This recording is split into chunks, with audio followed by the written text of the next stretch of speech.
Naruto Uzumaki, Konoha's #1 knucklehead and the world's most unpredictable ninja, was currently on his way to the hospital.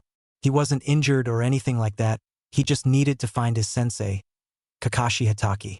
The reason Naruto is looking for Kakashi is simple. Naruto was competing in the Chūnin exams, and after 2 parts were finished, he was able to fight in the preliminary round, and he defeated Kiba Inuzuka in a rather unorthodox fashion.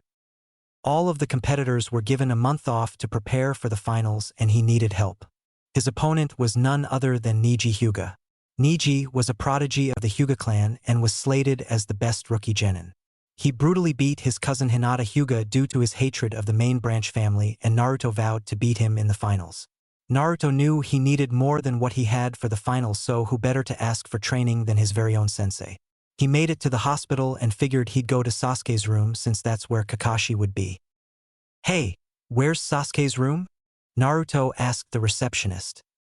"I'm sorry, Mr. Sasuke is not allowed to have visitors," the receptionist said. "What? No visitors? Are you kidding me?" Naruto asked. "Sorry, those are the rules," the receptionist said. "Come on, lady. Just let me go see him," Naruto said. "Naruto, this is a hospital. Keep it down," Kakashi said, walking up to him. "Kakashi-sensei, I'm so glad to see you. I need a favor," Naruto said. "Stop right there.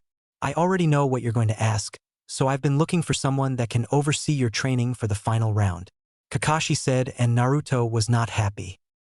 "Why? Why can't you train me, sensei?" Naruto asked.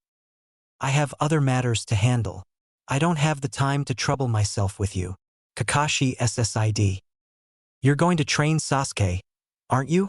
Naruto asked. "Don't complain. Listen, I found you an even better teacher than me," Kakashi said. "But you're my sensei. I want you to train me," Naruto said, and he was barely containing his anger. "I can't. I'm busy," Kakashi said. "Yeah, busy training Sasuke like always. Who is this so-called teacher anyway?" Naruto asked. "It's me," Ebisu said, and Naruto turned around, then he completely lost it. "Him? This is who you got to train me? You've got to be kidding me. Of all the guys you could have picked, you pick one of the people who hate me in this village. What the hell would you even teach me?" Naruto yelled. "I'll work on your basics and chakra control," Ebisu said. "That's right, Naruto. In Team 7 you're the one who needs to work on your basic skills. They need the most work. That's what I want you to focus on this time around," Kakashi said. "My basic skills need work? They wouldn't need work if you were a better sensei," Naruto said. "Excuse me?" Kakashi asked. "You heard me. I've been under you for 6 months, and all you've taught me was tree walking, and that's only because we were fighting Zabuza on our first C-rank mission. Outside of that, you haven't taught me anything, and then you pawn me off on this guy who doesn't even like me. You don't suck as a teacher, you also suck as a person. Those who break the rules are scum, but those who abandon their comrades are worse than scum. You can't even live by your own words. I know you've been teaching Sasuke and Sakura privately. There's no way Sasuke got that strong without some help, and Sakura was worse than me coming out of the academy. She couldn't even break a simple D-rank genjutsu during our test. Forget it. I'll find somebody to train me myself," Naruto said and stormed out of the hospital. Konoha streets. "Stupid sensei, pawning me off for training. I don't need him. I'll train myself if I have to," Naruto said. He was so caught up talking to himself that he didn't see the person in front of him until they bumped into each other, making the person fall to the ground. "Ow! Hey, watch it," the person said, and it was female. "Huh? Oh, sorry," Naruto said and helped her up, then noticed who it was. "Thank you. Oh hey, I remember you. You're Naruto, right?" the girl asked. Yeah. You're Tenari, right?" Naruto asked. "It's Temari," Temari said. "Oh right. See ya," Naruto said. "Wait, I need some food. What's a good spot to eat at?" Temari asked. "I'll show you just the place," Naruto said. "Ikaraku's." "Hey old man. I'm here with a new customer," Naruto said. "Ah, Naruto my boy. How's it going?" Tucci asked. It's good. I've got a new customer. Her name's Temari. Naruto said. What can I get you, Temari? I asked. I'll have 2 large beef miso ramen. Temari said. Coming right up. I said. A large? Isn't that a bit much? Naruto asked. What are you saying? Are you calling me fat? Temari asked. And no. It's just that the girls in this village only eat small portions of food to watch their figure. Aren't you worried about losing your figure and getting fat like most girls? Naruto asked. I'm a kunoichi. I can eat as much as I want since I'll just burn the extra calories and weight off as I train. Why are you even checking me out? Focus on yourself and don't worry about me. Temari said rather harshly, and Naruto's eyes darkened from sadness. Sorry. I was just curious. I'll see you later, old man. Naruto said and left the ramen shop. What was that? Temari asked, surprised by his change in mood and sudden disappearance. You should apologize. I said as she gave Temari her food. Why? Temari asked. Naruto wasn't trying to insult you. He doesn't have much experience talking to other people really. He mainly struggles to talk to girls. He was hated by the entire village since the day he was born, so he lacks certain social skills, especially when it comes to girls. I said. I see him talking to everyone all the time since I've been here. Temari said. He's talking to them, but they aren't really paying attention to him. When he talks and is loud, it's a cry for attention. You didn't notice, but he was calm and spoke quietly in here because he's comfortable talking around us and we already acknowledge him. He's a good kid and means well. He's just rough around the edges. I said. Doesn't he have any friends? Temari asked. Not that I know of. If he's not here eating or out training, he's up in his apartment by himself. I said. What about his parents? Temari asked. His parents died the day he was born. He's an orphan. He was kicked out of the orphanage at about 6 years old and has been living on the streets for 2 years before the Hokage found him and gave him an apartment. I said, and Temari actually started to feel bad. I guess I should go apologize. Temari said. Give him some time. It's best to leave him alone when he gets like this. You won't find him. He's so good at stealth that if he doesn't want to be found, then not even the Hokage can find him. I said. Naruto. Naruto was walking around the forest when he heard the sound of fighting.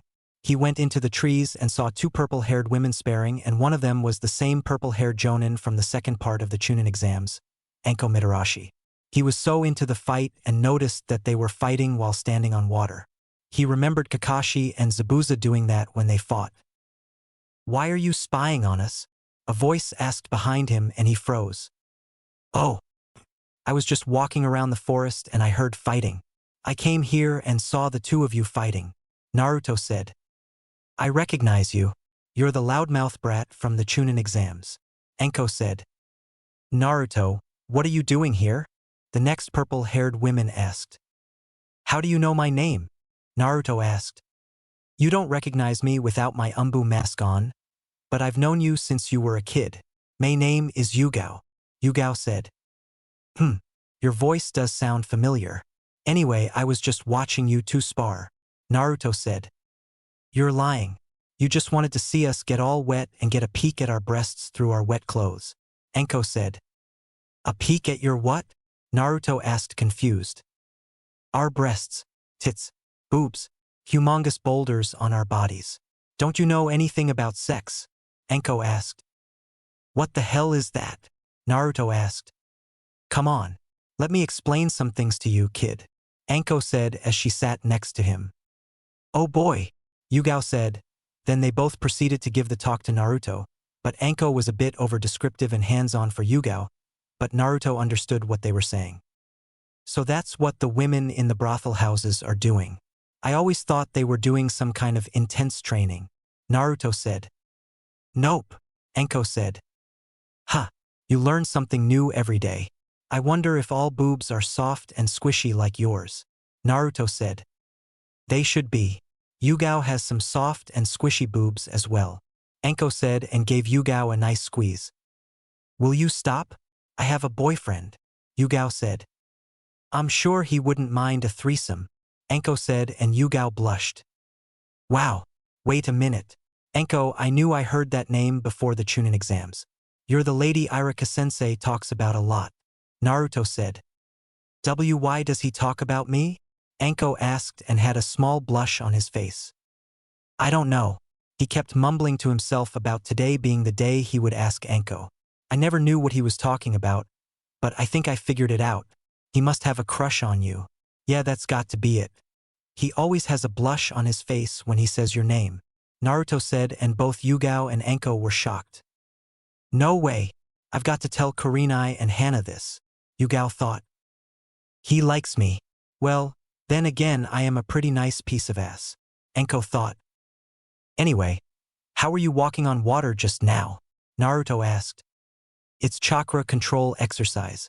You should know that by now, Yugao said. If I knew what it was I wouldn't have asked, Naruto said. Right? Well, Enko, I need to get back to my duty. I'll see you, Hana and Kurenai later, Yugao said and vanished. Whoa, that was cool, Naruto said. I have to get going. I've got people to interrogate and a certain teacher to talk to. Nice talk, kid, Enko said. Wait, before you leave, can you tell me how to walk on water? Naruto asked. What's in it for me? Enko asked. I noticed you like dango and red bean soup. There is 3,000 ryo in this pouch for you, Naruto said, holding up a pouch. How do you have this much money? Enko asked. I save more than I spend, Naruto said, and Enko took some of the money from his pouch. To do the water walking exercise, you have to emit a constant stream of chakra from the bottom of your feet and use the repellent force to walk across the water's surface. This is more difficult to master than the tree climbing, because the amount of chakra that needs to be emitted changes constantly, Enko said, and then gave him a demonstration. Thanks for the help, Naruto said, and Enko just vanished. I need to learn that as well. I need to go to the hot springs first. My body is sore from fighting, Naruto said and left. Hot springs. All right. I'm feeling better, so now I'll do the water walking exercise, Naruto said. He figured he would work on it at the hot springs because it would give him more inspiration to complete it since he didn't want to get burned. After about 50 tries and falling into the water 50 times, he was finally able to do it, but for some reason he noticed his chakra was even harder to control properly for some reason. He was about to try again when he heard giggling. He looked up and saw a man peeping on the women's side of the hot springs. He walked up to him and tapped him on the shoulder. Go away. I'm creating a masterpiece, the man said.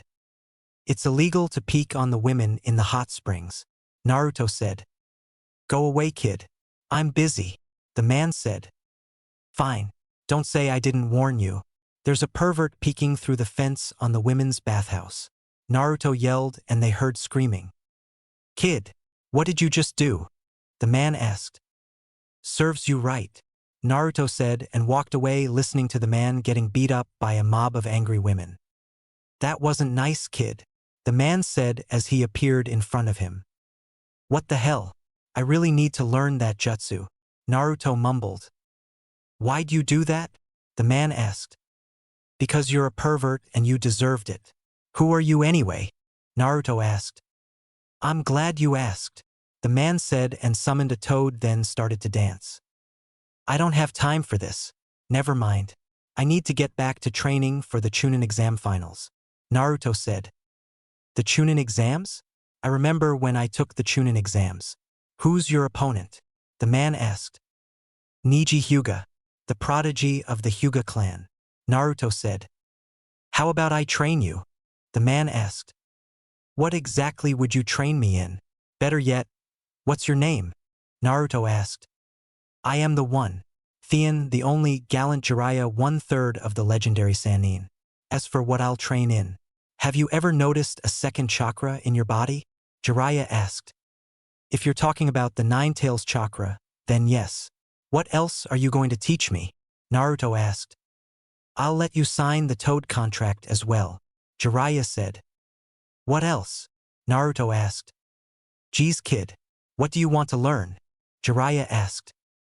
I only planned on training him on using the Nine Tails chakra and giving him the Toad contract, Jiraiya thought. How about some ninjutsu, taijutsu? And if you can help with my Fuinjutsu, Naruto said. You know Fuinjutsu? Jiraiya asked. Yeah. I'm only level 5, so it's going a bit slow for me, Naruto said. Level 5 at your age?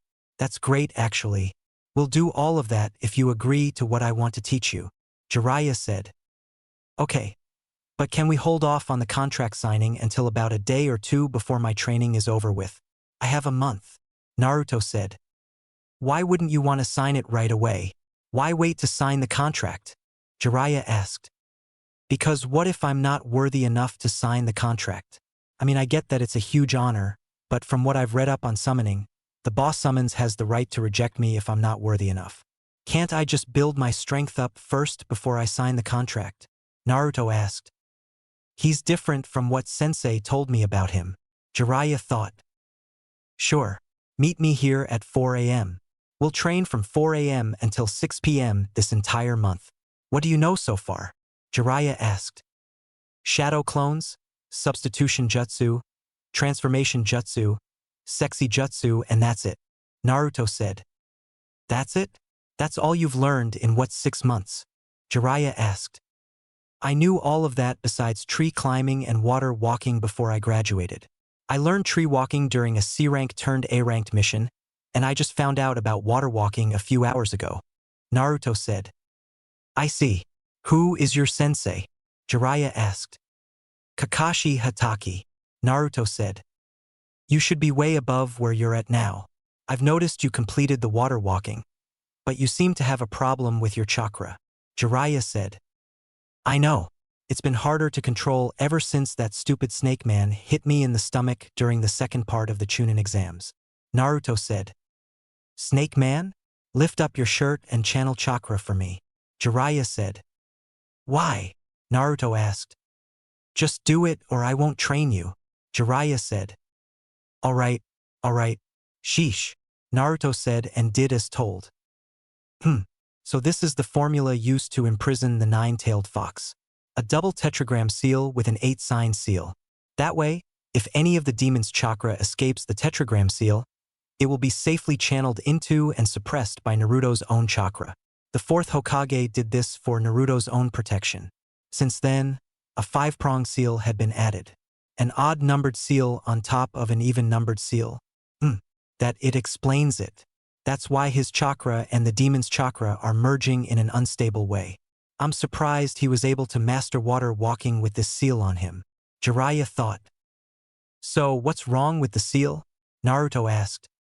That snake man placed an odd-number seal over an even-numbered seal. Do you know what the 5-pronged seal is? Jiraiya asked. No, I haven't gotten that far into sealing yet, Naruto said.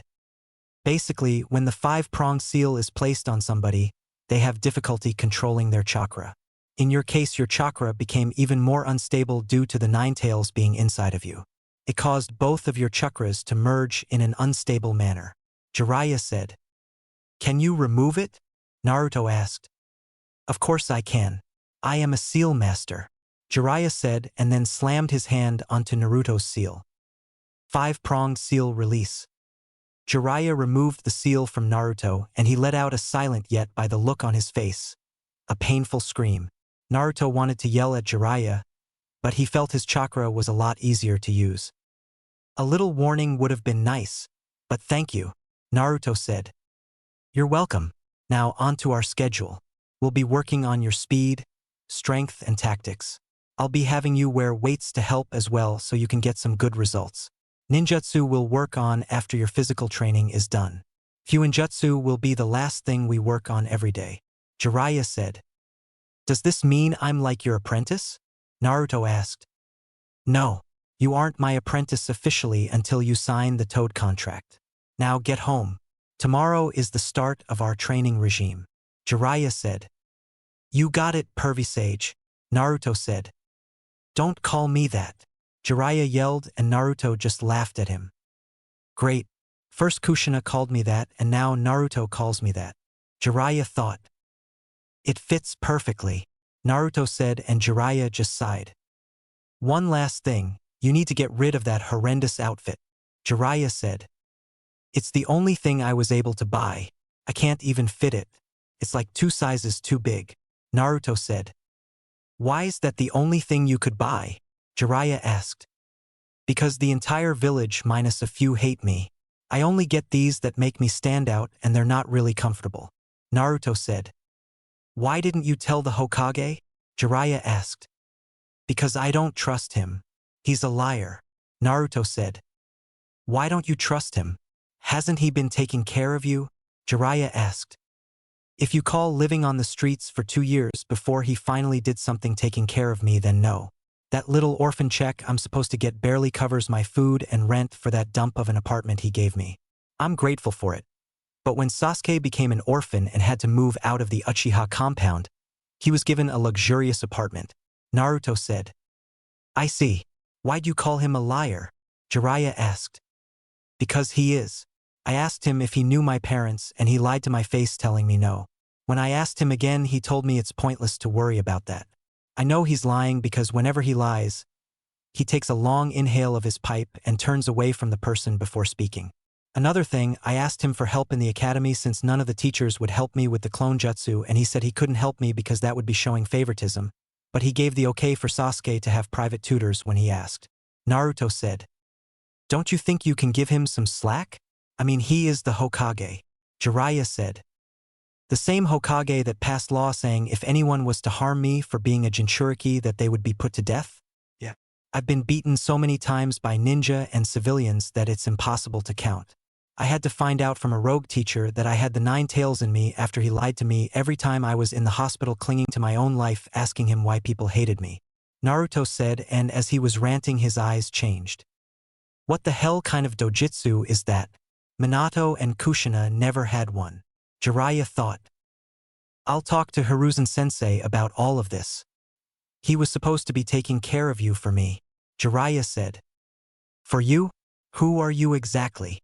Naruto asked. I can't tell you that, but I did know your parents. Jiraiya said. Who are they? Naruto asked. Let's make a deal. After the Chūnin exams are over with and if you become a Chūnin, I'll tell you who I am and who one of your parents were. Deal? Jiraiya asked. Deal, Naruto said. Now what's up with your eyes? Jiraiya asked. What do you mean? Naruto asked. What do you see right now? Jiraiya asked. I see your chakra flowing and I feel like I can do something else, but I'm not sure what it is. Naruto said.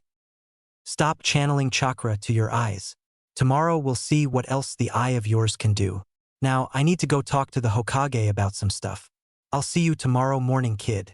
Jiraiya said and vanished. Damn it. I should have had him show me how to do that first. Naruto said and walked away. Hospital. Hey Shikamaru, what are you doing here? Naruto asked. I was visiting Choji. What about you? Shikamaru asked. I'm here to see Bushy Brows.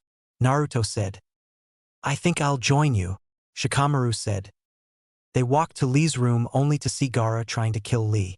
Shikamaru used his shadow possession jutsu to hold Gaara and Naruto hit Gaara with a strong punch to the face that hurt Shikamaru as well. What the hell are you doing in here? Naruto asked. I was going to kill him, Gaara said. What? Naruto asked. You already beat him during the Chūnin exams. What's your problem? Wasn't that enough for you? Do you have some kind of personal grudge against him or something? I have nothing against him. It's nothing that complicated. I simply want to kill him, that's all, Gaara said. You're sick in the head. You're crazy, Naruto said. You think we're just gonna stand by and let you do whatever you want? You sick, selfish psycho, Shikamaru said. If you don't stay out of my way, I'll have to kill you too as well, Gaara said, and then Naruto walked up to him staring him right in the eyes. Then do it. We both know Shikamaru's jutsu isn't affecting you. What's stopping you? Naruto asked. What the hell? Shikamaru asked. Do it, Gaara, or leave, Naruto said. It's 2-on-1. Just take my advice and go quietly, Shikamaru said. I'll give you one last warning. If you get in my way, then I'll kill you, Gaara said. Then I'll tell you again. Do it, Naruto said. Will you shut up? He fights like he's mad. Like he's a demon or something, Shikamaru said. He can act like a demon all he wants to, but I've got the real thing inside of me. Naruto said. You idiot. Leave this to me. What's the point of getting him mad? Shikamaru asked. A demon, huh? My demon is as real as yours is. From my birth, my upbringing was not what most people would consider a happy one. To ensure that I became the strongest of shinobi, my father cast his ninjutsu on me, infusing my unborn self with a sand spirit. I destroyed the life of a woman who gave birth to me. I was born a monster. Its name is Shikaku, and it's the living incarnation of an old monk of the sand village who'd been sealed up in a jar of tea. Gaara said. Yeah, some kind of demonic jutsu. But to use it on a baby? Before it's even born? Man, that's creepy. Shikamaru said. Can that be true? He has one inside of him too. Naruto thought. Your dad must have loved you a lot. Shikamaru said sarcastically. You speak of love? Don't measure me by your standards. Love. Family. The only emotional ties I have to my family are the ones I'd like to wrap around their necks. They're only ties of hate, given by the death of my mother. I was brought into being and nurtured as the salvation of the village. I was the Kazekage's child. My father taught me the inner secrets of the shinobi. He pampered me, protected me, and left me to myself. For a long time I thought that was love. That was when everything started. Gaara said. When what started? Shikamaru asked. In the 6 years since I became 6 years old, my father tried to destroy me more times than I can count. Gaara said. You just finished saying how your father pampered and protected you. So which is it? Shikamaru asked. Those who get to become too strong are apt to become feared. The jutsu that gave me birth had unbalanced something in my mind. Even the fools in my village finally realized I had emotional problems. My father, the Kazekage, had created me as his ultimate weapon, but I eventually became a threat to the very village I was meant to save. By the time I was 6, I became a figure of terror to them. I was a relic of the past that they wished would disappear. So you see, I had failed at the one purpose for which I was given life. What then was left for me in this existence? Why go on living?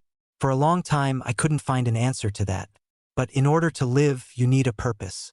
To exist for no reason is the same as being dead. Gaara said. I know exactly what he means. He's the same as me. Naruto thought. Then in time to answer came to me. To put it simply, my reason for living is in the killing of others. For years I lived in fear of those who were sent to murder me. But now I am at peace. I killed many would-be assassins, and it was while I was doing it that the truth was made clear to me. I live solely for myself. I live only for myself. As it was the death of my mother that first gave me life, now it is the death of others that sustains me, that makes me almost happy to be alive, and there's no end to it, as long as there are still people to kill in this great, wide, crowded world. I will never disappear, Gaara said, and then his sand came to life around him. All right, that's enough. Save it for the finals. That's when the final competition begins. You're just wasting it today. Is that what you want? Might Guy asked, and Gaara grabbed his head, forcing his sand to come back into his gourd. Then he just walked out. All the same, I will kill you. Just you wait. I'll kill you all, Gaara said. I see. I'll see you guys later, Naruto said. Where are you going? Shikamaru asked. I need to get some sleep. My teacher is meeting me at 4 a.m. to start training for the finals, Naruto said. Isn't Kakashi always late? Shikamaru asked. He's not teaching me. I have somebody else who is the second strongest in the village behind the Hokage, Naruto said. Who would that be? Shikamaru asked. Toads, Naruto said cryptically, and Might Guy widened his eyes. Naruto, is he your teacher? Guy asked. Yeah, Naruto said. Then I look forward to seeing your hot flames of youth in the finals, Guy said, and did his nice guy pose. Konoha streets. I guess I have my work cut out for me in the finals, Naruto said. He was walking through the streets of Konoha again, and this time he felt at peace after he got everything off his chest when he talked to Jiraiya. For the first time in his life, he actually felt at peace. He decided to stop by the Shinobi Library to look for a taijutsu style and found 2 styles that should help him. He left the library, and as he was walking he once again bumped into Temari. Huh? Oh, it's you again, Naruto said as he helped her off the ground. Yeah, it's me. Don't you ever watch where you're walking? Temari asked. I do. But it's a peaceful night and I've got some stuff off my chest with my teacher for the finals, so I just felt at peace, Naruto said. I see. So, what's with the scrolls? Temari asked. For my training, Naruto said. What kind of training? Temari asked. Brutal training.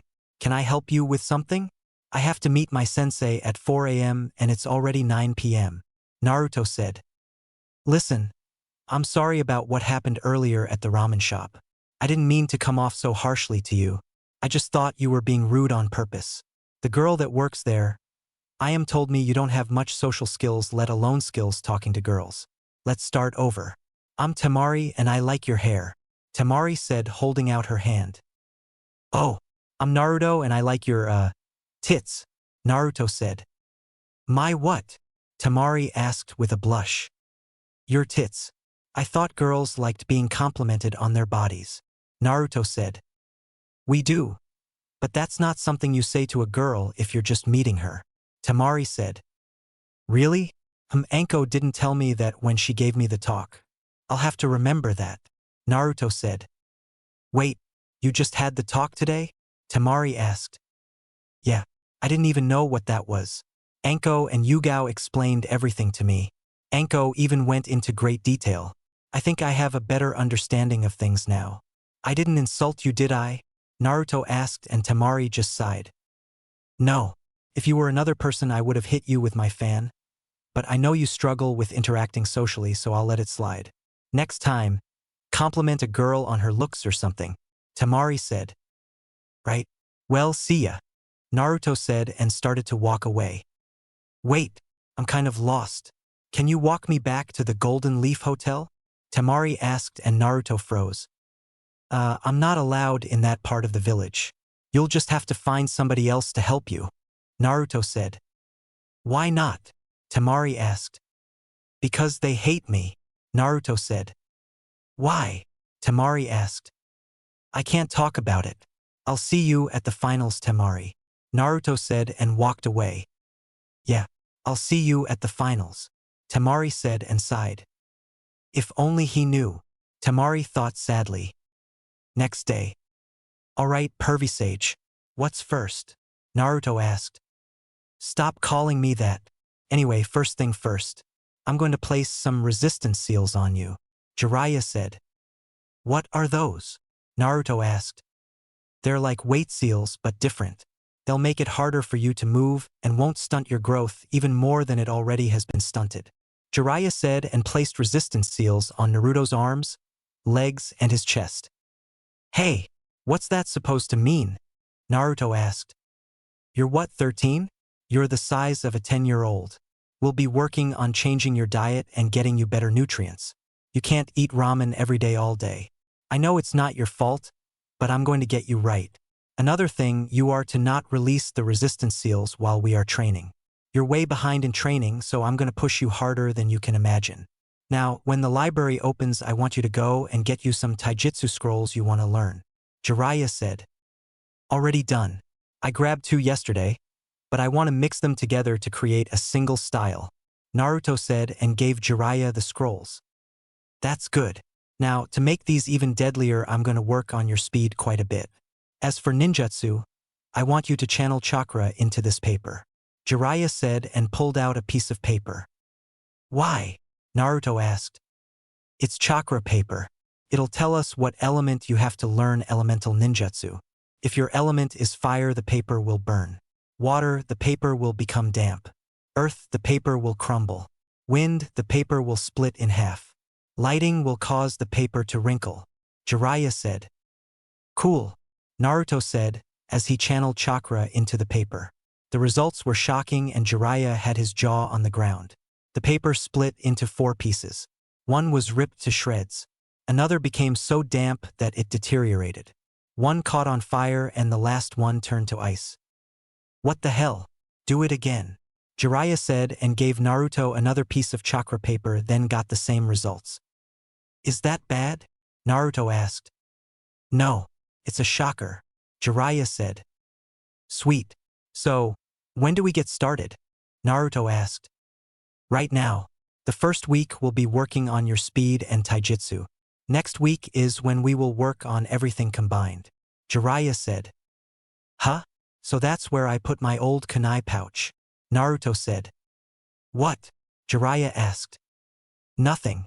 My old kunai pouch was under a floorboard in my apartment. But how do I know that? I'm standing right here, Naruto said.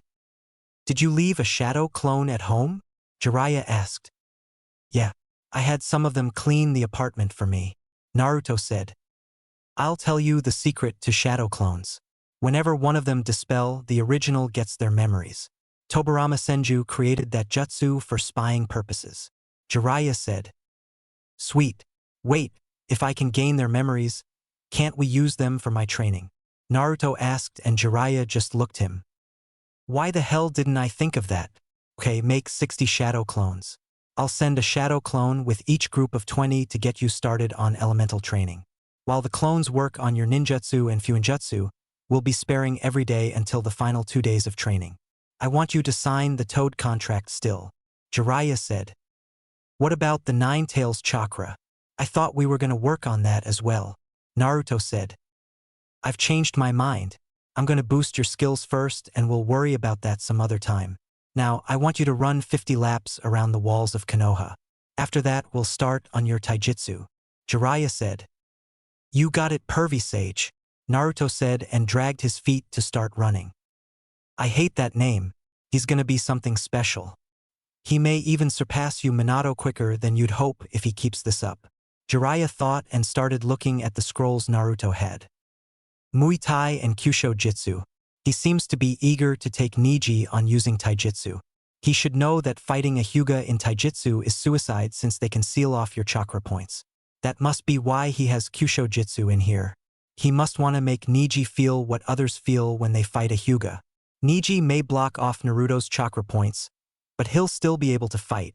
However, if Naruto strikes certain pressure points on Niji, then he won't be able to use that body part until the effects wear off. Smart plan, Jiraiya said, and then a smaller scroll fell out. 7 heavenly breaths, Jiraiya thought and then read it, making his eyes go wide. I don't even think Naruto knows he grabbed this scroll. The way this is explained, it's almost exactly like the 8 inner gates that Might Guy uses. I heard a kid named Rock Lee can also use the 8 inner gates up to the 5th gate, and he's only been a genin for a year. These are tough, but easier to use than the 8 inner gates. If Naruto fights this Gaara kid I've heard about, then he'll need something like this to give him a bit of help. I won't have him do this. I'll have some of his shadow clones test it out first and then have him do it, Jiraiya said. 28 days later. Alright, Naruto. It's time to sign the Toad contract, Jiraiya said and placed the scroll on the ground. How do I sign it? Naruto asked. Bite your thumb and sign it with blood. After you sign it, make sure you place blood on each of your fingertips and place them under your name, Jiraiya said, and Naruto did that. Now what? Naruto asked. Now, bite your thumb and do these hand signs to summon a toad. Make sure you use some chakra as well, Jiraiya said, and Naruto went through the hand signs. Summoning jutsu. Yo, name's Gamakichi. Nice to meet you, Gamakichi said, and he was a small orange toad. Not bad for a first summon, Jiraiya thought. Try it again, but this time use as much chakra as you can. We've been working on your chakra control a lot during training, so you should be able to summon the boss toad or a warrior toad, Jiraiya said, and Naruto did it again. Summoning jutsu. Jiraiya, a loud voice boomed. Of course he summons Gamabunta, Jiraiya thought.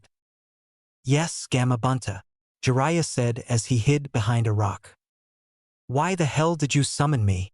I don't see a fight going on, Gamabunta said. I didn't summon you.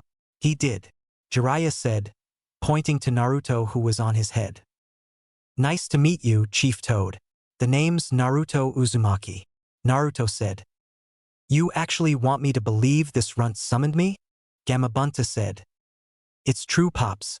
I saw the whole thing, Gamakichi said. Gamakichi? What are you doing here? Gamabunta asked.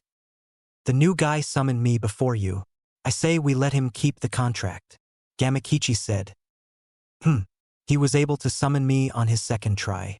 Not even Jiraiya or the fourth Hokage was able to do that. Gamabunta thought. Fine.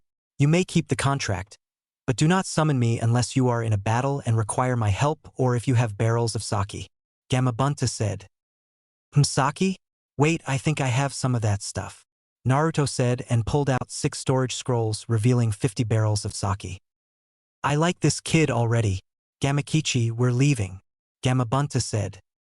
See ya, Naruto. Gamakichi said and they left with the sake. Now what, pervy sage? Naruto asked and Jiraiya just stood there pouting. Let's go over everything you've learned this past month. Jiraiya said. Well, we went through about 50% of both taijutsu scrolls, but you said my new speed makes up for the incomplete fighting styles. My ninjutsu is good, but I don't know any ice ninjutsu yet. Fuinjutsu I'm halfway through level 6 now. Genjutsu we found out is useless against me when I have my dojutsu activated, but without it I can break up to high C-rank genjutsu. Oh, and you taught me some of those 7 heavenly breath techniques. List of the ninjutsu you've learned. Jiraiya said. Shunshin, Fire Style, Fireball Jutsu, Fire Style, Demon Lantern, Fire Style, Dragon Flame Caterwall, Fire Style, Firefox, Water Style, Ripping Torrent, Water Style, Water Beast, Water Style, Tri-Water Dragon Jutsu, Water Style, Water Dragon Jutsu, Shuriken Shadow Clone, Kunai Shadow Clone, Wind Style, Gale Palm, Wind Style, Great Breakthrough, Wind Style, Spiraling Wind Ball. Where would you rank my overall skill? Naruto asked. I'd put you at about mid to high Chūnin now overall. Jiraiya said. Where would you put me before we started to train? Naruto asked. Low Genin. I'd say that because of your skill in using the shadow clones. You've come a far way in a month. Now, the next 2 days are for you to do whatever you want.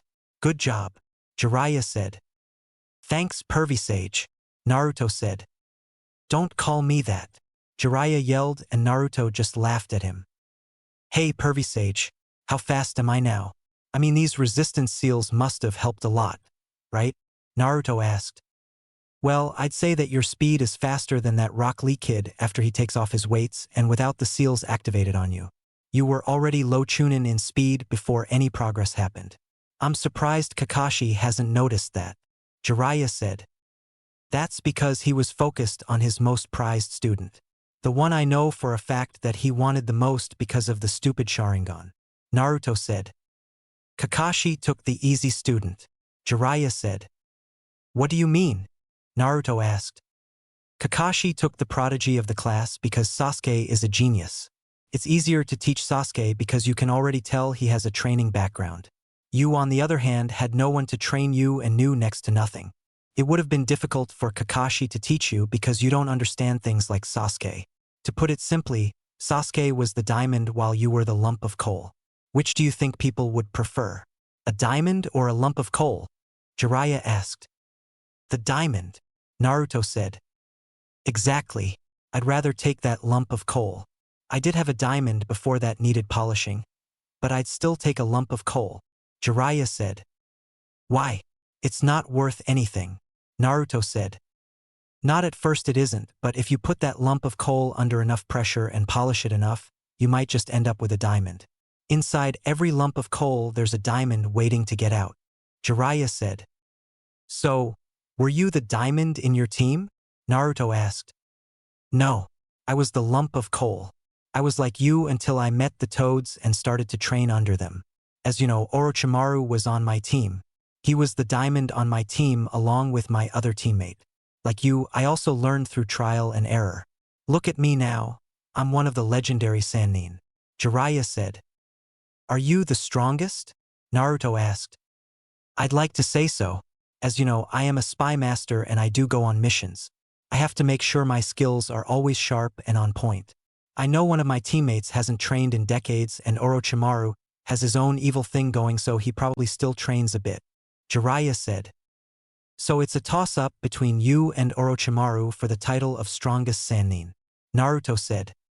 I didn't say that, Jiraiya said. Yeah, but you also didn't say either of you were stronger. I mean, if the third member of your team hasn't trained in months, then it's obvious you or Orochimaru would be the strongest. Naruto said. Who do you think is the strongest between you and your teammates? Jiraiya asked. Well, me, of course. Naruto said. Why? Sasuke's the prodigy of your team, isn't he? Jiraiya asked. Yeah, but I noticed even the simplest training I did would put Sasuke on edge since I was closing the gap between us quickly. I mean, he had Kakashi helping him privately, but I was able to make him work for it if he wanted to beat me. I mean, look at everything you taught me. Taijutsu, ninjutsu, breaking genjutsu, fuinjutsu, and you even worked on my speed while not neglecting my power. If Sasuke is fighting Gaara, then Kakashi must be working mainly on his speed to get around his sand or give him some kind of attack that can pierce through his sand. Naruto said. His ability to think logically has gotten better over this month. Jiraiya thought. Now, what about your other teammate? Jiraiya asked. What about her? Naruto asked. Why isn't she the strongest? Jiraiya asked. She's the strongest book-wise, but that's it. She barely trains, all she does is follow Sasuke around like a lost puppy. She worries more about her overall appearance than her skills, and when she does train she does the bare minimum, then gets an attitude with me if I ask if she wants to train together. Naruto said. If you make Chūnin, then what will you do? Jiraiya asked. Train to become Jonin. After that, train to become the Hokage. Change the village up a bit because quite honestly it sucks. Naruto said. How does it suck? Jiraiya asked. First off, the academy is basically pointless if we don't do test scenarios. I mean, after 4 years all you need is the basic 3 jutsus to graduate. That's stupid. Then on top of that, the red light district needs to be fixed, but nobody is doing it. The orphanages are in horrible condition, and we only have one ninja school, which is stupid because not everyone lives close to the academy. Naruto said. Why didn't you tell the Hokage? Jiraiya asked. He already knows, but he lets the civilian council walk all over him, and he claims he's just an old man that can only do so much. Naruto said. You've got some good points. However, the civilian council does have power, you know. Jiraiya said. Last time I checked, this was a ninja village. The orphanage I can understand, but why are they meddling in ninja affairs like the academy and missions we get? We both know the civilian council is corrupt, but the old man is just too lazy and scared to do anything about it. Naruto said. How do you know all of this? Jiraiya asked. You'd be amazed at what I can do if I decided to actually get serious about sneaking around. All of the civilian council has made my life a living hell except for Sakura's mother. I have all this dirt on them and I'm just waiting for the right opportunity to bring it out. I even made it known that there are weak points in the village security. It's almost as if the village is welcoming an attack. I shouldn't be able to sneak into Umbu headquarters, sneak into the Hokage mansion, and I shouldn't be able to access the files room on the civilian council. Naruto said. How the hell weren't you caught? Jiraiya asked. Like I said during training, if I don't want to be found you won't find me. Not even that glass orb the Hokage has can't even find me. Naruto said. Sheesh, this village is lucky he isn't an enemy or they'd all be dead by now. Jiraiya thought. Anyway, good luck in the finals. Jiraiya said. You're not staying? Naruto asked. I've got to meet up with some contacts. I should be back in time to see my apprentice win the finals. Jiraiya said. I'm officially your apprentice? Naruto asked. Yup. As soon as you signed the Toad contract, it became official. As a Sannin, I have power to choose whoever I want as my apprentice. If you stay a Genin, then I'll be able to pull you from a mission if I need you for something. Jiraiya said. Awesome. Hey, Pervy Sage. Am I a diamond or lump of coal? Naruto asked. I've just started putting you under pressure and polishing you. However, there is a speck of something within you. It's up to you on how you go about that. Your drive and ambition will determine if it's a speck of dust or a diamond that is starting to form. Jiraiya said. I guess this is it. Naruto said, and Jiraiya placed his hand on Naruto's head. Don't worry. You'll do just fine. Jiraiya said. Thanks, Pervy Sage. Naruto said. Don't forget to wear the new clothes you got. That horrendous jumpsuit is too small for you now. Jiraiya said, and then Jiraiya went up in smoke. 2 days later / Chūnin exam finals. The crowd was gathered as all the competitors were in the arena. Well, all except 3. Naruto, Sasuke, and Dosu weren't there yet. Sasuke was with Kakashi, so he was more than likely going to be late, but no one has heard from Naruto or Dosu. Look at this. We're missing quite a few people here, Shikamaru thought. Stands. What's going on? Where is everyone? This is about to get started. Ino said. Yeah, what's going on? Sasuke and even Naruto are nowhere to be seen. Sakura thought. Hey, look, who's that? Ino asked, pointing to a competitor. I don't know, Sakura said. Fighting area. Name please, the proctor asked. It's me, Naruto, Naruto said. Sorry, the clothes threw me off, the proctor said. They're pretty sweet, huh? Naruto asked. Yeah, they are. Finally got rid of the orange jumpsuit. Huh? Shikamaru asked. I had to, Naruto said. He now wore a white hoodie that had green trimmings down the side, black shinobi pants and black shinobi sandals. Underneath his hoodie was a red shirt with armor mesh underneath it. His hair grew out a bit, and if you looked at him closely, he looked like a certain head on the Hokage monument. Whoa, he sure is cute. Stop that, Temari. You have more important things to worry about, Temari thought, but couldn't stop the small blush appearing on her face. You guys are the heroes of this final competition, the proctor said. Welcome all, and our deepest thanks for coming here to the village hidden in the leaves for this year's Chūnin selection. We have come to the final completion between the 8 candidates who made it through the preliminaries. We ask that no one leaves until all the matches have been completed. Now, everyone enjoy, Hiruzen said. Oh, there's one more thing before we get started. Look it over. There's been a slight change in the matchups. Now it's set, so everyone take one last look at who you'll be facing, the proctor said and held up a piece of paper. I thought I was supposed to fight an extra match. Hey, so that Dosu guy dropped out, Shikamaru thought. Alright, listen up. The terrain is different, but the rules are the same as before. That is that there are no rules. A match continues until one candidate acknowledges defeat or dies. That being said, if I determine that a match is over, I can step in and stop it at any time. No arguments are permitted. These are the opponents for the first match. Naruto Uzumaki and Neji Hyuga. Those two stay. The rest of you can go to the waiting area, the proctor said, and everyone left except Neji and Naruto. Stands. Hey Sakura, I know that you're worried about Sasuke, but come on, don't be such a lump. Aren't you going to at least cheer Naruto on? Ino asked. You're right, Sakura said and put a smile on her face. That's more like it. Not that the poor ring has a hope in hell against Neji, Ino said. He's not that bad, Sakura said. Are you kidding? Not that bad? Is that the best you can do? Ino asked. Who would have believed that little squirt would survive this long? Kotetsu asked. Yeah, he's been one lucky kid so far, but his luck's about to run out. He'll never survive this one, Izumo said. I don't know. Look at him. He's grown a lot. He's not the little squirt he was a month ago. He's taller, put on some muscle, and looks more mature. Whoever trained him must have put him through the ringer. I can tell he's far ahead of what he used to be. This match is going to be a lot more interesting than people think, Kotetsu said. Fighting area. You got anything to say to me? Neji asked. Yeah, you might want to take me serious from the start if you hope to have any chance at winning, Naruto said, and everyone noticed his voice was a bit deeper than Neji activated his Byakugan. He has the look. He's calmer now, more sure of himself, Neji thought, and then got into his fighting stance, as did Naruto. So much the better for me.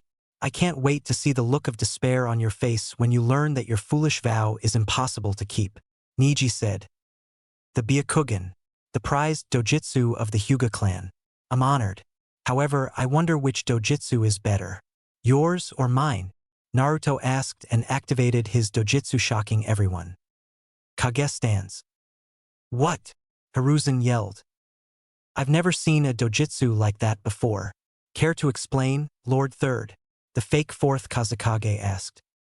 I've never seen something like that before either, Hiruzen said and focused on Naruto. I must see more of that dojutsu. I'll have to delay the invasion, Orochimaru thought and discreetly did a hand signal to somebody in the stands who nodded. Fighting area. All right, let the first match begin, the proctor said. Neji and Naruto had a brief stare down before Naruto sprang into action.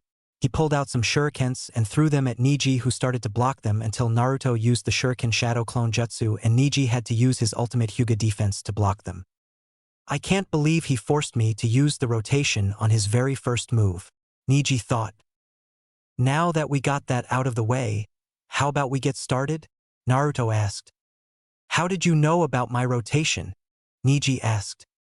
When I don't want to be seen, you won't see me even with those eyes of yours, Naruto said.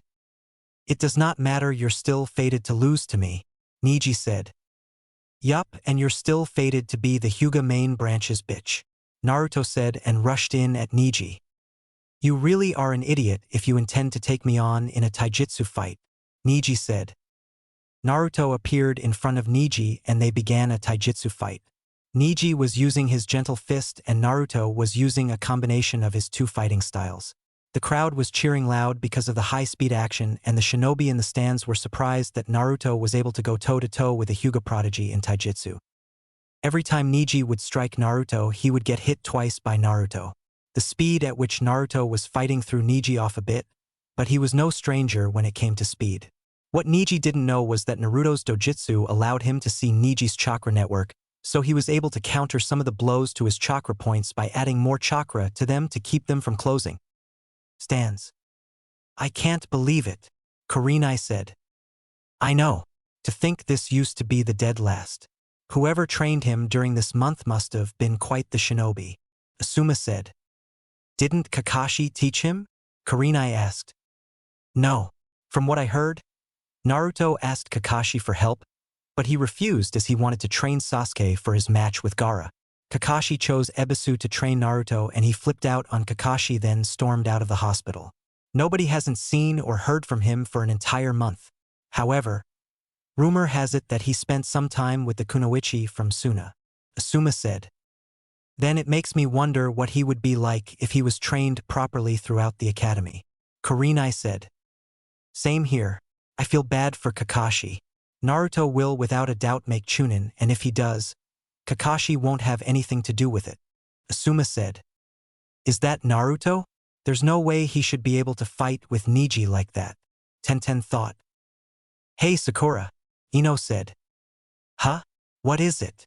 Sakura asked. I thought Naruto was supposed to be the dead last.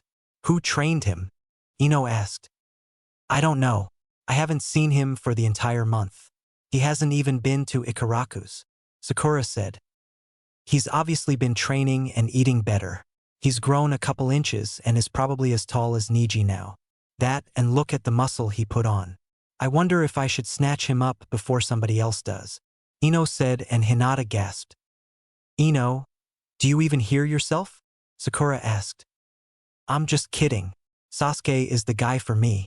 Naruto belongs to Hinata, Ino said, making Hinata blush. Fighting area. I can't believe he's able to match me in taijutsu. However, his arms are done for, Neji thought as the separated and both were covered in bruises. You may have gotten stronger, but you're still no match for me. The gentle fist blocks the chakra points wherever I strike. Looks like you can't use the chakra in your arms for your ninjutsu, Neji said.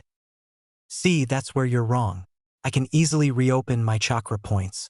You, on the other hand, may want to examine your body a bit closer, Naruto said. A couple of bruises mean nothing, Neji said. Even with the infamous Byakugan you still can't see clearly, Naruto said.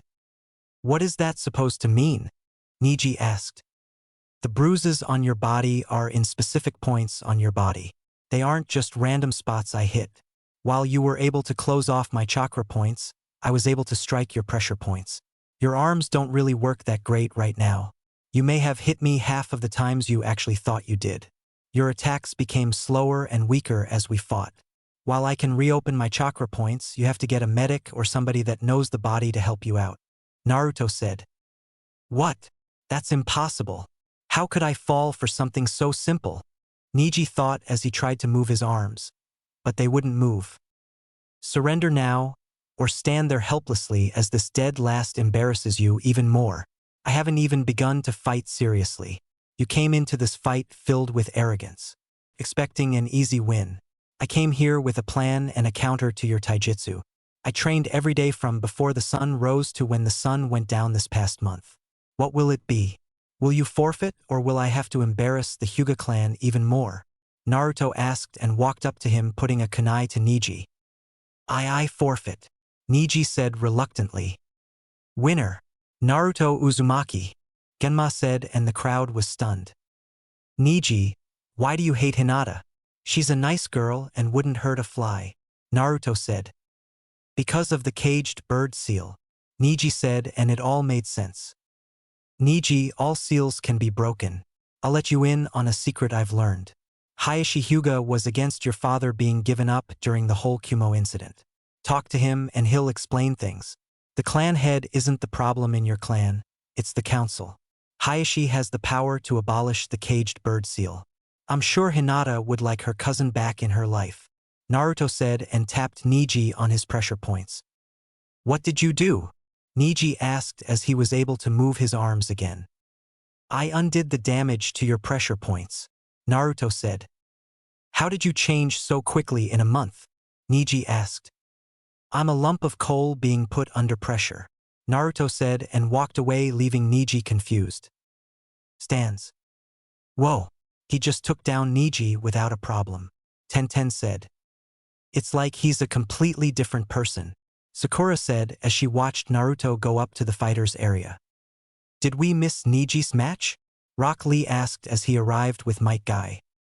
Yeah, it's over, Tenten said. Then Neji must be really strong if he was able to take out Naruto so quickly, although it looks like Naruto gave him some problems, Might Guy said. No, Neji lost, Tenten said. What? Lee said. It's true. Naruto outclassed him and came in with a plan to counter Neji and his gentle fist. He blocked off the pressure points in Neji's arms. Neji had to forfeit due to his arms being useless, Tenten said. It doesn't make sense. Naruto shouldn't be this good after a month, Ino said. Given who trained him, this isn't much of a surprise, Might Guy said. Who trained him? Sakura asked. It's not my place to tell. However, just know that if Naruto defeated Neji as easy as you said, then we haven't even seen what he can really do, Guy said. Fighters area. Geez, Naruto, did you have to win so quickly? Shikamaru asked and Naruto ignored him as he walked up to Gaara. Win your match, but don't kill him. I want to fight you myself, Naruto said and had a stare down with Gaara, but you could feel the tension between them. Mother says your blood is better than the Uchiha, Gaara said with a crazed look on his face. Then don't lose to Sasuke and you can have it, Naruto said, and then Gaara released a huge amount of chakra, but his was no match for Naruto's chakra output. What the hell are they? Shikamaru thought. He's got more chakra than Gaara, Temari thought. Can you two stop? You're cracking the walls around us, Shikamaru said. Wimp, Temari said. I'll see you in the final match, Naruto said and walked away to take a nap. Time skip. Hours passed by since Naruto went to sleep and he was woken up by a screeching noise. He yawned and stretched, then noticed Sasuke standing on the wall with lighting covering his hand. Sasuke took off at incredible speeds towards Gaara, who was trapped in a sphere of sand. Right before Sasuke could stab Gaara, his feet were stopped by sand. Sasuke was surprised along with Kakashi, and then a giant hand made of sand came from the sphere and repeatedly slammed Sasuke into the wall before he fell unconscious. Winner, Gaara of the Sand, Genma said. Naruto Uzumaki, come face me. Mother wants your blood, Gaara yelled, and the sand sphere went away as Gaara was back to normal. Stands. Okay, Naruto said and stood up, but he was grabbed. I'm calling off the match. You can't win, Kakashi said. Oh? Why is that? Naruto asked. Because if Sasuke wasn't able to beat him, I know you can't. Kakashi said. See, that's where you're wrong. I'm stronger than Sasuke and I have quite a bit of tricks up my sleeve. Naruto said. Sorry, but this is for your own good. Genma. Naruto Uzumaki forfeits this match. Kakashi said. No, the hell I don't. Naruto said and went up in smoke, revealing a log in his place. Relax, Kakashi. Naruto's got this. Asuma said. Did you see what Gaara did to Sasuke? There is no way Naruto stands a chance. Kakashi said. Actually, he does. Might Guy said. How so? Kakashi asked. Simple. He was trained by somebody way out of our league. He defeated Niji like it was nothing. Might Guy said and turned his attention to the fight. Have some faith in your genin, Kakashi. Kurenai said. Fighting area. Gaara vs Naruto. Begin. Ninja art. Shuriken shadow clone. Naruto unsealed 2 large shuriken and threw them at Gaara, who watched as they went from 2 shuriken to about 16. Gaara used his sand to protect himself from them and wasn't ready for the exploding kunai that Naruto snuck in there. The kunai exploded and sent Gaara flying to the wall, but he was saved by his sand. So the sand acts on its own, Naruto thought. Fire style. Fire caterwall. Naruto expelled several dragon-headed fireballs from his mouth to cover the front, left and right side of Gaara. As the dragon heads move in an erratic manner, it makes the jutsu much more difficult to avoid. Gaara once again used his sand to protect him, and then once the dragon heads connected, they exploded. Is that all you can do?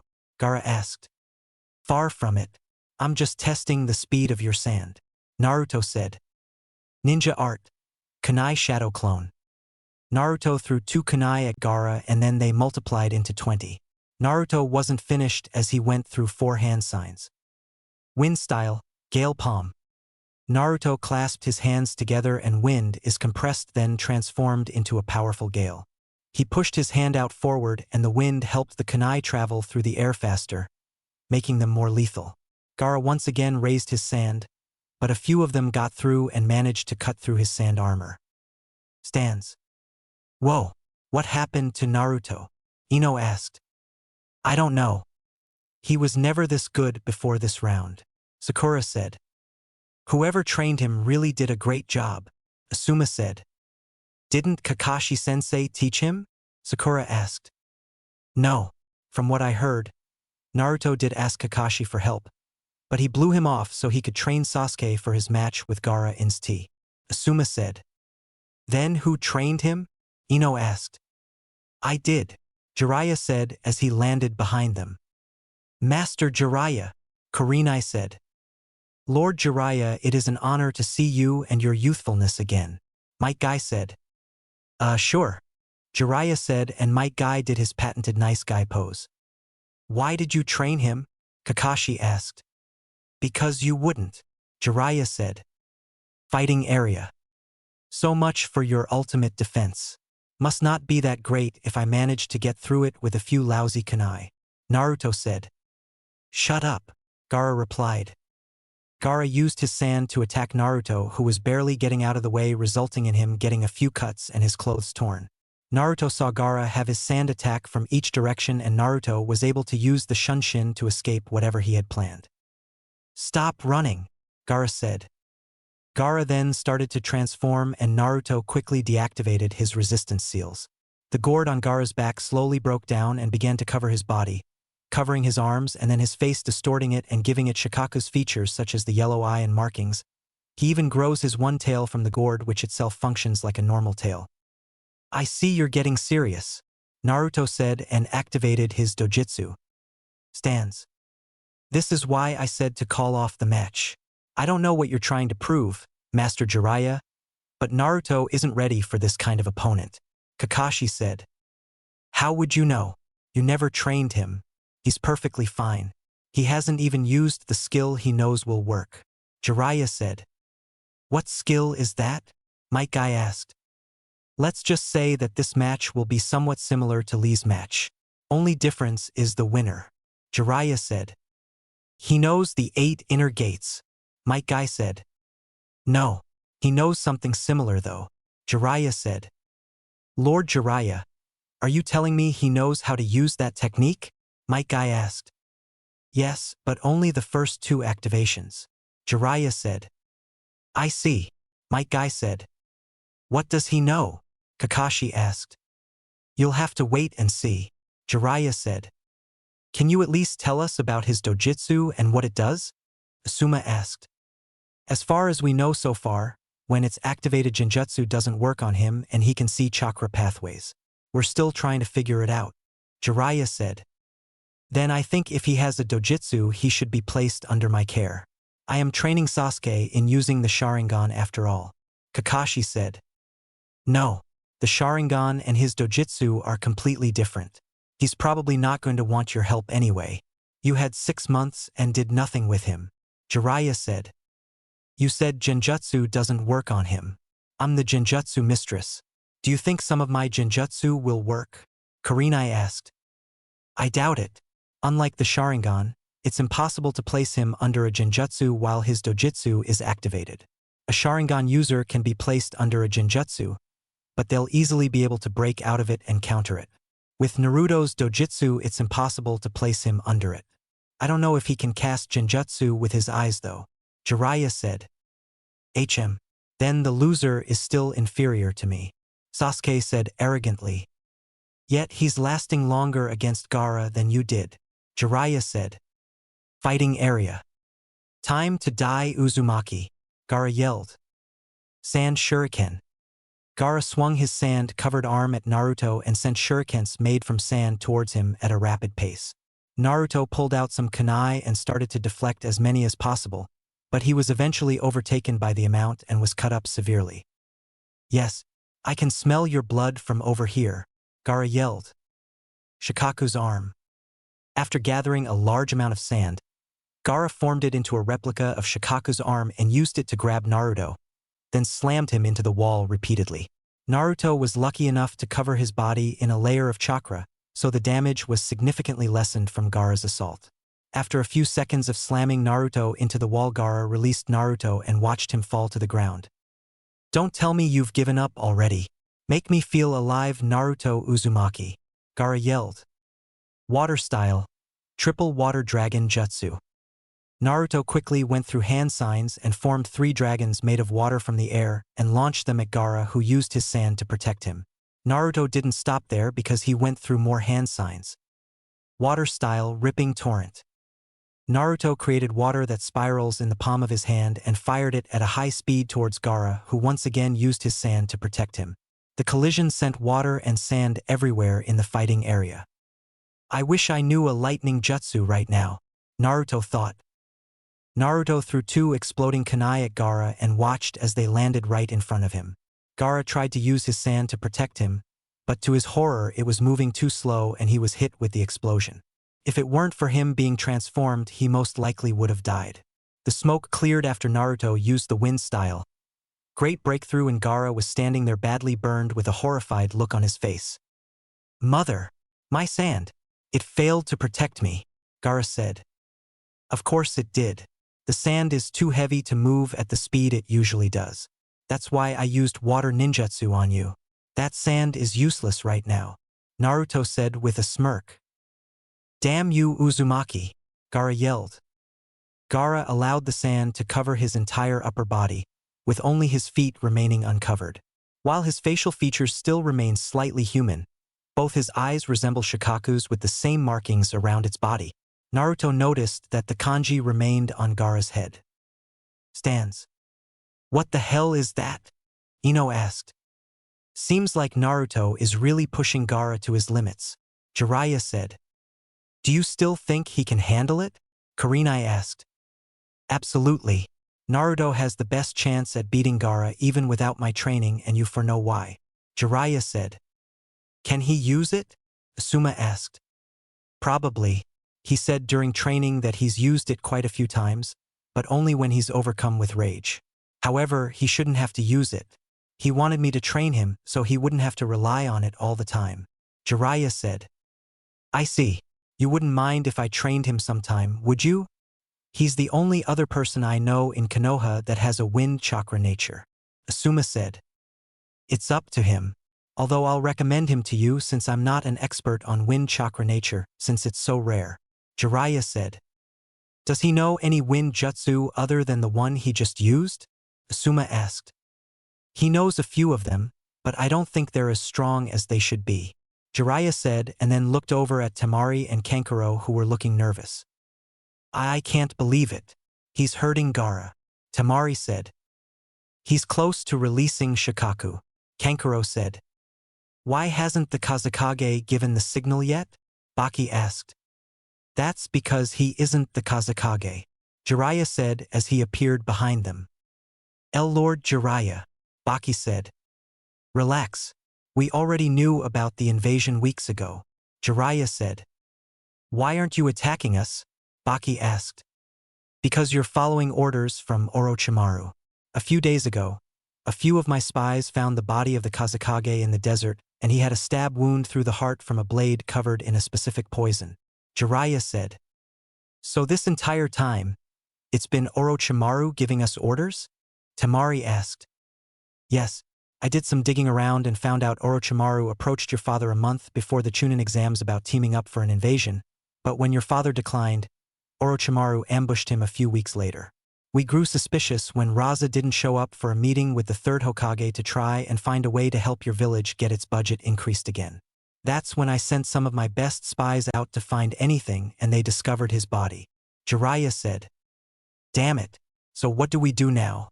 Are you going to capture us? Baki asked. No. Baki, I want you to gather as many of the Sand Shinobi you can gather without making it obvious and help our ninja and Umbu evacuate the village by helping everyone get to the shelter near the Hokage mountain. You two stay here and act normal. Once the invasion starts, take out any sound ninja you can until the Umbu arrives. Jiraiya said. Yes, sir. Also, I should let you know that we have a spy in your Umbu ranks. He's standing behind the other genin with the dog and the Hyuga girl. He was supposed to get a signal that would have him cast a sleeping genjutsu that would put everyone to sleep, and that's when Gaara would release Shikaku since he comes out whenever Gaara goes to sleep. Baki said. I'll get a squad of jonin on it. You help us win this invasion, and I'm sure the Wind Daimyo will boost your budget again. Jiraiya said. I'll get on it right away, Baki said. Good, Jiraiya said. Wait, what about Gaara? From the way this fight is going, he could release Shikaku at any minute. Kankuro said. He's right. After this transformation is when Shikaku can fully manifest. Temari said. Don't worry, Naruto will handle Gaara. I did prepare him for this after all, Jiraiya said and vanished. Are we really gonna leave a genin to stop Shikaku? Kankuro asked. So far he's proven he can handle it. If things get bad, you two help him from a distance, Baki said and walked away. Fighting area. Stop running away from me, Uzumaki, Gaara yelled as he was trying to grab Naruto with his extended sand arms. Fine, Naruto said and then vanished from sight. Where are? Gaara was cut off from a kunai exploding right in front of him. Gaara was suddenly punched from behind and the man he was just flying around like a human pinball before he finally crashed to the ground. That's not enough to keep him down, Naruto thought. Very interesting, Uzumaki. Show me more. Make me feel alive, Gaara yelled. You asked for it, Naruto said and then looked up at Jiraiya who nodded. Stands. Master Jiraiya, why did he look up at you? Kurenai asked. Because he's ready to let loose, Jiraiya said. Is he finally about to use it? Might Guy asked. Yes, Jiraiya said. Lee Tenten Niji, I want you all to pay close attention to what Naruto is about to do, Might Guy said. What is he about to do? Niji asked. Something similar to what Lee did against Gaara, Jiraiya said. A technique that is similar to the 8 inner gates, Might Guy said. What's it called? Tenten asked. Fighting area. I hope you don't regret this, Gaara, Naruto said. 7 heavenly breaths. First activation. The first activation caused Naruto's eyes to turn completely white and his body gave off a yellow aura. though it seemed that it was starting to take after the color of Naruto's chakra. This first breath allows Naruto to push towards his body's natural limits, since the bolstered fortitude from the technique lessens pain and reduces fear of self-harm. Second activation. The second activation caused Naruto's body to expand slightly, his muscles becoming distinctly more prominent. In this stage, Naruto will also begin to recover faster, as the activation stimulates the body's natural healing above the normal rate. Add in the healing ability he gets from the Nine Tails, he's basically indestructible.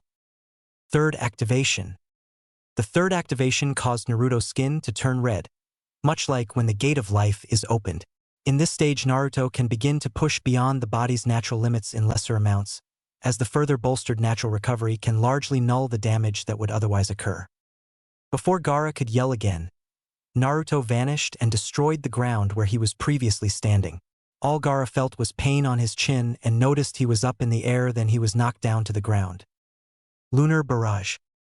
Once Gaara stood up, Naruto punched Gaara in the gut and released a pulse of chakra from his fist to increase the power of the punch.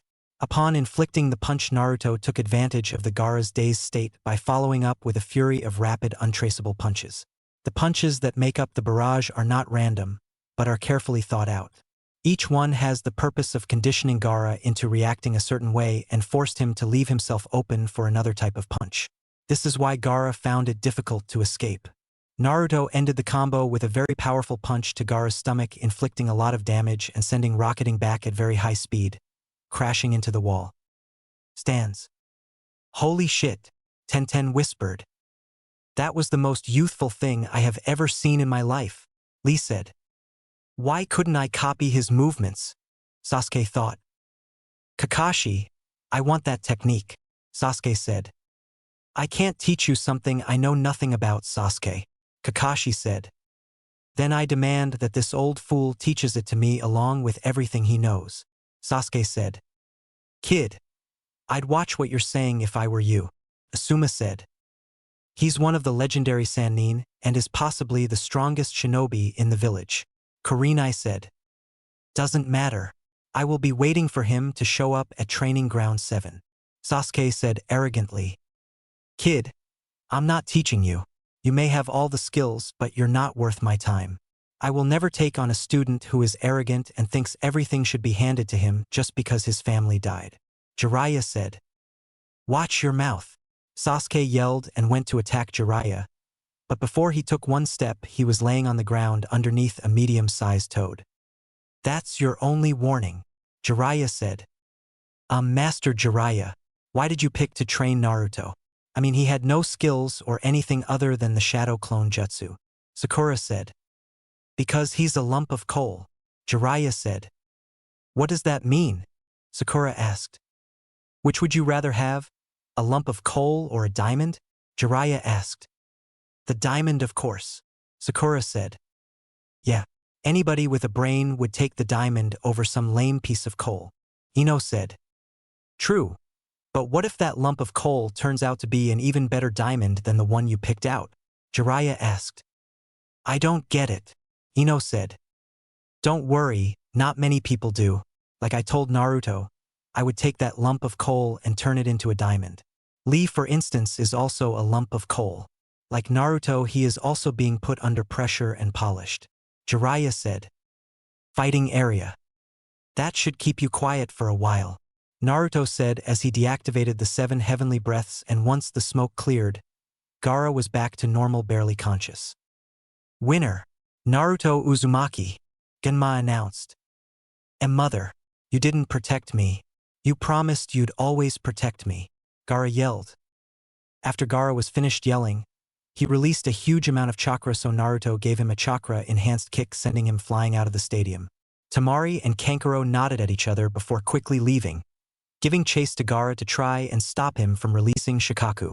Before anybody could enjoy the moment completely, an explosion was heard from up near the Kage booth, and then Sound Ninja started to attack.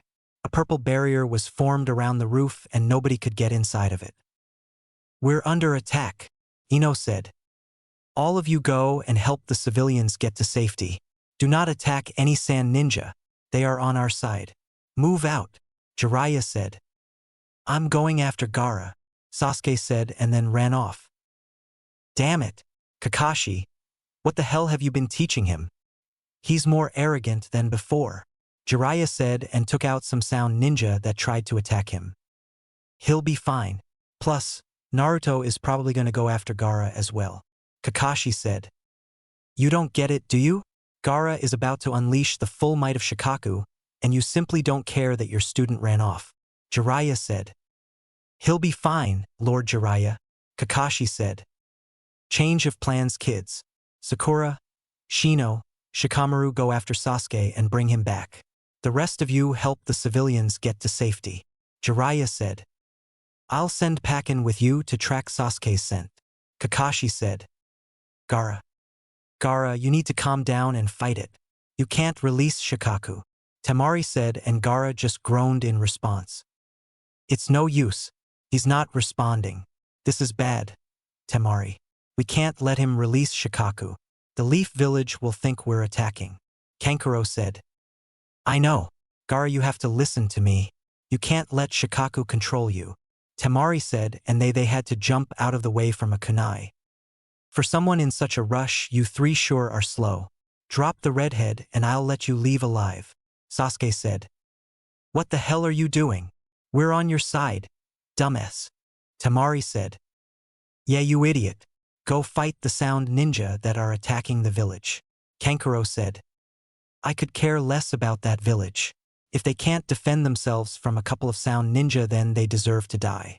I'm here for a rematch and I'll take you both on if I have to, Sasuke said. Go ahead, Temari. I'll handle him, Kankuro said. No, Kankuro, Temari said. Listen, Temari. We need to get Gaara as far away from the village as possible. That's our main objective. I can handle him, Kankuro said.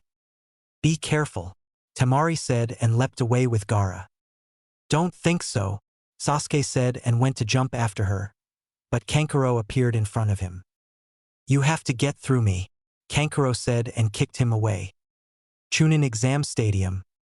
What's up with that barrier? Naruto asked as he dodged a kunai strike from a sound ninja and kicked him away. Naruto, I need you to help evacuate the civilians and get them to safety, Kakashi said. I need to go and stop Gaara, Naruto said. No, Sasuke can handle it, Kakashi said. If you think Sasuke can handle a Jinchuriki that's unstable, then you're more of an idiot than I thought, Naruto said and kicked a sound ninja away. That's an order, Kakashi said. No, Naruto, go after Gaara. We've already sent a team after him. You should be able to catch up to them. Make sure Sasuke gets back to the village and if you have to, use force, Jiraiya said and Naruto nodded then vanished. Why do you think Naruto can handle Gaara? Kakashi asked. You need to get your head out of his ass. Sasuke isn't strong enough to defeat Gaara if he releases Shikaku, Jiraiya said. Oh, and what can Naruto do if he releases Shikaku? Kakashi asked. Naruto can summon the boss toad. Now, I'm going to the barrier to help the Hokage. Take out as many sound ninja you can, and then meet up with the Umbu commander for further instructions, Jiraiya said and walked away. Naruto was running through the forest dodging any sound ninja and took them out with ease. He was surprised at how easy it was to take them out and figured Orochimaru must not care about his ninja at all if they're that weak. After a while of fighting and rushing towards Gaara, Naruto came across Kankuro who was sitting by a tree in pain. Kankuro, what happened? Naruto asked. It's Sasuke. I tried to stall him and when I had him beat, he had these weird markings on his body and completely destroyed me, Kankuro said. Can you move? Naruto asked. I'll need some help. He's going after Gaara. Temari's trying to calm Gaara down, and if Sasuke manages to get to him, then he'll release Shikaku and we're not strong enough to stop him, Kankuro said as Naruto helped him up. Don't worry. If Shikaku is released, I can handle him. As for Temari, I think she should be able to hold Sasuke off until we get there. Actually, there was a search party sent after him. Did you see them? Naruto asked. Yeah, I told them to go ahead, Kankuro said as they were jumping through the trees. Who was it? Naruto asked. The useless pink-haired girl, The lazy bum and the creepy bug boy, Kankuro said, and Naruto snickered at that. Sakura, Shino, and Shikamaru. Not a bad team, but they could have sent more. Naruto said. Wait, there's Temari. Kankuro said, pointing to Temari laying on a tree branch, and they landed next to her, causing her to point a kunai at them. Relax, Temari. It's just us. Naruto said, and she lowered the kunai. Sasuke got me. I had him, and then he used a fire jutsu against my wind, then used some kind of jutsu that had marks on his face and completely caught me off guard. Temari said. Yeah, that thing caught me off guard as well. Kankuro said. The others went ahead. Temari said. Then I'm going. Naruto said. Naruto, please don't hurt Gaara. It's not his fault. Temari said. I know. It's your father's fault and whoever put the seal on him. Naruto said. What do you mean? I get it's my father's fault, but how is it the fault of somebody who put the seal on him? Kankuro asked. Because Gaara's seal is horrible. I know a bit about sealing and Pervisage taught me one that will work. After I get a chance to defeat Gaara, I'll fix his seal. He'll still have his instant sand defense, but he won't be unstable and will actually be able to sleep. Naruto said. I don't know. How can we be sure you know what you're doing? Kankuro asked. It's either that or I let him run on a rampage and possibly get you two killed. Naruto said. Do it. Temari said. Temari. Kankuro said. No, Kankuro. If this is Gaara's chance at being normal again and no longer being labeled a killing machine, then I'll take it. Temari said. Fine. If you mess this up, then I'll come after you. Kankuro said. I'll keep that in mind. Naruto said and vanished. Let's heal up before we go. Temari said and Kankuro nodded. You like him, don't you? Kankuro asked. Who? Temari asked. Naruto, Kankuro said. Not in the way you're thinking. He's a good friend. He showed me around the village a few times. I can't date him or anything. It wouldn't work out. Temari said. Are you going to tell him? Kankuro asked. I don't think I need to. He probably already knows that and feels the same way. Besides, that Hyuga girl has her eyes on him. Temari said. The quiet one? Never would have guessed. Kankuro said. Naruto. Naruto was quickly jumping through the trees trying to get to Gaara quickly and stop him from transforming. He heard the sound of Sasuke's Chidori and then heard an explosion.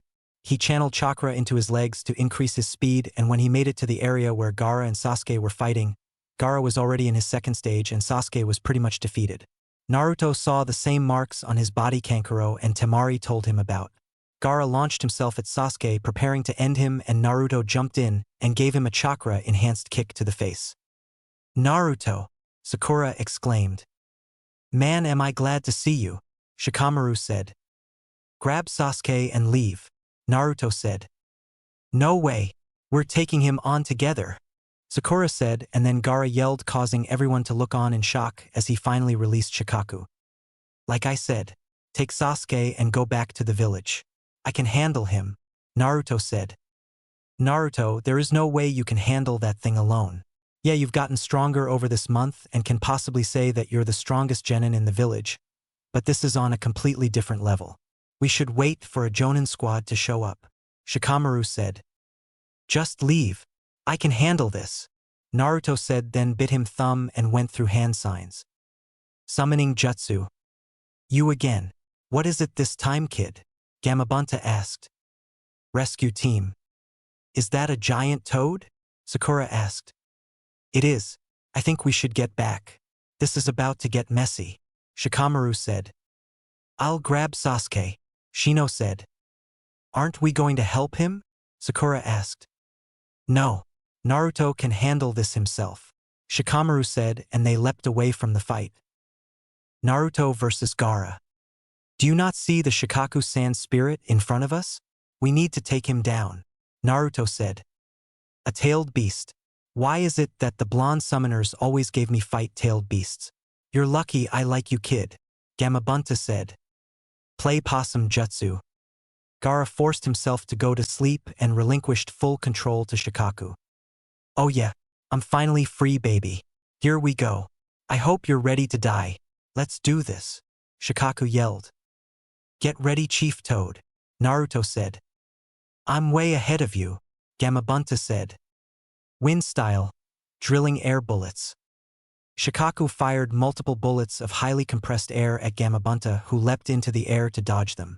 Shikaku didn't let up and continued shooting his jutsu at Gamabunta, who had no choice but to counter. Water style, liquid bullets. Gamabunta fired multiple bullets of water from his mouth, and they collided into the air bullets from Shikaku, resulting in an explosion of water.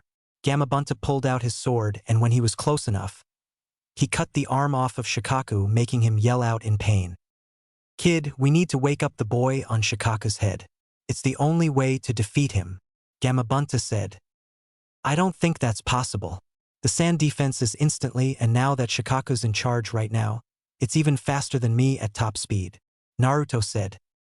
Well, I can't keep running around all day. If I wanted to do that, I would have stayed behind and chased the tadpoles back at home, Gamabunta said. We'll figure something out. Just keep. What the hell is that? Naruto asked, pointing to Shikaku's purple sphere in front of its mouth. That is something we do not want to get hit by. Hang on tight, Gamabunta said. Tailed Beast Bomb. Shikaku fired his jutsu at Naruto, but missed because Gamabunta leapt high up in the air. The Tailed Beast Bomb kept going until it exploded and destroyed a mountain that was far away from the fighting, but everyone near the fight felt the shockwave from it. Holy crap, Naruto said. This is dangerous. We need to stop him now. Any ideas? Gamabunta asked. Pervy Sage said that you can use oil.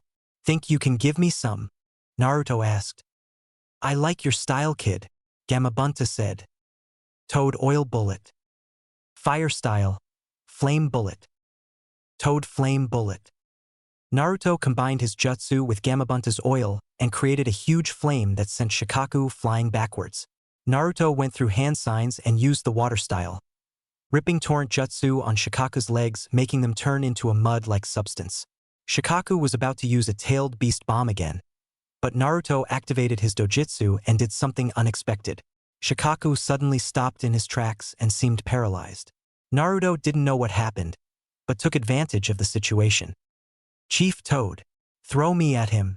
We can use this moment to wake him up, Naruto said. Are you crazy? Who am I kidding? I'll do it, Gamabunta said and threw Naruto at Gaara. Wakey wakey, Naruto said. Naruto headbutts Gaara, forcing him to wake up, and then Shikaku's body starts to crack before it eventually crumbles away. Naruto and Gaara both fell to the ground, but Naruto managed to catch Gaara mid-air and they landed safely. And no, stay back, Gaara said with fear in his eyes. Relax, I'm not gonna hurt you. I want to help you, Naruto said. Leave me alone, Gaara said and willed his sand to attack, but nothing happened. Listen, me and you are alike. The pain of suffering at the hands of the village you grew up in. The angry stares and cold looks. You're not alone. I have one inside of me as well, Naruto said and showed Gaara his seal as Temari and Kankuro landed next to them. Did you fix him yet? Temari asked. Not yet. I'm about to, Gaara. I'm gonna fix your seal so you can sleep and not have to live the angry looks and cold stares anymore, Naruto said. Gaara nodded after looking at him for a few seconds. Naruto looked at his seal and instantly frowned when he saw it. The seal wasn't even something you used to contain something like a tailed beast. Naruto went through a few hand signs before he placed his hand on Gaara's seal. Gaara grunted in pain, which was new to him, so he tried to fight Naruto off of him. But Temari and Kankuro held him down. After 10 minutes, Gaara's old seal was destroyed and a new one took place. Naruto placed a 6-symbol seal on Gaara, with the middle part of the seal being the lock to the seal where everything connects. It wasn't as strong as Naruto's seal, but it was perfect for holding Shikaku. That should do it, Naruto said and sat down to catch his breath. That's it? I was expecting something more flashy, Kankuro said. It wasn't that difficult.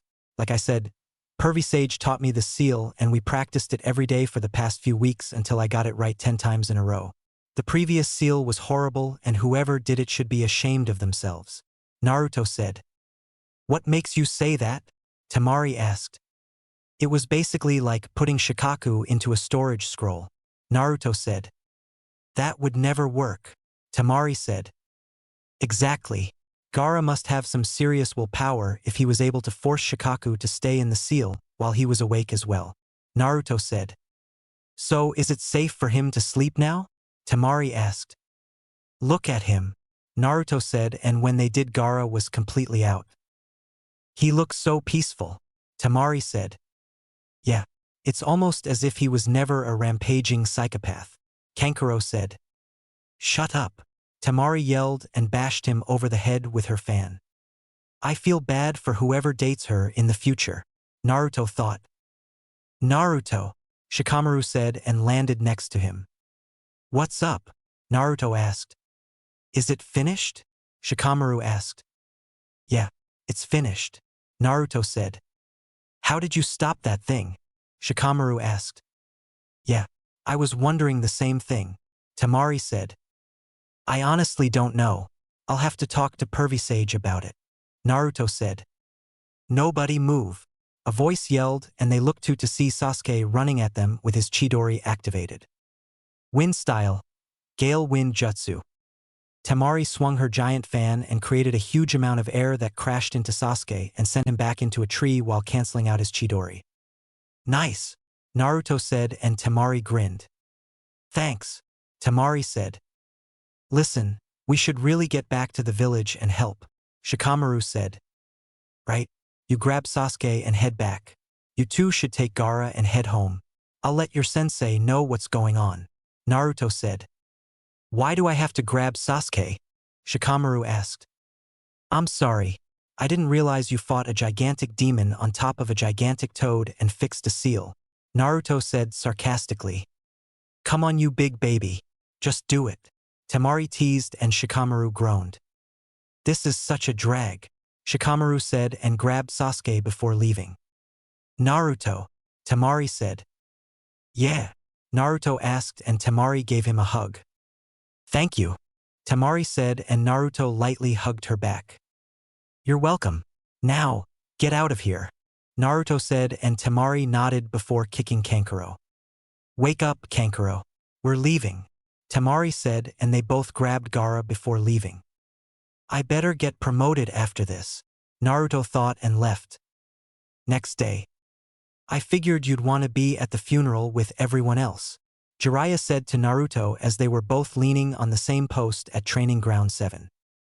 I didn't think it would be smart for me to be there anymore. I was there and not even his funeral was enough to keep ninja and civilians from glaring at me, Naruto said. He didn't tell you about your parents for your protection. They were both well-known ninja who helped in our victory during the Third Shinobi War. He didn't want you to accidentally slip up and say it to the wrong person and then you get captured by their enemies, Jiraiya said. Then he should have just told me that. Instead he decided to blatantly lie to my face and then tell me it's pointless to worry about that. Leaving me on the streets for 2 years and then showing favoritism while I have to struggle to get by. It sucks that he died, but for some reason I'm finding it hard to feel anything towards it, Naruto said. Don't beat yourself up over it. Everyone's different in how things affect them, Jiraiya said, and then it started to rain. So now what? Naruto asked. Now we need a new Hokage. We need a strong leader. Somebody that believes in the will of fire and will lead the village the right way, Jiraiya said. So are you going to take the title of Hokage? Naruto asked. No. I like to travel and being Hokage isn't my style, Jiraiya said, and there was a brief silence until Naruto broke it. Pervy Sage, I found out another ability of my dojutsu, Naruto said. Really? What is it? Jiraiya asked. I can cast a genjutsu that looks like it shuts someone's body down for 30 seconds. It's how I beat Shikaku when I had to fight him, Naruto said. That's kind of disturbing. Do you think it can cast any other genjutsu? Jiraiya asked. I don't know. That was the first time I did it, Naruto said. We'll have to work on that then. For now, I'll give you 2 days to rest up. Not many genin can say that they managed to beat a tailed beast, Jiraiya said. I guess you're right, Naruto said, and then the rain stopped. However, I need answers. How exactly were you able to figure out the first 3 activations for the 7 heavenly breaths so quickly? I thought you only were able to use 2 of them. Jiraiya said. I never slept when you sent me home. I used my shadow clones while I meditated and had them practice every night until they had them done. Compared to the 8 inner gates, it focuses on gathering oxygen into your lungs. I had my shadow clones hold their breath underwater for as long as they could, and then we tried the techniques. I didn't try any of the activations until a shadow clone was able to do it without any problems. Naruto said. We'll take a break from those for now. Since you're on a break, I'd recommend talking to Asuma in regards to your wind chakra nature. He's one of the 2, now 3 wind users in Konoha. He can help you so your attacks are as powerful as they should be. Jiraiya said. Who's the other wind user? Naruto asked. Somebody you need to stay away from. I'll tell you more about him some other time. Jiraiya said. Okay, I guess I'll see you in 2 days. Naruto said. Another thing you should know since you're my apprentice is that when I say a specific time frame, it may not be exact. I could be called away for something important from my research. Jiraiya said. Yeah, your research for your stupid books. Naruto said. My books aren't stupid. Anyway, I'm also Konoha's spy master. I report to the Hokage and nobody else.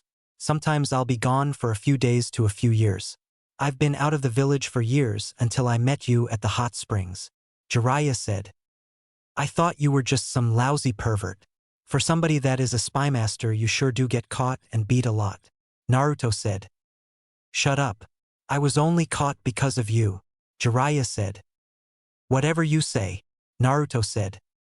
Listen, try to relax for a few days before you start training again. You may have the 9 tails to heal you, but rest also helps. Go hang out with your friends or something. Jiraiya said, pointing to Sakura, who was waiting for him. I doubt I can call anybody in this village my friend. Naruto said. You've known them for years, right? You should be friends with them by now. Jiraiya said. Well, I'm not. The only person I think I can call a friend is Temari, and she's from another village. But I'll see what I can do. Naruto said. That's the spirit. Jiraiya said and vanished as Sakura walked up to him. Yes, Sakura? Naruto asked. Why weren't you at the funeral? Sakura asked. I left early. Naruto said. Konohamaru was looking for you. He was a mess. Sakura said. I'll talk to him next time I see him. Naruto said. Listen, later on everyone is going to meet up for some food at Yakiniku-Q. I just wanted to see if you wanted to come. Sakura said. I can't. Naruto said, and Sakura got angry as usual. Why not? You think you're too good to hang out with the rest of the Rookie 9? Sakura said. No, I'm not allowed in that place. Actually, that entire part of the village hates me. Naruto said. This is what happens when you keep pranking everyone and everything. You're such an idiot. It's no wonder you're always alone and nobody likes you. Sakura said and instantly regretted it. I see. Have a good day, Sakura. Naruto said and walked away. Naruto, Sakura didn't finish because Naruto vanished. Next day. So, Naruto, you and Temari seemed to get along well after she apologized. Said. Yeah, she's a cool person. Naruto said. Aha, what do you think of her? Asked. She's smart, strong, and really cares for her brothers. Naruto said. Do you like her? Asked with a grin. Not in the way you're thinking. Naruto said. What do you mean? Asked. You think I like her as a girlfriend and I don't. We wouldn't really work out. She needs somebody that's kind of submissive, I guess you can say. She likes to be in charge, and plus she needs somebody to match her intelligence. I'm somewhat smart, but not smart enough to be with her. That, and I'm not really the submissive type.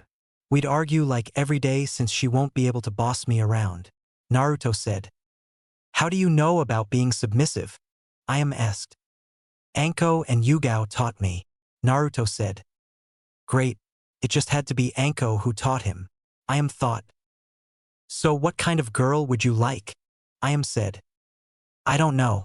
She has to have red hair though. It's my favorite color. Naruto said. If red is your favorite color, then why don't you have anything red on? I am asked. I do. My shirt underneath is red, Naruto said, and then they were interrupted by none other than Jiraiya. Seriously, Naruto? You just couldn't stay away from the ramen, Jiraiya said. Pervy Sage? What are you doing here? I thought I had a few days off, Naruto asked. There's been a change of plans. We're going on a mission. Meet me at the gate in an hour, Jiraiya said. You got it, Pervy Sage, Naruto said, and Jiraiya sighed.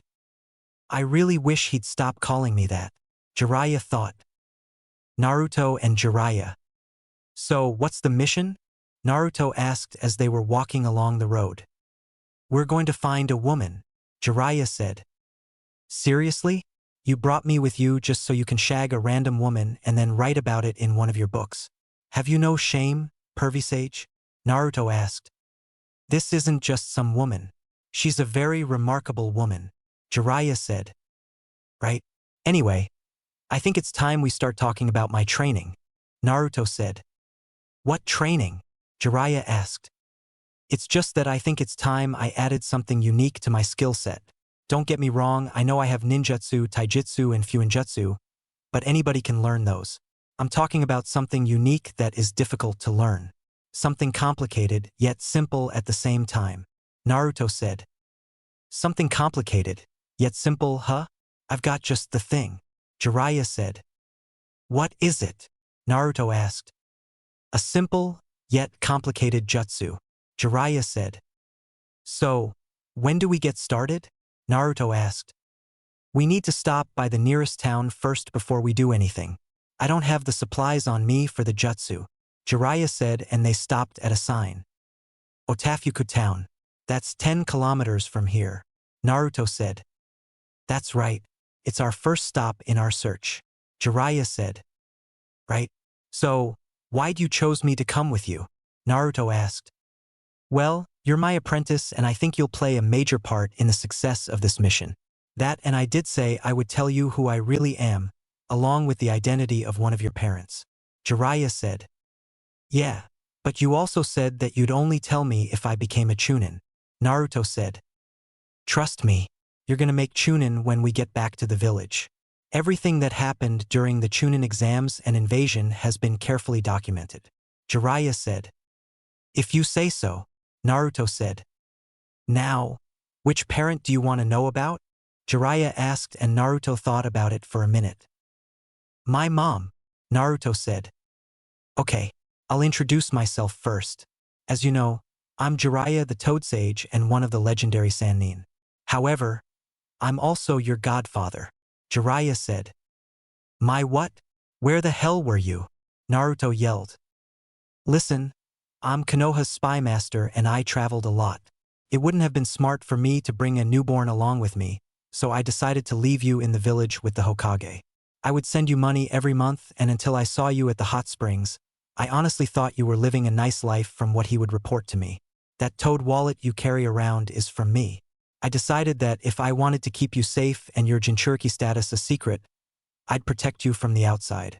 I've stopped so many lead ninja from leaking information about you over the years that the amount would be considered a small army, Jiraiya said.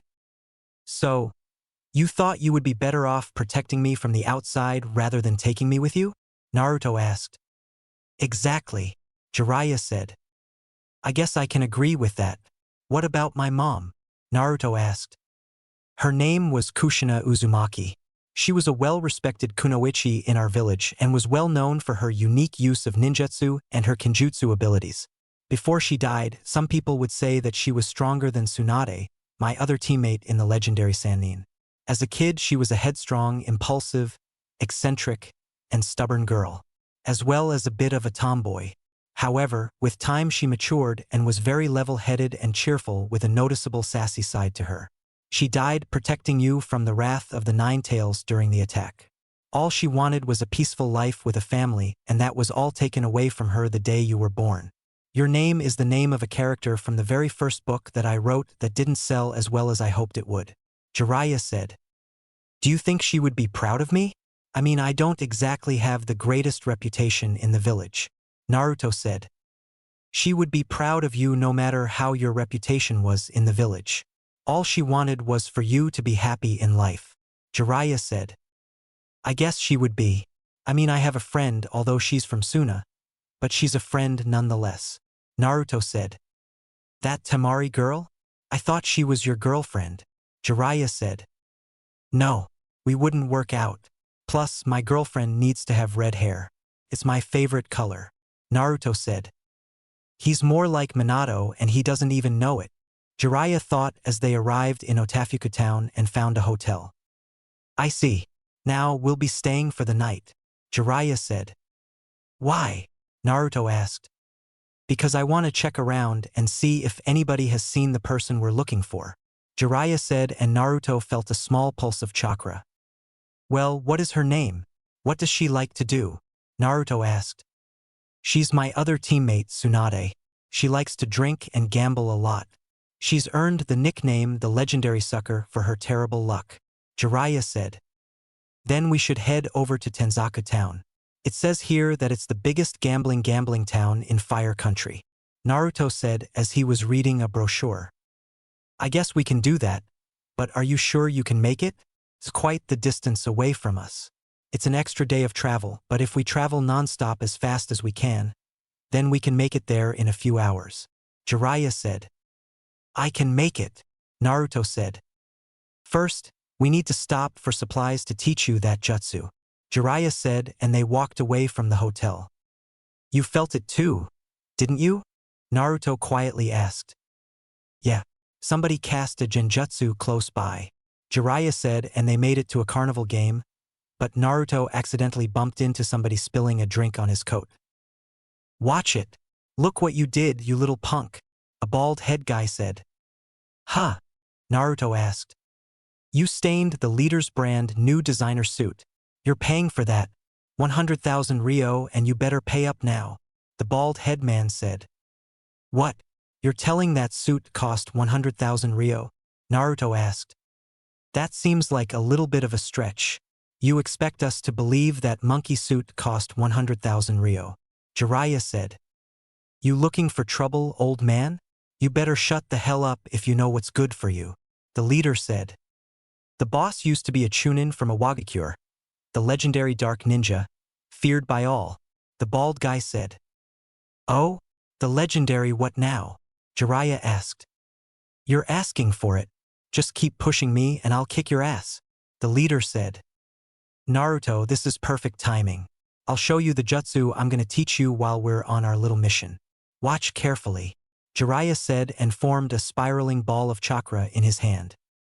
Enough of this, the leader said and charged at Jiraiya only to have the jutsu shoved into his chest and sent crashing into the game they were at. That was awesome, Naruto said. I was holding back. You guys are hardly worth the trouble, Jiraiya said and took the guy's wallet, then paid for the damages and bought all of the balloons filled with water as well as the rubber balls.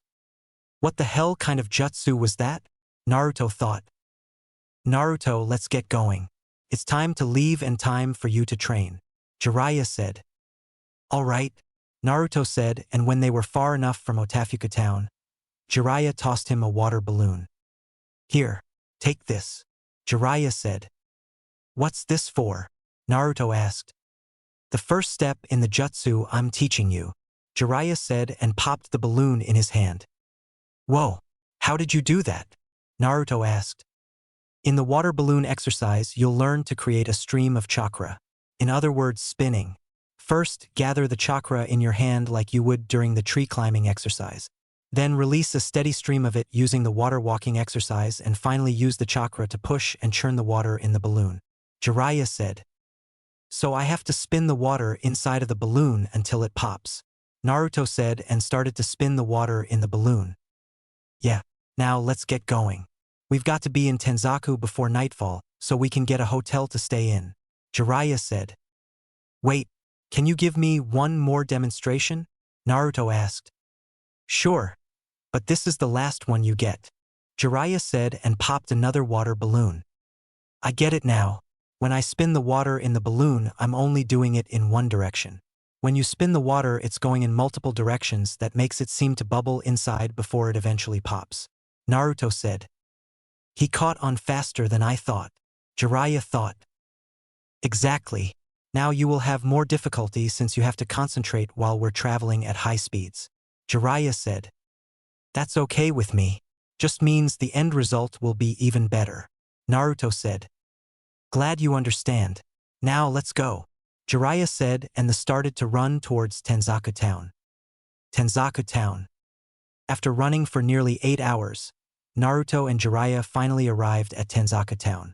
Along the way, Naruto finally managed to pop the balloon after 2 hours of trying, and Jiraiya made him practice it until he was able to do it in an instant.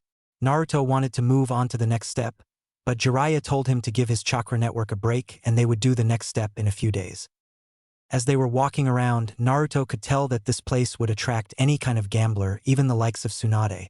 Naruto decided to test his luck at a lottery ticket, and to his and Jiraiya's surprise, he actually won off of his first ticket. Naruto didn't even try to win again since he had more than enough money to last him a couple of months. Alright, Naruto. I doubt she's here yet, but given the buzz around this place, I'd say she'll be here within 2 weeks. I'll book us a hotel, and for the next 2 weeks, I'll be working with you on your taijutsu and breaking down hand signs from your jutsus to use them faster. Is there anything specific you want to work on besides this jutsu? Jiraiya asked. Yeah, I want to work on my fuinjutsu, but not the ordinary stuff. I want to learn some juinjutsu, or at least methods of removing some. Naruto said, and Jiraiya sighed. Listen, kid. Juinjutsu is no joke and it takes years to master. Jiraiya said. I know that, but we have my shadow clones, remember? We'll be speeding up time if we use them. Naruto said. I'll teach you. Why do you want to know Juinjutsu so bad? Jiraiya asked. I don't know. I just have a feeling that I'll need it in the future. Naruto said. Alright, starting tomorrow we begin training. I'll have you work on the second stage and physical training while I work with your clones for a few hours. Jiraiya said. Alright, Naruto said. 2 weeks later. 2 weeks has arrived and a few of Jiraiya's spies have contacted him, letting him know Tsunade was now in Tenzaku Town. What made him confused was that earlier in the day, Tsunade hit the jackpot consistently and won a ton of money. Over the past 2 weeks, Jiraiya worked Naruto into the ground. He needed less hand signs for all of his jutsus, his taijutsu was even better than before. He managed to get past the second step in his jutsu, which required him to pop a rubber ball. Jiraiya kept his word and taught Naruto some Juinjutsu releasing methods that Naruto took to like a fish in water. Currently, Jiraiya had Naruto working on the final step to his jutsu, which relies on him combining the first and second steps together. Alright, Naruto. According to my sources, Tsunade is in town. She's been here for a few days and we've been gone from the Leaf Village for over 2 weeks. I want you to make some shadow clones and have each of them try to locate her to make it easier to find her. Jiraiya said. I don't even know what she looks like. Naruto said. This is what she looks like. Jiraiya said and held up a picture of Tsunade. You just happen to have a picture of her with her boobs being the main focus. That's not weird at all. Naruto said sarcastically. Shut up.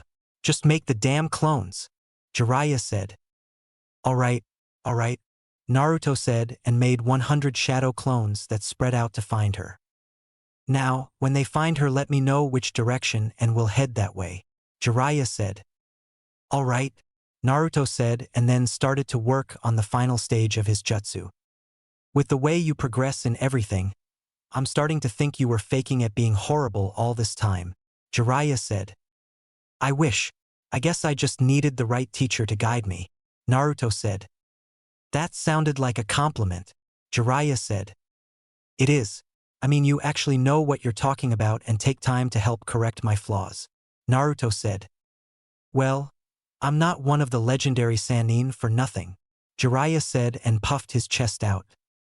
Yeah, but you're still a pervert. Naruto said and Jiraiya deflated. Way to ruin the moment. Jiraiya mumbled and Naruto's clones popped. I found her. She's going towards that big castle. If we hurry, we can catch her before she goes any further. Naruto said. Let's go.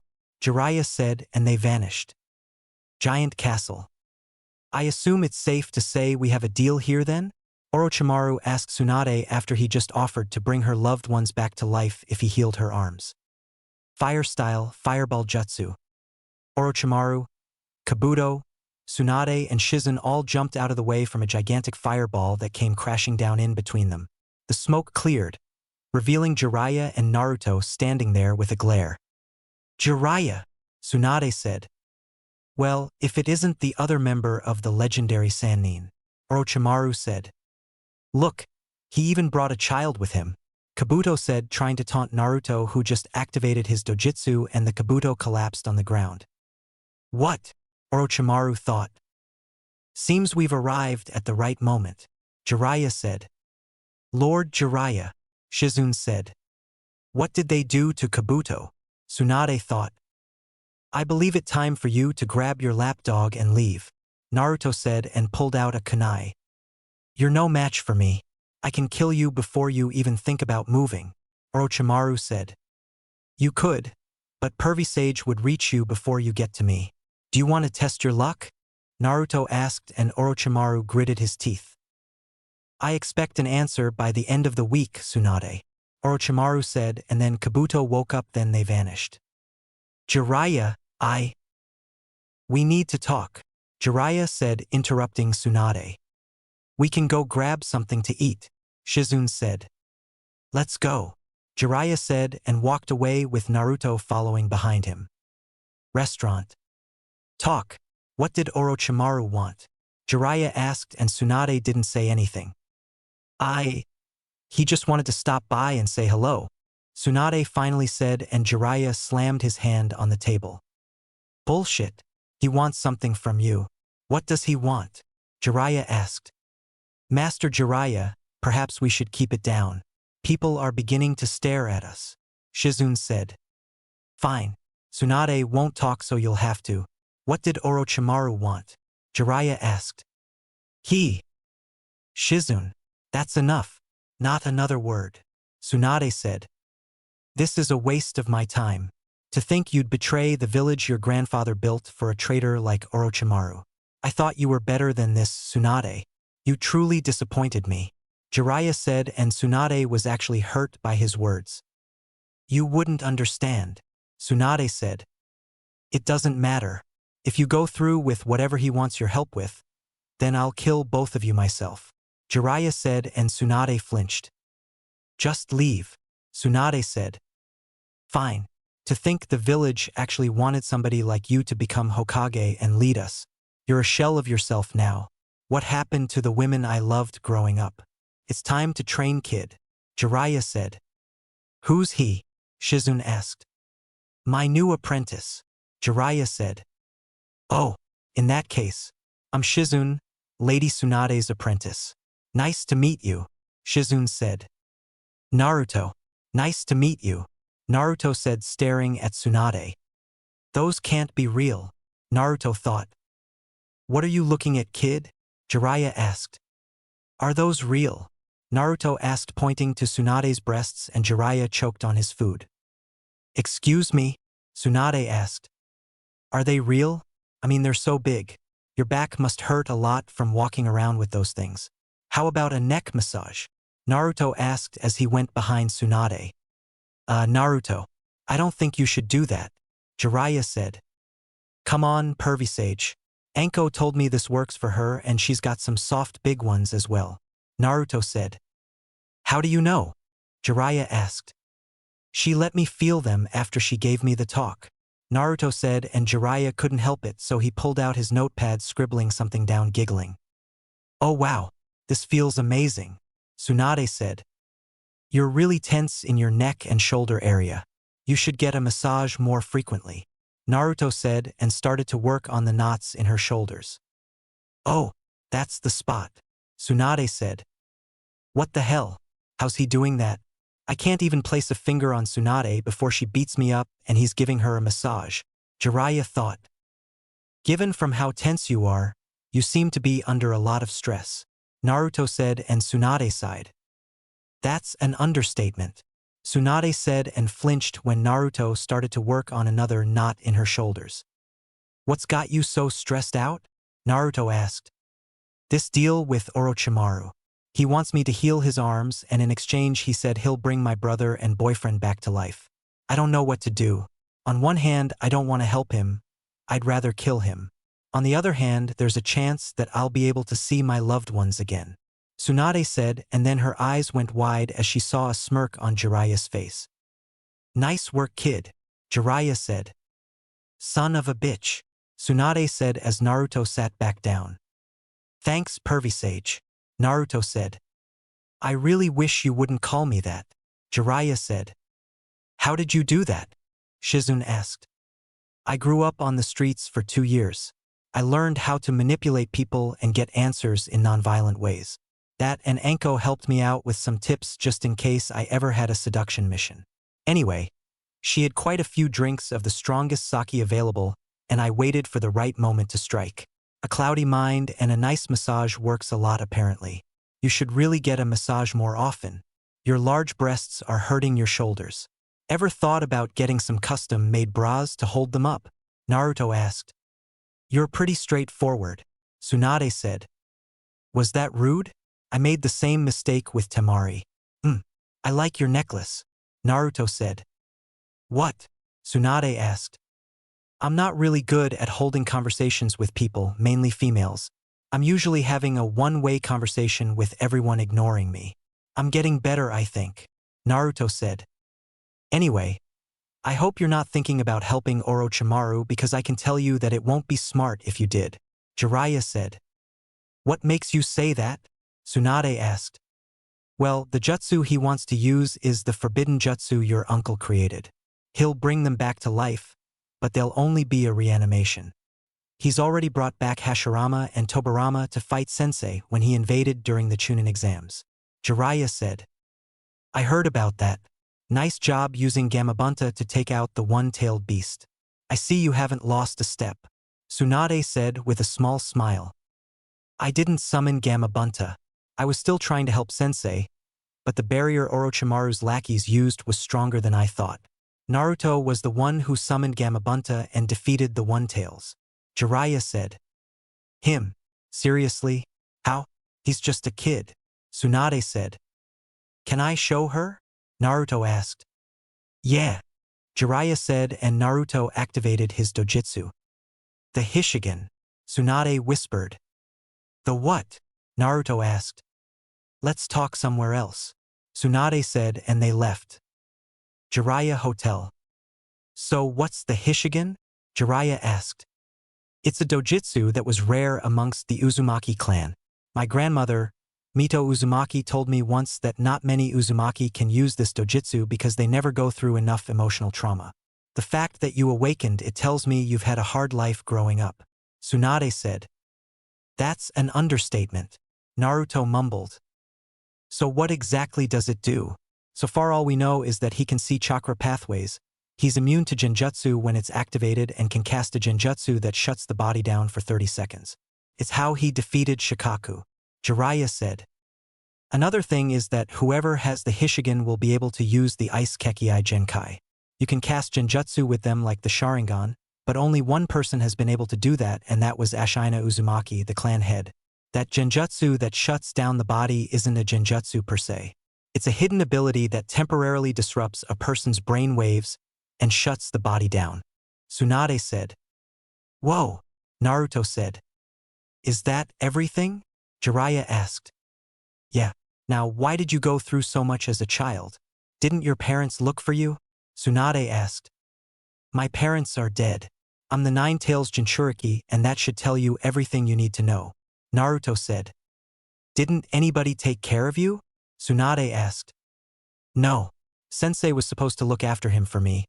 But it turns out he's been lying to me when I asked for reports on how he was doing and if I needed to return to the village, Jiraiya said. Why would he look after him for you? Tsunade asked. He's my godson. I couldn't take him with me since I was constantly on the live with my spy network, so I left him in Sensei's care, Jiraiya said. Godson? I was supposed to be a godmother. But Kushina didn't make it and neither did her son, Tsunade said and wiped a tear away. She's my godmother, Naruto thought. Tsunade, this is Naruto. He's Kushina's son. I don't know who told you he was dead, but he's been in the village this entire time, Jiraiya said, and Tsunade grabbed him by his shirt. Do not play with me. This is serious, Jiraiya. Tsunade said. Look at him. Don't you see the resemblance? You should know who his father is. Don't say anything. He decided to want to know who his mother is first rather than his father. He's alive, Tsunade, and I should have looked for you myself to tell you. But I was too caught up in my missions protecting Naruto from outside threats. Jiraiya said, and Tsunade dropped him, then pulled Naruto in for a hug. I'm so sorry. If I had known you were alive, I would have come back for you and raised you, Tsunade said. Why weren't you in the village anyway? Naruto asked. I left the village after the second shinobi war after my brother and boyfriend at the time died. I came back occasionally and met your mother a few times and even allowed her to sign the slug contract if she wanted to contact me. That's how I found out about you. I was on my way back to the village when an Umbu with a gorilla mask told me Kushina and her son died in the Nine-Tails attack. I've been gone ever since and I've just been drinking my sorrows away, Tsunade said. Then come back to the village. I don't have a mom in my life and we need a Hokage. You'd be perfect for both, Naruto said. I don't know if I can do that. I haven't been in the village in years. I'm an alcoholic and I'm in serious debt. I'm the last person you should want as the Hokage. Jiraiya should take the seat, Tsunade said. His first order would be for women to walk around topless. Do you really want him to have the seat? Naruto asked. Listen, Naruto. I'm just not cut out for the job, Tsunade said. The how about a bet? Naruto asked, and Tsunade of course fell for it. I'm listening, Tsunade said. Pervy Sage is teaching me a jutsu.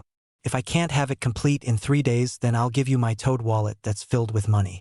If I do get the jutsu finished in 3 days, then you have to come back to Konoha and become Hokage, Naruto said. You're on. I'll even throw in my grandfather's necklace, Tsunade said.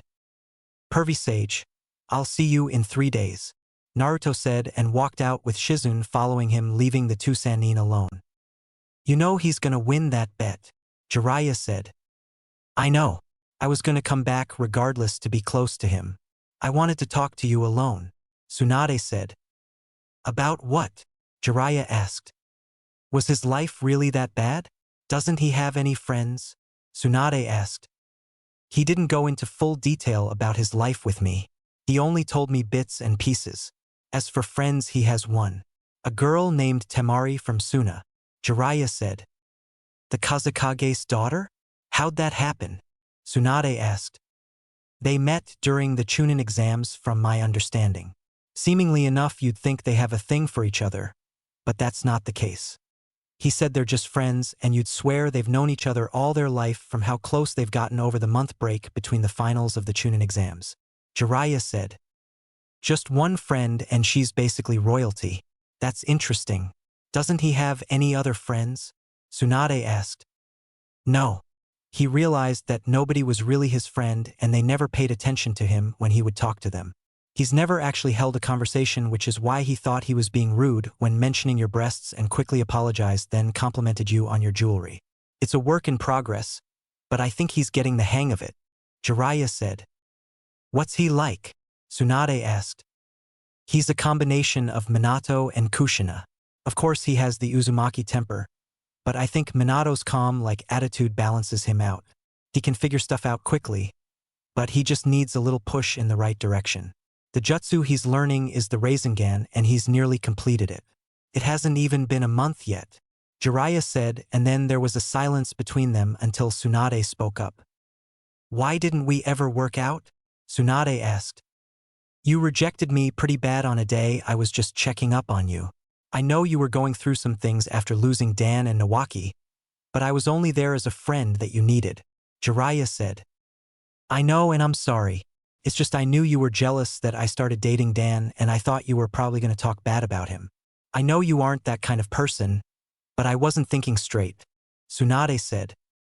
That's why I decided to give you your space after that day, Jiraiya said. You haven't spoken to me in 2 decades. I thought you hated me, Tsunade said. I didn't hate you. I hated what you said to me and how you showed no remorse for it. I decided to focus on my spy network, and then Naruto was born, so I had to work even harder, Jiraiya said. Does the village really want me to become Hokage? Tsunade asked. They were going to give me the hat, but I turned it down and recommended you, Jiraiya said. Then if this is a mission of that caliber, then why'd you bring Naruto along? Tsunade asked. The elders wanted to send Umbu with me and they'd slow me down. He's my apprentice and I wanted to train him some more and get him out of the village. That and I figured it was time you two met, Jiraiya said. Naruto and Shizune. Naruto, can I talk to you? Shizune asked. Sure, Naruto said. You need to call off the net with Lady Tsunade, Shizune said. Why? Naruto asked. Because that necklace is cursed. Every time she gave it to somebody, they ended up dying, Shizune said. Listen, she's the one who offered the necklace. I just wanted her to come back to the village to become Hokage and finally have some kind of family, Naruto said. I understand that, but you shouldn't take the necklace. Can kill you. It's bad luck, Shizune said. I have a giant fox sealed into my gut and I've already had Leaf Ninja try to kill me. A little more bad luck won't hurt me, Naruto said. Leaf Ninja? Shizune asked. I've already said too much. I need to start training and win this bet, Naruto said. Don't say I didn't warn you, Shizune said and left. You can come out now, Naruto said and two figures walked out wearing black cloaks with red clouds. Not bad. He was able to sense our presence. He's more interesting than I thought, Itachi, a blue shark-looking man said. Indeed he is, Kisame. Naruto, we would like for you to come with us. You have something that we need, Itachi said. He must be talking about the 9 tails, Naruto thought. He might try to run. Allow me to cut off his legs, Kisame said and pulled a giant sword off his back. What if I were to decline this invitation? Naruto asked. It would not be wise for you to do that, Itachi said and activated his Sharingan. So, you must be Sasuke's brother, Naruto said. He is. He's already dealt with that nuisance and now we're about to deal with one more. Make this interesting for me. Since I can't kill you, create some of those shadow clones you're known for and allow me to kill them, Kisame said with a grin. How about no? Now leave me alone. I have something to do, Naruto said and turned around only for Kisame to appear in front of him. I warned you, Kisame said and raised his sword to attack, but Naruto activated his Hishigan and Kisame collapsed. What was that? Itachi thought and kicked Naruto away. Would you like to join him? Naruto asked. You placed him in a genjutsu, but there's no foreign chakra in his body, Itachi said. That's because he's not in a genjutsu. He's temporarily dead, Naruto said and Jiraiya landed in front of him. Itachi Uchiha, Jiraiya said. Jiraiya of the legendary Sannin. We will meet again, Naruto, Itachi said and grabbed Kisame before vanishing. You alright, kid? Jiraiya asked. Yeah, I'm okay. All he did was kicked me away when Kisame fell to the ground, Naruto said. That dojutsu saves your life and bought me some time. Let's head back. You can start training tomorrow, Jiraiya said. What about my bet? I'll only have 2 days left instead of 3, Naruto said. Trust me, kid. With your luck and Tsunade's terrible luck, you'll win this bet, Jiraiya said. I guess you're right, Naruto said. They left the area and went back to the hotel to rest up for the night. Naruto made sure he had everything he needed to complete the Rasengan and win the bet. That wasn't the only thing on his mind. He wanted to know why Kisame and Itachi were really after him and how they would deal with Orochimaru in a few days. 2 days have passed since Naruto and Jiraiya found Tsunade, and to Naruto it was fun. He bonded with Tsunade over the past 2 days and they were instantly like mother and son. She told him how to talk to women better with the help of Jiraiya and Shizune. He was able to talk to girls now without feeling awkward and even met a few that were his age while walking around the town.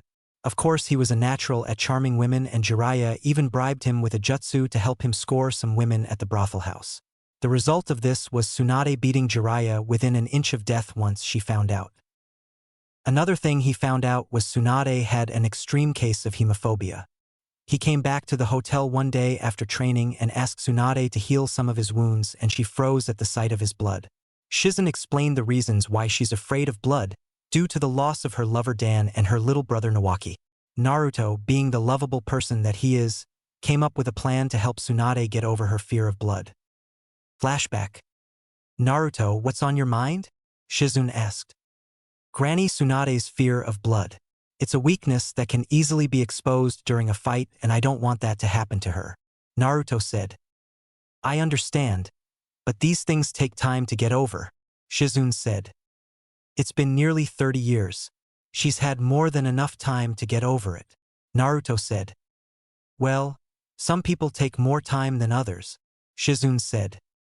What if I'm in danger and her fear of blood prevents her from saving me? Wait a minute. I got it, Naruto said. What? Shizun asked. Will use me to get her over her fear of blood, Naruto said. How exactly are we going to do that? You have the 9 tails inside of you and it heals any major wounds, Shizun said. Then we'll use a blood clone. We can give it an injury that only she can heal and it will force her to get over her hemophobia. I doubt she'd want to lose her only family member left, so I'm positive she'll ignore the blood and save the clone, Naruto said. That's a brilliant idea. Do you know how to use the blood clone jutsu? Shizun asked. Yeah, I just need to draw blood and then do 2 quick hand signs for it, Naruto said. We need an injury that's too severe for me to heal, but not too severe that it will destroy the clone. Lady Tsunade personally trained me, so there isn't much that I can't heal, Shizun said. Do you operate near the heart? Naruto asked. No, I've never been in a situation that required surgery near the heart. Oh, I see what you plan on doing, Shizun said. After we make the clone, stab the clone in the chest, but have it barely scrape the heart and rush the clone to Tsunade. She'll either have to let me die or get over her fear of blood and heal me, Naruto said. Do we tell Master Jiraiya the plan? Shizun asked. No, Pervy Sage should be kept in the dark about this. We need his reaction to be legit, Naruto said. We need a backstory for the injury, Shizun said. Tell her Kabuto attacked me while I was training. Use your chakra scalpels to do damage around the clone's body and then stab the clone in the chest with a kunai, Naruto said. It's almost scary how well thought this plan is, Shizun said, and Naruto just shrugged. Few hours later. Lady Tsunade, I need your help, Shizun yelled as she burst into their hotel room. What is it? Tsunade asked. It's Naruto. Kabuto attacked him while he was training, Shizun yelled and laid the clone on the bed. Then heal him, Tsunade said. I can't. I've never done anything near the heart. He was hit by chakra scalpels and then stabbed near the heart. He's bleeding everywhere, Shizun said. Hey, what's with all the noise? Jiraiya asked as he came into the room. Kabuto attacked Naruto and I can't operate around the heart, Shizun said. What? Tsunade, you have to do something, Jiraiya said. I can't, Tsunade said, frozen to where she was standing. Lady Tsunade, please, Shizun said. I can't, Tsunade said. Damn it, Tsunade, get your ass over here and save my godson, Jiraiya said, and Tsunade shook her head. It's okay, Pervy Sage. We all have to die sometime, right? The clone asked and coughed up blood. Damn it, Tsunade, get your ass over here, Jiraiya yelled. He's losing too much blood. He won't make it much longer, Shizun said, trying her best, and Jiraiya had enough, so he dragged Tsunade over to Naruto's body. Look at this. I can't believe you're willing to let your godson die. You're a disgrace to the medical corps, Jiraiya said and stormed out of the room. Lady Tsunade, please help him. I thought you didn't want to lose any more family members, Shizun said. I can't, Tsunade said, and then the clone stopped breathing, so Shizun moved away from the body with blood on her hands. I hope you're happy, Shizun said and placed a blanket over the clone's body. And Naruto, Tsunade said and hoped it was a lie, but got no response. It's over, Lady Tsunade. I'll go tell Master Jiraiya what happened, Shizun said and left the room. Naruto, please wake up, Tsunade said. She didn't get an answer, so she hesitantly went over to the body, pulled the blanket back and checked for a pulse. It was faint, but still there, so she slowly got to work and had to catch herself from stopping. The pulse grew stronger after a while, and now the hard part came. She had to remove the kunai and be prepared for the blood to shoot out. She got herself together, and once the kunai was out, she was sprayed with blood, but didn't let that stop her. Took some time and a few close calls, but she finally healed him. That's when Tsunade heard the door open, revealing Shizune, Jiraiya, and Naruto. Tsunade was confused as Naruto was just dying until she saved his life. Naruto? But how? You were just dying, Tsunade said. It was a blood clone, Lady Tsunade. Naruto wanted to help you get over your hemophobia, so me and him came up with this plan. Seems like it worked since you're covered in blood and you aren't freaking out, Shizune said, and then Tsunade realized she was actually covered in blood. Was Jiraiya in on it as well? Tsunade asked. I just found out right before we came in the room, Jiraiya said. By the look of it, Lady Tsunade, you aren't scared of blood anymore. You're covered in it and you aren't panicking, Shizune said, and then Tsunade realized that Shizune was telling the truth. Wait, so Kabuto didn't attack you? Tsunade asked. Nope. Him and Orochimaru are most likely hiding until you give them your answer. Now it's time to train, Naruto said. Oh yeah, you still have to master the Rasengan, Jiraiya said. I've got a few clones working on that. This training is for Granny Tsunade, Naruto said, and Tsunade's eye twitched. Will it kill him to stop calling me that? Tsunade thought. Train her for what? Shizune asked. To fight. It's clear that she's rusty, and since she's family, I don't want anything happening to her. We can have a fight between the two of us, Naruto said. You do realize she's one of the legendary Sannin, right? Jiraiya asked. One of the legendary Sannin who hasn't trained since before I was born. I should be able to get her back in shape. I mean, of course she's stronger than me, but I should be able to handle it due to my stamina and her current lack of training, Naruto said. Alright, Naruto. If you want to fight, then I accept. First, get out so I can get this blood off of me, Tsunade said. Yeah, Naruto. You're too young to see this, Jiraiya said and started to giggle perversely. Oh, but it's okay for you to have a picture of her with her boobs basically popping out of her shirt all the time? What are you gonna do with the picture, pervy sage? Gonna rub one out later with it? Naruto asked. What picture? Tsunade said and glared at Jiraiya, who was sweating bullets. This one, Naruto said and took the picture from Jiraiya as he tried to get rid of it. Oh my, Shizune said as she looked at it. See, your nipples are basically showing. This is what he showed me to track you down since I didn't know what you looked like, Naruto said. Shizune, take Naruto to the forest to prepare. Me and Jiraiya need to have a talk, Tsunade said sweetly and started to crack her knuckles. Yes, ma'am, Shizune said and quickly left with Naruto. So, you were peeping on me again, huh? You remember what happened last time, don't you? Tsunade asked sweetly and Jiraiya quickly nodded. Please have mercy, Jiraiya said. I'm all out of mercy, Tsunade yelled and Jiraiya could be heard screaming for miles. Flashback end. The result of Naruto training with Tsunade was him of course losing. But it was fun. Shizune decided to join in and use her medical knowledge to fight Tsunade since Kabuto was there as well. Jiraiya watched on, covered in lumps and bruises since Tsunade only gave him the bare minimum treatment to recover. Tsunade had to admit that Naruto was pretty good for his age and couldn't believe that he only got like this after a month of training. However, Tsunade surprised Jiraiya and Naruto when she used the famous with style to restrain Naruto after he accidentally started to use the Nine Tails chakra during the fight and started going on a rampage.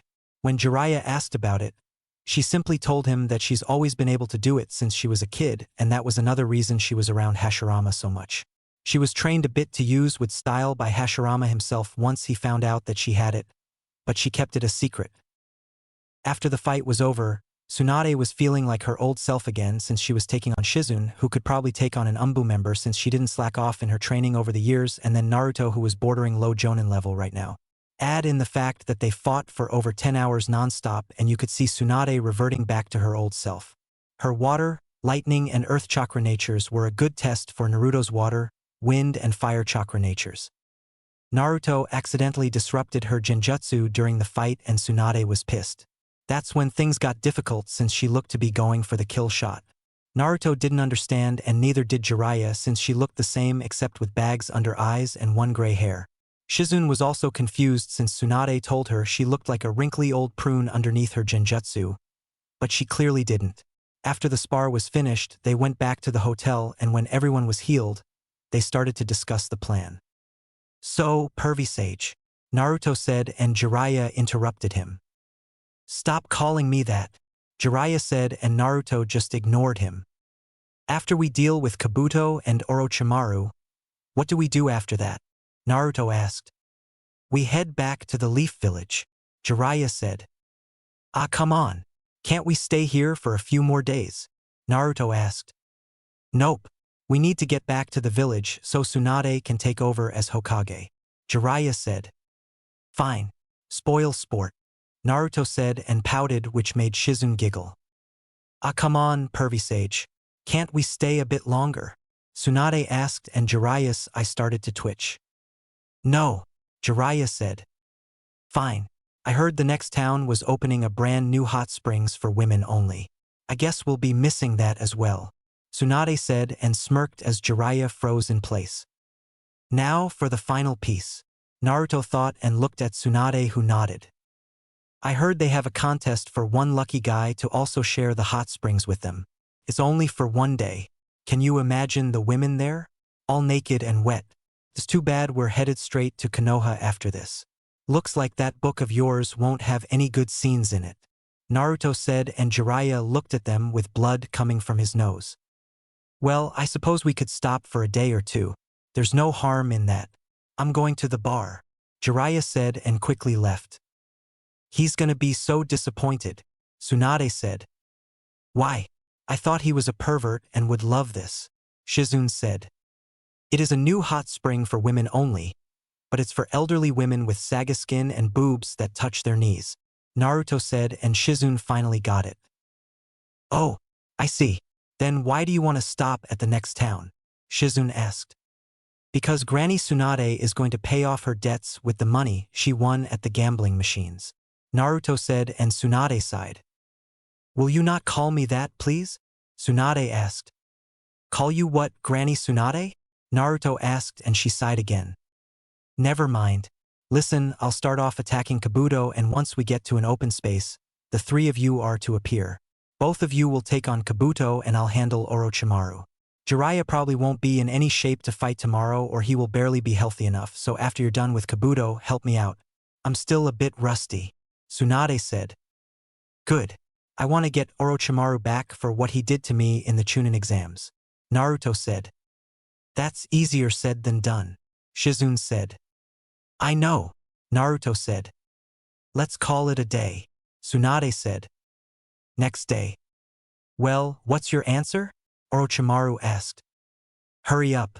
Lord Orochimaru doesn't have all day, Kabuto said. I'm not healing your arms. I'd rather kill you, Tsunade said and Orochimaru chuckled. Kabuto, take care of this for me, Orochimaru said.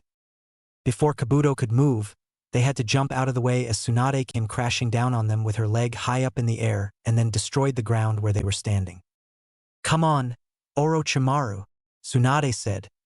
It's amazing that after all these years of knowing each other, we've never actually met in combat, Orochimaru said. That's right, Tsunade said running at them. Don't get your hopes up. You still have to go through me, Kabuto said. It'll be a pleasure killing you both right now, Tsunade said and destroyed the wall they were standing on, forcing them to jump away. She hasn't lost any of her strength. I won't go well for you if she ever connects, Orochimaru said. I can see that. It's too cramped here. I can't fight in this kind of area, Kabuto said. A change of scenery? Orochimaru asked. Yes, I think a change would be wise. Don't forget she still has her assistant and then Lord Jiraiya is here as well. No doubt he heard the commotion and is already on his way, Kabuto said and then they hopped away. Perfect, Tsunade thought and gave chase. Open field. Why are you running?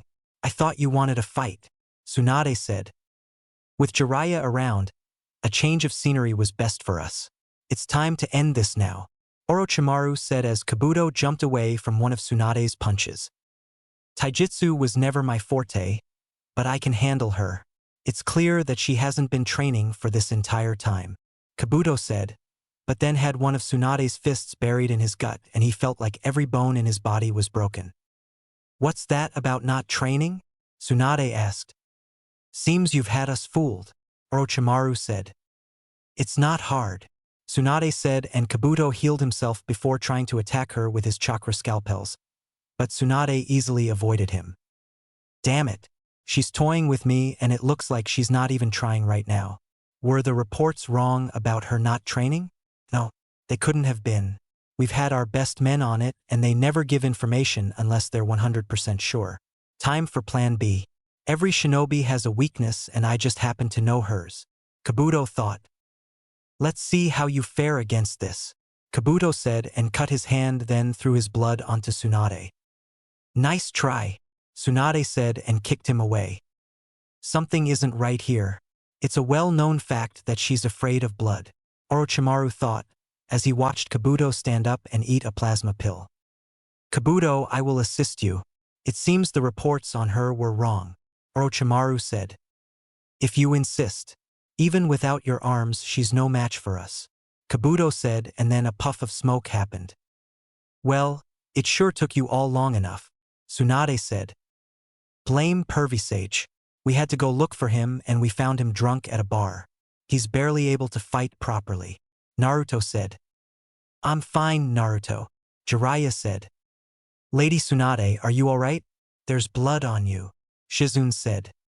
It's not my blood. You two can take on Kabuto. Me and Jiraiya can handle Orochimaru, Tsunade said. Isn't this interesting? All three of the legendary Sannin together again. Who would have thought a day like this would happen? Orochimaru said. The Nine Tails Jinchuriki will be a problem. I can't kill him because then they'll come after me and I'd rather not deal with that organization again. However, his dojutsu interests me. I'll have to figure out a way to get that boy on my side, Orochimaru thought. Well, I guess I can handle Kabuto, Naruto said. I wouldn't underestimate me if I were you, Naruto. I'm as strong as Kakashi, Kabuto said. Yeah, congratulations. Are we gonna fight or not? Naruto asked. Naruto, follow my lead. I'm the strongest between the two of us and I have experience. Plus, I can tell he specializes in medical ninjutsu, so I should be able to counteract him, Shizune said. Didn't you tell me that medical ninjas are supposed to hang in the back during a fight? Maybe I should take the lead on this one, Naruto said. No, Shizune is right. She should lead because he can use chakra scalpels to fight and so can she. They'll cancel each other out, Tsunade said. Fine, lead the way, Naruto said. Naruto and Shizune versus Kabuto. Kabuto immediately summoned a snake to assist Orochimaru in his fight and then activated his chakra scalpels. Shizune activated her own chakra scalpels and attacked Kabuto. It was clear from the start that Shizune was better at close-quarters combat, but Kabuto was no slouch. He managed to cut the tendons in her right leg, but she also cut the muscle tissue in his arms. Shizune ducked when Kabuto swiped at her head and kicked him in the gut with her good leg, and before Kabuto could cut another tendon in her leg, Naruto used the great breakthrough and sent Kabuto flying backwards into a boulder. Thanks for the save. I just need a few minutes to recover, Shizune said. I can handle him from here. I've seen how he fights, Naruto said. You shouldn't take him lightly, Shizune said. I won't, Naruto said. Naruto Uzumaki, I hope you don't think you can beat me, Kabuto said arrogantly. Anyone can lose on any given day, Naruto said. If you can't defeat Sasuke, then you're not even close to being able to defeat me. I'll admit that Shizune has a chance, but you on the other hand have no chance at all, Kabuto said. Trying to use Sasuke as bait to make me angry won't work. I'm looking past Sasuke now. My new goal is to surpass my sensei and then the fourth Hokage. Let me know when Sasuke defeats a tailed beast and then we'll be getting somewhere. Until then, shut the hell up and fight me. Oh wait, Do you need Orochimaru's permission to fight me? Seems you can't do anything without him telling you to do it. Naruto said. You should watch what you say, Kabuto said. How does it feel working for somebody so weak? I guess we know who the weakest Sannin is. He lost to an old man while he had Hashirama and Tobirama Senju on his side. If that's who you take your orders from, then I guess you're just as weak as he is. Naruto said. Shut up, Kabuto said. Too easy, Naruto thought. Kabuto charged in at Naruto full of rage for disrespecting Orochimaru and never noticed the smirk on Naruto's face.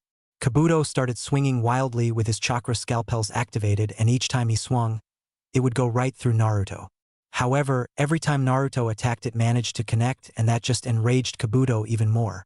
What he didn't know was that Naruto was using the Shunshin at incredible speeds, creating after images of himself. But they were all able to attack him. I've had enough, Kabuto yelled. He was about to attack, but then Shizune used her poison mist on him. But Kabuto held his breath as the poison surrounded him, so he wouldn't breath it in. Naruto tapped his arm as a signal to Shizune to use her poison needles. She shot her poison needles towards the poison mist, and Naruto used his Gale Palm jutsu to speed them up a bit. They heard Kabuto groan as the needles managed to hit him and smirked. What do your poison needles do? Naruto asked. They'll leave him near death, but since he's a medical ninja, he'll most likely slow the poison down to try and keep fighting. If he was smart, he would leave and try to find a cure. But since you've managed to enrage him, I don't think he'll do that, Shizune said, and the smoke cleared, revealing Kabuto with 3 needles in his arm. Damn it! I fell for a simple trick and now I'm poisoned, Kabuto thought. Summoning jutsu. Everyone looked over and saw Tsunade summon a giant slug. Orochimaru was about to ask for help, but Jiraiya came at him with some taijutsu, and Orochimaru was able to dodge some of them, but not all of the attacks. He jumped back onto his snake summons, and Jiraiya also went through hand signs. Summoning jutsu. What's up? Gamakichi asked. What the? Why are you here? Where the hell is your father? Jiraiya asked. Long time no see, huh? Gamakichi asked. Of course. Leave it to the world's greatest pervert to have performance issues during a big moment, Naruto said, and Shizune giggled. Well, Jiraiya, still playing the fool, I see. You always were ridiculous, but this time you've outdone yourself, Orochimaru said. Summoning jutsu. What is it now? Gamabunta asked as Naruto summoned him. Pervy Sage is having performance issues and summoned Gamakichi, Naruto said. Leave it to the pervert to have performance issues during a big moment, Gamabunta said, and even Tsunade laughed at him. There's no respect, Jiraiya thought. I know it isn't the boss summons, but can you take out that giant snake for us? Pervy Sage decided to get drunk last night, and now he can't properly use his chakra, Naruto said. It depends. Will there be more barrels of sake as payment for wasting my time on such a weak summons? Gamabunta asked. You'll have to wait until we get back to the village, but yeah, I can get you some, Naruto said. I knew I'd like you, kid. Gamakichi, head back home, Gamabunta said. Sure thing, Pops, Gamakichi said and left. Kabuto, summon Manda, now, Orochimaru said. I'm on it, Kabuto said, and Orochimaru noticed he could barely stand. What happened to him? Orochimaru thought. Rasengan. Everyone looked at Naruto, who appeared in front of Kabuto and shoved a Rasengan into his gut, making him yell out in pain as the jutsu grinded into his stomach. Before Kabuto was launched away, he activated his chakra scalpel and cut Naruto's heart muscles. Kabuto was out cold and nearly dead, as was Naruto. Tsunade quickly rushed to his side and started to heal him before he could die. Orochimaru took this time to grab Kabuto and quickly left. Come on, Naruto. Stay with me, Tsunade said as she was healing him, and then a hand grabbed her necklace. I win, Granny Tsunade, Naruto said with a weak smile and passed out. Naruto, Tsunade said. Don't worry, Lady Tsunade. He's fine, Shizune said. Let's get him back to the hotel, Tsunade said.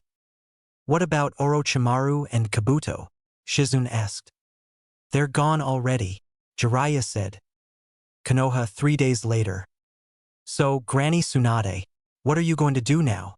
Naruto asked as they were walking through the village under a henge, so she wouldn't be recognized.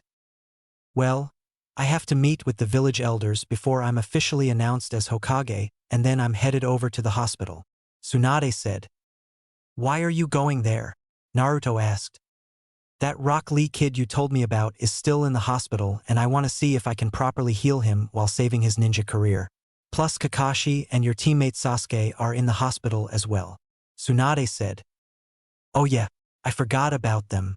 Why am I escorting you around the village? I thought the Hokage would have an assistant or umbu with them. Naruto said. I can't spend some time with my godson? I've missed a lot over the past 13 years and I want to catch up. Now, Jiraiya tells me you're good friends with the daughter of the 4th Kazekage. Do you like her? Tsunade asked. No, me and Temari are just friends. She needs a submissive boyfriend and I'm an Uzumaki. So being submissive isn't exactly in my blood. Naruto said. Did you forget that I'm part Uzumaki as well? I know all about how being submissive is the last thing we do. Tsunade said. I forgot about that. I guess the Senju last name throws me off. Naruto said. It's alright. Nowadays most people forget that I'm an Uzumaki. Tsunade said. So we're kind of related. Naruto said. I guess you could say that.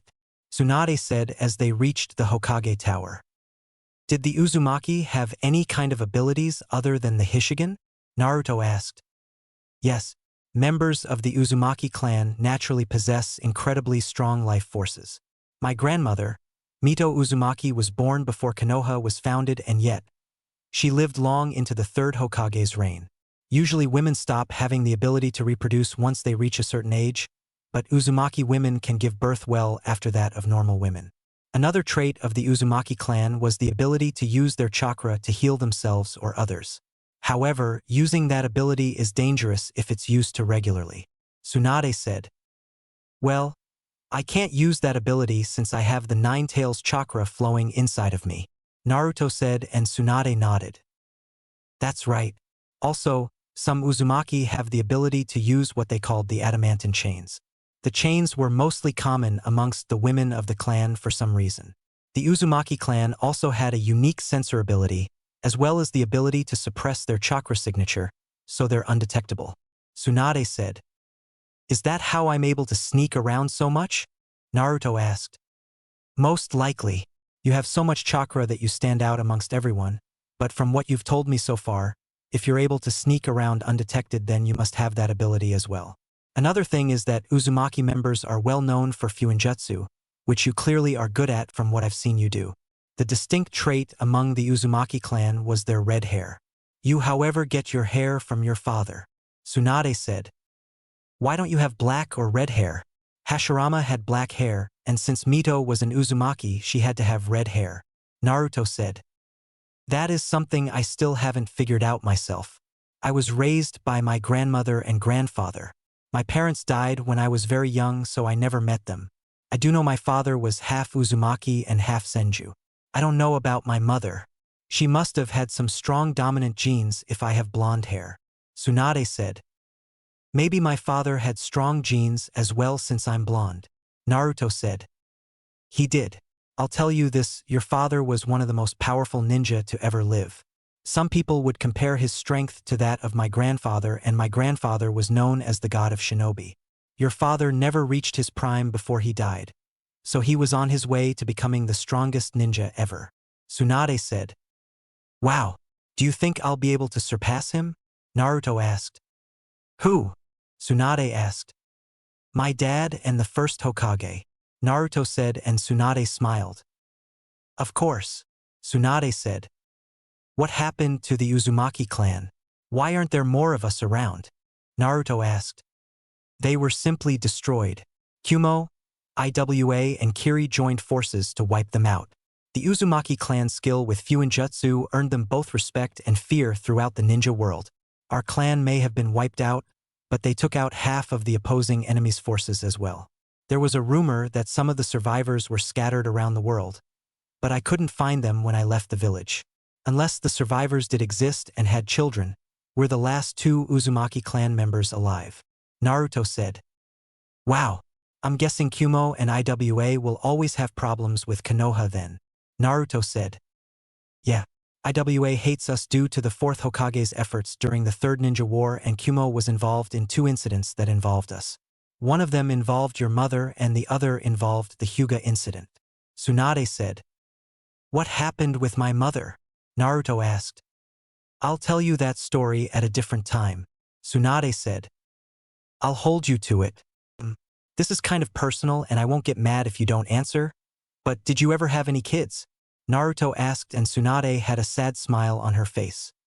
No, but I wish I did. Tsunade said. Why not? Naruto asked. My boyfriend Dan died during the 2nd Shinobi War and I never had another relationship. I've had the occasional hookup before I left with one person, but I could never date him. Tsunade said. So you and Pervy Sage, huh? Naruto asked, and Tsunade froze. What? Tsunade asked. He talks in his sleep. He kept mumbling about some blonde lady who broke his heart and it made him leave for over 20 years. I just put 2 and 2 together. Naruto said. Keep that to yourself. Tsunade said. Okay, why not have kids with Pervy Sage? I mean, it's obvious he loves you and you must have had some type of feelings for him if you would hook up with him more than once. You said it yourself that you wish you had kids. So why not with him? Naruto asked, and they came up to a room where the elders were waiting. Not gonna happen. Now let's go. The elders are waiting for me. Tsunade said. Why should I go in there? I thought this was a private meeting. Naruto said. You already know what's going on and you're my escort. Shizen should already be in there and I'm technically the Hokage, so I can bring whoever I want. Tsunade said and opened the door, then dropped their hinge. Lady Tsunade, I'm glad you can join us. However, young Naruto must leave. Elder Hamura said. He stays. He knows what is going on and was my escort for the day while I had Shizun working with patients at the hospital. Tsunade said. Very well. Elder Hamura said. Are you sure it is wise to have him here? No offense, but he's only a genin. Elder Koharu said. I'm sure. Tsunade said. This is unacceptable. The boy must be removed. A man with a bandage over one of his eyes said, and then looked at Naruto. He stays, Danzo. He'll be on his best behavior. Isn't that right, Naruto? Tsunade asked, and then Naruto activated his dojutsu. Will you please deactivate your dojutsu? Hamura asked. No. Somebody is trying to control me with a genjutsu and this keeps it from happening. I know who it is, but I'd rather not put the person on blast. So, stop before I kill you, Naruto said, and the genjutsu stopped. What kind of eyes are those? To be able to detect and block out the Kodo Amatsukami is simply unheard of and impossible. Danzo thought. Very well. We shall allow it, Koharu said, as she already had felt a genjutsu being used. Before we start, how many people are supposed to be in this room? Naruto asked. Only the 6 of us, Hamura said, and Naruto threw 4 kunai into each corner of the room, revealing 4 dead blank Umbu masked shinobi who quickly went up in fire. It seems somebody doesn't know what a private meeting is, Tsunade said and glanced at Danzo, who was visibly angered. Damn it. The Jinchuriki is stronger than I thought. I must leave before he makes it known that it's me. Danzo thought and stood up. Where are you going, Danzo? We still have a meeting to get started, Koharu said. I must seek out my personal doctor. My missing eye is bothering me, Danzo said and left the room. Now, may we get started? Tsunade asked. Yes, listen carefully, Tsunade. We must send word to the feudal lord that the 5th Hokage has officially arrived in the village. All the preparations must begin at once for the coronation ceremony, Koharu said. Can't we just skip the ceremonies? They're such a bore, Tsunade said. Tsunade, Koharu said. Okay. Comes with the job, I guess. One of the perks of being Hokage, Tsunade said. I'll send 2 jonin to immediately send word that in a few days from now, we will officially welcome the 5th Hokage, Koharu said. I understand, Tsunade said. Your grandfather would be proud of you, Hamaru said. You've met the first Hokage? Naruto asked. Yes, we were students of the first and second Hokage along with Hiruzen and Danzo, Koharu said. Then you must have known Mito Uzumaki. Was she really as great as Granny Tsunade described her to be? Naruto asked. You told him of his heritage? Hamura asked. No. Jiraiya told him of his mother and her name. I only told him bits and pieces about his father, but nothing to give away who he is. I figured since he knows he's an Uzumaki that I should give him a bit of a history lesson. Tsunade said. Why not just tell him of his father? You can overrule Hiruzen's law about his parents now that he's dead. Koharu said. What law? Naruto asked. He placed a secret law backed by the civilian council that would prohibit anybody from adopting you and telling you of your lineage. Hamura said. Yes, quite a bit of people wanted to adopt you and they had nothing but good intentions. I believe Makoto Uchiha, who was one of your mother's friends, wanted to adopt you. The Hyuga clan wanted to take you in as well since Hayashi Hyuga was good friends with your father. A few civilian families wanted to take you in as well since they were also close to your parents. Koharu said. Yes, I believe a few kunoichi wanted to adopt you as well. Anko, but due to her history with Orochimaru she was rejected and that was when you were about 8. Kurenai Yuhi also wanted to adopt you along with Yugao, Tuchi Akraku and Tsum Inuzuka, who was the leader of the Inuzuka clan. However, the civilians minus the Ikarakus were mysteriously found dead in their homes a few after they were rejected from adopting you. The same happened with some of the kunoichi who wanted to adopt you. They were poisoned, but we couldn't trace it back to anything. Hamura said. Anko wanted to adopt me? She doesn't seem like the parent type. Naruto said. Despite Anko being tough on the outside, she does have a big heart. She saw how you were being treated and she remembered how the village treated her once she was betrayed by Orochimaru and came back to the village. She didn't want you to grow up the same way she did. But Hiruzen rejected her and claimed that you were just fine. He even went as far as to place a squad of Umbu to follow her and make sure she didn't come in contact with you. Hamura said. Wait a minute. Why would he do that? Shizune asked. Because Hiruzen wanted him as a weapon similar to Danzo. Hiruzen knew about the beatings and you living on the streets for 2 years, but he would sometimes order those mobs to attack you and then play the grandfatherly role to manipulate you to turn you into a weapon. Apparently you were smarter than he thought and you didn't fall for any of his tricks. Koharu said. I always knew there was a reason I didn't trust him anymore. Naruto said. Was he being controlled by a genjutsu? Tsunade asked. No. This was held in a private meeting between us right after Naruto was made into a Jinchuriki. We of course were against it, but he was the Hokage and his decision was final. I was well known for being able to detect genjutsu during my time as a shinobi and Hiruzen was not under any kind of influence. Koharu said. Do not worry though. Anko took care of the mobs after they attacked you. She along with Yugao killed them once Anko was released from Umbu supervision. It was her way of helping you while you were out on the streets. Hamura said. Then why does she act like she doesn't know me? Naruto asked. Because Hiruzen had a memory blocking seal placed on her, and we couldn't find Jiraiya to remove it for us. Koharu said. I'll remove it then. I've come across that seal during my training with Pervisage. Naruto said. I'm sorry. With who? Hamura asked. It's Jiraiya. That's what he calls him. Tsunade said. It's funny. Your mother called him the same thing. Koharu said. I guess great minds think alike. Naruto said. If you say so. Tsunade said. Now, I believe you have some patients in the hospital that require your assistance. Is there anything you need before we leave, Lady Tsunade? Koharu asked. No, Tsunade said. I do. When can I get my Chūnin vest? Naruto asked. I'm glad you said something. The feudal lord personally promoted you. While you were away he asked for details surrounding the Chūnin exams and was very impressed with your involvement. Hamura said. Yes, Naruto said. Now, it is with great honor that we promote Naruto Uzumaki to the rank of Chūnin. Koharu said and gave him a Chūnin vest. Congratulations, Naruto, Shizune said. That just means I'm one step closer to becoming Hokage, Naruto said. You're still a long way from that, Tsunade said. Then you better keep that seat warm for me, Naruto said and took off his hoodie, then put on his Chūnin vest.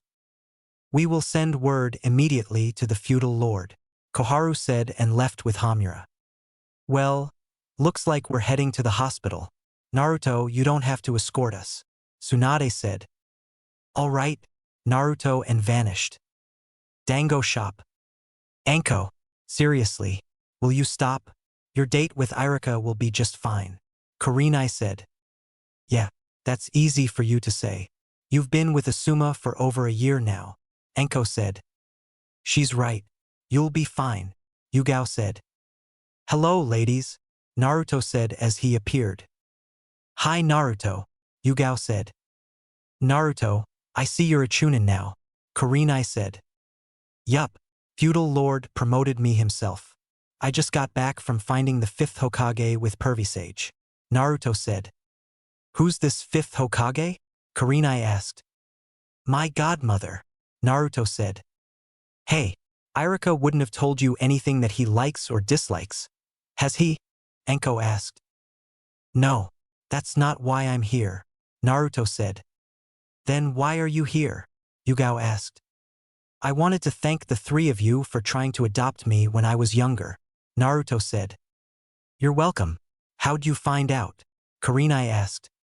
Hamaru and Koharu told me, Naruto said.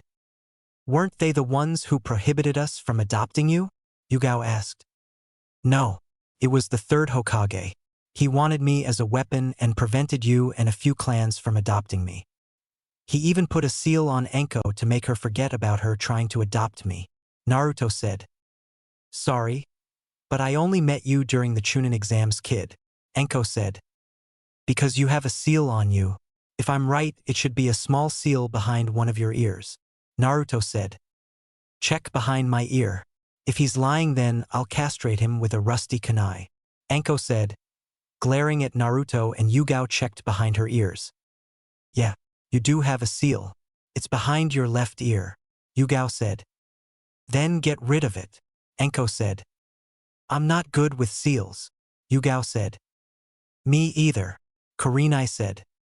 Great, only seal master we have is that pervert, Anko said. I can get rid of it. I know Fuinjutsu, Naruto said. Yeah, right, Anko said. I'm a level 7 sealing expert. I was already a level 5 sealing expert before Pervisage trained me, and now I'm at level 7, Naruto said. Why should I believe you? Anko asked. It's either I get rid of it or Pervisage does it, and he'll most likely have you get naked for it. It's your choice, Naruto said. I'd do it if I were you, Anko. I've known Naruto since he was a kid, and I can tell when he's lying, Yugao said. What?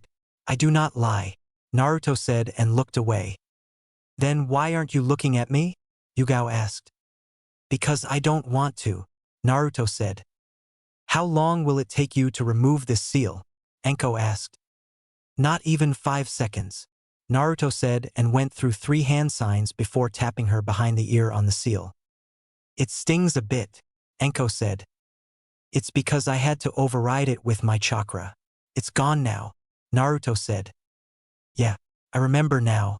I saw you one day get cornered by a mob, and they were about to start beating you until I showed up and took you away before they even got their weapons out. I argued with the 3rd Hokage for hours on multiple occasions about adopting you, and he came up with some bullshit excuse that it would make the family too powerful since you're a Jinchuriki. That, and he thought my seal would activate if I was in constant communication with you. After that, I don't have any memory of you until the Chūnin exams, Anko said. I was told it was because I was too high up in the rankings to adopt you, but when I asked for another child, he magically had the paperwork ready. Mind you, I was a Chūnin until I was recently promoted a few months before I took a genin team, Kurenai said. He forced me to stay in Umbu so I wouldn't be able to adopt you, Yugao said. You 3 aren't the only people who tried to adopt me, Naruto said. Who else tried to adopt you? Kurenai asked. Tuchi Ichiraku, Hayashi Hyuga, Sum Inazuka, Mikoto Uchiha, some kunoichi, and a few civilian families that my parents were friends with and knew about me. He had the civilians and other kunoichi killed a few weeks after they were all rejected from adopting me. They were poisoned, Naruto said. Then why not poison the rest of us? Kurenai asked. You're the genjutsu mistress, so you probably have good sensor ability and would have trapped whoever was sent to poison you in a genjutsu. Anko is basically immune to poisons because her past with Orochimaru and Yugao was in the Umbu. Sum Inuzuka would have smelled the poison. Hayashi Hyuga, from what I know, doesn't take any food or drink that wasn't prepared by the Hyuga servants, and Makoto Uchiha must have been high in the Uchiha clan in order for him to not get rid of her, Naruto said. Makoto was the clan head's wife and she's Sasuke's mother, Yugao said. Then it's a good thing I wasn't adopted by her, Naruto said, and they laughed. So, what are you going to do now? Kurenai asked. Take a few days off. After that, I'll start to train and take some missions, Naruto said. Speaking of training, I want to test my genjutsu on you. Master Jiraiya said you can't be placed under a genjutsu while your dojutsu is active, and I want to try it out, Kurenai said. It's true. While my dojutsu is active, I can't be placed under a genjutsu. You can help me though. I'm only able to break out of genjutsu up to C rank. Anything higher and I can't do it, Naruto said. Sure. Just find me when I'm not with my team, Kurenai said. Ever thought about learning kenjutsu? Yugao asked. Yeah, but every time I go look for a sword, none of them seem right for me. Even the custom-made swords don't feel right in my hands. I just decided to stick with kunai, Naruto said. Do you know who your mom is? Yugao asked. Yeah, Kushina Uzumaki. Why? Naruto asked. Because after the Nine-Tails attack, I found her sword and kept it so I could give it to you one day. Maybe I can teach you some kenjutsu moves, Yugao said. I'm more of a torturing type of person. So if you need any tips, just stop by the T&I building or find me in the Forest of Death, Enko said. Okay, I'll see you all later, Naruto said and walked away. It's honestly surprising how much he looks like Lord Fourth and he hasn't figured it out yet, Enko said. Give him some time. He'll figure it out, Kurenai said. Do you think he'd want us to adopt him now? Yugao asked. I doubt it.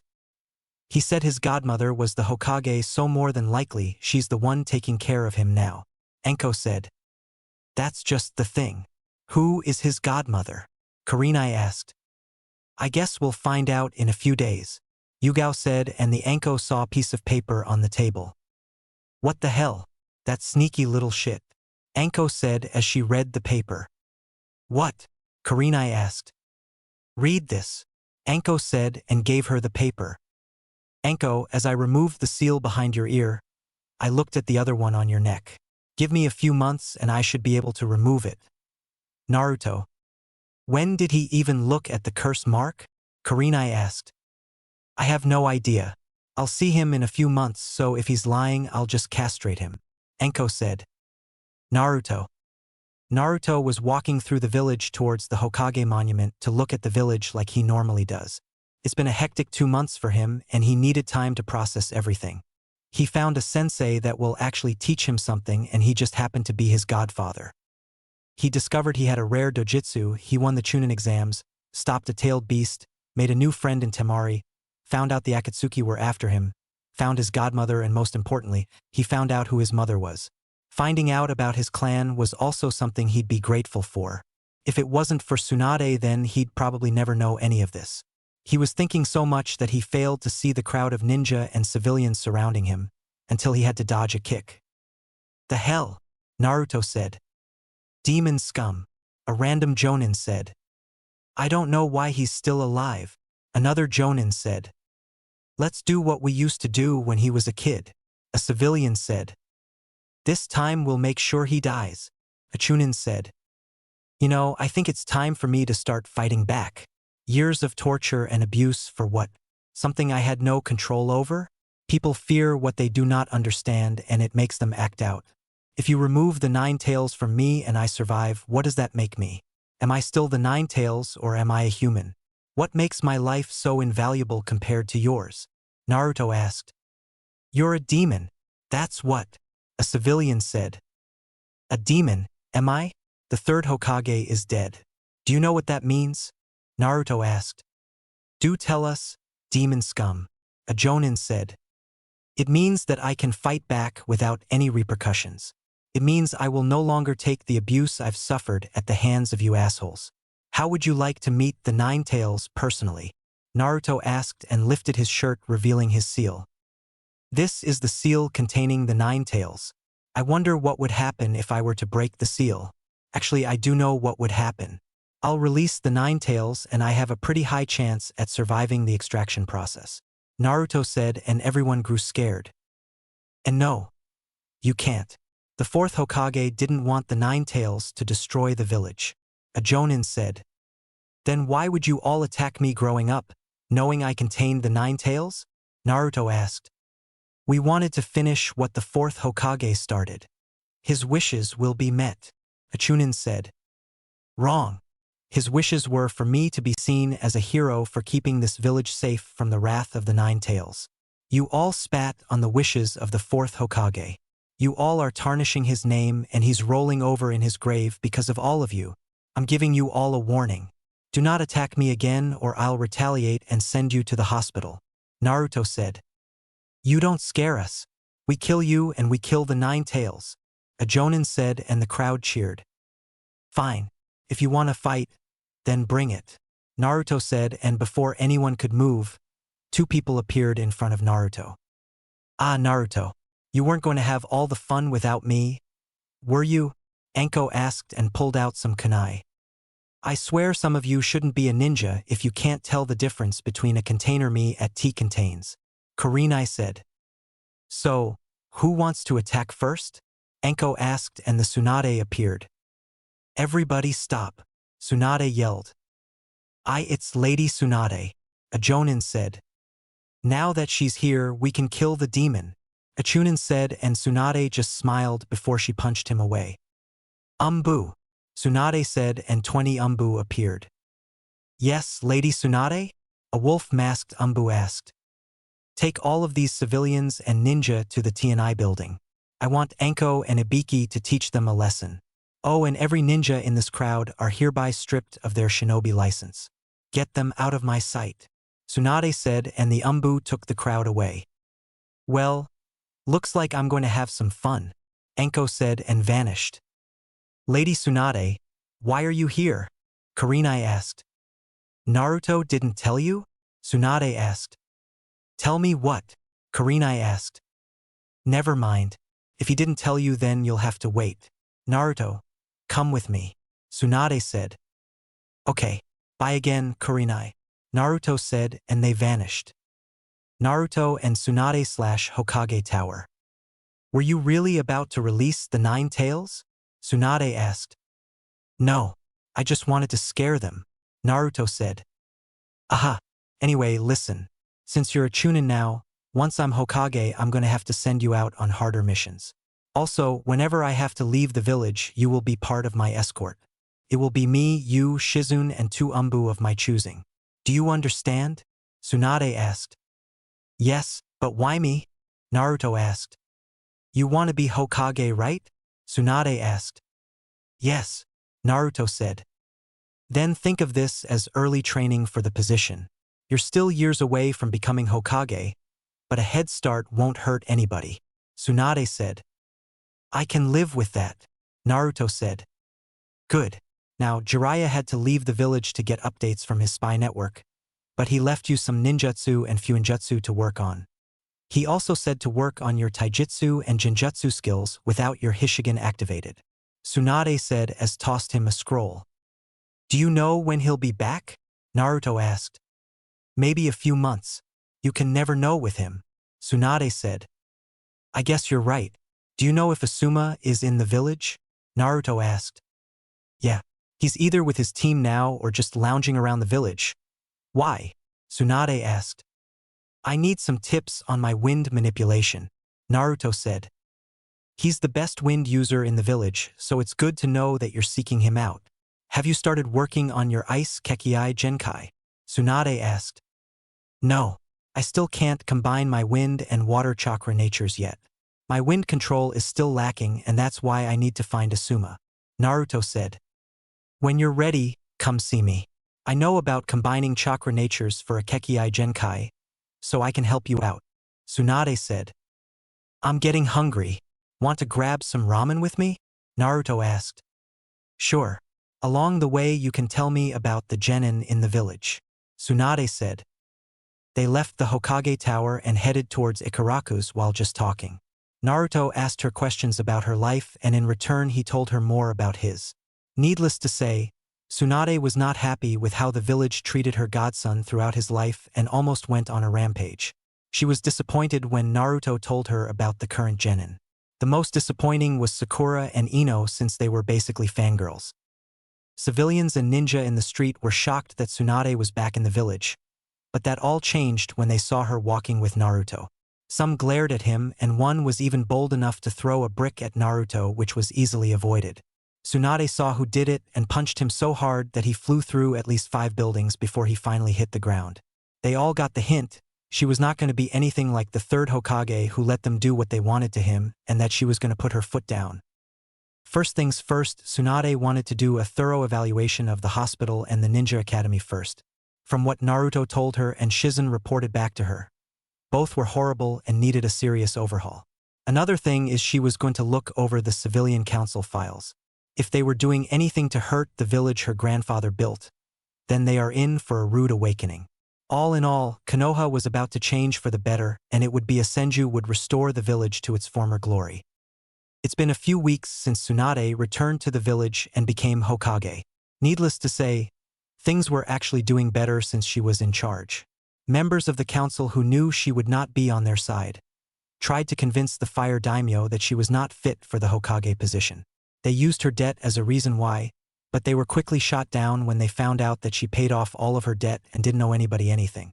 They brought up her alcohol problem and complained about her drinking on the job, but they were countered when Tsunade told the feudal lord Hiruzen was always smoking on the job, and she knew for a fact that it wasn't cigarettes or tobacco he was smoking. All in all, the fire daimyo approved of Tsunade becoming Hokage, and she was crowned that very next day. She went through files thanks to Naruto telling her about the corruption and nearly destroyed the village when she found out how much the civilian council owed in taxes. Every civilian council member except for Mabuki Haruno were all forced to pay the money they owed and were kicked off of the council along with 2 years in jail. Tsunade also had Naruto show her the weak points in the village, and needless to say she was surprised that the village hasn't been invaded yet. She gave Naruto an A-rank mission that he could do whenever and all he had to do was prank places with holes in the security until it's basically impossible for him to get through. Tsunade also discovered how terrible the Ninja Academy was and fired every teacher except for Irika, who was the best teacher they had. She replaced all of the teachers with retired shinobi who wanted the job and the spots were quickly filled.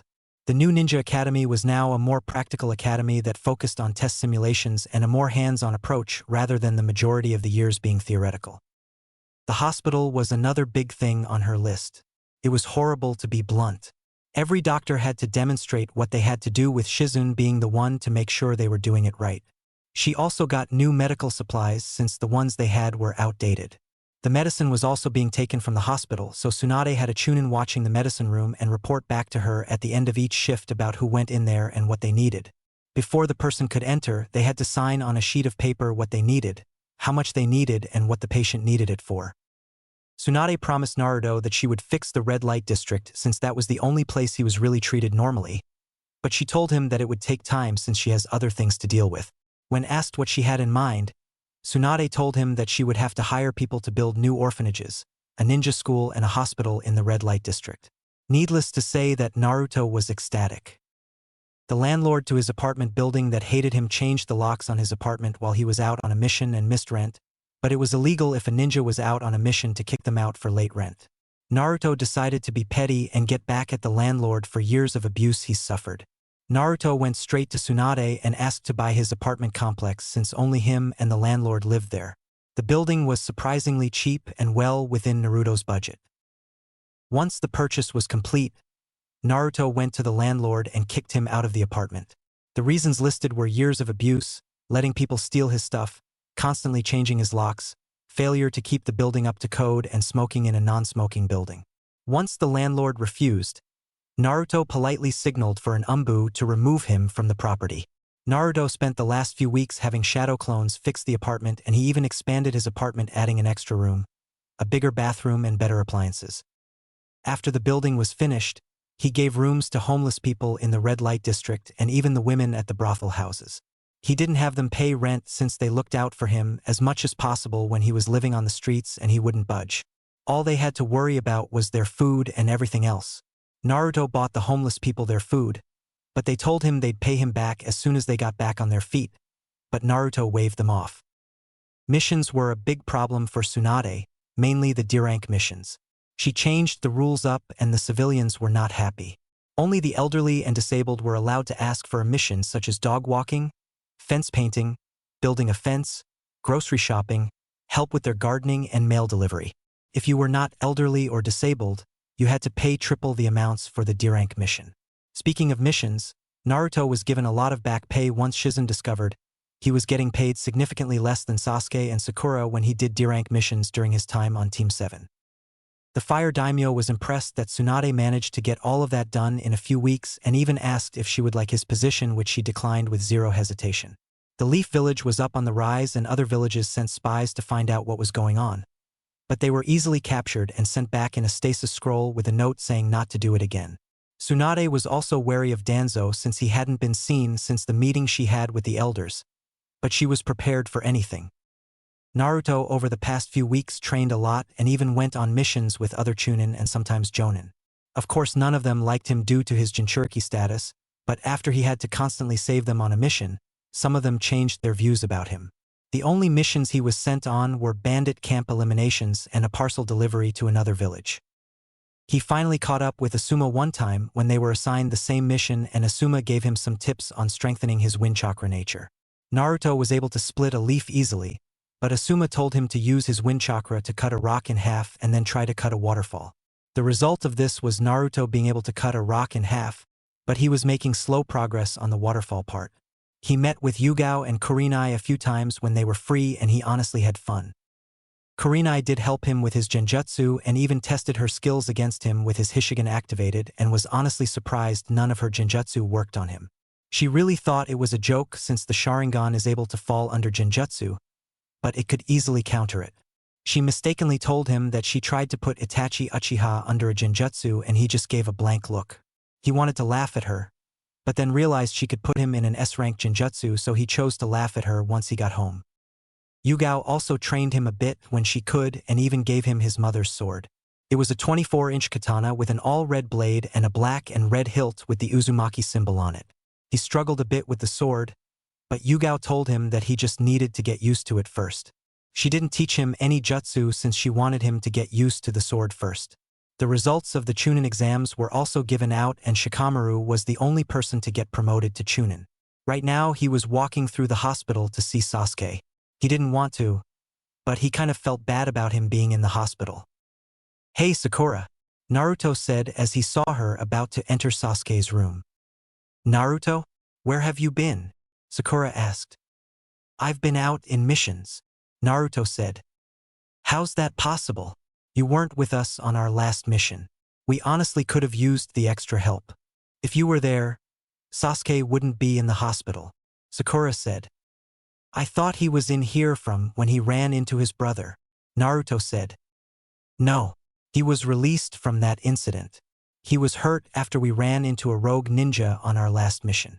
Sasuke won the fight after he kicked the guy off of the cliff, but he was badly injured," Sakura said. "I see," Naruto said, and they entered the room. "Hey Sasuke, look, I brought you some apples. You do like them, right? I wonder where I put that knife I had before," Sakura said and started to look around for the knife. Naruto helped her find the knife, and this caused them to start bickering between one another. As all of this was going on, Sasuke was too busy thinking about all the strength Naruto had acquired in a short amount of time. The 7 heavenly breaths, multiple chakra natures, and jutsu to go along with them, the dojitsu and summoning jutsu. He also remembered how Naruto easily defeated Gaara twice in the same day, but he was barely able to scratch him. He even thought back to when Itachi told him he's not interested in him when they fought and how he was after Naruto instead. He was brought out of his thoughts when Sakura offered him an apple slice that she peeled for him, and he slapped it out of her hand. Naruto noticed Sasuke glaring at him and knew what it was about, but he decided to play dumb. "What are you glaring at me for? She's the one who offered you the apple," Naruto said. "I want you to fight me. Fight me right now," Sasuke said. "We're in a hospital and you just got patched up. A fight with me should be the last thing you want," Naruto said. "Shut up and fight me," Sasuke said and activated his Sharingan. "Oh? The Sharingan. Trying to intimidate me, are you? Sorry, but I'd rather not beat up a cripple. Maybe when you're healed up we can fight and I'll humble you," Naruto said, and Sasuke got in his face. "You said you wanted to fight me, right? Well, now you've got your chance," Sasuke said. "That was before. I'm looking past you now. I want to fight your brother. He's much stronger than me and you combined. You don't even pique my interest," Naruto said, and that pissed Sasuke off. "I will be the one to fight Itachi. Do you understand me? Fight me," Sasuke said. "No," Naruto said and turned to leave, but Sasuke threw the knife at Naruto's head and it was easily caught. "If you're in such a rush to get your ass kicked, then fine. Where are we gonna do this?" Naruto asked. "Follow me," Sasuke said. "Rooftop." "Last chance, Sasuke. You can still go back inside to avoid suffering humiliation," Naruto said. "An idiot like you has no business acting all high and mighty," Sasuke said. "High and mighty? I think you've got me confused with yourself. You're the one who was handed everything you wanted ever since your family was killed. I'm as humble as you can get. I went from sleeping on the streets and in the forest for 2 years to becoming a Chūnin. You are the most high and mighty person in this village, and you act like that just because you're from the Uchiha clan," Naruto said. "This village wouldn't be around if it weren't for the Uchiha clan. We're the most powerful clan ever. A clanless loser like you wouldn't know anything about that," Sasuke said. "The most powerful clan ever, and yet they were wiped out in a single night by one person. Clanless? I'll tell you something about my clan. They were wiped out before I was born, and it took Kumo, Iwa, and Kiri to wipe us out, and yet their forces were reduced to less than half," Naruto said. "Let's just do this," Sasuke said. "Put on your headband and we will." "I'll wait," Naruto said. "Not to worry. I don't need that thing. There's no reason to put it on because you won't even be able to scratch my forehead," Sasuke said. "Yet you have your Sharingan activated. If you were so sure that this would be as easy as you say, then you wouldn't have your Sharingan activated," Naruto said. "You honestly think we're equals?" Sasuke asked. "No. You're beneath me and it's eating you up inside knowing that the loser and dead last has surpassed you quite easily," Naruto said. "Enough talk," Sasuke said. Sasuke ran at Naruto and threw a punch at Naruto, but it was easily blocked. Naruto threw a feint right hook at Sasuke which he knew his Sharingan would follow, and once Sasuke went to block the punch, Naruto kicked his legs from underneath him and kicked Sasuke into the fence that was on the roof. Sasuke quickly recovered and went for a spinning back kick, but Naruto caught it and swung him around. Sasuke planted his hands on the ground and twisted his body, then kicked Naruto into the air. Once Naruto landed, Sasuke came running at him with a barrage of punches and kicks that were all avoided. Naruto decided to use an old trick he hasn't used since he started training with Jiraiya and created a sea of shadow clones. Sasuke managed to take out a few of the shadow clones until he was overwhelmed and they started to punch and kick him all over the roof. Sasuke jumped in the air and after a few hand signs he used the fireball jutsu and burned everything on the roof to get rid of the sea of shadow clones. He saw Naruto standing there unharmed and he created the Chidori in his hand as he was falling out of the air. Naruto just stood there and waited for him to get closer before he created the Rasengan in his hand. Sakura came running at them begging them to stop, and once their jutsus nearly collided, Kakashi came in and threw both of them away with ease. The sound of metal being pierced was heard, and the sound of metal exploding followed by water was heard as well. "What are you two doing up here? That was a bit too far for a simple sparring match," Kakashi said. "Naruto mastering the Rasengan already? How can he use that jutsu?" Kakashi thought. Sasuke tore his hand out of the water container and water came pouring out at a rapid pace, while Naruto's only had a small little stream like a water fountain which made him smirk. What were you thinking? Were you gonna kill Naruto, Sasuke? What are you doing, giving yourself over to a sense of superiority? The size of the Chidori, there wasn't one to be aimed at a comrade of the same village as you. Why such infantile behavior? Kakashi asked, and it was Naruto who decided to respond. It's because I was once the dead last and now he's beneath me. That and his brother kicked his ass after he foolishly left the village without permission. Naruto said, and Sasuke yelled, trying to attack Naruto. But Naruto just kicked him off of the roof. That was uncalled for, Naruto. Kakashi said. He's your genin. You should have focused on fixing his attitude instead of personally training him every day. Naruto said. We'll talk about this later. We have a team meeting tomorrow anyway about your attendance. Kakashi said. That's because I'm not on Team 7 anymore. I was promoted to Chūnin after I came back from my mission with Pervy Sage.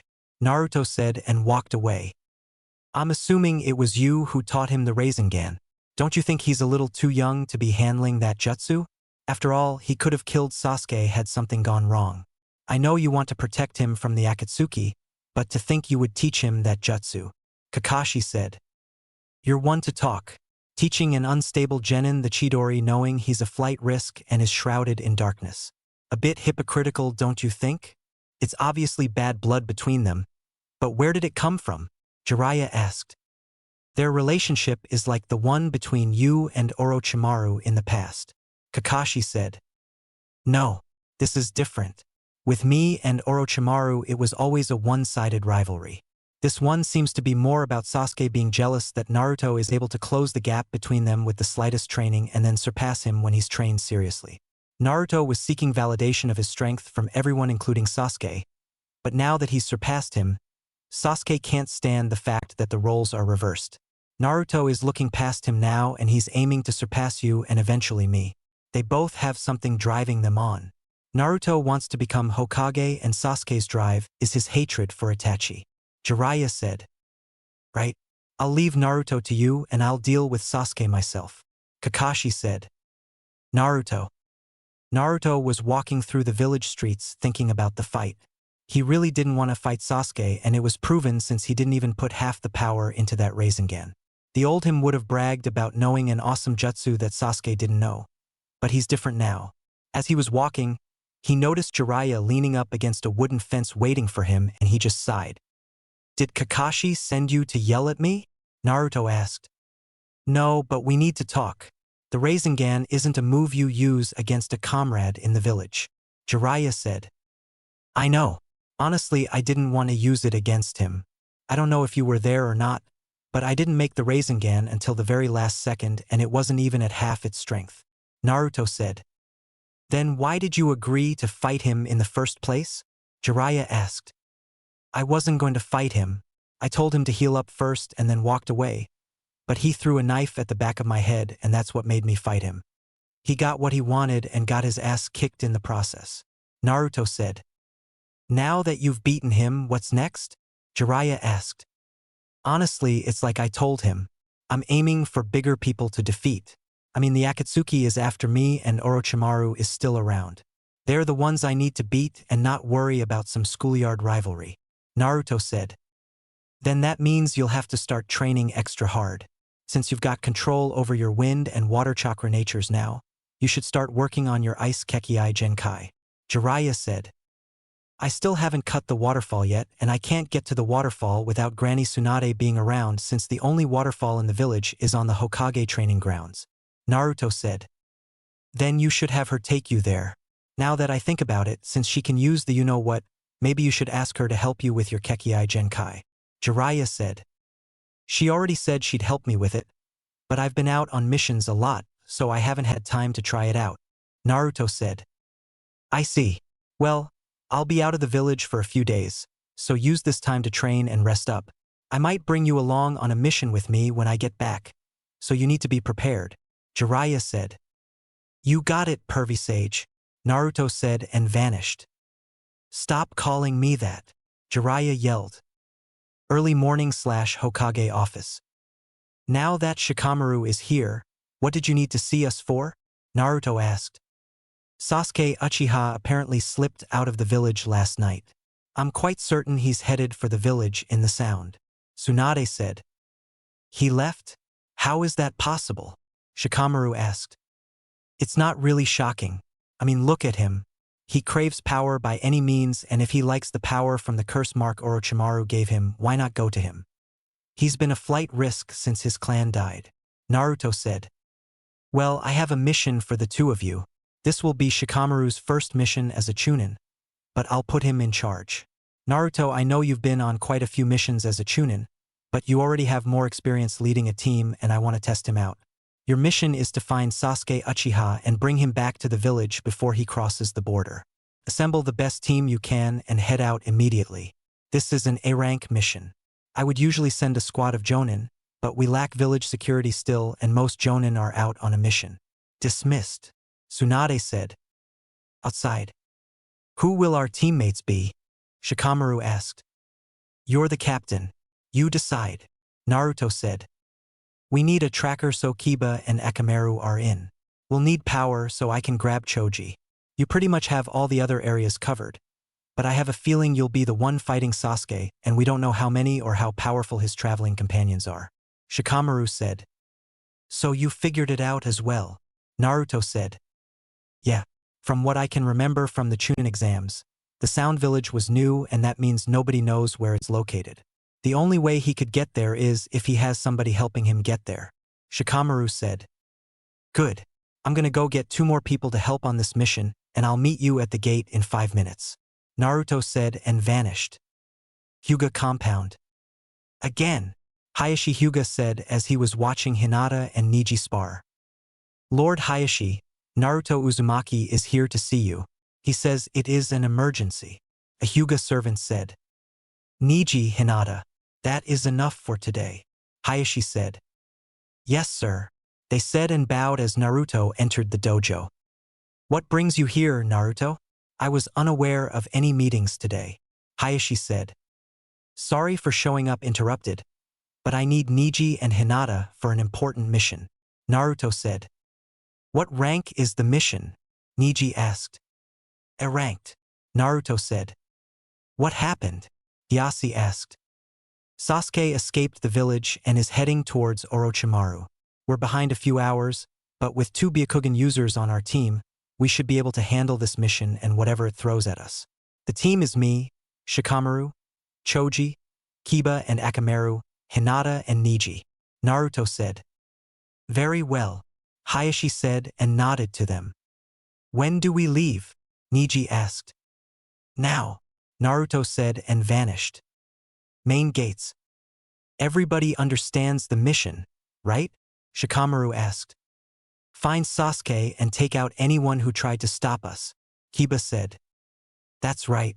Now let's move out, Naruto said. Naruto, I'm supposed to be the leader, remember? Shikamaru asked. What's up with you acting like the boss, Naruto? Taking orders from somebody as lazy and unmotivated as Shikamaru doesn't sit well with me either. But still, Kiba said. None of you get to decide who's the leader. Shikamaru is the only one of us who is a Chūnin. That means the elders of the village clearly believe he's got what it takes to be the leader. Choji said. I was promoted by the feudal lord himself and I've already been on missions as a leader. Now we need to hurry up and move, Naruto said. We need a plan just in case they try to ambush us, Neji said. That's why I brought you and Hinata along. Your Byakugan along with hers and Kiba and Akamaru's nose tracking ability should give us time to prepare for an ambush, Naruto said. This is the formation. Kiba will be in the front since he's tracking Sasuke's scent. Choji and I will be on the left and right sides. Naruto, you'll bring up the rear while Neji and Hinata are in the middle with their Byakugan active, keeping an eye of any kind of ambush. Move out, Shikamaru said, and they were about to leave when Sakura came running up to them. Wait, Naruto, please bring Sasuke back home. I tried to stop him last night, but it wasn't enough, Sakura said. That is the mission, so I already have to do that, Naruto said. Let's go, Shikamaru said as they left. Few hours later. As the retrieval team were on their way to grab Sasuke, they were unaware that the group Sasuke was with had to stop to prep him for something, so they were surprised when they caught up to them quicker than they thought. Eventually, they had to split off and fight the enemy as there were 4 of them. Choji broke off to fight a guy named Jirobu, who seemed to be the powerhouse of the group. Kiba and Akamaru stopped to fight Sakan. Niji and Hinata broke off to fight somebody named Kidamaru, who was basically a human spider fighting at long range, giving him the advantage. Now, Naruto and Shikamaru were standing face to face with the final member holding the barrel containing Sasuke. "So, your friends introduced themselves. What's your name?" Naruto asked. "Why the fuck should I tell you?" the girl asked. "It's common courtesy. I'd like to know the name of the opponent I'm going to defeat," Naruto said. "Please, you don't stand a fucking chance against me, but I'll fucking humor your ass. The name is Tayuya," Tayuya said. Tayuya is a fair-skinned girl with a slender build. She has brown eyes that are accentuated by her eyelashes extending into the corners of her eyes.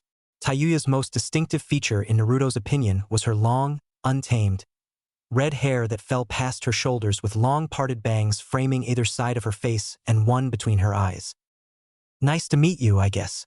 Now, I'd hate to hit such a pretty girl like yourself, so would you kindly hand over that giant barrel and let us leave?" Naruto asked. Fuck you. I'm not handing over shit. You Konoha tree fuckers aren't getting a damn thing from me," Tayuya said. "I hope you have plan B," Shikamaru said. "I do. We fight her, but you'll have to handle her on your own," Naruto said. "What? Why?" Shikamaru asked. "Because there's another person coming and he's a lot stronger than her," Naruto said, and sure enough somebody else landed. "What are you doing here, Kimimaro?" Tayuya asked. Kimimaro has pale skin, vivid green eyes, angular facial features, 2 scarlet dots on his forehead and shoulder-length white hair, which he wore divided down the middle on his head with 2 separate partings on either side of his face. "You were taking too long, Tayuya. What happened to the other 3? Kimimaro asked. "Why'd you come here? Your body shouldn't be able to function right now," Tayuya said. "I'm not moving with the flesh anymore. It's mental power," Kimimaro said. "Now you're cheating death," Tayuya said. "I understand a little now, that feeling of being information that has escaped from the prison of the flesh. The feeling of experiencing a taste of Lord Orochimaru's dream. This vessel is an important piece of his dream. It has the flesh that Lord Orochimaru truly desires. But you guys were a bit too late," Kimimaro said. "Great, another freak to deal with. I can tell he's not an ordinary opponent," Shikamaru thought. "I really don't have time for this," Naruto said. He leapt at Kimimaro, aiming a punch at his face, but Tayuya appeared in front of him and tried to punch him in the face. Naruto caught her fist quite easily, which shocked her, and then he kneed her in the stomach, cracking a few ribs before throwing her into a nearby tree, making a loud noise when she fell through a couple of branches. Kimimaro grabbed the barrel and landed next to Tayuya as she stood up. "The only reason I won't kill you right now is because you have a mission to complete, and my mission is to deliver that to Lord Orochimaru," Kimimaro said. "Didn't you say it was too late for that?" Tayuya asked. "I told you that's the body Lord Orochimaru truly desires," Kimimaro said. "The next vessel, huh?" Tayuya asked. "Exactly, and this is the only thing I can do at the present time. I leave those 2 pieces of garbage to you," Kimimaro said, and left with the barrel. "Damn it. People just love to make my missions harder than they need to be," Naruto said. "Come on already, fuckers," Tayuya said. "Go ahead. I can handle her," Shikamaru said, and Naruto nodded, then vanished. "He's fast," Tayuya thought and looked around for him. "Don't worry. It's just the 2 of us now," Shikamaru said. "You seem pretty fucking confident that you can beat me. Don't need your boyfriend to fight your battles for you. After I'm done with you, I'll be going after him next," Tayuya said. "You won't stand a chance against him. He didn't even try when he blocked your punch and kicked you away. I could tell you put quite the amount of power in that punch," Shikamaru said. "What's his name?" Tayuya asked. "Naruto," Shikamaru said. "He's right. Orochimaru told us about him and to be careful. He was able to knock Kabuto out once and then nearly killed him," Tayuya thought.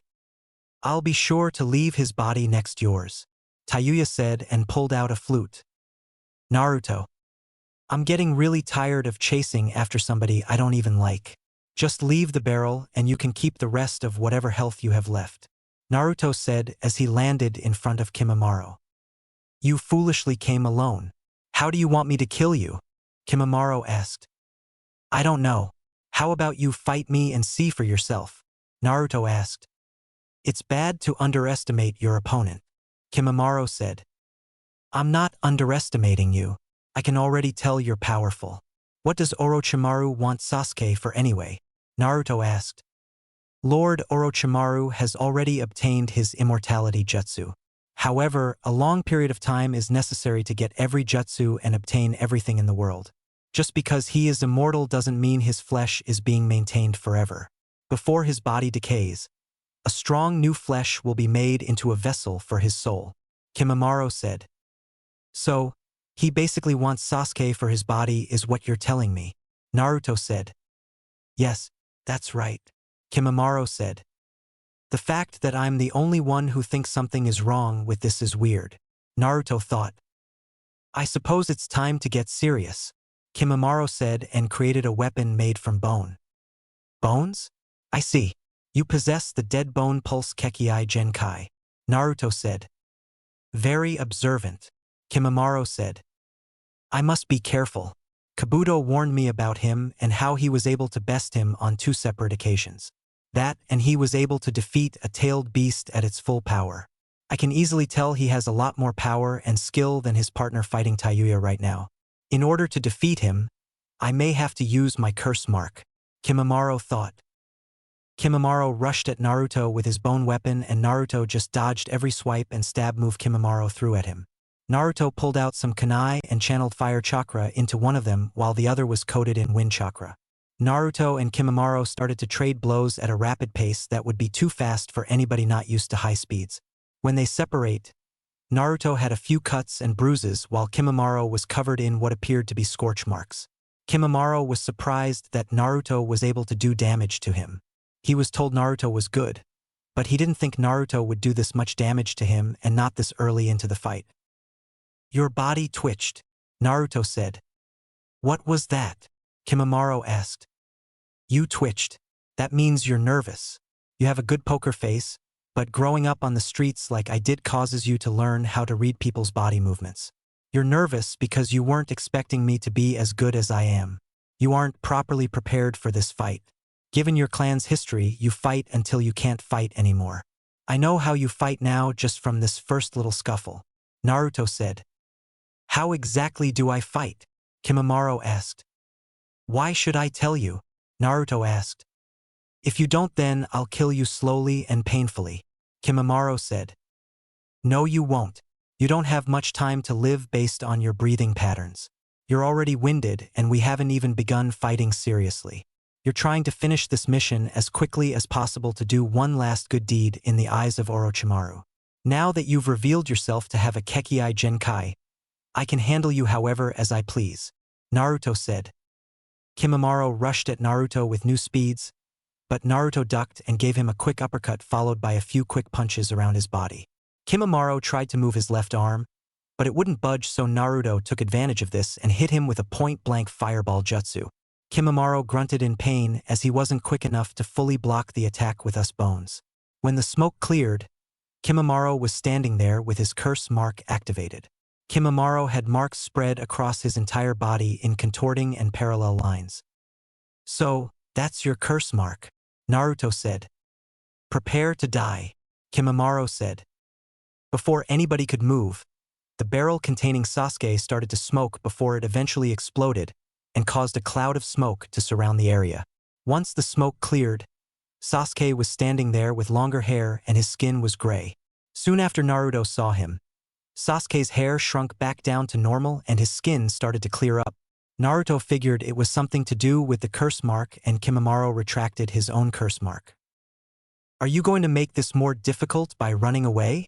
Naruto asked and then Sasuke started to laugh like a maniac before he jumped away. Of course you are, Naruto said. It seems my mission will be over faster than I thought, Kimimaro said as he appeared next to Naruto and then he was kicked away. Who are you? Kimimaro asked. Konoha's rejuvenated handsome devil, Rock Lee. Lee said. What about your body, bushy brow? Naruto asked. Do not worry about me, Naruto. Go get Sasuke, Lee said. You sure? Naruto asked. Please leave this to me. I can take care of things here, Rock Lee said. This one's strong as well. Good, Kimimaro thought. Alright, this guy uses his bones to attack. When you're done, go back to the village and get checked out, Naruto said and vanished. Naruto. As he was running through the forest and hopping through the trees, Naruto felt Sasuke get closer to a specific area in the Land of Fire and found it ironic that he'd have to fight him there. He wasn't far behind Sasuke, but he decided to take his time and recover a bit from his fight with Kimimaro. They didn't fight much, but they both got some good hits in on each other. He finally caught up to Sasuke after another 10 minutes of running through the forest, and they stopped at the Valley of End. Yo, Naruto said. Well, look who decided to show up. The hopeless little loser, Sasuke said. The same hopeless little loser that kicked your ass when you challenged him. Drop the attitude and get your ass back to the Leaf. Today was supposed to be the start of my 2 weeks vacation, Naruto said. I'm done playing ninja with you children in the Leaf Village, Sasuke said. Children? Do you realize we're all the same age? Naruto asked. Compared to me and my power, you're all children. I'm going to Orochimaru now, and I'm not coming back to that joke of a village, Sasuke said. It's like you're intentionally forgetting the rooftop fight, Naruto said. That was a fluke. I'm glad you came here actually. Now we can settle things once and for all between us. It's time to put you in your place, Sasuke said. Sasuke created his Chidori right from the start and ran at Naruto with his full speed. Naruto stood there patiently waiting for him, and then at the moment he created a Rasengan, then slammed it into Sasuke's Chidori. Both of them were sent flying backwards, but Naruto landed quite easily and stood on the water while Sasuke barely managed to correct himself in the air. Sasuke let a smirk cross his face, and then his curse mark activated and marks spread across his body. You know what they say, Naruto? Top-class shinobi should be able to read each other's hearts simply by an exchange of fists. Even without saying anything. You've always been naive. Don't let this newfound strength stir you from reality that I'll always be better than you, Sasuke said and went through hand signs. Fire style, Phoenix Flower Jutsu. Sasuke spit multiple small fireballs at Naruto, who didn't even look worried since he could easily counter the jutsu. He decided to humor Sasuke and jumped into the air since he knew that's what Sasuke wanted. Naruto smirked when Sasuke appeared in front of him and threw a punch, but it was caught by Naruto. Sasuke didn't have time to recover because he was kicked in the back of the head by a shadow clone of Naruto that he didn't even notice was made. Naruto used the Water Dragon Jutsu on Sasuke and he was sent crashing into the wall of the valley. Naruto threw kunai at Sasuke coated in wind chakra, and they each stuck through his clothes, pinning him to the wall. Naruto appeared in front of Sasuke and just started raining down punches on him with no remorse. The punches were so fast that it forced Sasuke's Sharingan to mature and gain 3 tomo in each eye. Naruto activated his Hishigan just in case Sasuke tried to use a genjutsu on him. The punches kept coming and Sasuke was nearly out of it until his curse mark activated again. The amount of chakra released from the curse mark was enough to send Naruto flying back and help get Sasuke out of the wall. The smoke cleared and Sasuke was completely different from a few seconds ago. When Sasuke activated the second level of the curse seal, his skin turned dark gray, and his hair grew, then turned dark blue. His eyes also turned dark gray, but his Sharingan remained active. Additionally, he grew webbed claw-shaped wings from his back which he could use to fly and glide, and a dark, star-shaped mark appeared across the bridge of his nose. That's new, Naruto said. Sasuke appeared in front of Naruto, who managed to catch his punch with ease, and that confused Sasuke since he was more powerful than Naruto at this moment, or so he thought.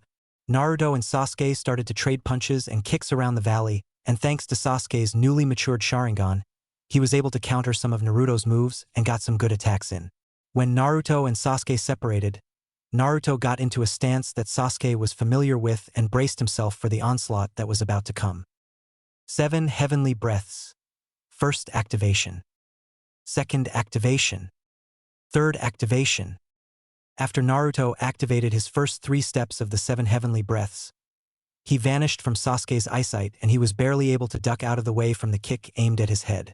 Naruto didn't give him time to recover as he hit him with a powerful great breakthrough that sent Sasuke crashing into the wall and made him cough up blood. The jutsu was enhanced because Naruto released his third activation, so the air he had in his lungs was used to boost the power of the jutsu. Sasuke pulled himself from the wall and moved out of the way as Naruto came crashing down at him. Sasuke tried to use a genjutsu on Naruto, but Naruto wasn't making eye contact with him and it failed. Sasuke used the fireball jutsu on Naruto, who countered it with a ripping torrent and created a giant steam cloud. Sasuke was at a disadvantage since he couldn't see and wasn't a sensor. His Sharingan couldn't track Naruto's chakra signature because the steam cloud was filled with chakra. Sasuke tried to fly out of the steam cloud, but his foot was grabbed and he was slammed down to the ground. He felt a fist hit him in the gut and then a heel to the gut, which broke a couple of ribs. He tried his hardest to locate Naruto, but he was well hidden. Sasuke went to fly again, but when he landed on the ground, the wings in his back were severely damaged. Rising Moon Barrage. Naruto kicked Sasuke up into the air, but not high enough for him to leave the steam cloud. Naruto then used powerful kicks and punches on Sasuke to keep him dazed. The fury of strikes ended with a bone-crushing axe kick that knocked Sasuke back onto the ground. As Sasuke was laying on the ground dazed and in pain, Naruto jumped high into the air and prepared to finish off his attack. Naruto gathered wind chakra around his fist as he was falling towards Sasuke and hit him with a powerful whirlwind fist. The blow was powerful enough to create a giant crater and knock Sasuke out of his second stage of the curse mark, as well as blow away the steam cloud. Naruto looked at Sasuke, who was unconscious, but still breathing, and released the two remaining activations he had. He fell down on both knees and was breathing heavily. He still needed to work on his Rising Moon Barrage since he only used it once, and it wasn't while he was using the 7 Heavenly Breaths technique. He finally stood up, and when he went to grab Sasuke, somebody kicked him away into the wall.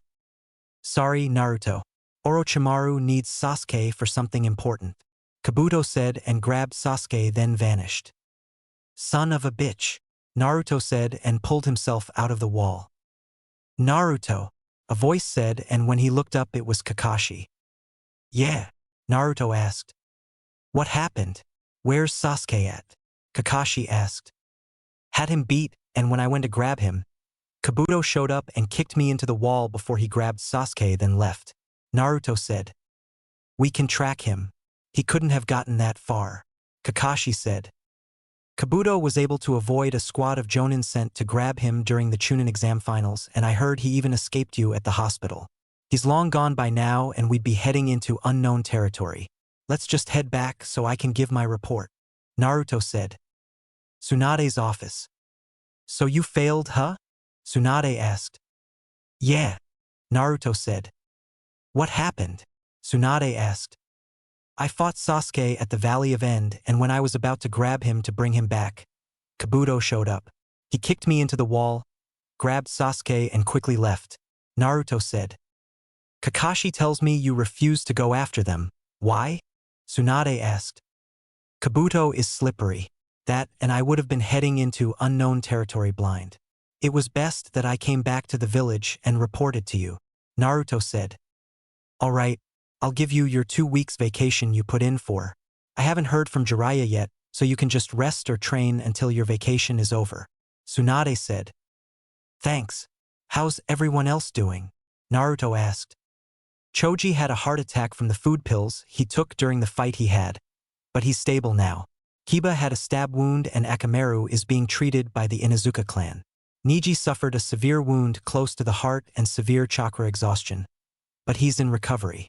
Hinata suffered a dislocated shoulder, some torn ligaments and the same wound as Niji, but hers was through the stomach. She'll be fine though. Shikamaru has a broken finger, but he's more down about his teammates being injured on the mission. I gave him some time off to clear his head," Tsunade said. "All right, well, I'll be around the forest," Naruto said and left. Forest. Naruto was walking around the forest as he said he was going to do and came across the area Shikamaru was fighting at. The trees were destroyed and he knew Shikamaru didn't do this. He looked at the way the trees were cut and noticed it was wind chakra. The only person that could do something on this wide of a scale is Temari, and he figured she must have come to help him. He walked around some more until he came across a familiar redhead trapped underneath some trees. He walked over to her and checked for a pulse. She was still alive, so he decided to help her out. He created some shadow clones and they channeled wind chakra into the trees to cut them. Halfway through the process, Tayuya woke up and screamed. "What the fuck are you doing?" Tayuya yelled. "I'm saving your life," Naruto said and kept moving the trees. "Why?" Tayuya asked. "Well, you're alive and I couldn't just leave you here," Naruto said. "Fucking idiot. How do you know I won't kill you once I'm free?" Tayuya asked. "The moment you try to move you won't get very far," Naruto said. "What the fuck does that mean?" Tayuya asked. "Your legs are trapped underneath these trees. You can't feel it because the nerves are probably damaged. I'll take you to my village to get you healed," Naruto said. "Fuck that shit. I'd rather fucking die. You'll just turn me in and have me tortured before killing me," Tayuya said. "No, I won't. I'm taking you to the Hokage. She's the best healer in the world. I'm pretty close to her, so I can get you healed and possibly a new home in the village," Naruto said. "I don't fucking believe you, needle dick," Tayuya said. "First off, my dick is way bigger than a needle, thank you very much. Secondly, the Hokage is my godmother. I have some pull in the village, although it's not much," Naruto said as he removed the final tree. "Fucking hell. My legs look like fucking shit," Tayuya said, and Naruto picked her up. "Come on. I'll get you some food as well," Naruto said. "What's the catch?" Tayuya asked. "No catch. All you have to do is tell us what you know about Orochimaru, the Sound Village, and in return, I can try to get you a new life in Konoha," Naruto said. "What do you mean, new life?" Tayuya asked. "Simple. You can either become a regular civilian or after a probationary period, you can become a ninja," Naruto said. "This sounds too good to be true. You're hiding something," Tayuya said. "Only problem is the curse mark you have," Naruto said. "A fucking course. This fucking thing is stuck with me forever," Tayuya said. "Not really. I should be able to get rid of it. Somebody in my village has one as well, and I've been working on removing it," Naruto said.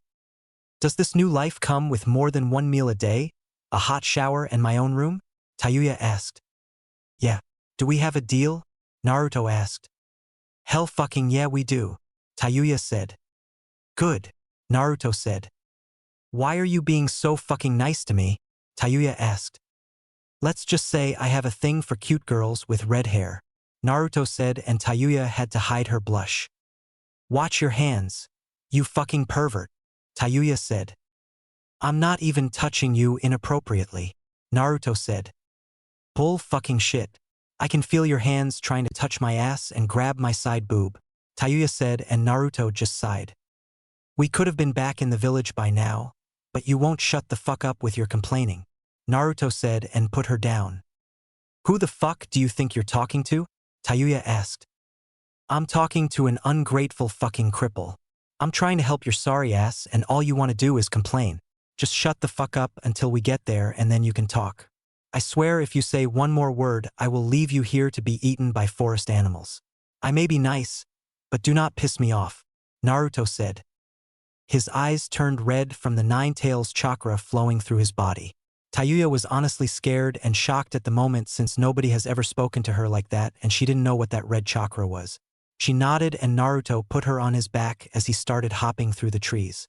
Along the way he could hear Tayuya whimpering in pain, and he decided to quickly go back to Tsunade's office by using a quick number of Shunshin. Tsunade's office. "Granny Tsunade, I need your help," Naruto said as he just walked into the office. "I'm in the middle of a meeting," Tsunade said. "This is important," Naruto said as he placed Tayuya on the couch. "Who's the girl?" Koharu asked. "Yes, I don't think I've seen her around the village before," Hamura said. "This is Tayuya and she was part of the group that was sent to retrieve Sasuke for Orochimaru," Naruto said. "So you brought us a prisoner?" Koharu asked. "Not exactly," Naruto said, and Tsunade felt a headache coming. "Naruto, what did you do?" Tsunade asked. I kind of told her that if she gives us information, you'd heal her legs and I'll remove the curse mark. Also, I might have said you'll let her start a new life as a ninja or civilian for Konoha.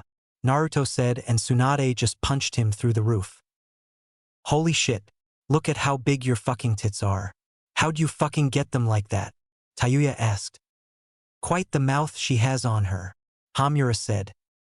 Yes, shall we continue this meeting another time, Lady Tsunade?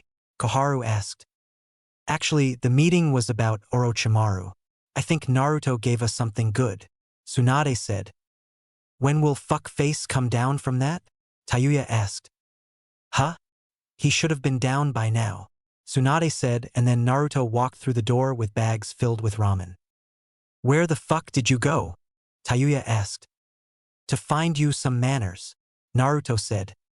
Fuck you. I fucking have manners, Tayuya said. Whatever.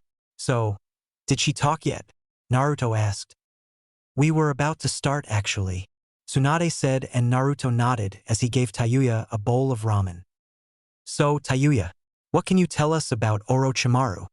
Hamura asked. That he's a pedophile, Tayuya said, and Naruto snickered. What makes you say that? Koharu asked. He's always going after little boys for their bodies. I mean, that's a giant red flag right fucking there, Tayuya said. What does he want their bodies for? Tsunade asked. His immortality jutsu, Tayuya said, and slurped up some noodles. His immortality jutsu? Tsunade asked.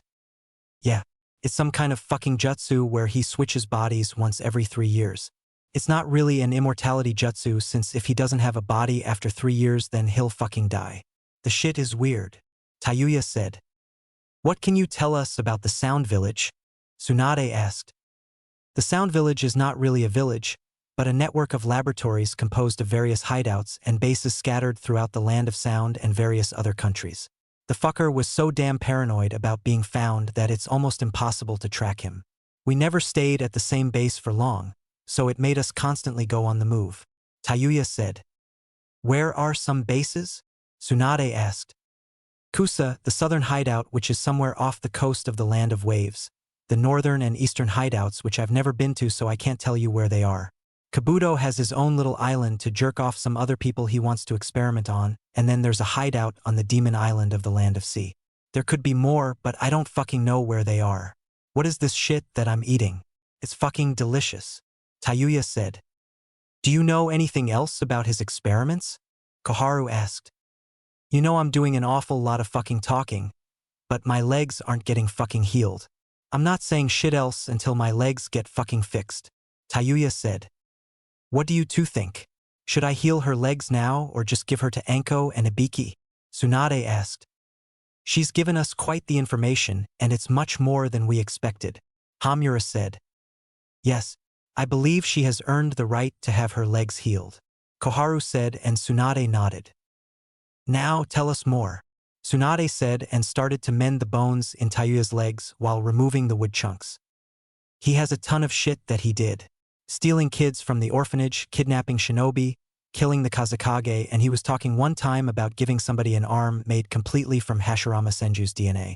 I don't know who would want a dead person's DNA, but whoever it is must be one sick fucker, Tayuya said. Does he have any bases in the Land of Fire? Tsunade asked. I thought he did, but Kabuto said it was destroyed by the third Hokage. Actually, that old fucker should have told you about a base of his, Tayuya said, and Tsunade finished her legs. Well, he didn't. Now, your legs are healed, but you need to stay off of them for 2 weeks and soak in hot water for about 45 minutes every day to help with the pain you'll feel from the blood vessels opening back up, Tsunade said. So I can stay? Tayuya asked. Yes, I'm guessing you want to become a shinobi, so I'll have to place you on a 3-month probation, and when your caretaker is not here I'll have an umbu watch over you, Tsunade said. Caretaker? You've got to be fucking kidding me, Tayuya said. I'm not. Naruto will be the one taking care of you, Tsunade said. What? I'm not spending my 2 weeks vacation taking care of her, Naruto said. Think of it as a paid vacation then. I'll stop by twice a week to check on you and make sure everything is done with, Tsunade said. What about this fucking curse mark? Tayuya asked. Give me a few more days and I'll have the removal process ready, Naruto said. You better not be fucking lying to me or I'll cut your dick off and shove it up your ass, Tayuya said. You know, if you stop cursing so much, I'm sure your mouth could be used for something better, Naruto said and walked out, leaving a stunned Tayuya with a huge blush on her face. What the fuck did you just say to me? Get back here so I can fucking kill you. You limp needle dick blonde-haired fucker, Tayuya yelled. It's like Kushina and Minato all over again, Koharu said as she was listening to Tayuya rant. Indeed, the only difference is I don't think Minato would have the guts to say something like that to Kushina, Hamura said. I give it a few weeks before they realize they like each other, Tsunade said. I don't know. Is it wise for them to fall in love? Their tempers can clash and I know Naruto has mellowed out, but his temper is still there, Hamura said. They'll be fine. Tayuya, Tsunade said. What? Tayuya yelled. I'm taking you to Naruto's apartment.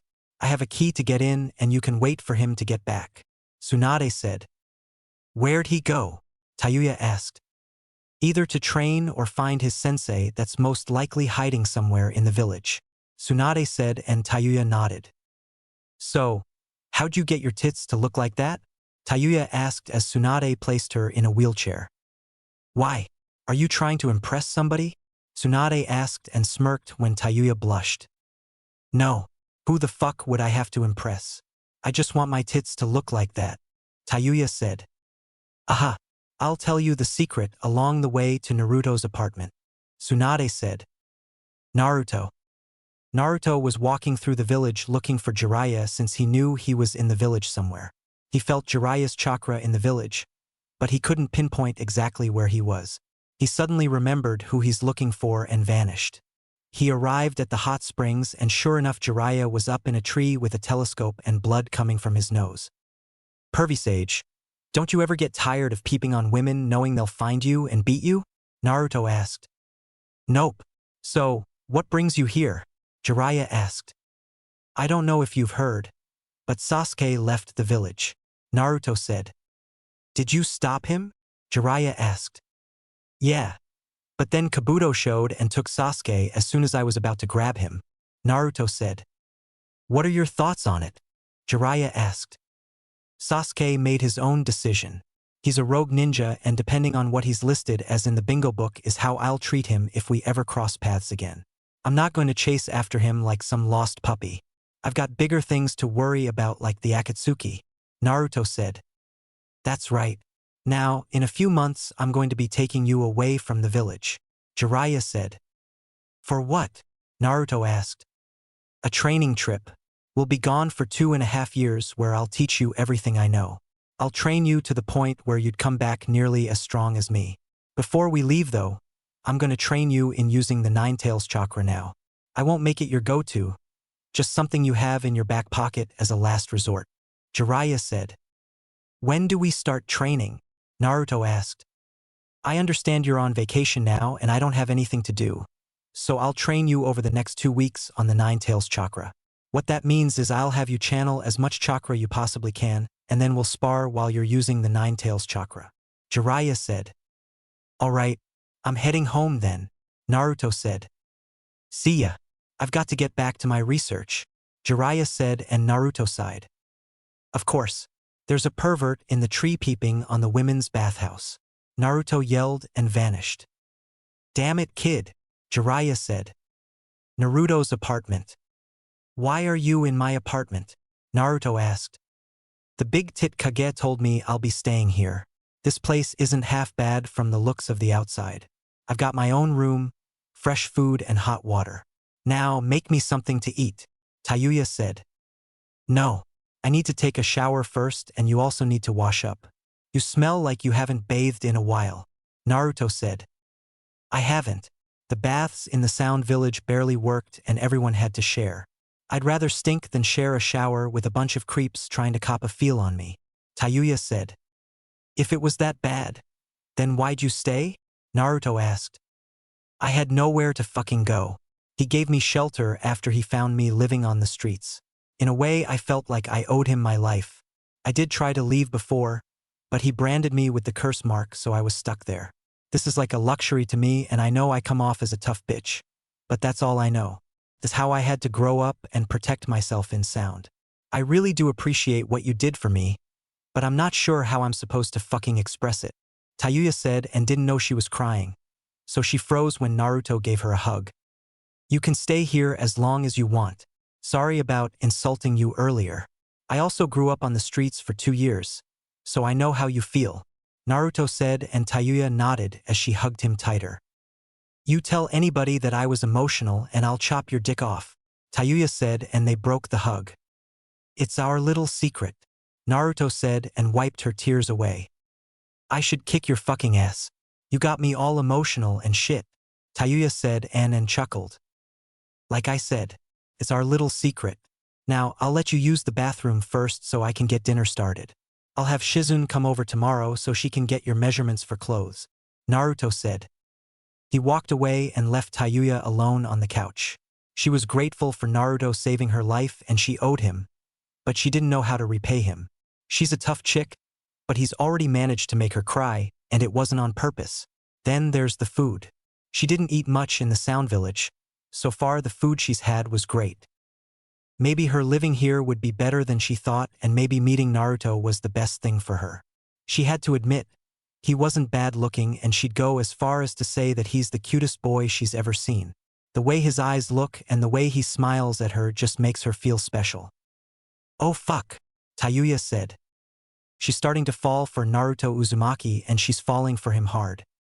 It's been 3 months since Sasuke escaped the village and Tayuya was brought back by Naruto, and it's been challenging to say the least. Tayuya was a handful for everybody and even Naruto at times, but he eventually learned to ignore her. The first 2 weeks were the worst since she couldn't walk and Naruto had to become her personal assistant. Of course, there were people who didn't approve of her being in the village, but Naruto simply told them that they'd have to go through him and they backed off. Tsunade came around whenever she could to help Naruto with Tayuya, and even teased Tayuya a bit whenever she caught her looking at Naruto longer than she should have. Jiraiya found out about Tayuya staying at Naruto's house and being the pervert that he was. He tried to get Naruto peek on her and he declined the offer. Coincidentally, Tayuya walked in on Naruto taking a shower 2 days later and passed out due to severe blood loss. Tsunade of course found out and teased Tayuya even more. The highlight of Tayuya staying in Konoha so far was the day she got her curse mark removed. Of course Anko had hers removed first, but Tayuya was the highlight of the day. They managed to remove it and were shocked that, during the unsealing process, another Orochimaru started to form. Naruto quickly used his ability from his Hishigan to disable the Orochimaru clone and Jiraiya cut his head off. Once the curse mark was removed, Tayuya went into shock and Tsunade had to stabilize her before she had a heart attack and died. When Tayuya woke up 2 days later, she felt light and felt like a new person. When she asked what happened, Naruto explained to her everything that happened and how her body went into shock after the curse seal was removed. She felt exhausted still, and Naruto told her that the removal of the curse mark drained her of her chakra reserves, and they haven't fully recovered yet. The next thing Tayuya did was look at her shoulder in a mirror and started to cry since the curse mark was gone.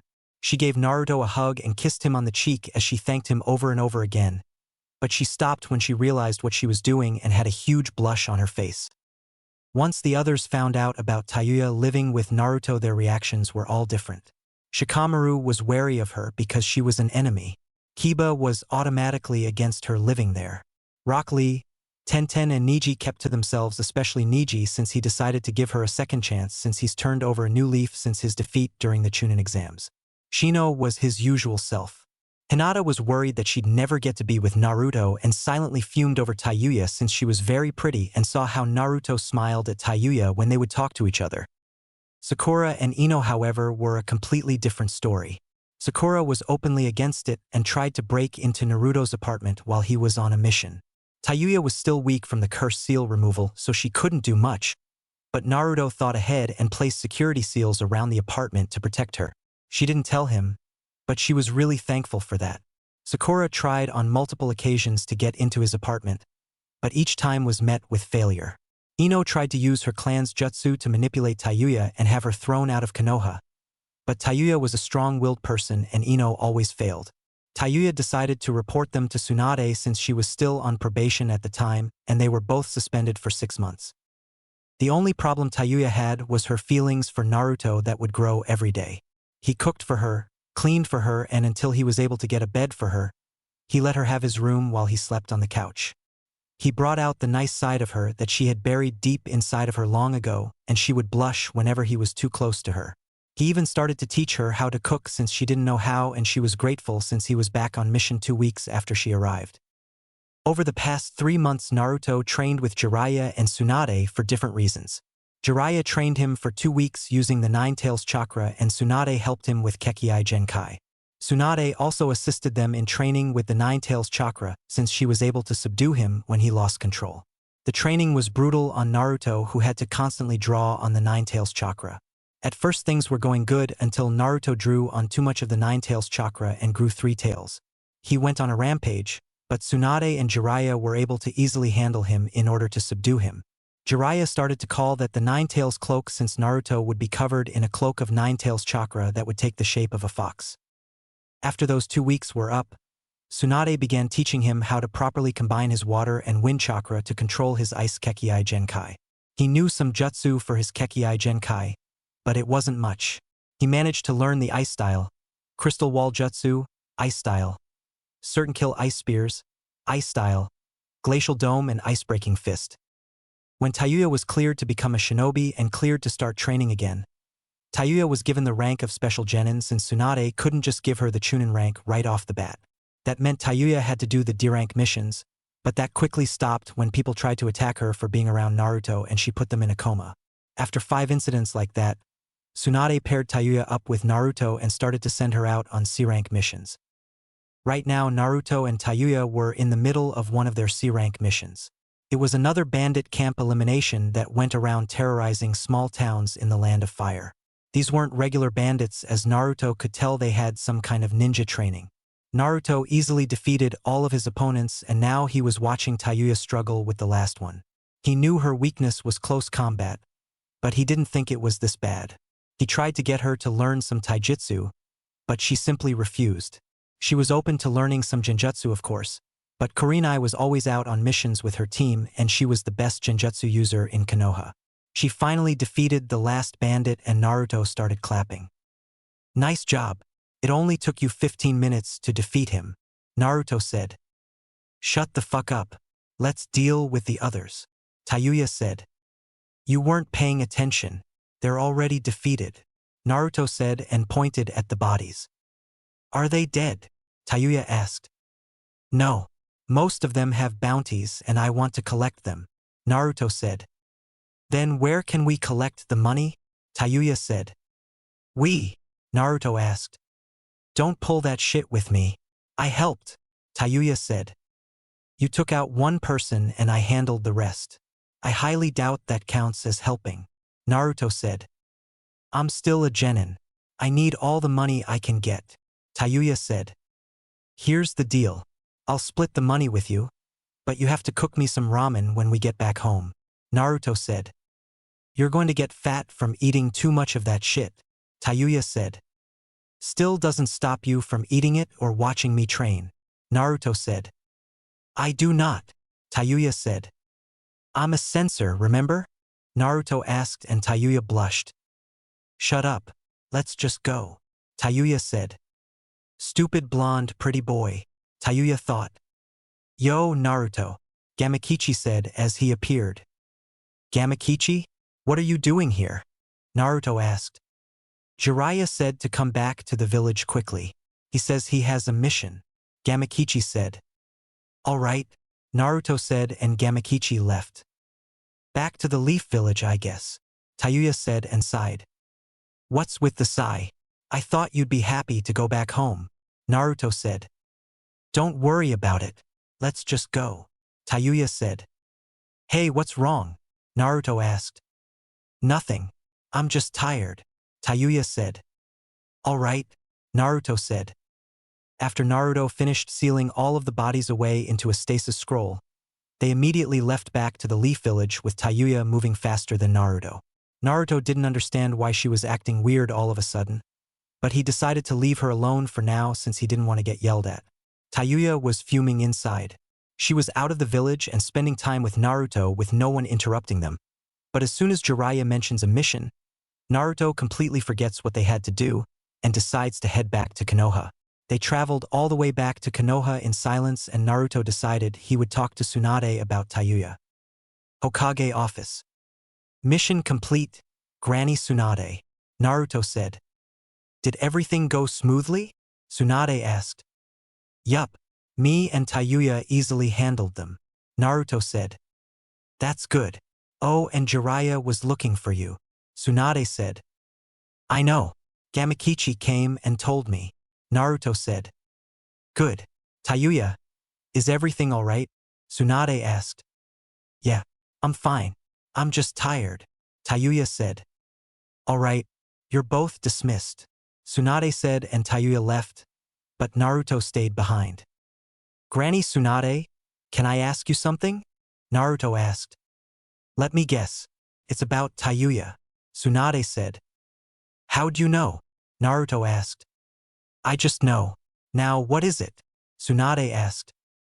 She's being distant and didn't talk to me on our way back. I don't know if I did something wrong or not. Naruto said. He still doesn't understand what's going on. Tsunade thought.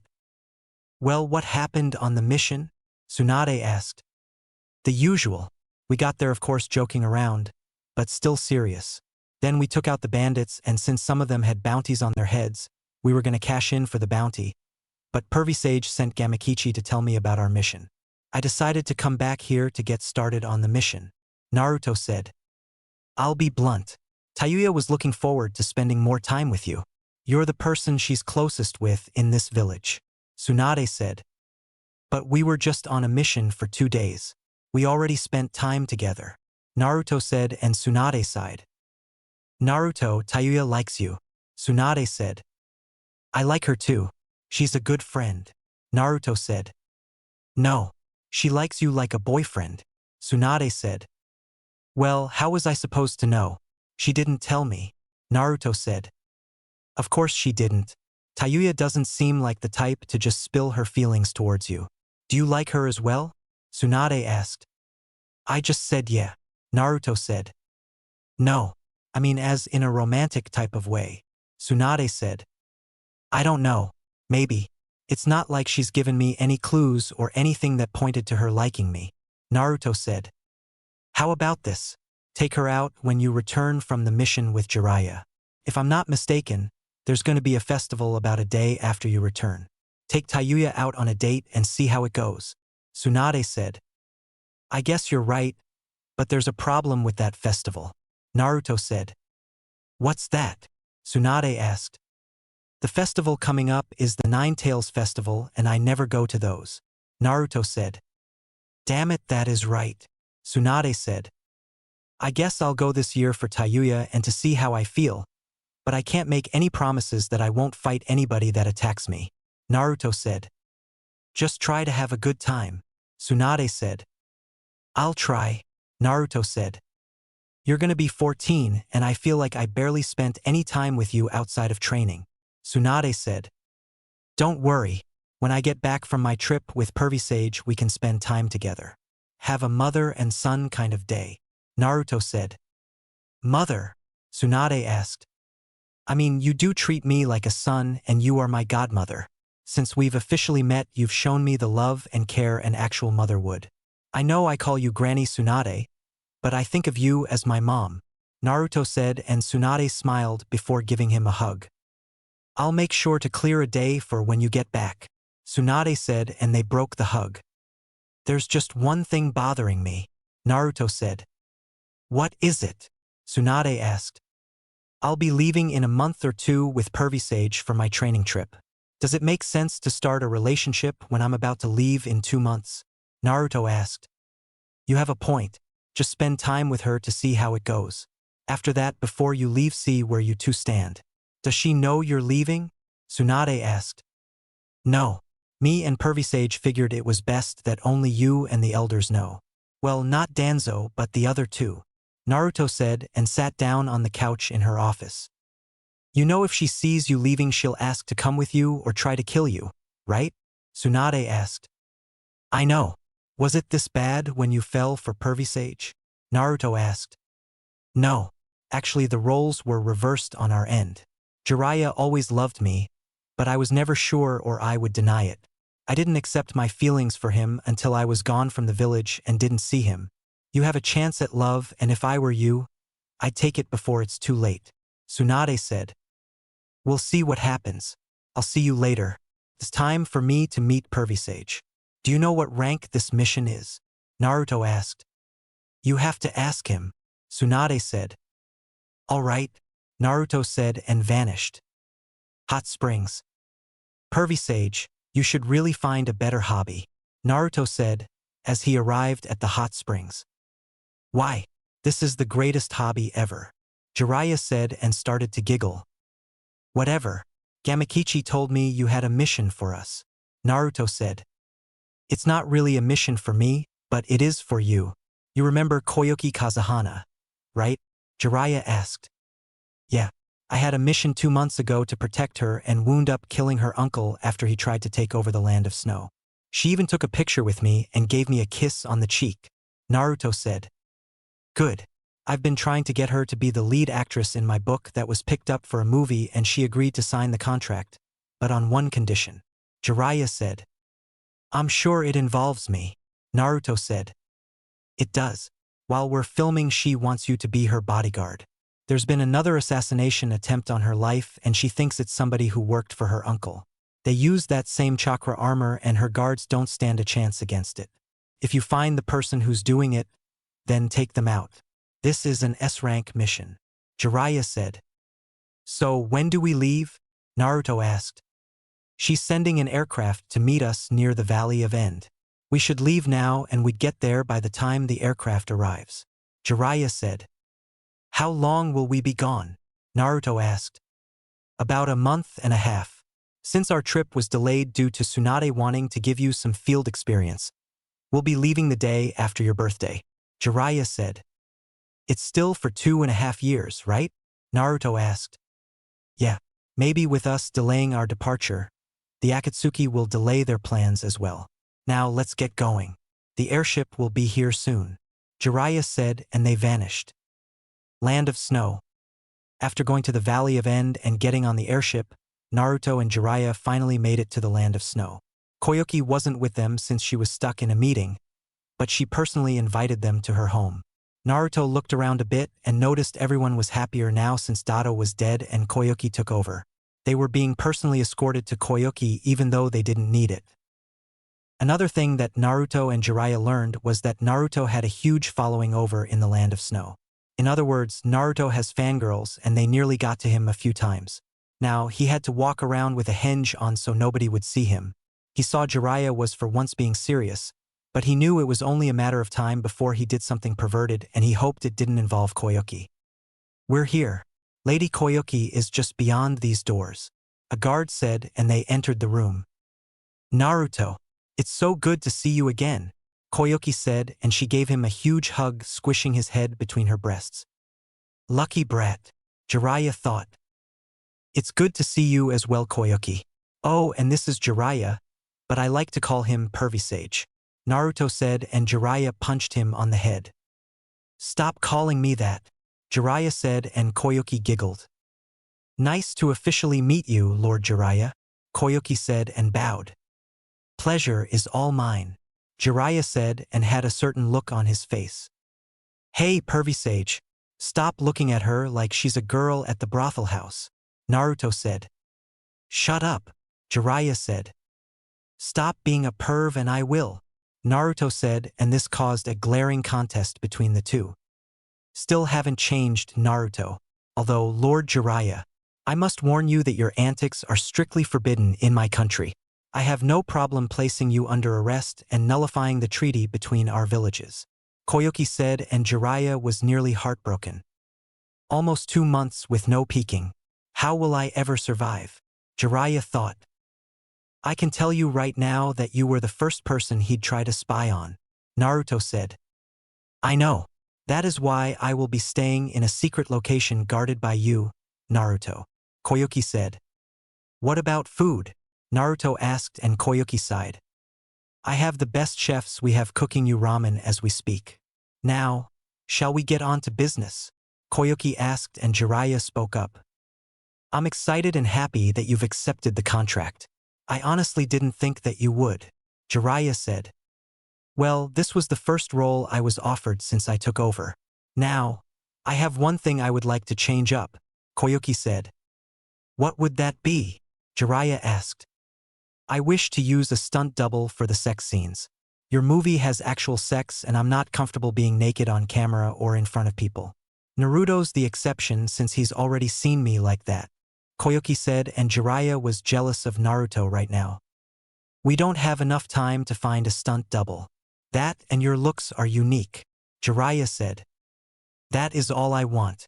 I will do the movie, but not the porno scenes. Isn't there some kind of way to find somebody in a week? Koyuki asked. I'm afraid not, Jiraiya said. You two can't be serious. The solution is so simple. Just grab a female that is legal and see if she's willing to do the scene. All you need her to do is use the transformation jutsu and boom, everybody wins. Naruto said. There's just one problem. We don't have anybody with that kind of training, Jiraiya said. I can get somebody, Naruto said. How? We're all the way in the land of snow, Jiraiya said. Gamakichi can do it for me. He knows how to grab somebody and bring them with him. Of course he'd be tired after it, but he can do it, Naruto said. How old is she? Jiraiya asked. 24. She always wanted to be an actor in these kinds of movies. She works at the brothel house, so she'd be perfect for this, Naruto said. How does she have ninja training? Jiraiya asked. She said her grandfather taught her when she was younger, but she never wanted to be a ninja. She always wanted to be in a movie. Actually, all of the brothel house women know how to defend themselves. I wonder if she taught them, Naruto said. Will she be able to look just like me? Koyuki asked. Absolutely. Only thing that she needs is what your body looks like, Naruto said.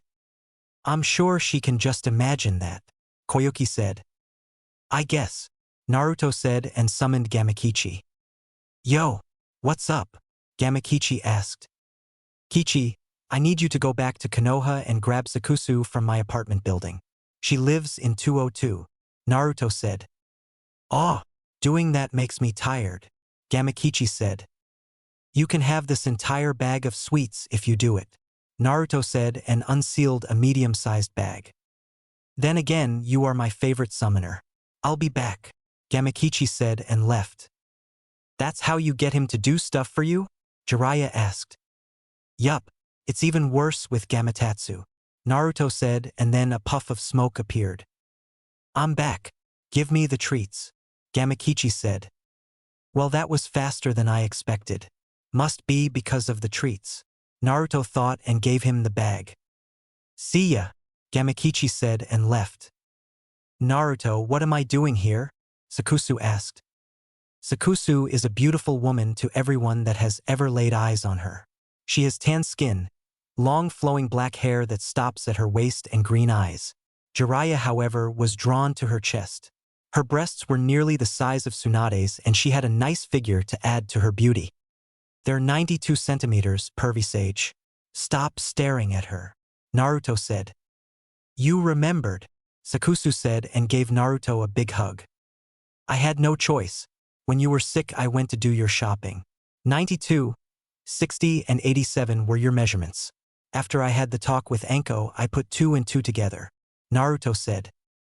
He knows all of this and yet he constantly gets on me for being a pervert, Jiraiya thought. Naruto, why am I here? Sakusu asked. You're here to be a stunt double for the movie Pervy Sage is doing, Naruto said. Who am I the stunt double for? Sakusu asked. That would be me, Koyuki said and Sakusu gasped. No fucking way. I get to be your stunt double? Sakusu asked. That is correct. I don't want to get naked in front of the camera. I don't feel comfortable being naked on camera or in front of people, Koyuki said. Naruto saw you naked, Jiraiya said. Shut it, Pervy Sage. Naruto said. Don't call me that. Jiraiya yelled and everyone ignored him. Your breasts are too big to be mine. You're a what, H cup? I'm only a double D, Koyuki said. It's fine. People know there are stunt doubles who do this kind of thing and mess up the body size, but in this case I don't think they would mind. All she really has to do is have your face correct and skin color, Jiraiya said. I can do that, Sakusu said and transformed into Koyuki except with her body type. Perfect, Jiraiya said. Can you mimic my voice? Koyuki asked. Of course I can, Sakusu said and sounded just like Koyuki. Great, Sakusu. Come with me and we'll talk about your pay with the director, Jiraiya said. You try anything and I'll cut your dick off, Sakusu said and Jiraiya paled, but nodded. You got it. Naruto, you know what to do, Jiraiya said and left with Sakusu. You know the other reason I want you here, right? Koyuki asked. Yes, but why now when you're about to shoot a movie? Why not ask before? Naruto asked. Because I can use this as cover. Whoever is attacking me won't know you're here. I gave all of my closest guards the next month and a half off. I know you walked around with a henge on, so they don't know you're here, Koyuki said. Do you have any suspicions on who it might be? Naruto asked. Yeah, I think it's my personal guard, Koyuki said. Why would Sadai want you dead? Naruto asked. Because he wants that chakra armor mass-produced, but I reject his proposals every time. He thinks we should conquer the surrounding territory, but I want a peaceful country, Koyuki said. Does he have any skills? Naruto asked.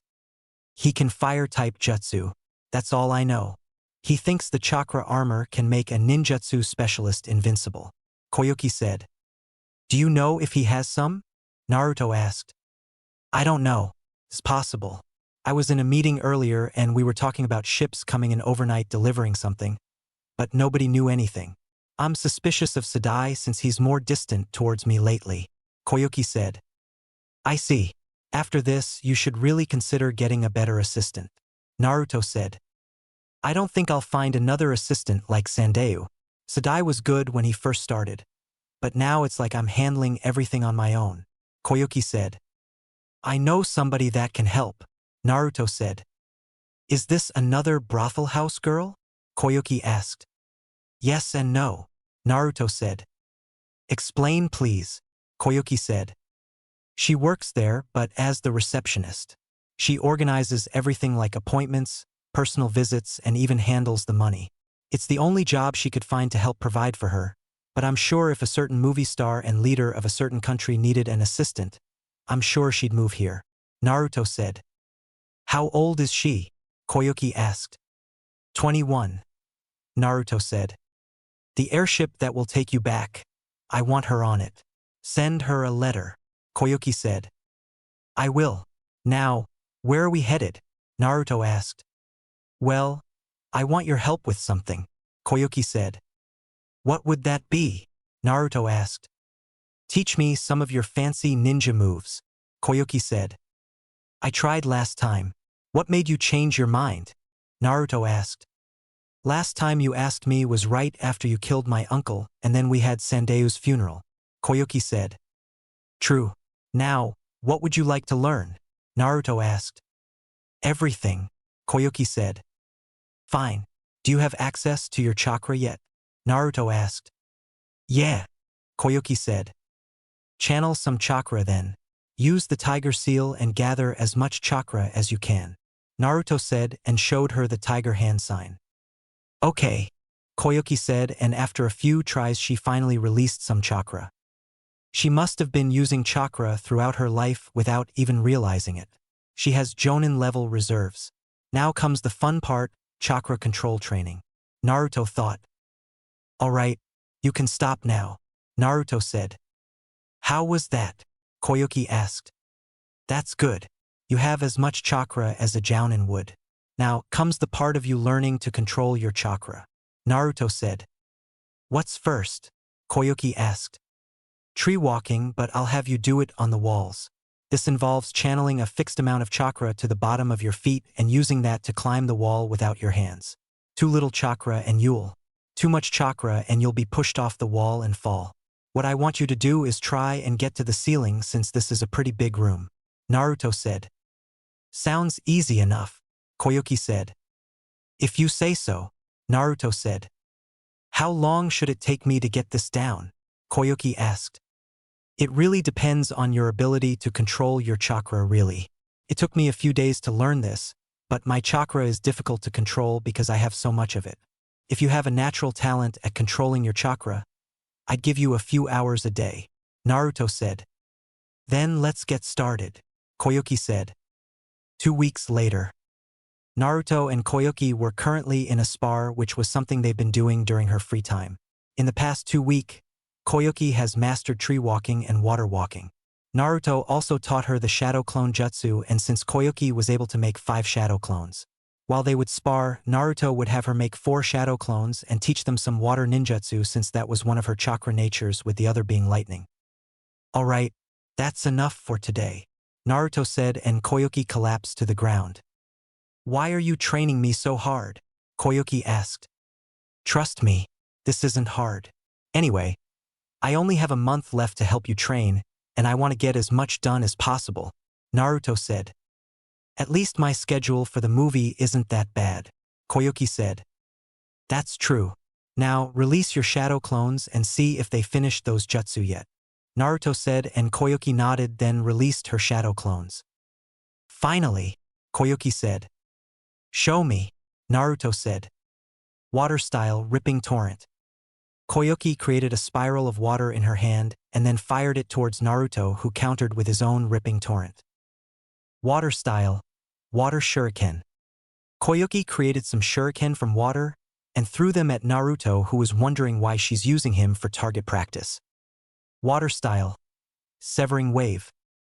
Koyuki spit out a high-pressure stream of water at Naruto, who barely got out of the way and saw that her jutsu cut clean through the wall where they were training at. Water style, water tornado.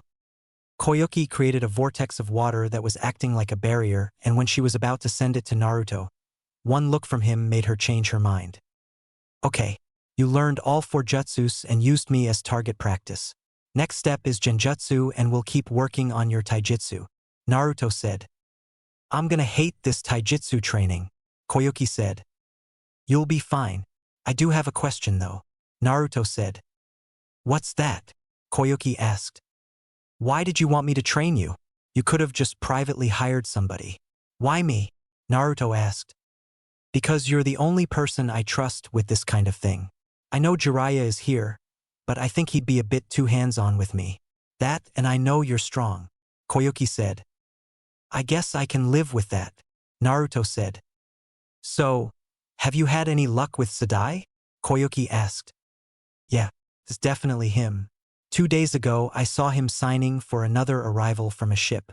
I tracked him down to where he's building the chakra armor, and it seems he only has on for himself.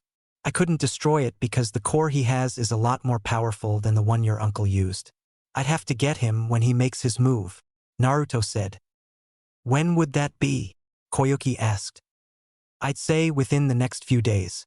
He has everything he needs to finish it, but I think he's carefully waiting to make sure you're alone, Naruto said. I don't think I'll be able to handle him, Koyuki said. You won't be. I'll be there to take him on, Naruto said. After he's taken care of, what's next? Koyuki asked. Then you finish the movie and your training, Naruto said. Don't I get to have any kind of fun? Koyuki asked and pouted. I'll be giving you more time off to heal. I'm only training you so much because I don't know if Sadai has anyone working with him, Naruto said. I just thought about this. Can that girl you recommended protect herself as well like Sakusu? Koyuki asked. Yeah, she was trained to be a ninja, but didn't enjoy the killing part, and the 3rd Hokage mainly sent her on seduction missions. She never had to go that far in the missions, but she felt like the 3rd Hokage was trying to get her killed or raped, Naruto said. Well, she won't have to worry about that here. That kind of stuff is severely frowned upon here and has a castration penalty, Koyuki said. If only Konoha was like that before Granny Tsunade took over. Anyway, your training is over for today, Naruto said. Good. How strong am I? Koyuki asked. Well, if I had to guess I'd say mid-genin, but that's only because you just started training with me. By the time I leave you should be about a mid-Chūnin level opponent. The shadow clones are helping speed up your progress. Naruto said. So I'd be able to take you on? Koyuki asked. No. I'm basically mid-Jonin level, but I lack experience. Naruto said. Well, how will I train after you leave? We mainly have samurai here. Koyuki said. I'm sure Granny Tsunade wouldn't mind sending you some stuff to learn. We are allies after all. Naruto said. Nice. So, how do I do Genjutsu? Koyuki asked. We'll work on that another time. I said you're done for today and you have some movie scenes to film tomorrow. Naruto said. What will you be doing? Koyuki asked. I have something to do. A personal mission of sorts. Naruto said. Does it have anything to do with a girl? Koyuki asked. Is it that obvious? How did you know? Naruto asked. I can tell by the look on your face. Now, who is the lucky lady? Koyuki asked and Naruto sighed. Her name's Tayuya. When we get back to Konoha, I'm taking her out on a date of sorts to this annual festival we have in our village. I was thinking about getting her a nice dress or something to wear for the festival. Naruto said. Is she your girlfriend? Koyuki asked. No. I'm taking her to see how I feel. I mean, I know she likes me, but I'm not sure if I like her. Naruto said. You like her? Koyuki said. What makes you say that? Naruto asked. If you didn't like her, then you wouldn't be trying to buy her a nice dress. Koyuki said. I feel something, but I don't know what it is.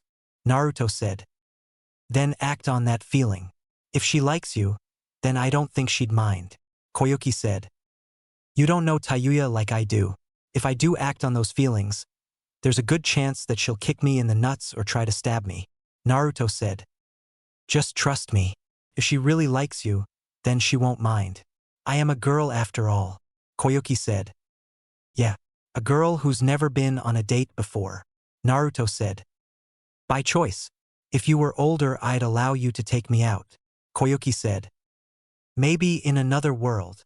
Naruto said and Koyuki laughed. Joking aside, if you really want to get her a good dress, go to the dress store and ask for Chiom.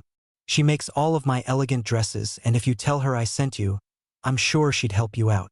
Koyuki said. Thanks. I'll owe you one for this. Naruto said. You'll be saving my life for a second time while you're here. You don't owe me anything. Koyuki said. I guess you're right. Are you ready to leave now? Naruto asked. Yes. Can you take me back to where I am staying? I need to soak in the hot springs there. Koyuki said. Sure. Any progress on completing the generator? Naruto asked. It's nearly done. I have my best scientists working on it. We should officially become the land of spring within the next year. Koyuki said. That's good. Maybe I'll come back to visit once it's done. Naruto said and vanished with Koyuki. Naruto. As he was walking through the land of snow under his henge, Naruto was looking around for that dress shop that Koyuki told him about. Everything was so lively around here, and if it weren't for his fangirls, he'd gladly walk around without his henge. He looked like a small 8-year-old with brown hair and black eyes. As he was walking, he noticed his search led him into a more fancy part of the land of snow and he felt a bit out of place. He found the store he was looking for and finally entered. Hello. How may I help you, young man? The lady at the desk asked with a smile. I'm looking for Chiom. I was told to come here to get a custom dress made. Naruto said. Aren't you a bit too young to ask for a custom dress? The cashier asked and Naruto looked around before dropping his henge. It's me, Naruto Uzumaki. Naruto said. Oh gosh, it's really you. The cashier said and Naruto placed his hand over her mouth. Please keep it down. Nobody is supposed to know I'm here, but I had to do this. Naruto said and she nodded. Sorry, it's just that you're famous in the land of snow. Anyway, Chiom is around back. Just go through that door and she should be in her office. The lady said and pointed to a door. Thanks, Naruto said and went through the doors. Well, this is a surprise. The famous Naruto Uzumaki is in my shop and he is personally looking for me. To what do I owe the pleasure? Chiome asked. Koyuki sent me here to get a custom dress made. Naruto said. Who's the lucky lady? Chiome asked and pulled out a notepad. Seriously? Do I have a note or something on my face? Naruto asked. Honey, I've been in this business for 20 years. I know when the dress is for a girl or not. Now, what are her measurements? Chiome asked. I hope she doesn't kill me for this. If she does, I blame Shizune for forcing me to go shopping with her. 30, 32, 35. Naruto said and Chiome wrote it down. That's odd for a measurement, but I'm sure she'll have a massive growth spurt soon. What's her personality? Chiome asked.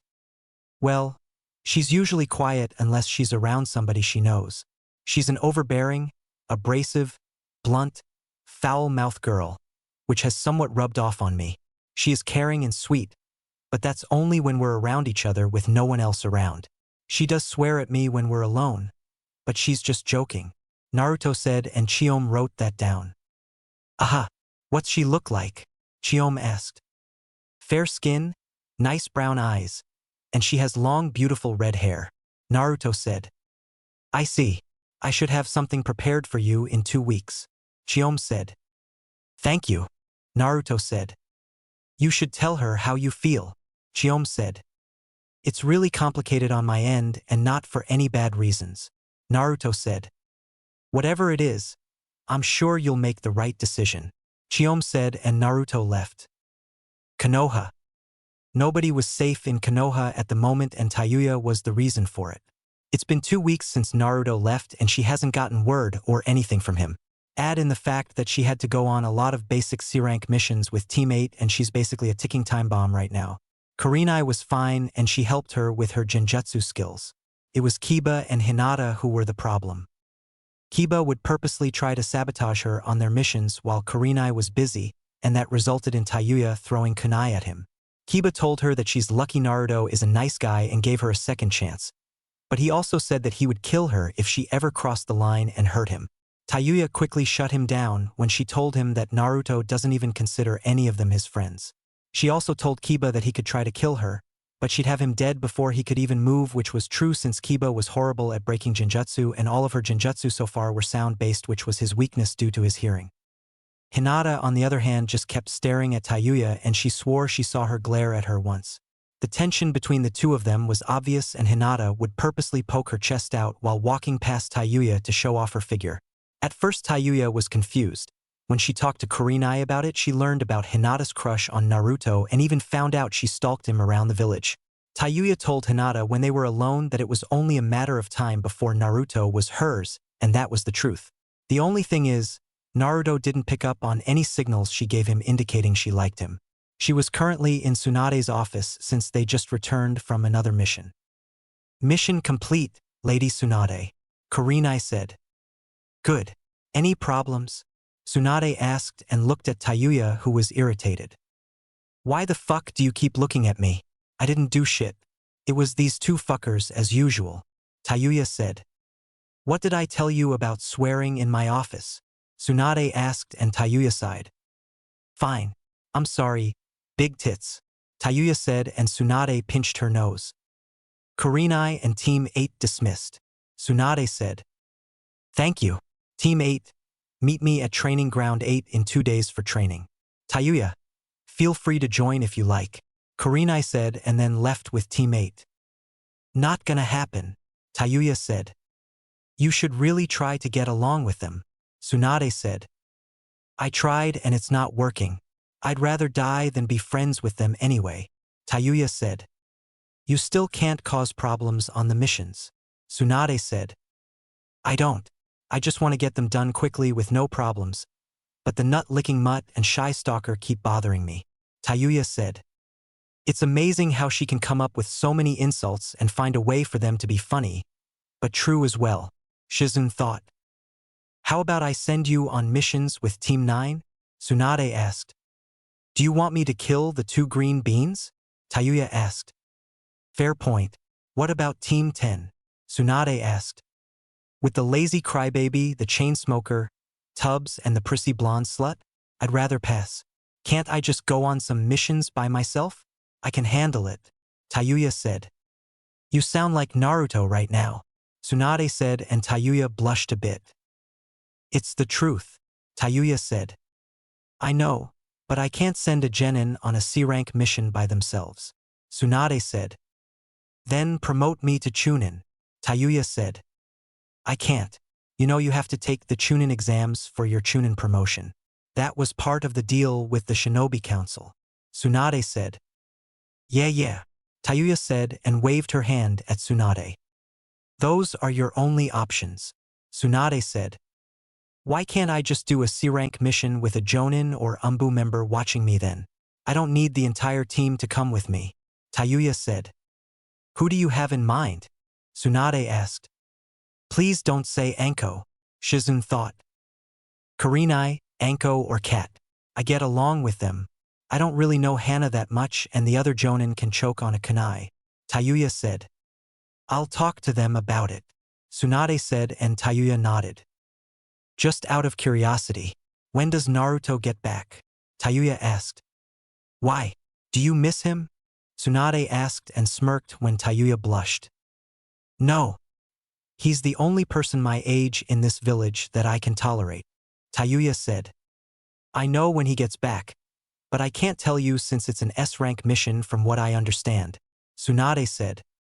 Come on, can't you give me a hint? Tayuya asked. Nope, Tsunade said, and Tayuya yelled before storming out of the office. Why didn't you let her know when Naruto was coming back? Shizun asked. Because it's fun messing with her.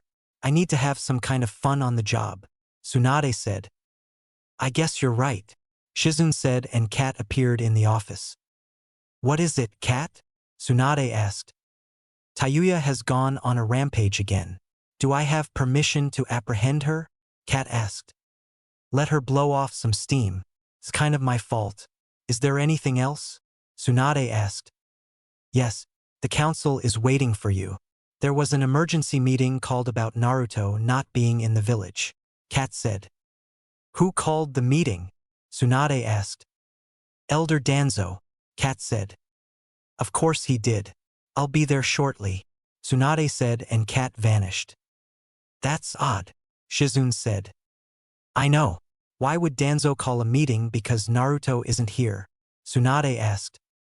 Because Danzo doesn't know that Naruto is out on a mission with Jiraiya. He doesn't know much that goes on anymore since you seal the office now and it keeps his little spies out. One thing we know about Danzo is that he doesn't like when he doesn't know what's going on in the village, Shizun said. No, Danzo wants something else, Tsunade said. What could he be after? Shizun asked, and after Tsunade thought about it, her eyes went wide. He wants Tayuya, Kat, Tsunade yelled. Yes, Lady Tsunade? Kat asked. I want you to grab Anko and Kurenai. Go protect Tayuya at any cost, Tsunade said. Of course, Kat said and vanished. Why would Danzo want Tayuya? Shizun asked. He doesn't want Tayuya. He wants Naruto, and he knows if he can get Tayuya then he can blackmail Naruto into joining him, Tsunade said. That isn't very smart. Danzo is putting the entire village at risk. Naruto would lose control of the Nine Tails if something happened to Tayuya, Shizun said. I know. That's why I have 3 of my top Jonin and an Umbu going to help her, Tsunade said. What will we do about the meeting? Shizun asked. We'll go, but act normal, Tsunade said. Konoha Forest. Who the fuck are you and what the fuck do you want? Tayuya asked as she was surrounded by 15 blank mask Umbu. Our master would like a word with you, the obvious captain said. Tell your boss I said to kiss my fucking ass, Tayuya said and pulled out her flute. Get her. Use force, but do not kill her, the Umbu captain said. But that's when Anko, Kurenai and Kat landed in front of Tayuya. Ah, you guys weren't going to start without us, were you? Anko said. Either leave or die, Kat said. Kill them all. Leave the girl alive, the captain said. It's like you're a magnet for trouble, Tayuya, Kurenai said. Shit happens, Tayuya said. Let's do this, Enko said. Enko pulled out 2 kunai and ran towards the first 2 Umbu members she saw. The Umbu members pulled out their tanto swords and swung at Enko, but she did a split to avoid the swipes and threw a kunai into each of their groin. Enko removed the kunai and then quickly slit their throats. She was nearly kicked from behind, but her years of experience kicked in, and she used her hidden shadow snake hands to grab the Umbu and threw a kunai straight through his skull. These guys aren't that strong, Enko said and pouted. We have our orders, Enko, Kurenai said. Kurenai ducked out of the way from a head kick by an Umbu and quickly trapped him in the Hellfire Genjutsu. Before the Umbu could break the Genjutsu, Kurenai threw multiple shuriken into his body. She saw 2 more Umbu coming at her and she trapped them in the tree-binding death Genjutsu, then watched as the Umbu fell to the ground dead since the tree exploded. 6 down, 9 more to go, Kurenai said. Tayuya hid in the trees using the double false surrounding Genjutsu to keep herself hidden. She used the summoning jutsu to summon her doki into the fight. Once the doki were summoned, Tayuya used her flute to control her doki and had them attack the 4 Umbu members that were still trapped in her Genjutsu still. Since she no longer had the curse mark, it was hard for her to have complete control over the doki since she didn't have that evil presence on her anymore, but she had just enough control to have them smash the 4 Umbu members and kill them. She's right. These guys are fucking weak. How the fuck didn't they know they were under a damn Genjutsu? Tayuya asked and Kurenai sighed. We really need to work on that mouth of yours, Kurenai said. My mouth is pretty fucking fine, Tayuya said. I don't see a problem with how she talks, Enko said. Of course you don't, Kurenai said, and then the 5 remaining Umbu members fell to the ground. What the fuck was that? Tayuya asked. Did you forget that I was here? Kat asked. Well, yeah. I'm not a fucking censor and I thought you got your pretty ass out of here, Tayuya said. How do you know I'm pretty? You don't know what I look like, Kat said. There's only 2 people in the damn village with purple fucking hair. I know who you are, Tayuya said. She's got a point, Enko said. Let's just seal the bodies and report to Lady Tsunade, Kurenai said. That's not going to happen, Enko said. Why? Tayuya asked. Look, Enko said, and they saw all the bodies go up in flames. What the hell? Was that the aftermath of your Genjutsu? Tayuya asked. No, I had nothing to do with that, Kurenai said. Wait, how'd you know I was in trouble? Tayuya asked. Lady Tsunade had a feeling you were in danger since an emergency meeting was called about Naruto being gone. But it's never happened like that before, Kat said. Then Big Tits must have known that the Umbu would come after me. I thought the Umbu only responded to her. The Umbu captain and Umbu commander, Tayuya said. They do, but I don't think these are normal Umbu members, Enko said. What the hell does that mean? Tayuya asked. We need to go to Lady Tsunade, Kat said, then vanished with Enko and Kurenai. What the fuck? Aren't you fucking forgetting something? Tayuya yelled and Kurenai came back. Sorry, Kurenai said and grabbed Tayuya before vanishing. Tsunade's office. So I was right, Tsunade said. Yes, Lady Tsunade. When we arrived, she was surrounded by 15 blank masked Umbu members. Kat said. Why were they after me? I didn't do anything wrong. Well, I don't think I did, Tayuya said and crossed her arms while thinking. Sheesh. She even has Naruto's thinking face, Tsunade said. They weren't after you exactly, Tayuya, Shizune said. Then you or Big Tits better start explaining, Tayuya said. The person who sent them isn't after you. He's after Naruto. You were more than likely going to be used as blackmail to force Naruto to join his side, Tsunade said. So, why not go after Naruto himself then? Tayuya asked.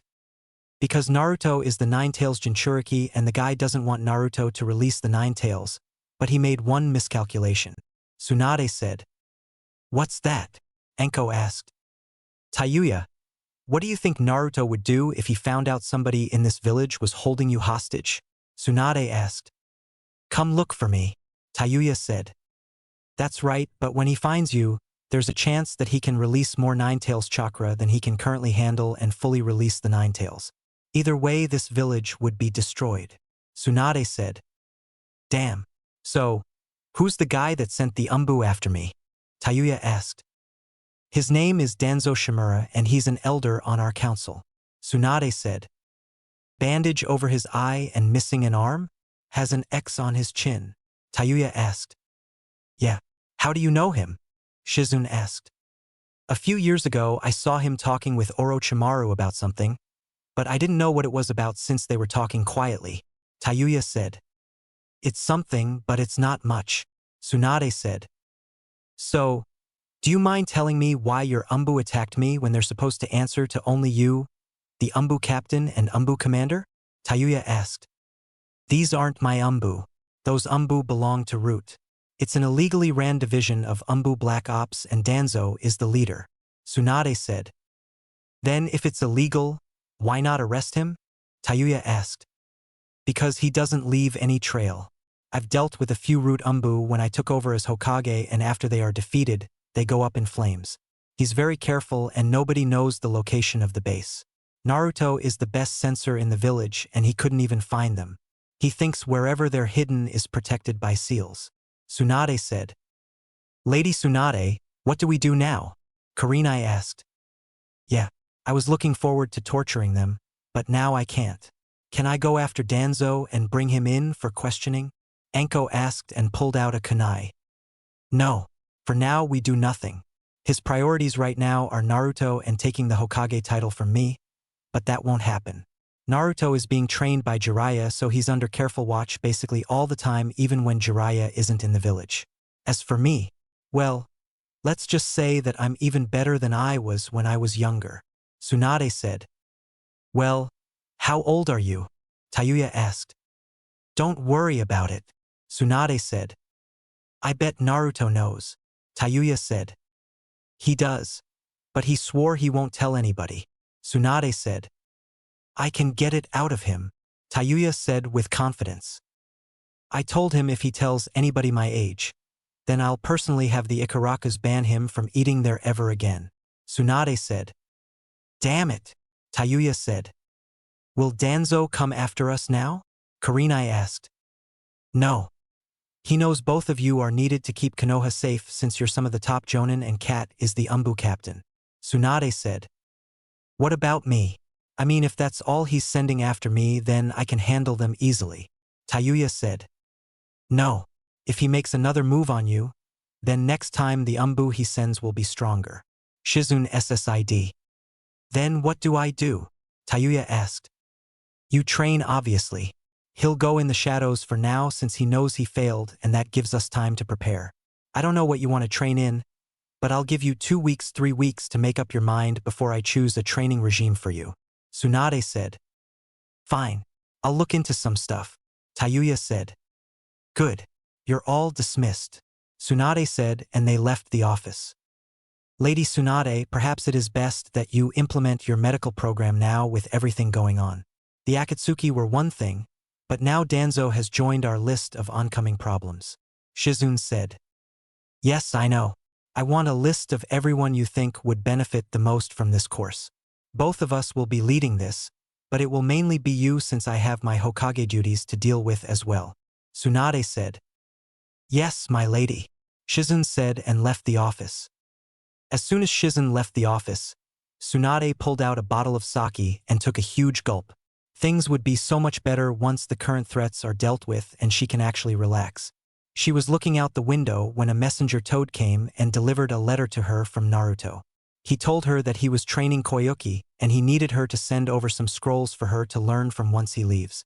That pretty much told her where he was at, and he also told her he was having a dress made for Tayuya to wear for the festival. This was all unexpected, but she was dealing with Naruto here and she smiled. She quickly wrote a response to him and placed some ninjutsu scrolls, genjutsu scrolls, taijutsu scrolls, and even a copy of some of her medical ninjutsu scrolls and sealed them into a piece of paper she gave back to the messenger toad. She was glad she knew how to seal stuff away or that would have been more difficult. As the toad went away, Tsunade looked out the window and saw Tayuya walking around. She knew Tayuya would have a hard time figuring out what to do, especially with Naruto leaving for over 2 years with Jiraiya, and that's when she came up with the perfect solution to her problem. The only problem was she didn't know if Tayuya would accept this proposal or not.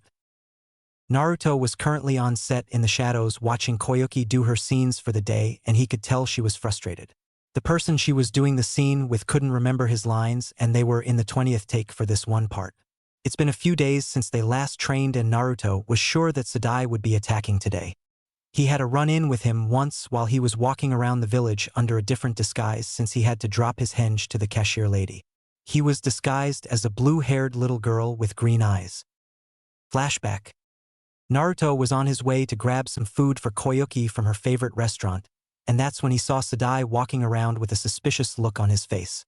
He used his speed to get in front of him, and when Sadai was walking, Naruto came from around the corner and accidentally bumped into him, knocking him down. "Hey, watch it," Sadai said.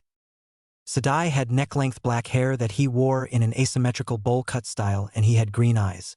He wore the typical outfit for the land of snow, which was a heavy coat, gloves, and boots. "Sorry, sir," Naruto said. "Just watch where you're going next time, little girl," Sadai said. "Time for me to act like Tayuya and see where this goes," Naruto thought. "Hey, fuck you.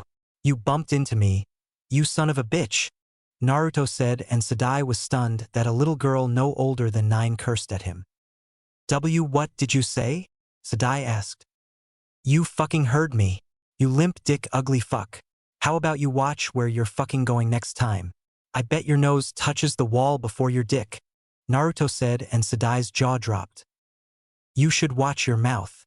You obviously don't know who I—" "Hey, give that back," Sadai said, reaching for a piece of paper Naruto snatched.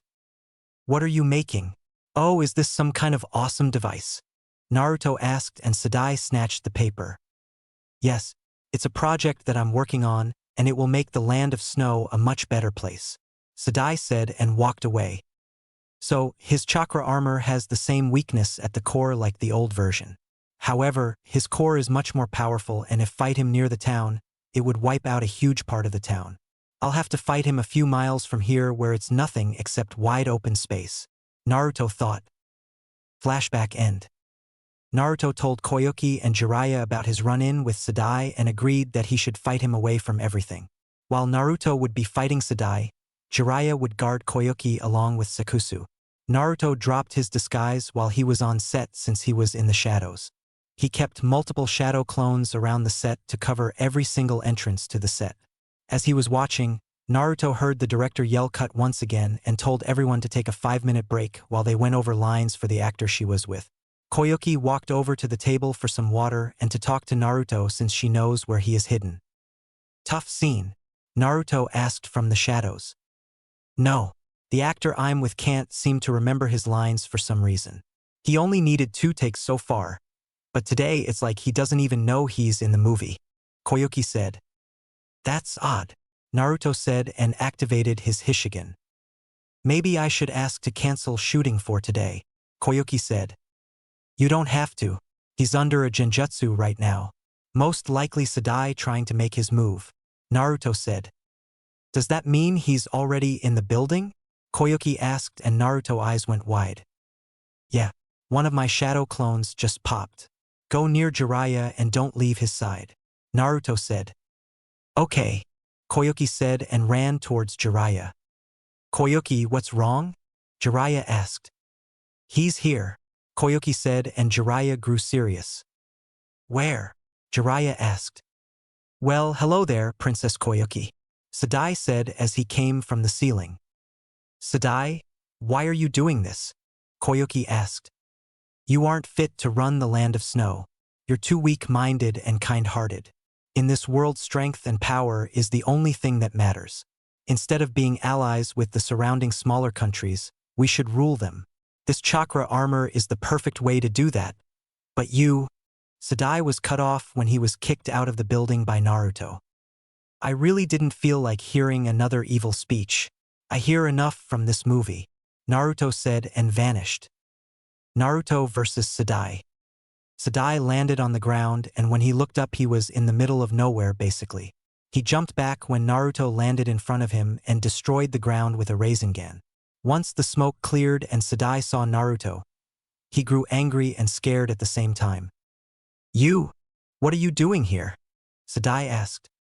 "Working," Naruto simply replied. "This is none of your concern. Go back to the Leaf Village," Sadai said. "That's where you're wrong. You see, other than the fact that Snow and the Leaf Village are allies, Koyuki happens to be a very good friend of mine and she secretly hired me to protect her from you," Naruto said. "She knew?" Sadai asked. "Of course she knew, but she couldn't confirm it. I've been watching you the entire time I was here. The little girl at the market was me and I must say, you've certainly improved the chakra armor," Naruto said.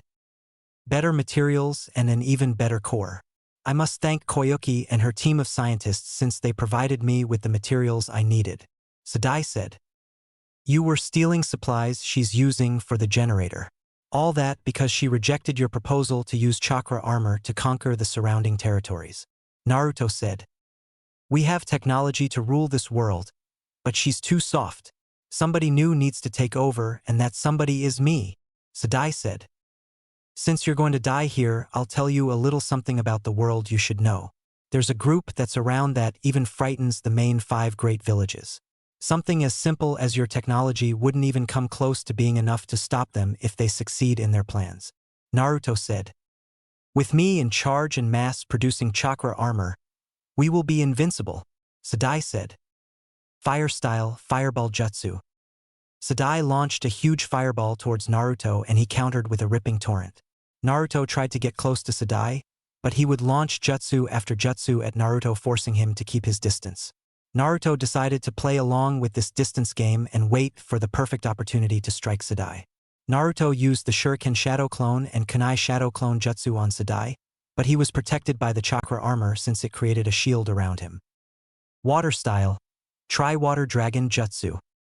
Naruto launched 3 water dragons at Sadai, who just stood there with a smirk on his face and looked on as the chakra armor absorbed the chakra from Naruto's jutsu, causing water to fall to the ground. Before Naruto could make his next move, he had to jump out of the way from a huge beam that came shooting out of the chakra armor. Fire style, Dragon Flame Jutsu. Sadai fired off a dragon flame projectile at Naruto, which came at fast speeds, and Naruto barely had time to use the water wall jutsu to protect himself. Before the smoke cleared, Naruto was hit by a fireball jutsu that had less chakra than before, so it did little damage to him. He realized Sadai didn't have much chakra, so he must have stored the chakra into his armor and used it to supply his jutsu, and that energy beam must have used almost all of that chakra he had stored away. The smoke cleared and Naruto had a few burn marks on him that were healing thanks to the Nine Tails healing ability. Naruto removed his Chūnin vest, leaving him in his red shirt, but he put a confident smirk on his face and cracked his neck. Sadai didn't like the smirk Naruto had, so he shot a rather weak energy beam at Naruto and watched as it exploded on impact. The smoke cleared and Naruto was standing there with his hand up, surrounded by his glacial dome jutsu. "What? There's no way you should have been able to block that," Sadai said. "You lost. I found the weakness in your chakra armor and your skills. You store chakra in the armor, then use it to increase the power of your ninjutsu attacks.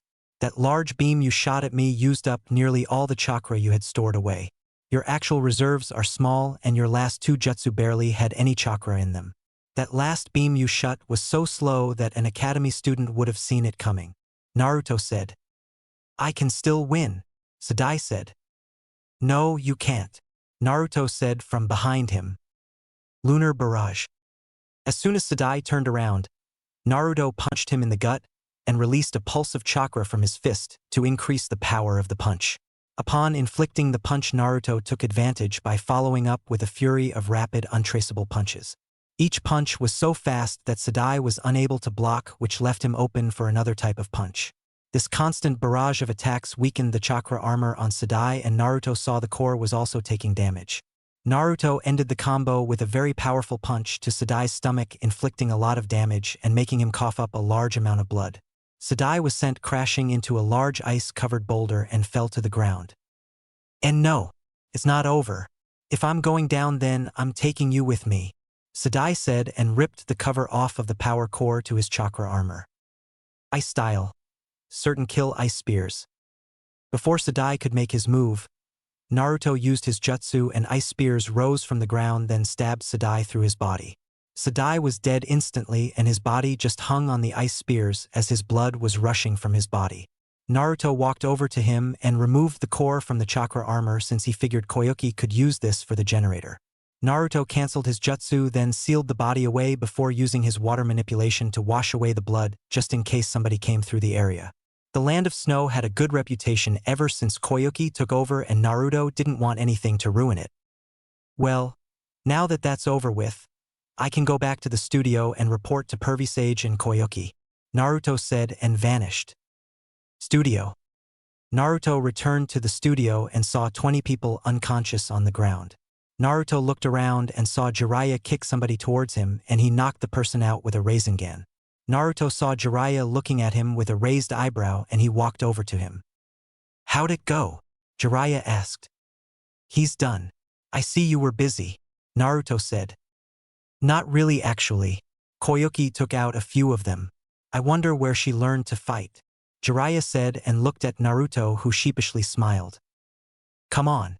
You know I did the right thing, Naruto said. I'm just saying a little heads up would have been nice. So, tell me, what did her breast look like covered in sweat? Jiraiya asked, as a pen and notepad appeared in his hand. She was completely covered, Pervy Sage. Anyway, where is she? Naruto asked. I'm here, Koyuki said and came out from her hiding spot. Why are you hiding? Naruto asked.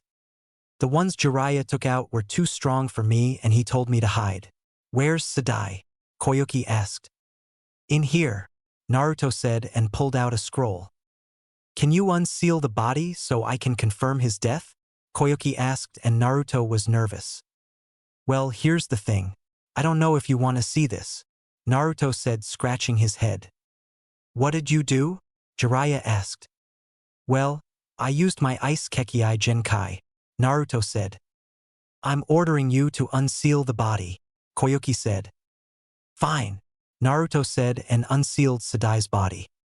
Oh my, Koyuki said and threw up in the nearest garbage can. Sheesh, what did you do? He's covered in holes, Jiraiya said. I used my certain kill ice spears jutsu. I kind of used too much chakra, Naruto said. I'll say. He's pierced everywhere except the middle of his chest, Jiraiya said. That's because the power core to his armor was there and I didn't want to risk it, Naruto said. Power core? What did it do? Koyuki asked. It powered the chakra armor, but this one was different. After the core absorbed enough chakra, it could fire off a beam at the opponent. I kept the core because I thought it could help with the generator. Oh, and he's been stealing supplies from the generator project as well, Naruto said. Can I have the core? I want my best scientists to look at it and see if it works, Koyuki said. Sure. I think he has more materials at his hideout where he built the chakra armor. I can go there and see what I can find for you, Naruto said. Thank you, Koyuki said and gave him a kiss on the cheek. You're welcome, Naruto said. I guess we can call it a wrap for today. The director was knocked out cold by these goons, Jiraiya said. What are you going to do with them, Koyuki? Naruto asked. They'll be sent to jail of course and will face their punishment for their actions, Koyuki said. Isn't attacking you a death penalty? Naruto asked. Yeah, but I want them to sweat it out, Koyuki said. That's how it is in the 5 great villages. Attacking the daimyo or anybody in power is the death penalty, Jiraiya said. Good. Now, Naruto, will you please escort me to my sleeping chambers? Koyuki said. Even with Sadai dead, I still have to guard you? Naruto asked. Yes, my assistant hasn't arrived yet, so you are my guard until she arrives, Koyuki said. Fine, Naruto said. Lord Jiraiya, can you help the guards escort these men to jail? Koyuki asked. Of course. Maybe for helping you I can peep just a little bit, Jiraiya asked. Sure, that is if you're okay with the punishment, Koyuki said. What's the punishment? Jiraiya asked. When you're caught peeping, you stand in front of the women you were spying on and they take turns kicking you in the groin while you're tied at your hands and ankles for 5 hours, Koyuki said, and Jiraiya paled. Never mind, Jiraiya said. Thought so, Koyuki said. Ready to go? Naruto said. Yup, Koyuki said, and Naruto grabbed her then vanished. Sleeping chambers. After the events of the day, Naruto and Koyuki decided to use the hot springs in her private sleeping chambers. Koyuki didn't mind Naruto joining her since she knew he wouldn't try anything on her, and he sat on the opposite side facing her. You know, had you not told me about the Tayuya girl, I would be all over you right now, Koyuki said and laughed when Naruto rolled his eyes. At least with you I wouldn't mind. The fangirls, on the other hand, Naruto said and shivered. Why wouldn't you mind if it were me? Koyuki said. Because I know you wouldn't want me just because I'm famous.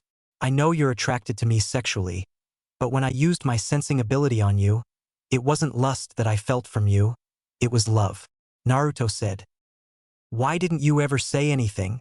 Koyuki asked and slid next to Naruto. Because I knew it would never work between us.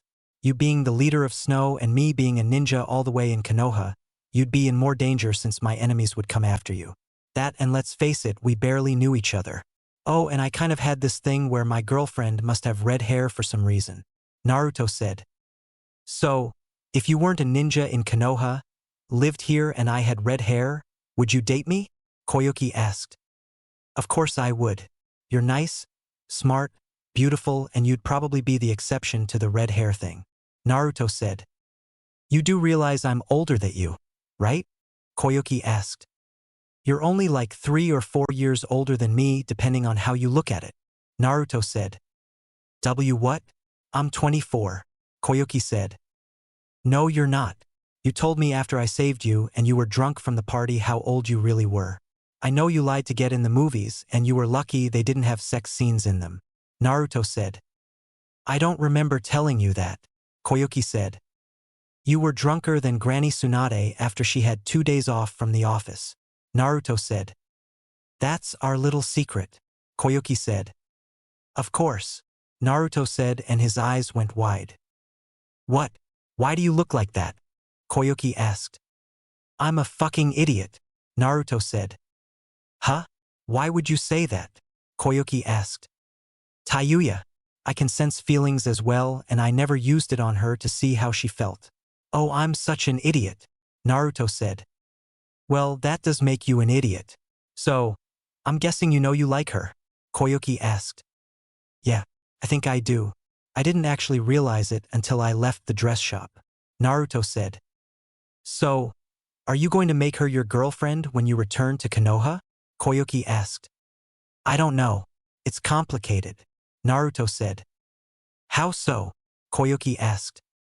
When I get back to the village, I'll only be there for a day and then I'm leaving again with Pervisage, Naruto said. Where are you going? Koyuki asked. I can't tell you, Naruto said. Then you better tell Tayuya this, Koyuki said. I want to, but I can't. It's only supposed to be known by me, Granny Tsunade, Pervisage, and 2 of the village elders where I'm going. I thought about telling her, but I decided against it, Naruto said. Maybe she'll wait for you to return, Koyuki said. Maybe, Naruto said. Who knows? Maybe she'll even let me join you as a second girlfriend, Koyuki said. Nah, I'm a one-girlfriend kind of guy. That, and she doesn't seem like the sharing type, Naruto said. I thought the 5 main villages had the CRA, Koyuki said. I don't know about the other villages, but Konoha has it and I rejected it. That's something the 3rd Hokage came up with for some stupid reason, Naruto said. Why'd you reject it? Koyuki asked. Because it's dumb. That, and there's a chance only one of them actually loves you and the others just want a piece of your fortune, Naruto said, and then the messenger toad showed up. Who's this? Koyuki asked. A messenger toad. I sent a letter to Granny Tsunade already about your training, Naruto said and took the scroll from the toad before it left. What does it say? Koyuki asked. It says she sent over some scrolls for you to learn from. Ninjutsu, taijutsu, genjutsu, and medical ninjutsu with instructions. Naruto said. I thought you already taught me taijutsu, Koyuki said. I did, but it's the basic academy taijutsu. I told her to pick out a style that she thinks would fit you, Naruto said. What style did she send over? Koyuki asked. It's called Aikido. It focuses on redirecting your opponent's force and using it against them. It's good for you since you don't have to be stronger than your attacker since you're using their momentum. It's a variety of joint locking and throwing techniques, Naruto said. Nice. Did she send me more water ninjutsu? Koyuki asked. No. She sent you some lighting ninjutsu. It's your secondary chakra nature, but it's weaker than your water chakra nature. Luckily, she sent over instructions on how to control your lightning chakra nature. I'll have your shadow clones work on the lightning chakra for safety purposes, Naruto said. So, I have an offensive and defensive chakra nature? Koyuki asked. Exactly. You can even combine them for a powerful attack. Now, genjutsu is what we'll be working on your next few lessons. We'll start with detecting and breaking genjutsu before I have you cast genjutsu. Medical ninjutsu I can't really help you with since my chakra is too dense for it, so I never bothered to learn it. But I'm guessing that's why she included the instructions. Naruto said. When do we train? Koyuki asked. Well, today you can rest. We'll start again tomorrow, Naruto said. Okay, are you ready to get out of here? We've been in here for a while, Koyuki said. Sure, Naruto said and got out of the hot springs. Oh my, Koyuki said and a splash followed making Naruto turn around. Koyuki? Naruto asked and she was passed out with blood coming from her nose. Naruto's so big, Koyuki mumbled. I probably should have grabbed the towel first, Naruto said and after he was covered he grabbed Koyuki then vanished. 3 weeks later. It was time for Naruto and Jiraiya to return to Konoha and Koyuki wasn't happy.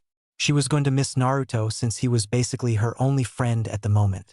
She was thankful for the training he gave her and she was able to defend herself from a mid-Chūnin opponent, but her overall skill would make her about high Chūnin since she didn't have much experience. She told Naruto she'd gain experience by fighting any would-be mercenaries that like to attack Snow Country. Her genjutsu and medical ninjutsu skills were pretty damn good since she had excellent chakra control. Her taijutsu came along great and her water and lightning chakra natures were nearly mastered. She needed to work on her lightning chakra nature a bit more. Naruto was able to pick up the dress from Chiome, but she told him not to look at it until Tayuya puts it on. Jiraiya was mainly at his movie since this was the only time he'd be able to see the production since the movie would be done by the time Naruto's training trip was over. Naruto and Koyuki spent a lot of free time together cashing some people to think they were dating, but they told them they weren't. Naruto also raided Sadai's hideout and took all of the supplies he had, then gave them to the scientists for development of the generator. Right now they were waiting for the airship to be ready. Well, it was fun spending time with you, Naruto, and you as well, Lord Jiraiya, Koyuki said. Same here. Remember to keep up with your training, Naruto said and gave Koyuki a hug. I will. Sakusu said she'd help me out, Koyuki said. The director said the movie should be done in a year, so you'll be pretty busy, Jiraiya said. It's okay. Naruto helped me with my stamina during our training sessions, Koyuki said. Oh, did he now? Tell me, what exactly happened? Jiraiya asked and Koyuki smirked. We had sex multiple times, Koyuki said and Jiraiya passed out. Too easy, Koyuki said. Why would you tell him that? Naruto asked. Is it not the truth? Koyuki asked. No, Naruto said.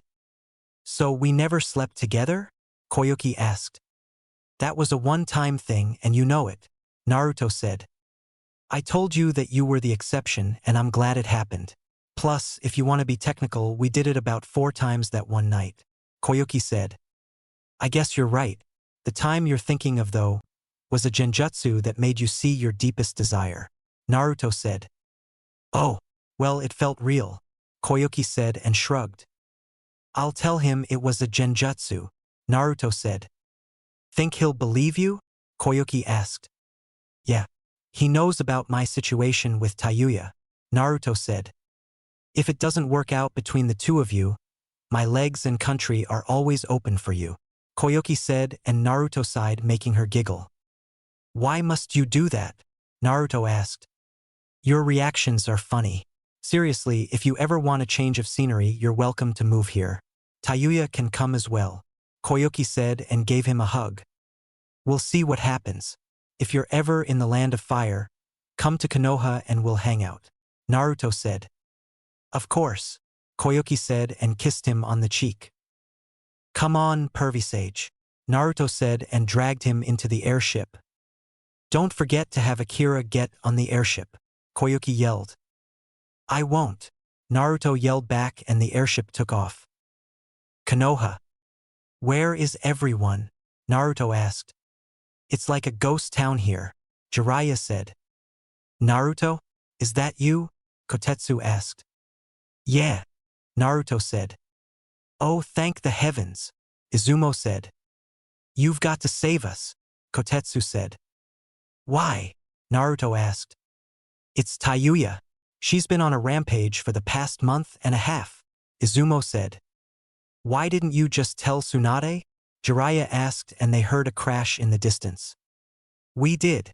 She said if a village full of ninja can't stop a 13-year-old girl, then we suck, Kotetsu said.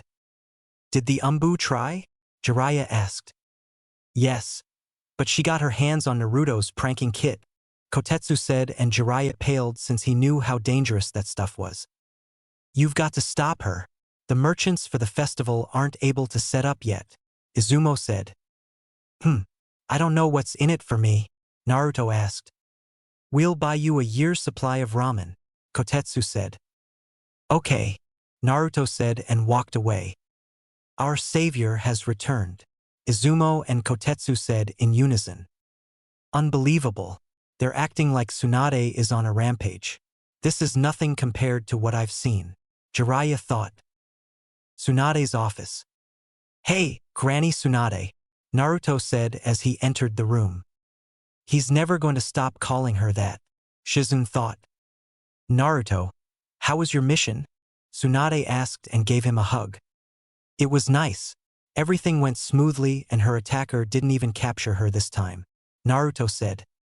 That's good. So, how strong were you able to get her? Tsunade asked. Mid-Chūnin. Her lack of fighting experience makes her only able to handle a low Chūnin opponent though, Naruto said. That's good. Now, care to tell me why Sakusu and Akira have moved out of the village? Tsunade asked. How do you know them? Naruto asked. They come to me and Lady Tsunade for a monthly checkup, Shizune said. Right. Anyway, Sakusu is Koyuki's stunt double for the sex scenes in Pervy Sage's movie since it's actual sex and she only wants her husband to have sex with her and see her naked. Akira is going to become Koyuki's new assistant, Naruto said. I see, Tsunade said and a loud crash was heard in the hallway followed by yelling. The Umbu finally caught her, Shizune said. How long has it been? Tsunade asked. 2 weeks, Shizune said. Did I win the bet? Tsunade asked. I'm afraid not. You said she'd last 3 weeks before the Umbu caught her, Shizune said. Damn it, Tsunade said and there was a knock on the door. Enter, Tsunade said and the door opened so Naruto jumped up to the ceiling. Get your fucking hands off of me. I'll cut your fucking nuts off and shove them up your asses. Do you hear me? I'll fucking gut you like a fish. Tayuya yelled, kicking and screaming at the Umbu holding her. We've got her, Lady Tsunade, Bor said and he looked like he went through a war. Good.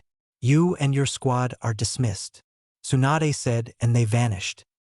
Tayuya, calm down, Shizune SSID. No, the nut-licking mutt and shy stalker keep pissing me off. Add in that these stupid ninja keep mumbling shit and I'm mad, Tayuya said. What do you think Naruto would do if he saw you like this? Do you think he'd be happy you're pranking the village? Shizune asked. No. He'd be mad that I'm pranking the village without him, Tayuya said and smirked at Shizune. She got you there, Shizune. Anyway, Tayuya, I can't have you destroying the village because people pissed you off, Tsunade said. I wouldn't have to do this if Naruto was in the village. When he's around, nobody messes with me. Tayuya said, and her entire demeanor changed from angry to sad. What's the matter? Tsunade asked. This stays between us, Tayuya said. Okay, Tsunade said. I'll head over to the hospital for my patients today. Give you two some alone time, Shizune said and left, but not before looking at Naruto, who signaled for her to be quiet. So, what's going on? Tsunade asked. I miss him, Tayuya said. Naruto? Tsunade asked and Tayuya sighed. Yes, I don't know what it is, but it's like I hate being away from him. I know he has missions to go on, but being away from him for this long is killing me inside. He's the only thing that keeps me calm and makes me feel wanted. I mean, he's the whole reason I'm alive right now. I really didn't want to catch feelings for him because I'm tough and I've always been alone, but he just broke down my barriers. I don't have to be this tough chick all the time when I'm around him. He brought back the side of me that I thought was buried away forever, Tayuya said. She's going to be a wreck when he leaves in 2 days, Tsunade thought and glanced at Naruto. Maybe I should run away. That might help me, Tayuya said. Running away doesn't help. I ran away as well and felt even worse when I was away from the one I loved, Tsunade said. I thought your lover died, Tayuya said. No, my boyfriend died. The one I've always loved was Jiraiya, and running away from everything just made me love him even more since I missed him so much, Tsunade said. The pervert? Why him? Tayuya asked. The heart wants what the heart wants. Despite his particular hobby, Jiraiya is a good man with a big heart and was always there for me. He confessed his feelings for me multiple times, and each time I would reject him harshly, but he always came back. Even when we would argue and I'd tell him that I hate him, he'd still come save me if I was in danger on a mission. No matter what happened between us, he's always had my back, Tsunade said. She had a small smile on her face, not knowing Jiraiya was outside the window or that Naruto was next to him now. They were both listening to their conversation intently and kept their presence undetectable. Why'd you run away from him then? Tayuya asked. I just felt like I was being forced to be with him. My little brother died and he was comforting me. That's the first time we slept together, and then it happened again when my boyfriend Dan died. Jiraiya was once again there for me, and then we had a couple of flings here and there until he asked me to be his girlfriend and I rejected him pretty bad, Tsunade said. Why'd you do that? If you kept sleeping with him, it was obvious you like him, Tayuya said. I was young, stupid and blinded by the loss of my brother as well as the man I thought I loved, Tsunade said. What did you say to him? Tayuya asked. A lot. I told him that he can never get laid if it wasn't for me because he catches feelings too quickly. I told him that he's nothing but a miserable man who would have to pay for sex his entire life. I said that he'd never be good for any woman no matter what he does, and that he should give up on trying to find love since it would never happen. I told him he was dead to me since he only came around when he wanted to have sex, and it was like he knew the days I'd said yes or no. I'll never forget the look on his face that day. It looked as if somebody ripped his heart out and destroyed it in front of his face. After that, I haven't seen or heard from him in 2 decades, Tsunade said. Did he ever come back around? Tayuya asked. Yeah. Him and Naruto found me in Tanzaka town while Orochimaru was trying to get me on his side. I didn't know how to react when I saw him. I wanted to tell him how sorry I was right then and there, but he didn't give me the chance and we had to talk about what happened with Orochimaru, Tsunade said. Does he still love you after being away from you for so long? Tayuya asked. I don't know. We never really talked about it. I've only seen him twice since I became Hokage, and that was my coronation day and the day your curse mark was removed. Other than that, he's been off the grid with his spy network, and I only found out about this mission he had with Naruto through a messenger toad, Tsunade said. My situation seems identical to yours, Tayuya said. In a way that's true, but it's not. I hid my feelings from Jiraiya on purpose while he was open about his towards me. You know your feelings towards Naruto, but you aren't purposely trying to hide them from him, Tsunade said. I'm not hiding them. My actions speak for me. I mean, always cuddling up to him on the couch, constantly watching him train and staring into his beautiful blue eyes. It's like he doesn't get the hints I'm giving him. Maybe I should just tell him and get it over with, Tayuya said. He knows how you feel, Tsunade said. If he knows, then why hasn't he said anything? Tayuya asked. Because I told him before he left. You need to remember that feelings of actual love towards somebody like a girlfriend are new to him. He was confused before he left, and I don't know if he thought much about his feelings towards you while he was gone. Tsunade said. Then what do? I don't want to lose him to the Hyuga chick. Isn't there something I can do? Tayuya asked. Just give him some time. I know for a fact that he likes you, but he needs to do things in his own way. Tsunade said, and Tayuya sighed. Was Jiraiya with somebody before you? Tayuya asked. Yeah, but I couldn't get mad at him. We weren't together. Why? You think Naruto did something with somebody else? Tsunade asked. Sort of. I mean, it's like every time we go on a mission, if it's a girl involved, they always pull him away for a few hours before he comes back. Then it's the picture of Princess Koyuki kissing him on the cheek. Tayuya said. Trust me, Naruto hasn't done anything with anybody. I would know since I'm his doctor now. Tsunade said. What about the Hyuga chick? Tayuya asked. Personally, I don't think you need to worry about her. Tsunade said. Why? Tayuya asked. Well, Naruto barely knows she exists. I guarantee if you ask him about her that he would have to think about who she is. Tsunade said. I guess. What about the sand bit girl? Tayuya asked. Trust me, Temari and Naruto are just friends. Even when she was in the village a few months ago, they only hung out as friends. Besides, I think she has a thing for Shikamaru anyway. Tsunade said. Is it true that she's his only friend? Tayuya asked. Not just her. He's friends with her brothers Gaara and Kankuro. Mainly Temari and Gaara though. Tsunade said. What about me? Tayuya asked. Naruto holds you to a status more than a friend. A few months ago he nearly fought Danzo when he said you should be used as a breeding stock for stronger shinobi. It took 2 squads of Anbu to hold him back. Tsunade said. He did that for me? Tayuya asked. Yeah, it was quite the scene. That's how I knew that he liked you more than a friend deep down. Tsunade said. I guess I'll wait for him to come back. Do you think he's gonna be happy to see me? Tayuya asked shyly. I know he'll be happy. The two of you were practically inseparable when he was here. Tsunade said. I guess you're right. I thought you were gonna be one of those leaders who have a stick shoved up your ass, but I was wrong. You're pretty cool. Tayuya said. That's good. Now, I still have to punish you for your little stunt. Tsunade said. Yeah, I know. How many D-rank missions do I have to do? Tayuya asked. Just one. Tsunade said. Okay. Am I capturing Tora or walking the Inuzuka dogs? Tayuya asked. Neither. This mission is for tomorrow night. Tsunade said. But that's the festival. Nobody will need my help with anything. Tayuya said. I know. Tsunade said. Fine. What will my punishment be? Tayuya asked. Your punishment is to have a good time tomorrow at the festival and not get in trouble. Tsunade said. That's it? Tayuya asked. Yup. I want a report on how your night went once the festival ends. Tsunade said. Okay. Thanks, big Lady Tsunade.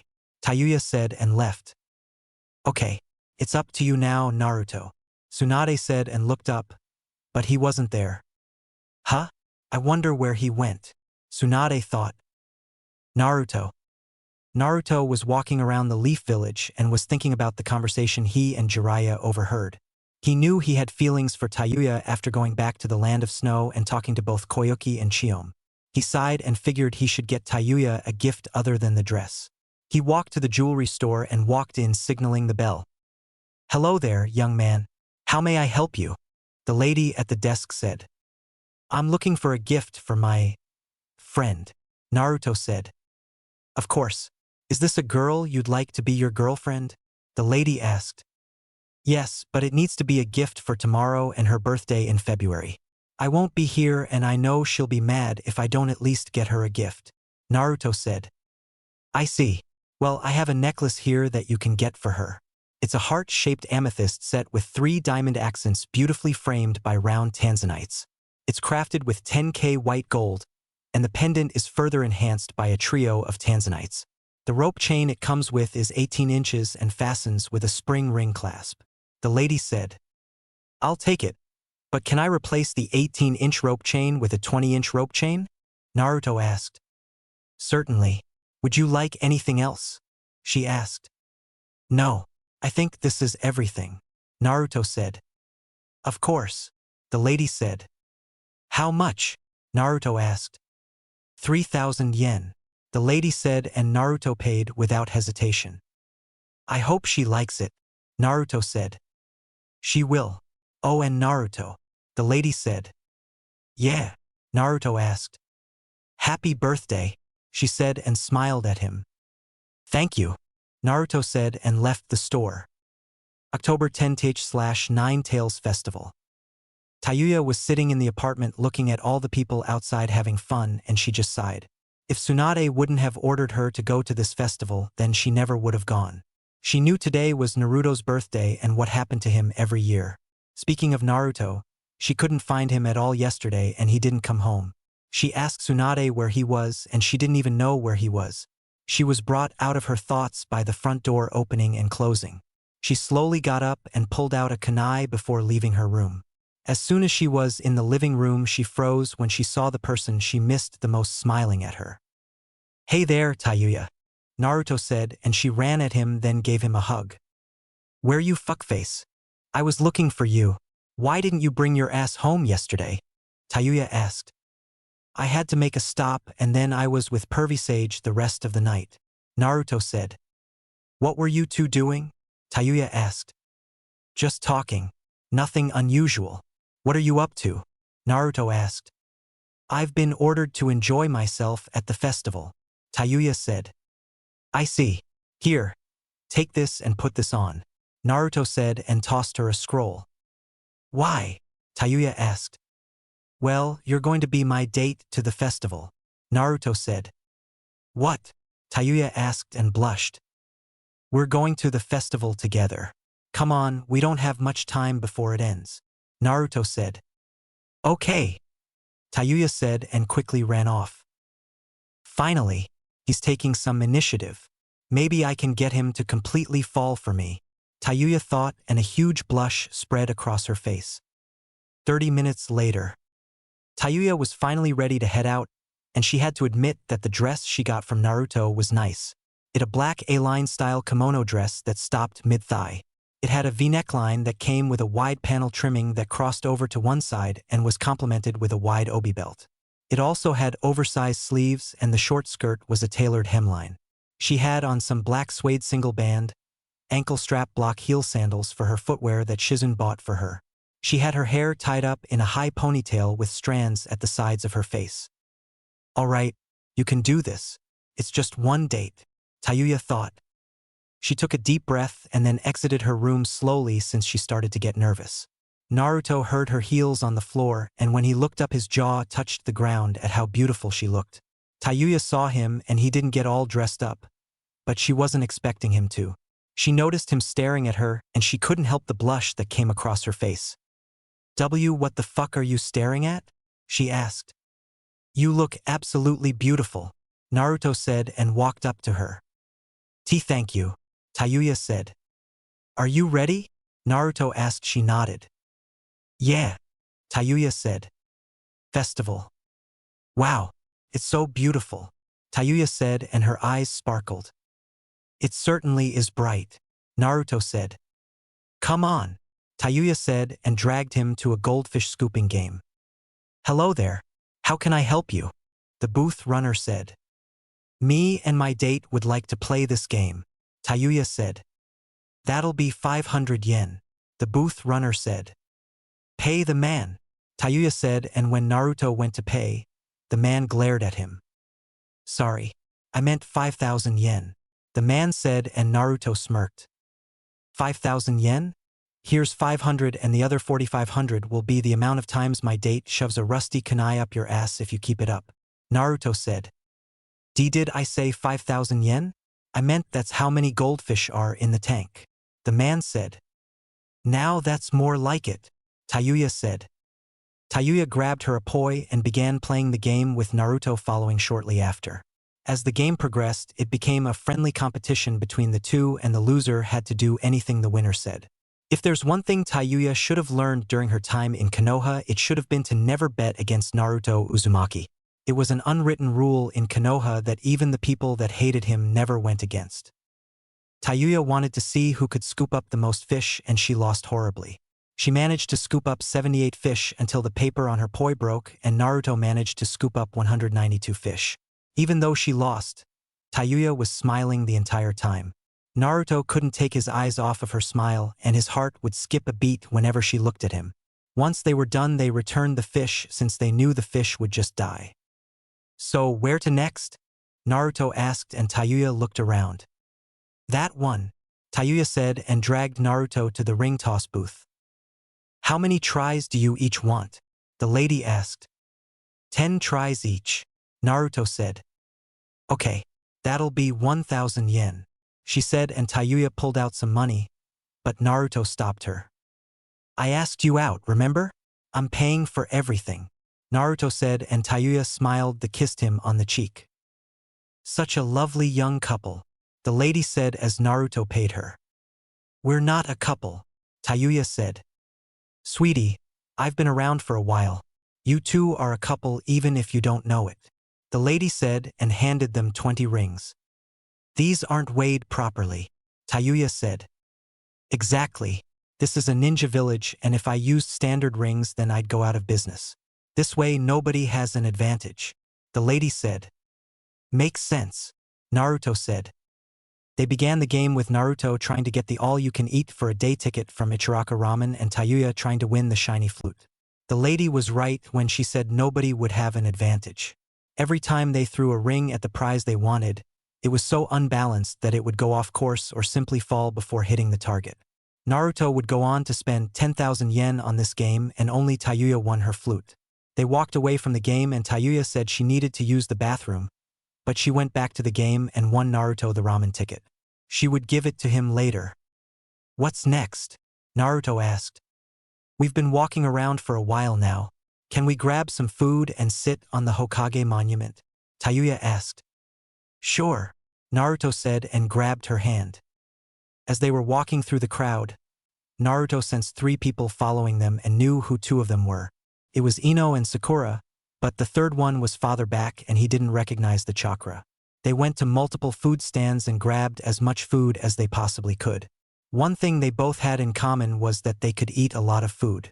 They grabbed ikayaki, grilled squid, yakitori, seasoned chicken on a wooden skewer, carriage, Japanese-style fried chicken, corn on a cob, taiyaki, fish-shaped pastry, chocolate-covered bananas, and of course they went to the Ichiraka ramen stand for their usual order of 10 bowls of ramen each. As they were walking, Tayuya started to complain about her feet hurting. So Naruto sealed away their food and carried her bridal style. She wrapped her arms around his neck and laid her head on his chest. As they were walking, Naruto felt his followers' chakra signature get closer and closer to them, which meant that they were running towards him. Tayuya wasn't really paying attention since she was busy listening to Naruto's heartbeat. Naruto! Sakura and Ino yelled. Great, it's the annoying pink banshee and the prissy blonde slut. Tayuya mumbled and Naruto snickered. What? Naruto asked. What are you doing? Ino asked. Trying to enjoy my night, Naruto said. Why are you with her? She's the reason Sasuke left the village, Sakura said. I'm with her because she's my date and for the millionth time. Sasuke left the village on his own, Naruto said. She's your date? What about me? Sakura asked. What about you?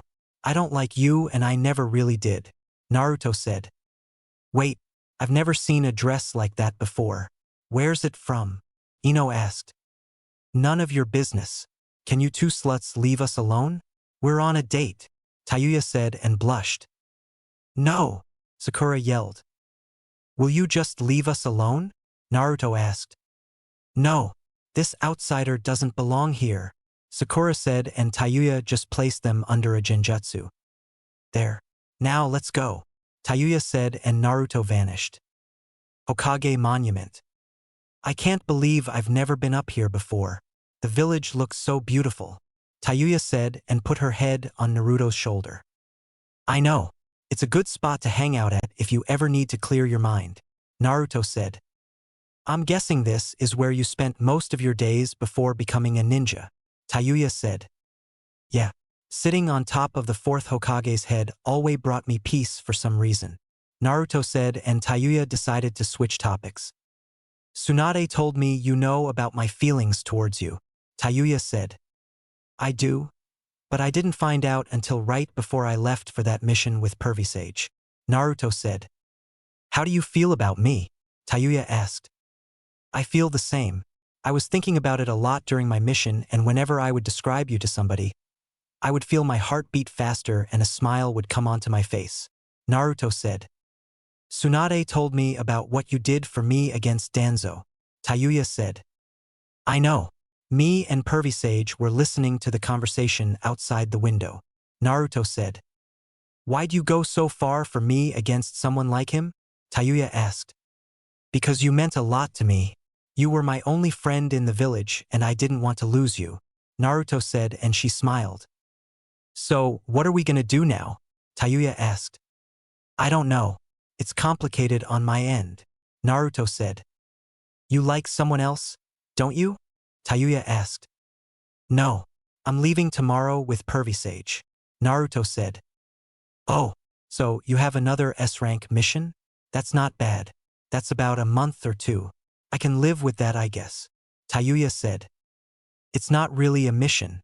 I'll be gone for a while, Naruto said. How long is a while? Tayuya asked, and Naruto sighed. I'll be gone for nearly 3 years, Naruto said. What? Why? Tayuya yelled. I'm going on a training trip to prepare for the Akatsuki. Pervy Sage found out that they'll start their actual plans in 2.5 years. But hopefully with my trip being delayed until now they can delay their plans as well, Naruto said. I want to come with you, Tayuya said. No, I can't have any distractions on this trip. No offense, but you'll distract me from training as hard as I need to. You're a good distraction, but I just need this to be me and Pervy Sage, Naruto said, and Tayuya sighed. What about us? Tayuya asked. I don't know where we go from here. I don't want to start a relationship and then leave for nearly 3 years. I'll feel like I'm abandoning you, Naruto said, and Tayuya pulled him in for a kiss that lasted for about 30 seconds. You won't be abandoning me. I'll be the first person you see when you return. I just want to be with you. You saved my life and made me a better person. I love you and I don't want anyone else to be able to call me their girlfriend. You changed me and brought back the sweet, loving side of me I locked away. When I'm around you, I don't have to be the tough bitch all the broke down all of my barriers without even trying, and people have been trying to break me for years. That's why Orochimaru made me one of his most trusted shinobi. He couldn't even break my barriers down. You managed to do what they couldn't in mere weeks, but never picked up on the fact that I fell in love with you, Tayuya said and started to cry. I don't see how I could reject you after that. I'm not really good at this since it's all kind of new to me, but I love you too. At first it was the red hair that attracted me to you, and then it became much more. It was your laugh, your joking around, the playful fighting, and even the cooking lessons I gave you. Even when I would look into your brown eyes, I'd find myself getting lost in them. If anybody would have told me that I'd fall in love with somebody who used to be our enemy, I'd tell them that there's no way that would happen. Then I met you, Naruto said and wiped away her tears. So, this means what exactly? Tayuya asked. Will you be my girlfriend, Tayuya? Naruto asked, and she nodded. Yes, now. Come and kiss me, you adorable blonde fucker, Tayuya said, and when Naruto pulled her in for a kiss, the festival's fireworks started to go off. There's one more thing, Naruto said as they broke the kiss. What's that? Tayuya asked, and Naruto pulled out the necklace he bought. I bought this for you yesterday. I know your birthday is coming up in February and I won't be there, but I got this for an early birthday gift for you, Naruto said. It's fucking beautiful, Tayuya said, and Naruto put in on her. Not as beautiful as you, Naruto said and gave her a kiss. I also have a gift for you, Tayuya said and pulled out the ramen ticket. No way, Naruto yelled, and Tayuya laughed at him. Happy birthday, Naruto, Tayuya said and gave him a kiss. Best birthday ever, Naruto said. You know, I thought I'd have to compete for you. I thought you had something going on with Hinata and Temari, Tayuya said. Nah, me and Temari are really good friends. I'd say she's more like a sister, actually. As for Hinata, I barely know her and I forget that she even exists, Naruto said. What about Koyuki? She kissed you, Tayuya said. I know. She likes me. But she understood that you had my heart, even if I didn't realize it, Naruto said. Do you like her? Tayuya asked. I won't lie to you. I did tell her that if I never met you, then she'd be the one I'd most likely be with. She's a nice girl, and even though she doesn't have the red hair how I always imagined my girlfriend having, she'd be the exception, Naruto said. Did you sleep with her? Tayuya asked and Naruto sighed. Yeah, Naruto said. Why? Tayuya asked. Well, it was after the first mission I had with her. I protected her from her uncle and a Chūnin that was on the mission with me. He put her under genjutsu and was going to have her have sex with him. After that, me and Koyuki went to have a few drinks and we slept together after that, Naruto said. You mean to tell me that Princess Koyuki is the first person you had sex with and you never even bragged about it? Tayuya asked. I guess. I don't see the point in doing that. You're not mad at me now, are you? Naruto asked. No. I can't be mad at you for something you did before we even got together. At that time you didn't even know I liked you, so it would be stupid of me to be angry with you. Just promise me that I'll be the only person you'll be with from now on, Tayuya said. I promise, Naruto said and gave her a kiss. There's just one more thing. Big Tits said you didn't sleep with anybody and that she would know since she's your doctor, Tayuya said. Listen. She's like my mother, so it's clear that I wouldn't tell her something like that despite her being my doctor. That would just open up a book of awkward questions from her, Naruto said and Tayuya nodded. I guess you're right, Tayuya said. What about you? Naruto asked. No. I've only had eyes for you since I came to this village. Yeah, a few Chūnin have tried to get me in bed for a quick fuck. But I rejected them, and when they didn't take too kindly to that, I'd kick them in the nuts, Tayuya said and Naruto laughed. Did you add chakra to the kick? Naruto asked. Damn it. I should have done that. Anyway, let's go home. Since you're leaving tomorrow, I think it's only fair that I cuddle with you tonight, Tayuya said. Sure, Naruto said. Make sure you activate the barrier in our apartment. I don't want any sound interrupting my quiet time, Tayuya said and Naruto picked her up and vanished. Next day. Do you have everything? Tsunade asked. Yes, for the 1000th time, Naruto said. Maybe you should double-check, Tsunade said and Naruto sighed. I have everything I need, Naruto said. Okay, Tsunade said and looked at Jiraiya who was looking at the sky. Hey fuckface, Tayuya said, as Naruto walked up to her and he could tell she was sad. Don't be sad. Time will fly by and I'll be back before you even realize I was gone, Naruto said and gave her a hug. Don't you fucking forget about me, Tayuya said. I won't. I'll try to send you messages, but I make no promises, Naruto said. It's okay. I know you'll be getting strong to protect yourself, Tayuya said. Not just myself. I have to protect you as well. You're my girlfriend after all, Naruto said and she smiled.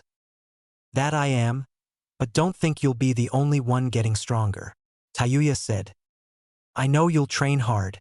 Listen, can you at least try to add some taijutsu and ninjutsu to your repertoire? Naruto asked.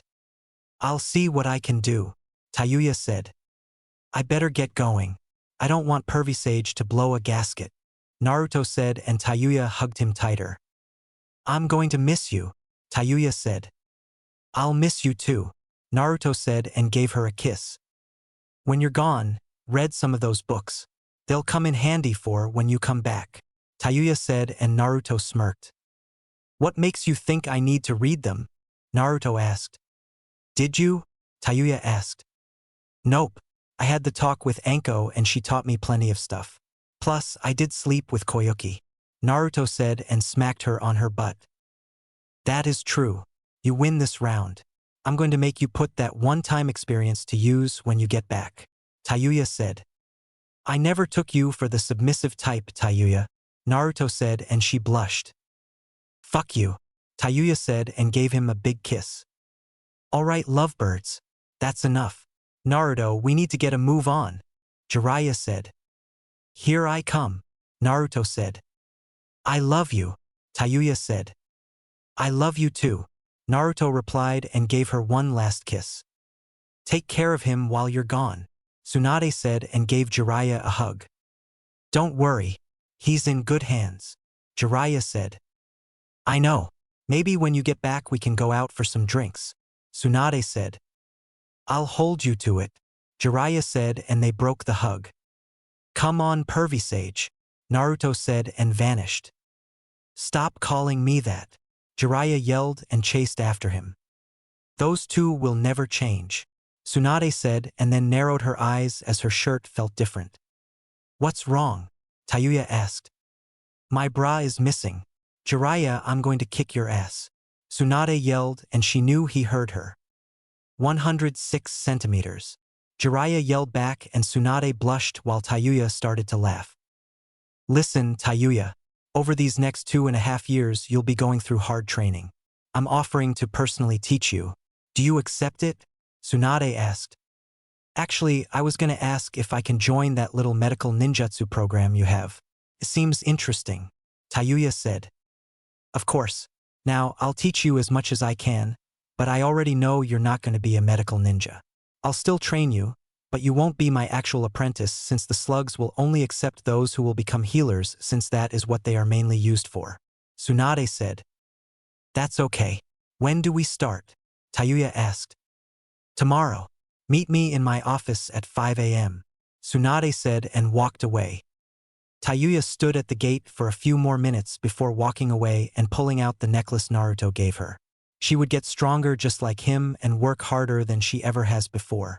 She saw Hinata standing behind a pole and then smirked when Hinata tried to glare at her.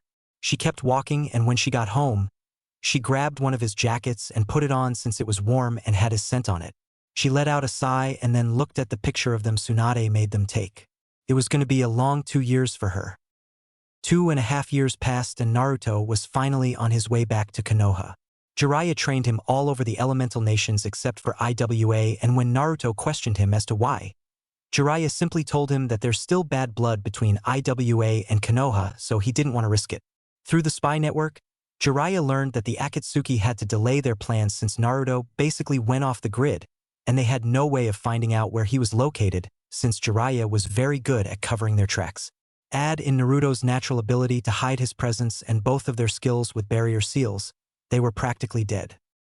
Jiraiya did exactly what he told Naruto he would do, and he trained him into the ground with zero remorse. He upped the level of Naruto's resistance seals to the point where he could barely move, and every time Naruto got used to them, he would increase the level. Naruto asked Jiraiya to give him an actual spar going all out, and Naruto quickly learned why Jiraiya was one of the legendary Sannin. The fight was over within the first 5 minutes and Naruto didn't even lay a finger on him. That was 3 months into the trip, and after that Naruto would continuously ask him for a spar every 3 months until Jiraiya was forced to call for them to end the spar. In terms of raw speed, Jiraiya knew that Naruto was leagues ahead of him, and he wasn't even surprised given who his father was. Taijutsu-wise, after the first year and a half Jiraiya knew Naruto could easily match him when he used the 7 heavenly breaths technique, but Naruto wasn't satisfied with that. He wanted to match Jiraiya without using the 7 heavenly breaths technique, and he pushed himself even harder. It wasn't until 3 months before the trip ended that Naruto was able to evenly match Jiraiya in taijutsu. Naruto was proud of that, as was Jiraiya, but that ended once Jiraiya told Naruto he has a technique known as Sage Mode that would force Naruto to use the 7 heavenly breaths technique. Ninjutsu was Naruto's biggest breakthrough since he was a chakra powerhouse. He learned multiple wind, water, fire, and ice jutsus while they were traveling. Jiraiya wanted to teach Naruto some earth ninjutsu, but Naruto declined since he was comfortable with what he had. He worked on his water ninjutsu in Kiri with a member of Jiraiya's spy network, and he never learned her name, but he didn't mind that. She drilled him in water ninjutsu until he could do them with one hand sign. She also taught him more water ninjutsu as well. Water style. Multiple raging rapids, 1,000 needles of death, water pillar thrust, black rain jutsu, surf strike water style, hardened water drill and water style, explosive bite of the water dragon. Jiraiya himself personally trained Naruto in fire ninjutsu. Fire was his main chakra nature and he carried fire jutsu scrolls with him. Most of them were jutsus he collected over the years and never bothered to learn. Those were the jutsus he gave to Naruto and drilled those into him as well. Fire style. Blast wave wild dance, fire style. Crimson earth spider, fire style. Flame hurricane, fire style. Dragon flame jutsu, flame meteors and flame tornado.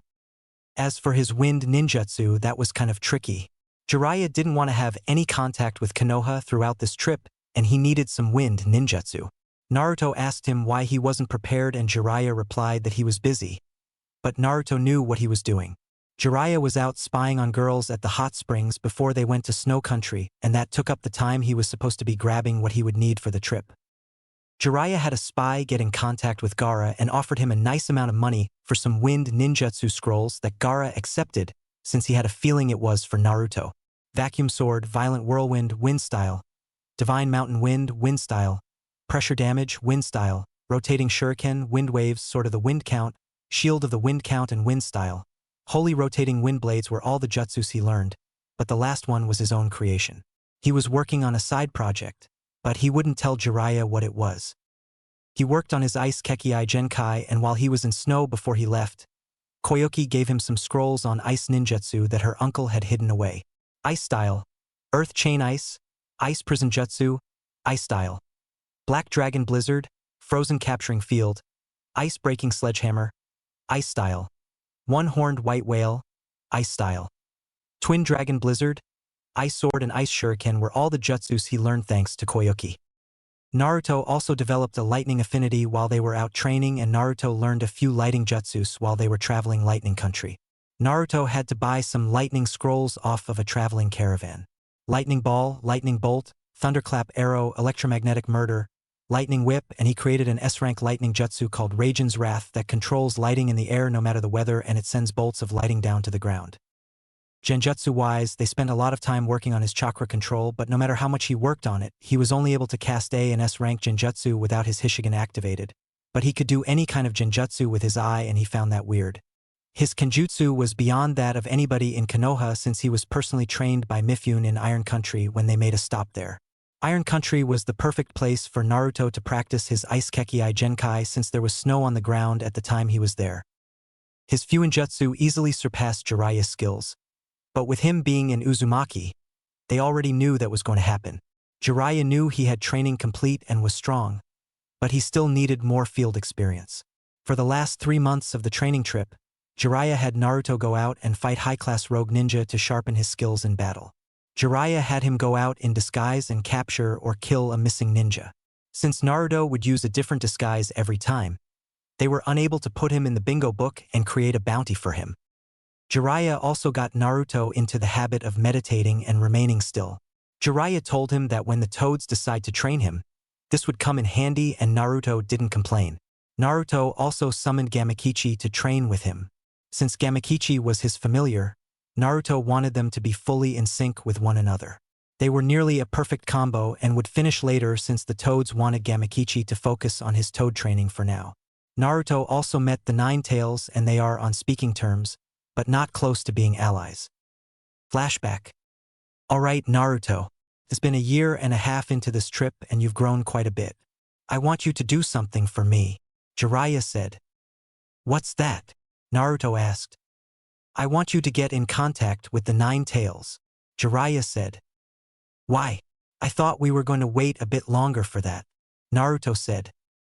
That was the plan, but one of my spies revealed something to me about the 8 Tails and 2 Tails Jinchuriki back in Kumo, Jiraiya said. What did your spy say? Naruto asked. The 8 Tails and 2 Tails Jinchuriki are fully in sync with their tailed beast. There's rumors going around that instead of forcefully using the tailed beast chakra like we think you need to do, they befriended their tailed beasts and trained with them to become fully synchronized, Jiraiya said. I've never heard of doing that before. Do you think any other Jinchuriki is able to do this? Naruto asked. From what my spies in Kiri told me before his death, the fourth Mizukage was able to completely transform into his tailed beast.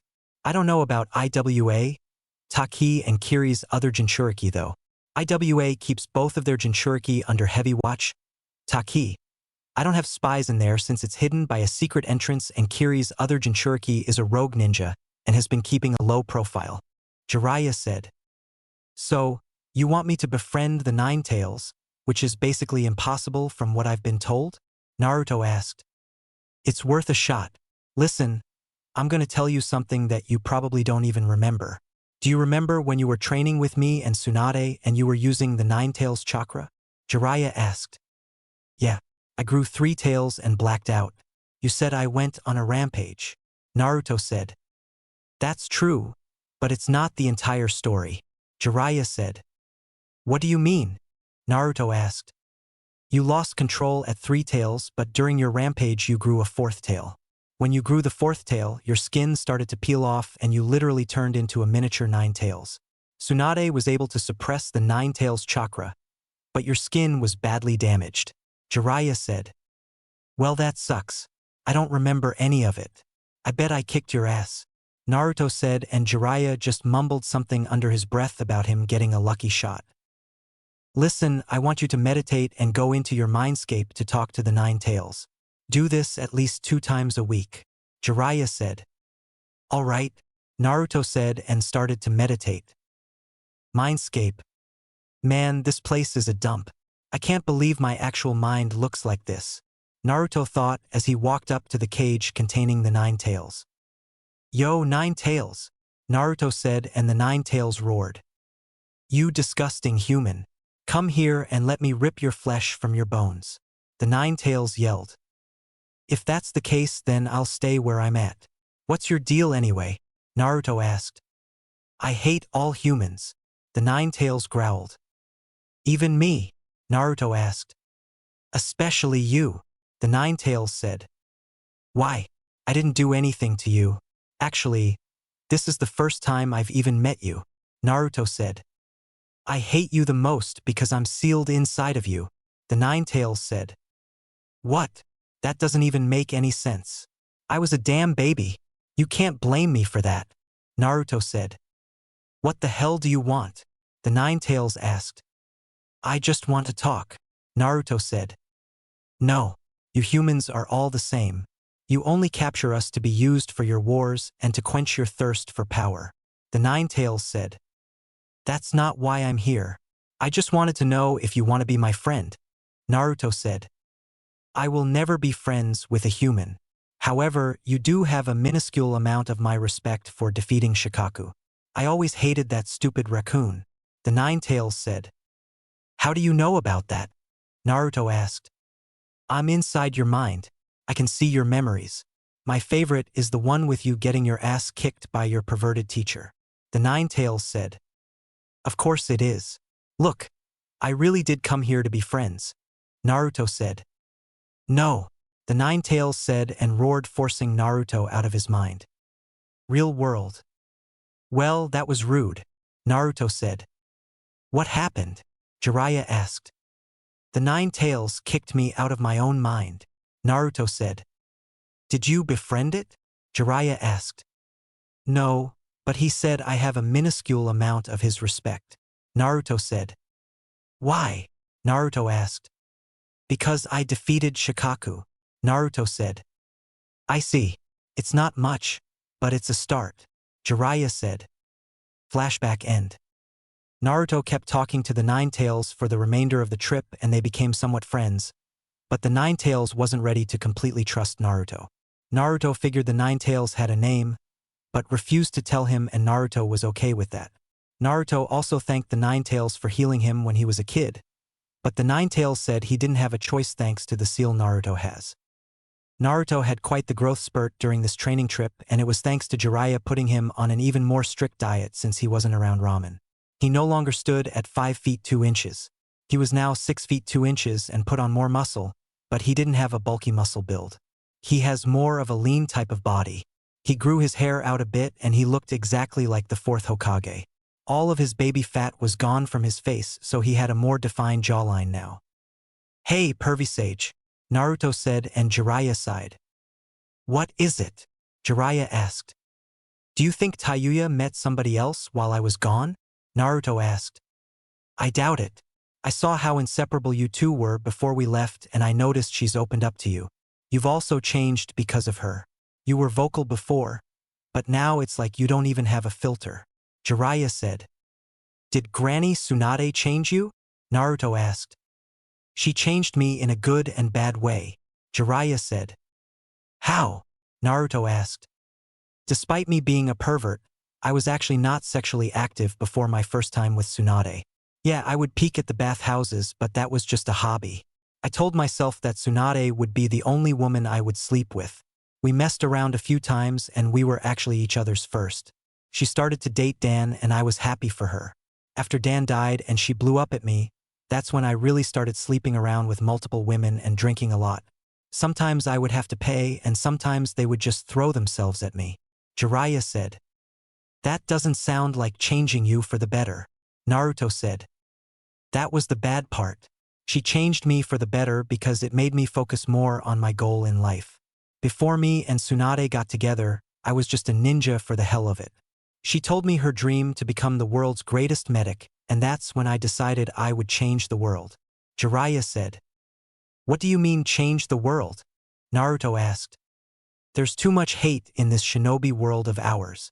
My dream is a world where everyone can cooperate and get along with one another.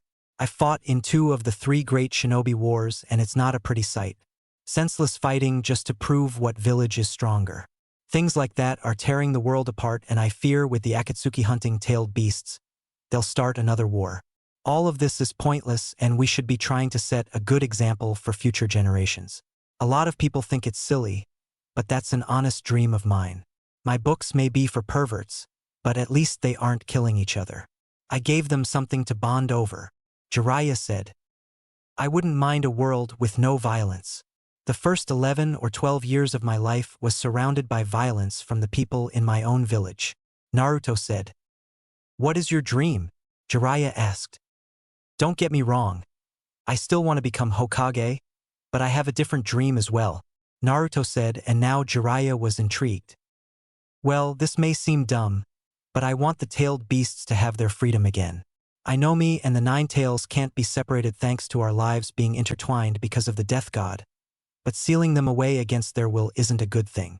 Naruto said, surprising both Jiraiya and the 9 tails. Why'd you make that your dream? Jiraiya asked. I don't know. Ever since the first time I talked with the 9 tails, I've been having a weird thought in my head. Naruto said. Weird how? Jiraiya asked. Okay, so, you know how the tailed beasts have been around for like thousands of years, right? Naruto asked. Yeah, Jiraiya said. Doesn't it seem odd that there's never been any incidents in history of them attacking or causing destruction? I have a feeling that they've been out here for a higher purpose. I don't know the complete history, but I don't think the tailed beasts started attacking humans until we started sealing them away. Doesn't that make us as much of a monster or demon as we call them? Naruto asked. You bring up valid points, but you thought of all this just from one talk with the 9 tails? Jiraiya asked. Yeah. He also slipped up and told me Hashirama Senju was responsible for the sealing of the tailed beasts. I like Hashirama as much as the next guy, but he was wrong for capturing the tailed beasts and giving them away like he owned them. We're kind of fixing his mistakes when you look at it since all of these wars have been about power and the Jinchuriki are always used as weapons of war. Naruto said. So there's just one thing. You can't extract a tailed beast without killing the host. Jiraiya said.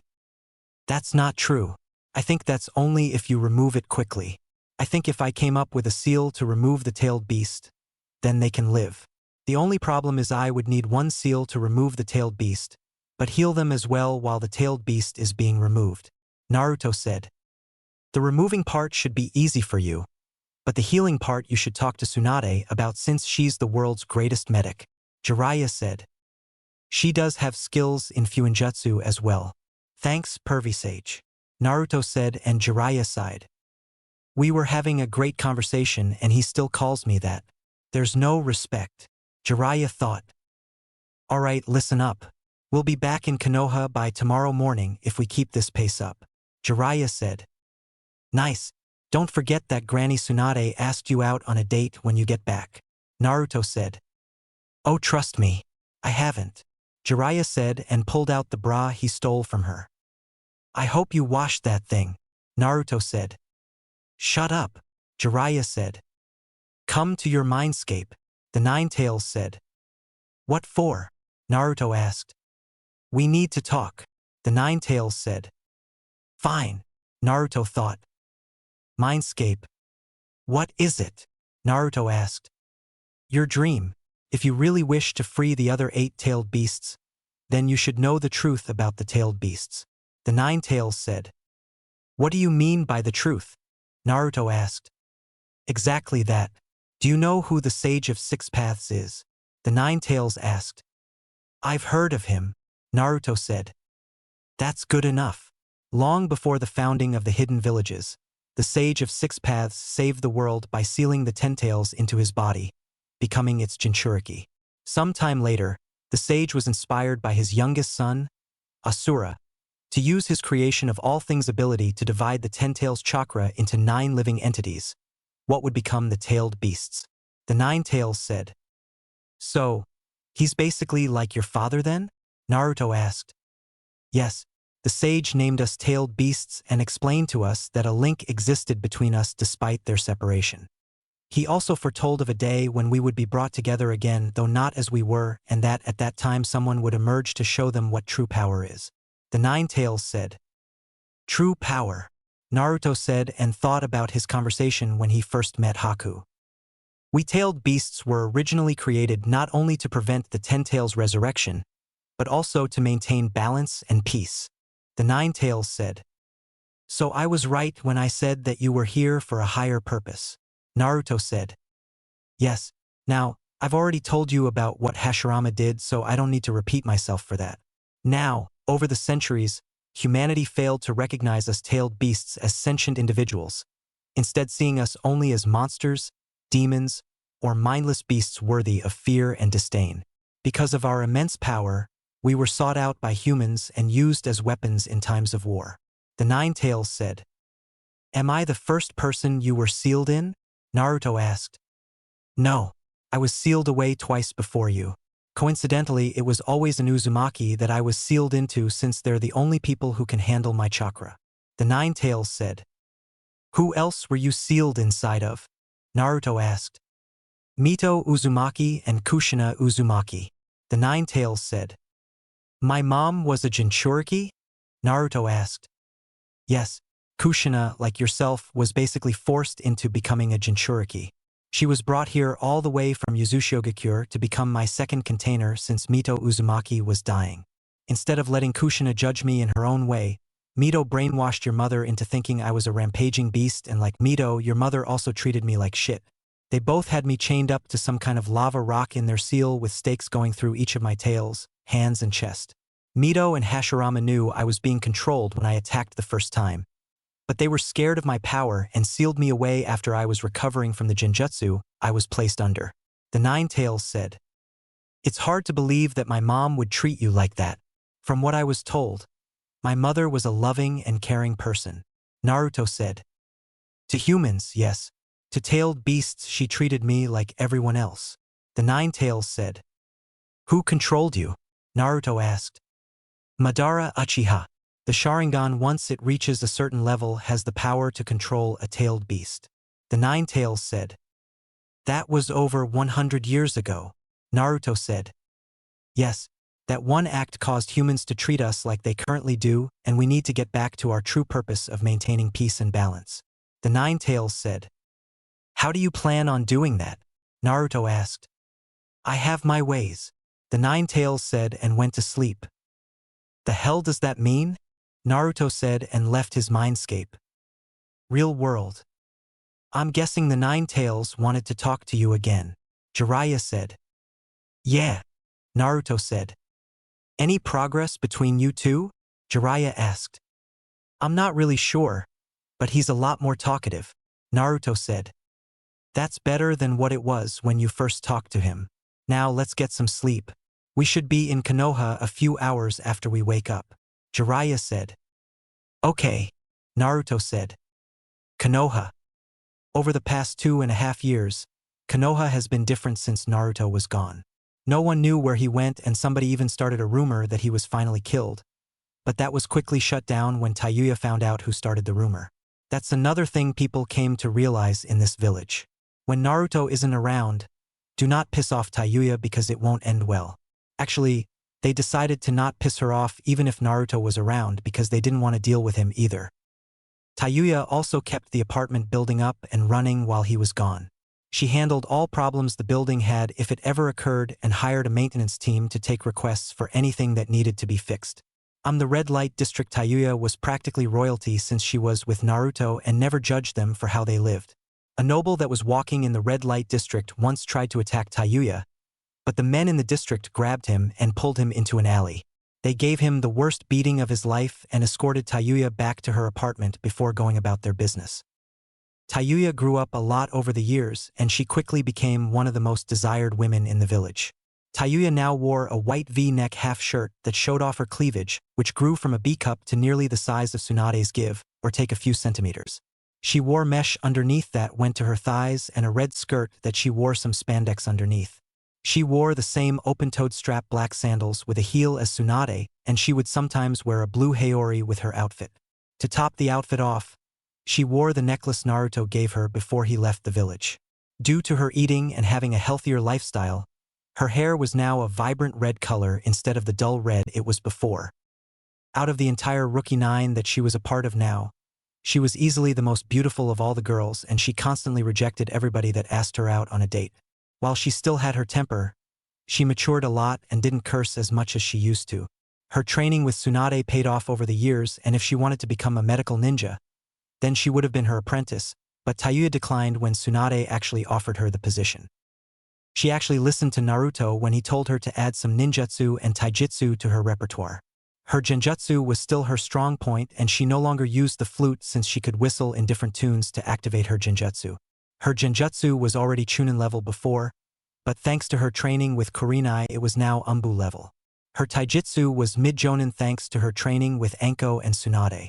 Ninjutsu was her biggest surprise since she had two chakra natures, earth and fire. Tsunade personally trained her with her earth chakra nature and trained her using her fire chakra nature. All around she was a mid-jonin level shinobi and was somewhat patiently waiting to get promoted to jonin. She was friends with the majority of the Rookie 9, and they were shocked when she told them that she's dating Naruto. The only ones who weren't really shocked were Sakura and Ino since they saw them at the festival. The only ones that she didn't get along with were Hinata, Kiba, Shikamaru, Choji and Niji, but she suspected Hinata had something to do with that. Sakura and Ino personally pulled Tayuya to the side and apologized for how they treated her during her first few months in Konoha. They explained their feelings towards Sasuke at the time and why they were acting like total bitches towards her and Naruto. It took some time, but Tayuya eventually forgave them, and then she was dragged shopping with Ino. Needless to say, Naruto doesn't have much space in his apartment anymore, and Tayuya didn't realize how fun shopping was. Tenten got along with Tayuya just fine, but they didn't really see each other. But when they did see each other and didn't have anything planned, they would hang out. Rock Lee was a different story. Tayuya didn't hate him, but she didn't like him either, and that was due to his loud talking and eccentric ways. She would just tune him out whenever he started talking. Shino was quiet, but Tayuya knew he didn't have a problem with her. Kiba and Hinata were like her worst enemies in Konoha. Kiba still treated her like an outsider and threatened her a lot, which resulted in her placing him under a very strong genjutsu that he couldn't break out of. Add in the fact that she grew up quite nicely and Kiba would try to get her in bed just to do it, but she put him in a coma every time he did that. Hinata was probably the worst since nobody really believed her. To everyone else Hinata was quiet and shy still, but when it was her and Tayuya alone, she was the complete opposite.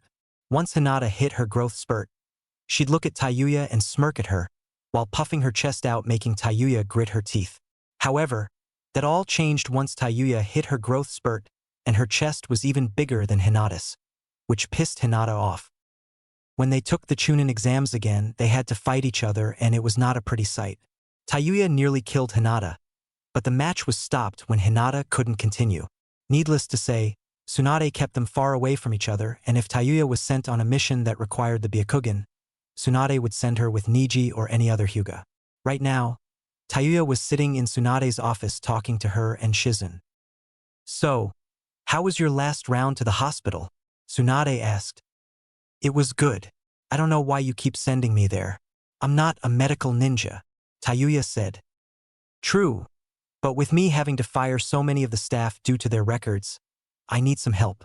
The civilians should be done and ready by next week," Tsunade said. "Well, can they hurry up? The pale-eyed freak comes in halfway through my shift to start hers," Tayuya said. "I don't understand why Hinata doesn't like you," Shizun said. "It's because I have Naruto and she doesn't. It's not my fault we fell for each other.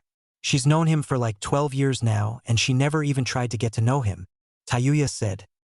"You know, I'm amazed at how much you've changed since you became a Konoha ninja," Shizun said.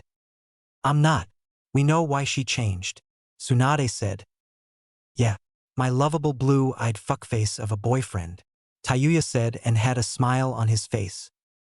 "Do you miss him?" Shizun asked. "Does she miss the pervert?" Tayuya asked. "Fair point," Shizun said. "When the hell are they coming back? I thought they were supposed to be here last week," Tayuya said. "They were. I don't know what's taking them so long. I'll give them until the end of tomorrow before I send 2 squads of Umbu to go look for them," Tsunade said. "What if something happened?" Tayuya asked. "I doubt it. The Akatsuki don't know where they are and Naruto was basically a Chūnin when he left. Add in somebody like Jiraiya who is even stronger than I am. If he actually trained Naruto like he said he would, then I doubt anybody would stand a chance against the 2 of them," Tsunade said and pulled out a bottle of sake. "He needs to hurry the fuck up," Tayuya said. "I'll let that one slide," Tsunade said. "Sorry. Now on to important matters," Tayuya said. "What important matters?" Tsunade asked. "Why haven't I been promoted to Chūnin? I think that I have earned my promotion and you can't tell me otherwise," Tayuya said, as she crossed her arms and tilted her head upwards. The fact that she doesn't even realize she acts like Naruto sometimes is astounding, Shizun thought. "I thought I already made you a Chūnin," Tsunade said. "That was Shikamaru and Niji," Tayuya said. "I remember now. I sent an Umbu to come get you, but you weren't answering the door. What were you doing?" Tsunade asked. "I was busy," Tayuya said and had a blush on her face. "I see. Shizun, hand me Tayuya's mission file," Tsunade said. "Of course," Shizun said and handed her the file. "Let's see. Tayuya. 3 D rank missions, 15 C rank missions, 10 B rank missions and 3 A rank missions. Not bad. You have a few write-ups, but those were from your missions with teammate and you haven't had one since. Genjutsu is Umbu level, Taijutsu is mid-Jonin level and Ninjutsu is also mid-Jonin level. It says here that you possibly have a Kekei Genkai," Tsunade said. "Really?" Tayuya asked. "That's right. Mei Terumi, the new Mizukage, saw you training when she was here to discuss a treaty between Kiri and Konoha. She suspects that you may be able to use the lava Kekei Genkai. She said once you were done training she saw signs of lava being used and if that were the case she left behind some jutsus for you to learn," Shizun said. "Why didn't I know about this?" Tsunade asked. "You were drunk when I told you and you had me put it down in her file," Shizun said. "That's probably why I don't remember. Anyway, let's check it out," Tsunade said and gave Tayuya some chakra paper. "How will I be able to use lava if I don't have anybody to train me?" Tayuya asked. "I'll train you. You have complete control over your earth and fire chakra natures, so you just have to combine them. I know how to combine chakra natures, so I'll be able to help you," Tsunade said. "All right," Tayuya said. Tayuya channeled some chakra into the paper and the results were shocking to say the least. The paper split into 4 pieces this time instead of burning and then crumbling away. 1 piece was ripped to shreds, 1 caught on fire, 1 crumbled away and the last one melted away as it turned into lava. "That's new. I never had a wind chakra nature before," Tayuya said. "It must have developed while you were training over the years," Shizune said. What chakra natures does Naruto have again? Tsunade asked. Wind, water and fire, Tayuya said. I see. Ninjutsu-wise I'd say you're both even and cancel each other out for the most part. Your wind cancels each other out. His water beats your fire, but your earth beats his water. However, his fire can beat your earth and vice versa. Tsunade said. Who's going to teach me how to control my wind chakra nature? Tayuya asked. I can teach you. I have a wind affinity, but I don't use it, Shizune said. Nice, Tayuya said. Well, everything here checks out. Congratulations on being promoted to Chūnin, Tsunade said and tossed Tayuya her Chūnin vest. That's it? Where's the streamers, confetti and balloons? Tayuya asked. That's what you thought a Chūnin promotion was like? Shizune asked. Well, yeah, Tayuya said. Well, it's not, Tsunade said. I'd rather get demoted then. At least when I won the Chūnin exams it was a huge celebration, Tayuya said. That's because it's an event. This isn't an event, Tsunade said. Can you demote me to Genin so I can take the Chūnin exams over? Tayuya asked. No. Besides, what would Naruto think if you got demoted? Tsunade asked and smirked when Tayuya sighed. He'd be disappointed, Tayuya mumbled. Exactly, Tsunade said. I hate it when you use Naruto against me. It's not fair, Tayuya said. Yeah, I know, Tsunade said. Tayuya, will you be joining us for dinner tonight? Shizune asked. No, I think I'll stay at me and Naruto's apartment, Tayuya said. I can't wait to see him again, Shizune said. You can't? He's my godson who I only knew for a few months before he had to leave, Tsunade said. Excuse me, he's my boyfriend and I haven't been able to kiss or cuddle him in nearly 3 years. If anybody misses him the most it's me and I call first dibs on him, Tayuya said. We'll see about that, Tsunade said. What makes you think he's going to want to see you first? Tayuya asked. I'm his godmother and a member of the Uzumaki clan. What makes you think he'll want to see you first? Tsunade asked. I'm his girlfriend and he can't make out with you, Tayuya said. How about a bet? Tsunade asked. Name your terms, Tayuya said. Jiraiya will send word when they're about to be in the village. Me and you will be in the office. Whoever he wants to see first is the winner.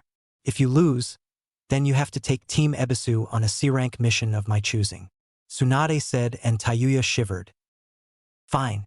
If you lose, then you have to wear the spandex outfit from the 2 green beans and run through Konoha while yelling about your flames of youth, Tayuya said and Tsunade shivered. Deal, Tsunade said and they shook on it as a messenger toad appeared. Lady Tsunade, Lady Tayuya, Shizune, Jiraiya and Naruto will be in the village sometime tomorrow morning, the toad said. Thank you, Tsunade said and the toad left. Looks like we'll find out tomorrow, Tayuya said. Looks like we do. Shizune, you're the witness just in case she tries to back out, Tsunade said and Shizune sighed. Of course, my lady, Shizune said. Next day, Naruto and Jiraiya were walking up to the Konoha gates silently enjoying the walk.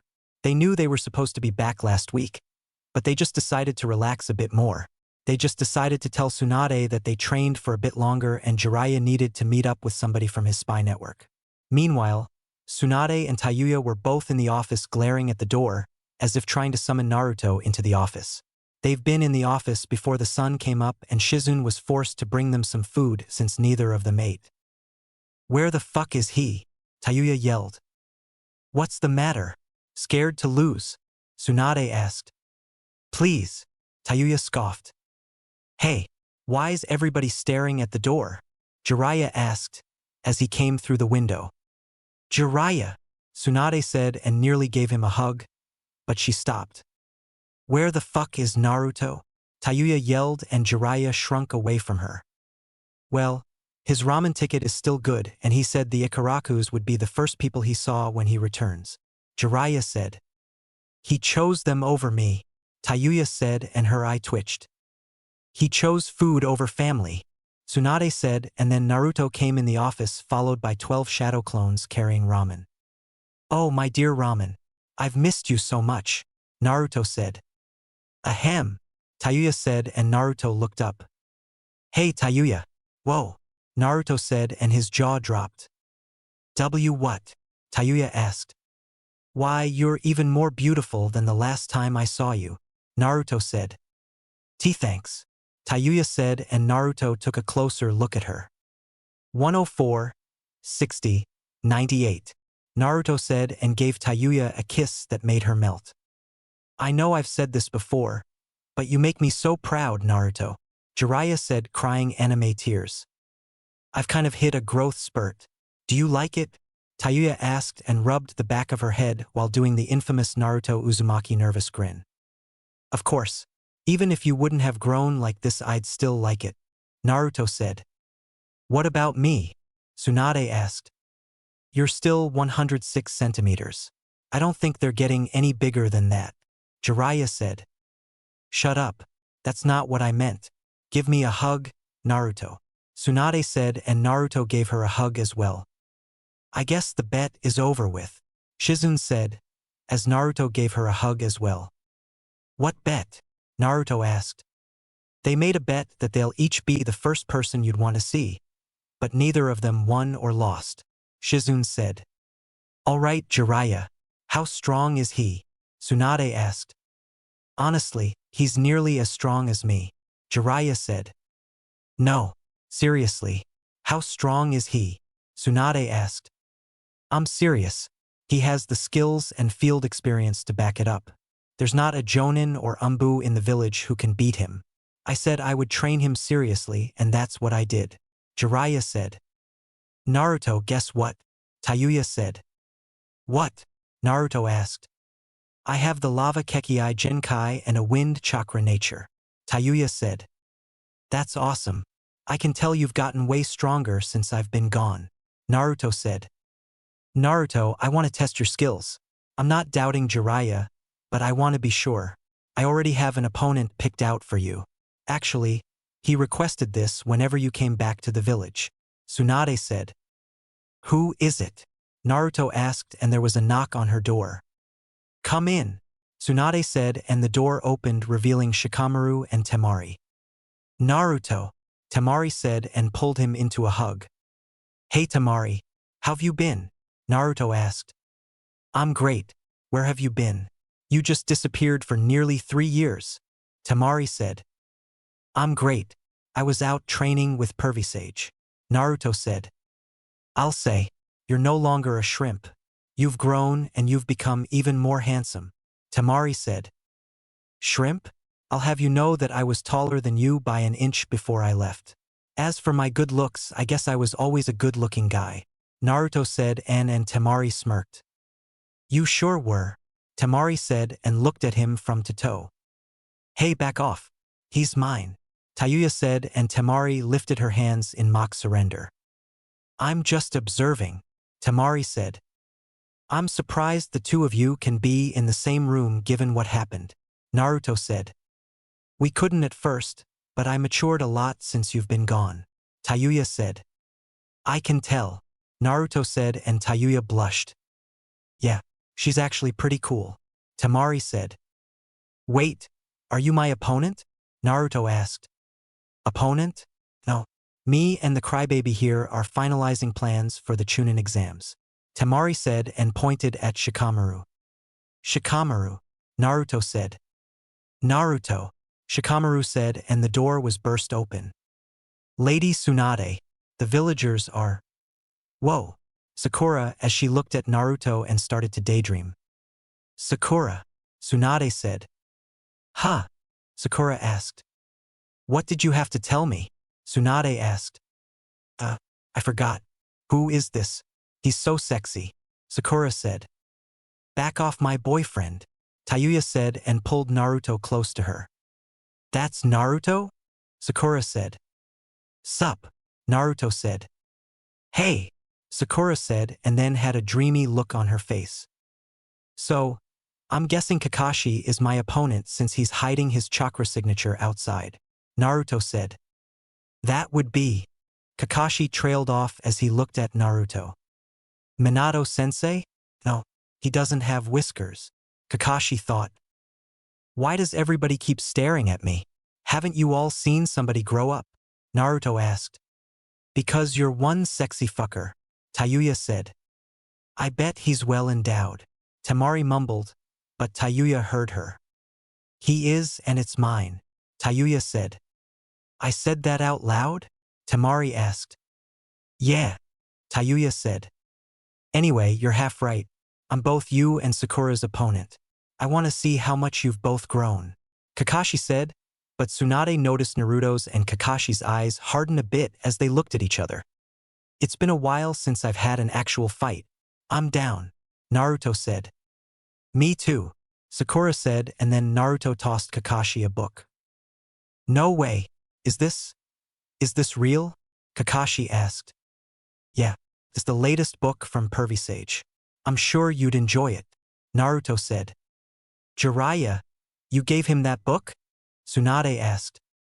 Not quite. It's a pretty good book, actually. It's different from my other ones.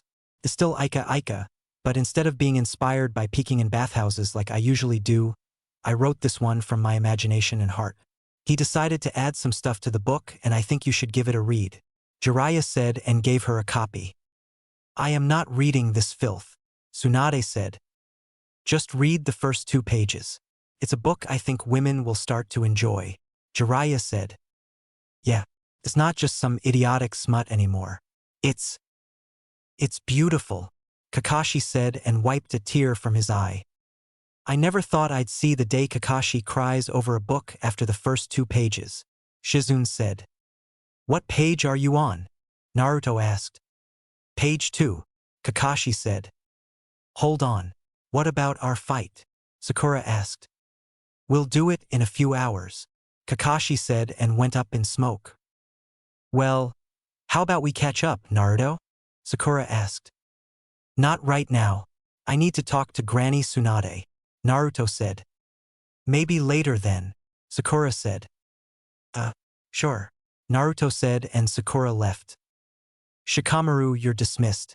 I'll get what I need from you later, Tsunade said and Shikamaru just left. Then Tsunade sealed the room.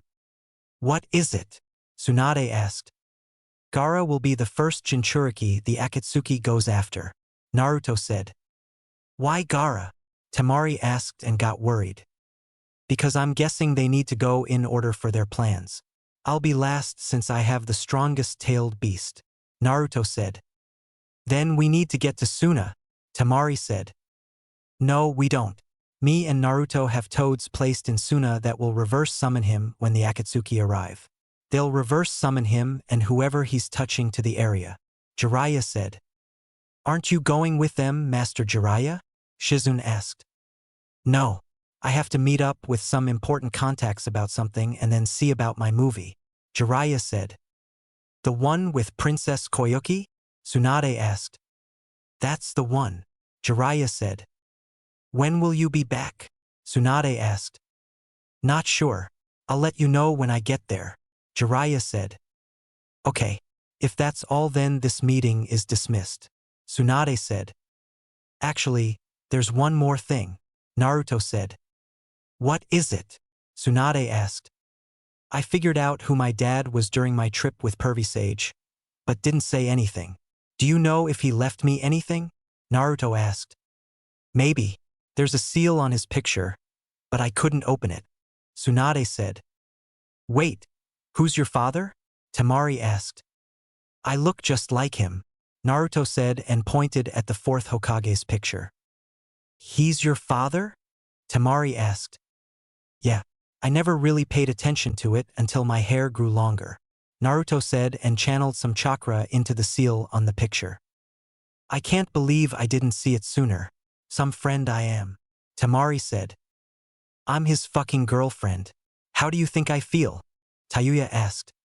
Whoa, Naruto said as he looked at what his father left him. What is it? Tayuya asked.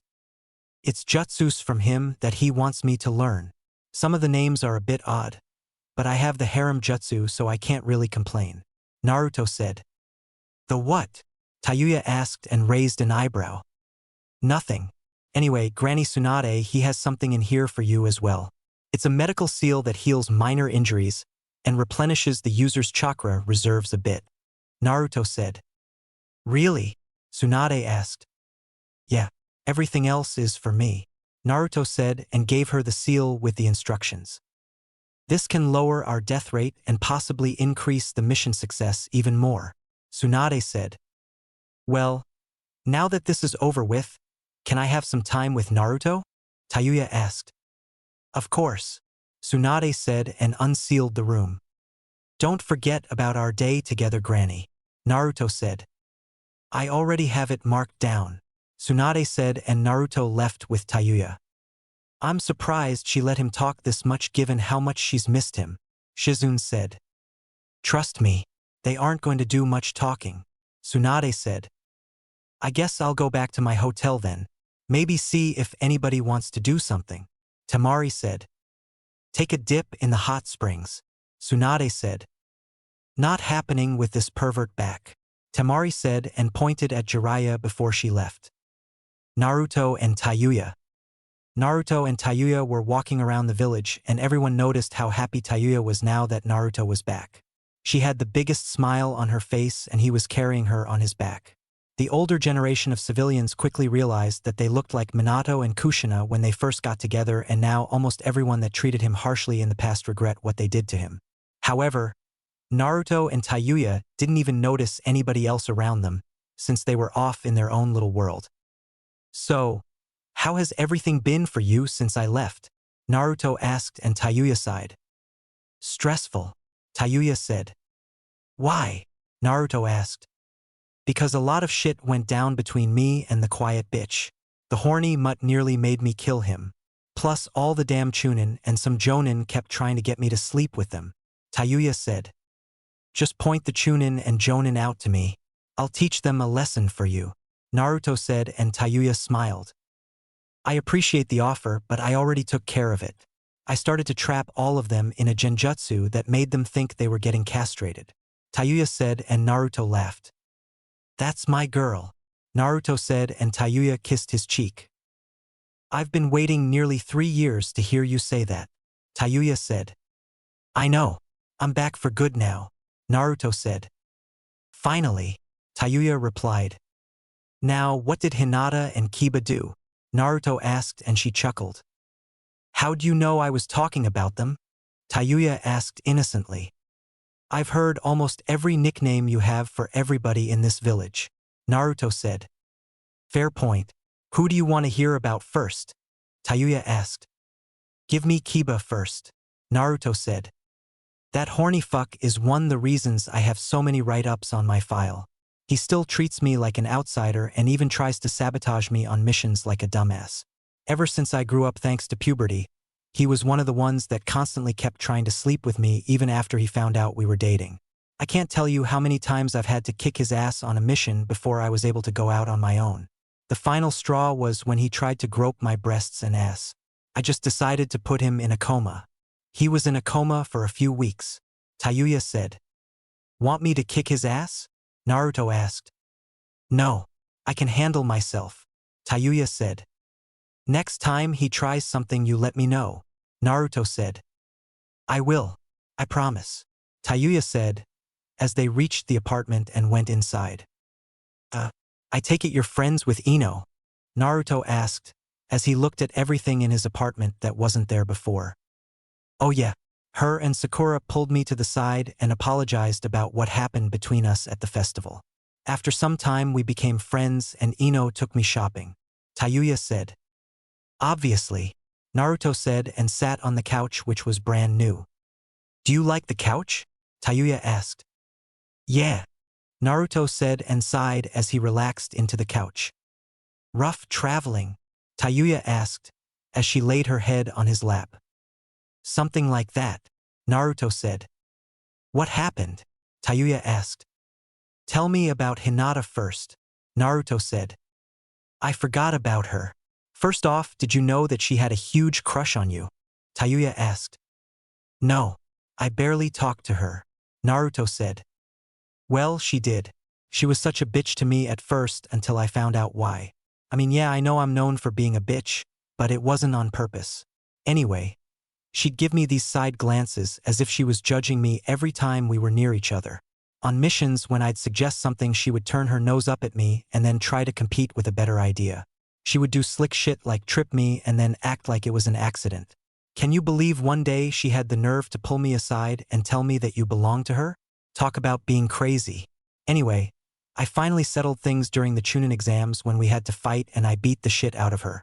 Now, we can't even be near each other unless we're being supervised. Tayuya said. Wow, I can't believe Hinata was like that. I guess Pervy Sage was right when he said you have to watch out for the quiet ones. Naruto said. That's not even the worst part. Apparently she has a nice little diary of things she'd like to do to you and with you. Ino told me about it, and some of the stuff in there is something you wouldn't even think she's into. Tayuya said. Wow, I hope you don't have something like that. Naruto said. I'm pretty straightforward with you. I'll tell you if I like something or not. Tayuya said, and Naruto gave her a kiss. That is true, Naruto said. Now, what happened on your trip? Any skanks try to get with you? Tayuya asked.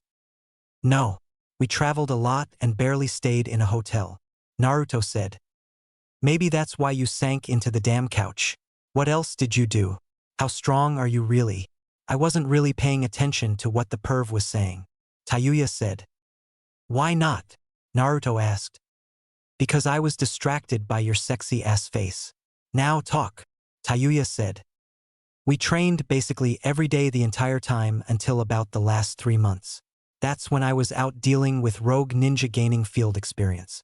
They were unable to place me in the bingo book because I used a disguise on top of a henge every time. As for how strong I am, well, I can give Pervy Sage a run for his money. I'd say I'm close to surpassing him. I just need a bit more training. Naruto said. No fucking way, Tayuya said. I'm not bullshitting you. He told me that himself. Naruto said. Did you learn anything new? Like ninjutsu or genjutsu-wise? Tayuya asked. I've learned nearly 40 ninjutsu and none of them require hand seals really, but I still may use 1 or 2 just for the hell of it. Genjutsu-wise, I can't cast anything less than an A-rank genjutsu without my Hishigan activated, but I can use my Hishigan to cast any level of genjutsu, and I even came up with my own S-rank genjutsu. Naruto said. Really? What's it called? Tayuya asked. Eyes of Helios. Naruto said. Nice. Sounds cool but terrifying. What does it do? Tayuya asked. It really depends on the person. It's only usable with the Hishigan and it penetrates deep into a person's soul.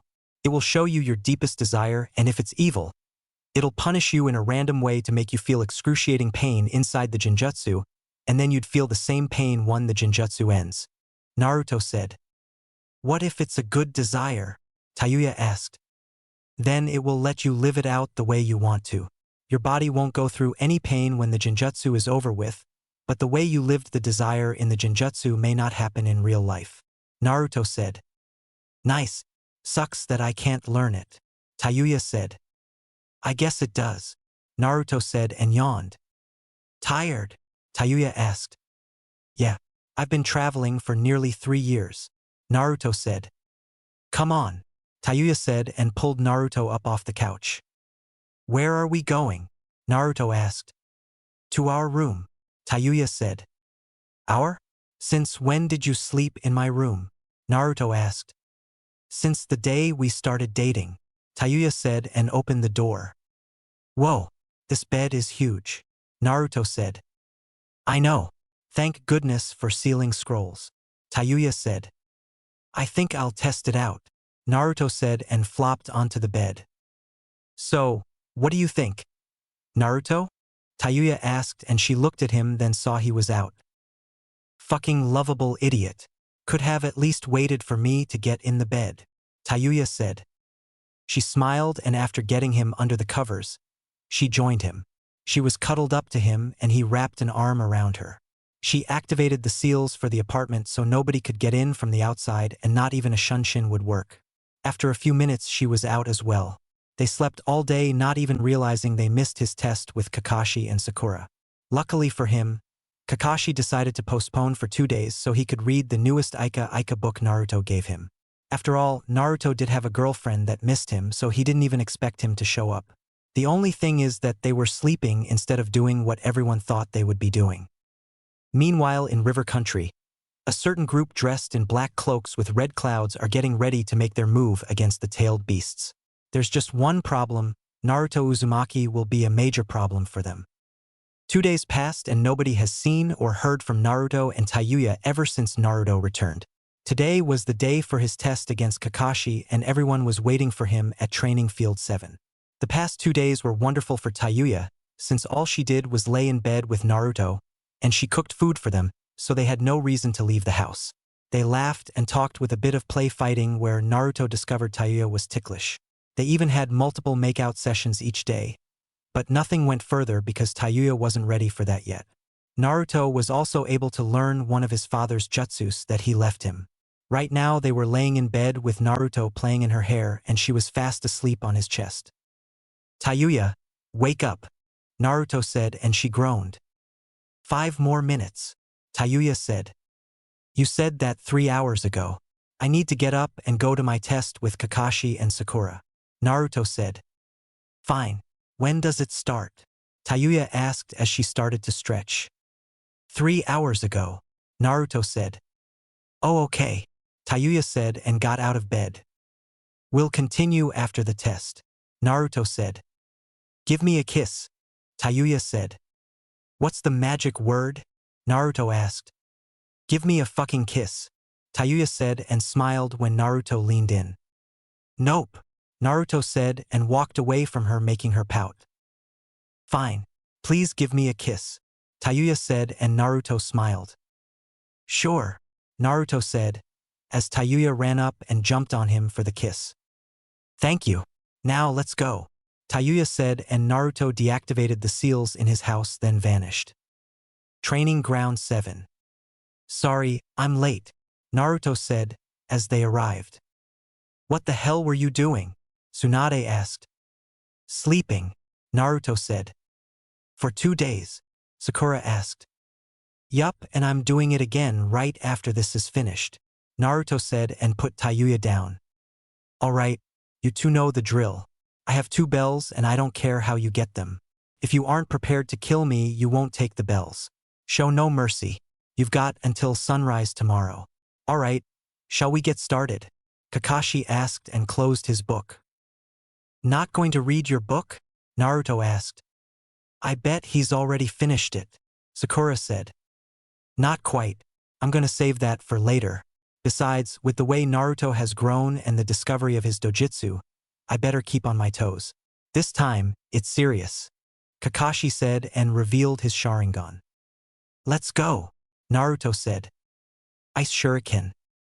Naruto created a giant shuriken made of ice and then threw it at Kakashi with so much speed that you could see a dust trail behind it. Luckily for Kakashi, his Sharingan slowed things down for him and he managed to dodge it at the last second. Imagine his surprise when Naruto started to control it with his hand motions. All of a sudden, that one ice shuriken turned into 20 and Kakashi had to use the substitution jutsu to escape. That was close, Kakashi thought. "Come on, Kakashi. You're making this too easy," Naruto said. "Kick his fucking ass, Naruto," Tayuya yelled. "Okay," Naruto said and vanished. "Why do I have a bad feeling about this?" Kakashi thought and somebody tapped him on the shoulder. "Hey," Naruto said as Kakashi turned around and then kicked him out of the tree. "Nice shot," Sakura said. "Alright, Naruto. Shinobi Battle Tactics Lesson 1. Taijutsu," Kakashi said. "That's fine by me," Naruto said. "This has been a long time coming, Naruto. I hope you don't disappoint me, Naruto," Kakashi said. "Same thing could be said about you, Sharingan Kakashi," Naruto said. Spectators. I don't think this was the plan," Shizune said. "It wasn't," Tayuya said.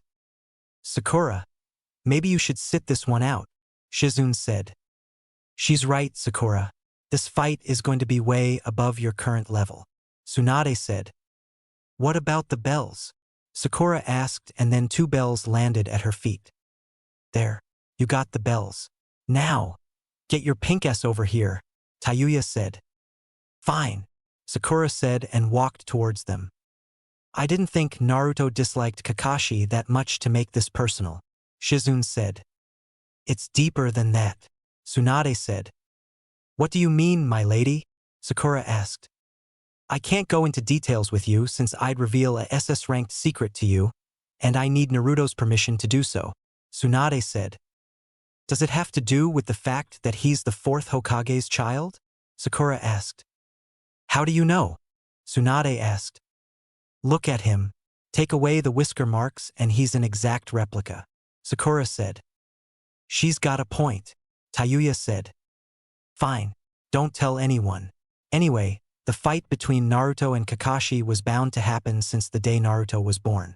Kakashi wanted to train Naruto personally, but then politics got involved and he couldn't train him how he wanted to once he was on his Genin team. Had Kakashi actually trained Naruto, then he would have been stripped of his shinobi license and he would have served a 4-year sentence in blood prison. The fourth Hokage was the one who tested Kakashi, and it's only fitting that Kakashi tests Naruto, Tsunade said. Then why do they seem like they're going to kill each other? Sakura asked. Because Naruto wants to prove himself to Kakashi that he was worthy of being trained by him, since he was always rejected, and Kakashi wants to personally see if Naruto will be able to deal with a group of S-rank criminals, Tsunade said. Wait, Kakashi-sensei is an S-rank shinobi? He doesn't seem like it, Sakura said. Looks can be deceiving. He's the man who copied over 1,000 jutsus, and you think he wouldn't be classified as an S-rank shinobi, Tayuya said. No, it's just that he doesn't seem like it. He's lazy and constantly has this aloofness about him, Sakura said. If Jiraiya didn't have the title of legendary Sannin, would you think he was stronger than me given his peeping habits?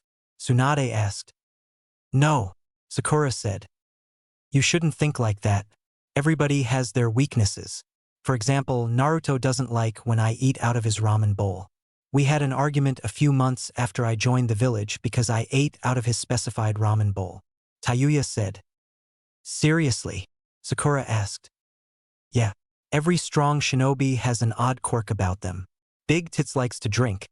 The perv likes to peep on women, and Kakashi likes to read porn in public, Tayuya said. Shush, they're about to start, Tsunade said. Naruto versus Kakashi. As the two shinobi stared each other down, the tension in the area was enough to make the nearby animals run and hide. Everything was quiet until a falling leaf in the wind touched the ground and suddenly they both vanished. The sound of kunai clashing and fist colliding was heard and felt throughout the entire training area. Kakashi barely ducked out of the way from a kick Naruto threw at his head and went for a punch towards Naruto's gut. But Naruto saw it coming, then blocked it while kicking Kakashi in his chin with his opposite leg. Kakashi jumped back, but Naruto didn't give him a chance to catch his breath and was on him in an instant. Naruto started to move even faster, catching Kakashi off guard, but he was able to block or dodge most of Naruto's attacks thanks to his Sharingan. Naruto didn't let the Sharingan stop his assault and tapped into his Genin days before he met Jiraiya, which was a lot of random taijutsu moves. The unpredictable moves of Naruto normally wouldn't have caught Kakashi off guard, but this Naruto was a lot faster now. Naruto would act like he's throwing a punch, but then it would turn into an elbow to the solar plexus. Naruto would throw an elbow, but it would turn into a kick to the ribs, making Kakashi wince from how much power was in the kick, and he would slide away, but keep his balance. When Kakashi looked up, he saw Naruto just staring at him, and then his eyes widened and then he quickly blocked a punch aimed at his face. I think it's safe to assume that I've won the taijutsu lesson, Naruto said. That's an understatement. He outclassed me and even rendered the Sharingan useless. I know Lord Jiraiya would train him, but I didn't think he'd come back this good. Who am I kidding? He was already a Chūnin-level shinobi when he left, Kakashi thought. Very well. Shinobi Battle Tactics Lesson 2, Ninjutsu, Kakashi said and quickly went through hand signs. Fire style, Fireball Jutsu. Water style, Ripping Torrent. The fireball from Kakashi and the ripping torrent from Naruto collided and created a giant steam cloud blocking the vision from everyone. Naruto blew the steam away using great breath through and then jumped up when Kakashi came from underneath the ground trying to stab him with a kunai while using double suicide decapitation. Naruto landed and held up the tiger hand sign.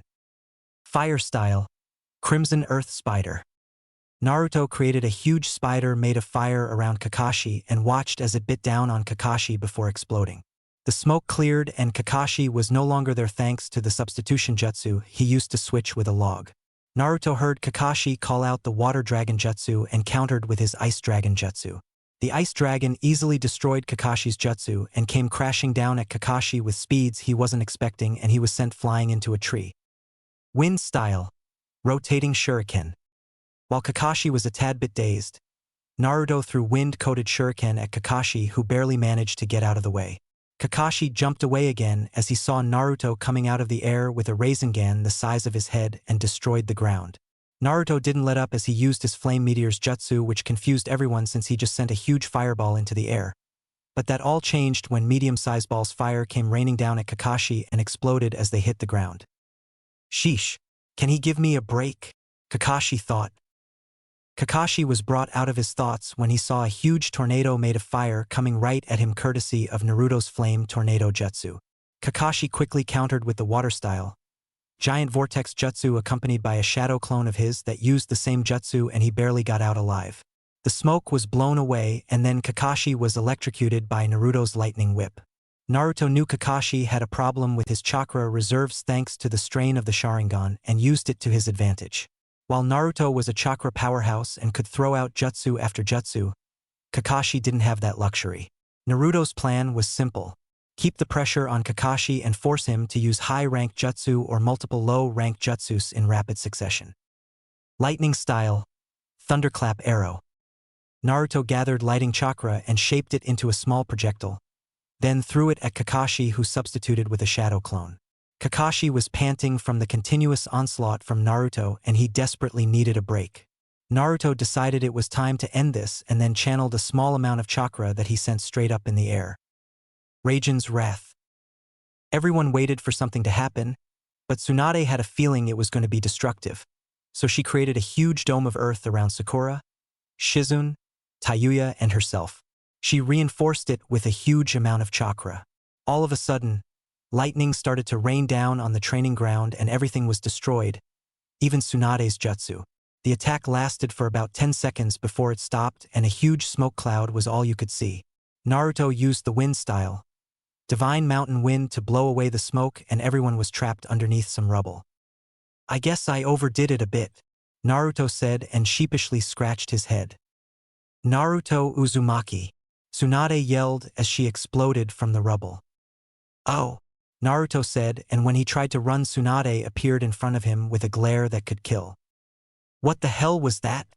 Tayuya asked. You nearly killed me, Sakura said.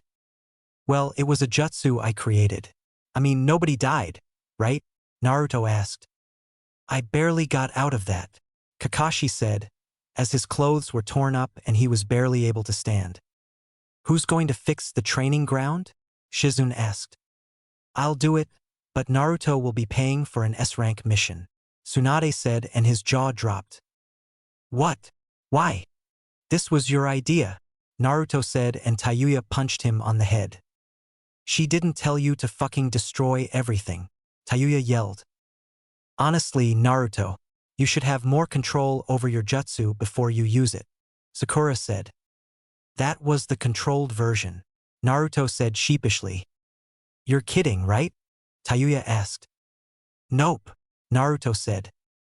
I'm putting that in the Forbidden Scroll, Tsunade said. Absolutely not. I claim it as an Uzumaki clan jutsu, and it will go in a scroll of the Uzumaki clan, Naruto said. That doesn't exist, Tsunade said, and Naruto quickly unsealed a giant scroll before writing the jutsu in it. It does now, Naruto said and smirked as Tsunade's eye twitched. Anyway, Kakashi, go get yourself checked out, Tsunade said, and Kakashi vanished. Well, despite everything that happened, I think it's safe to say that Naruto's more than ready to face the Akatsuki, Tayuya said and jumped on his back, then kissed his cheek. Fine. I still don't think he's ready for a Jonin rank yet, Tsunade said and smirked when Naruto's started to violently twitch. I will prank this village so bad that not even your shadow clone will help you with the paperwork, Naruto said and had a stare-off with Tsunade. You wouldn't dare. Tsunade said. Oh, I would. I'll even have Tayuya join me. Naruto said, and they had matching smirks on their faces. That's kind of creepy, Sakura thought. Lady Tsunade, will you just give him the vest? You promoted him right after he left. Shizune said, and Tsunade sighed. Why did you have to ruin it? I was just about to get something out of this. Tsunade said. If you haven't noticed already, all of the paperwork you get goes through me first, and I'd rather not deal with paperwork that has something to do with Naruto's pranking. Shizune said. Fine. Here's your vest. Tsunade said and unsealed a Chūnin vest. Yes. Naruto said, and when he cheered, he accidentally dropped Tayuya. Ow! Hey! Tayuya said, and Naruto picked her up. Sorry. Naruto said and gave her a kiss. Apology accepted. However, I want more when we get home. Tayuya said and whispered that last part in his ear. Alright, lovebirds. You're all dismissed. Tsunade said. Bye, big tits.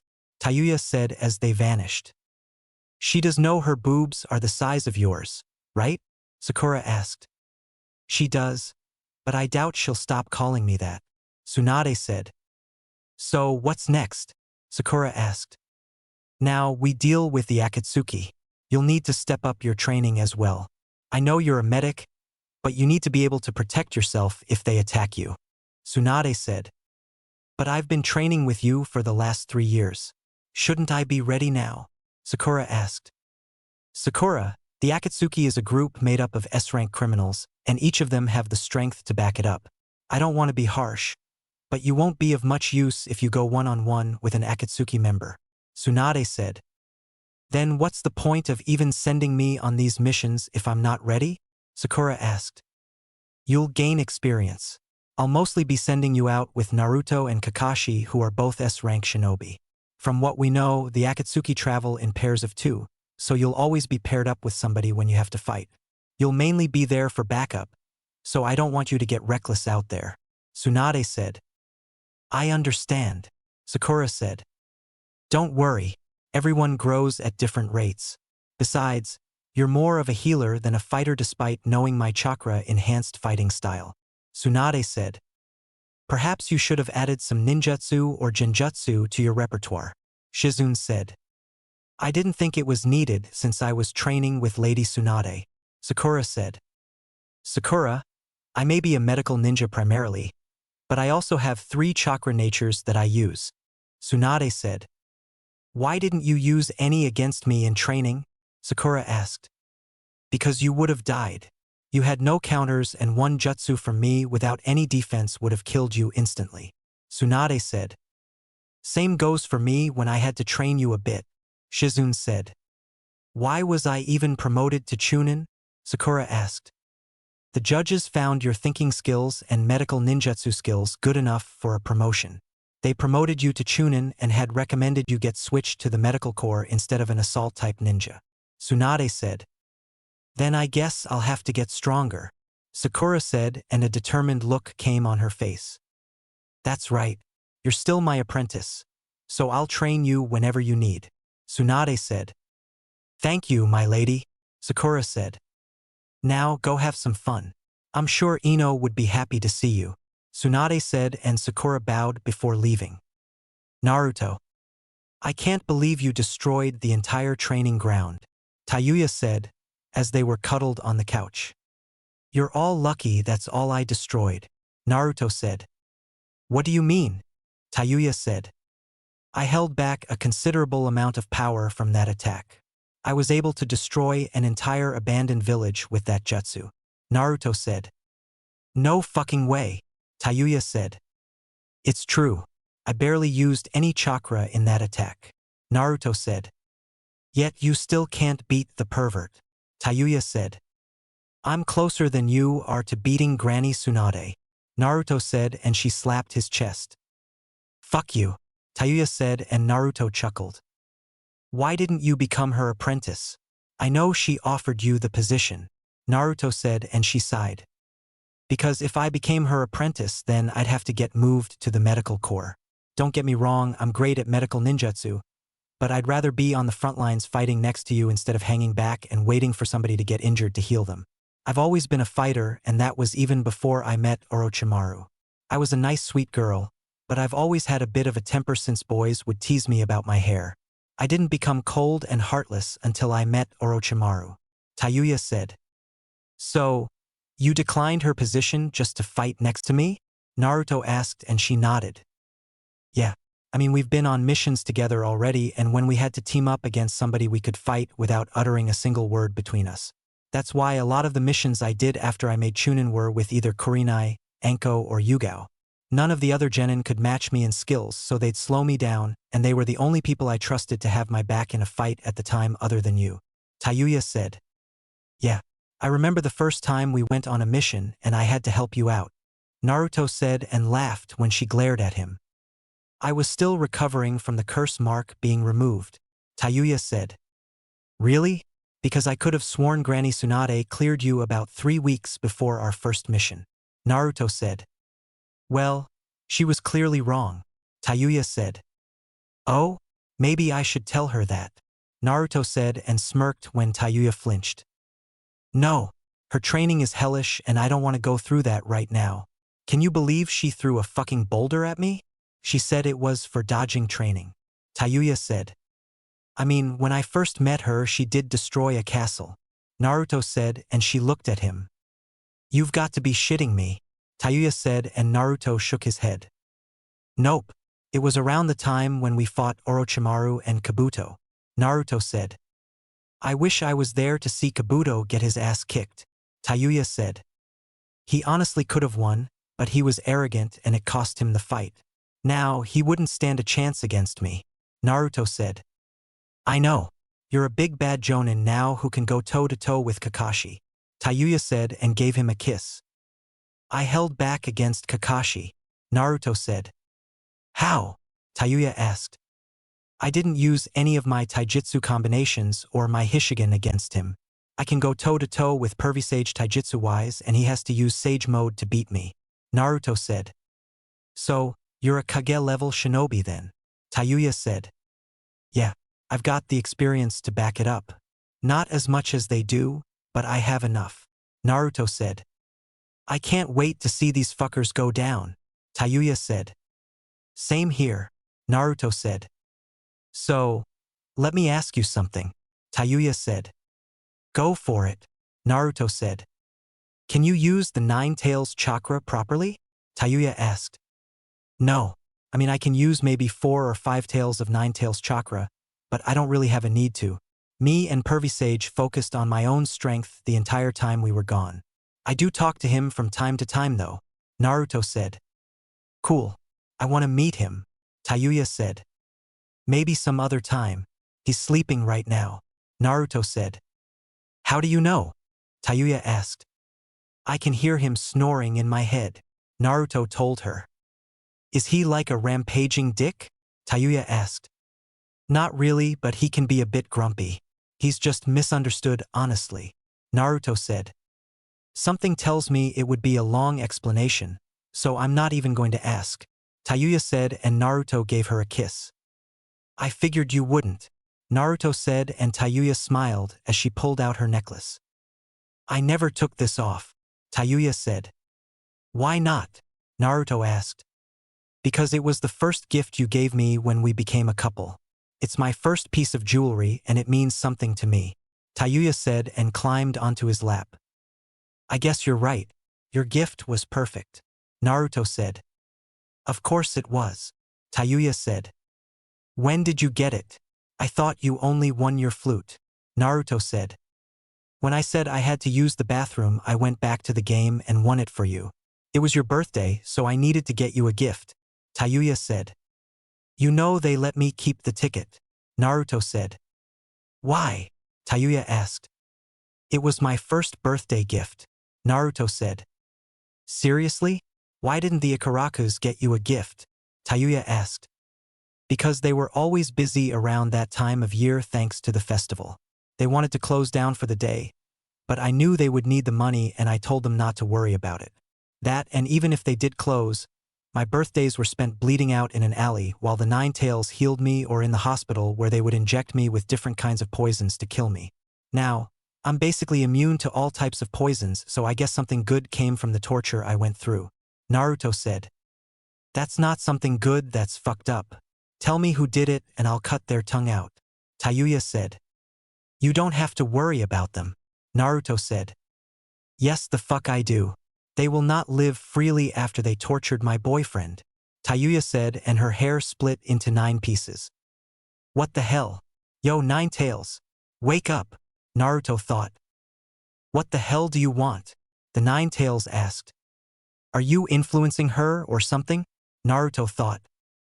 How can I do that while I'm sealed inside of you? The Nine Tails asked. Fucking look at her, Naruto thought, and the Nine Tails had to do a double take once he looked at Tayuya. This is the first time I'll give you advice. This is something your mother did to your father or in general when she was angry. Whatever you do, don't tell her to calm down. My healing ability might take a while if she beats you while you're like this. The Nine Tails said. Then what do I do? Naruto thought. Calm her down.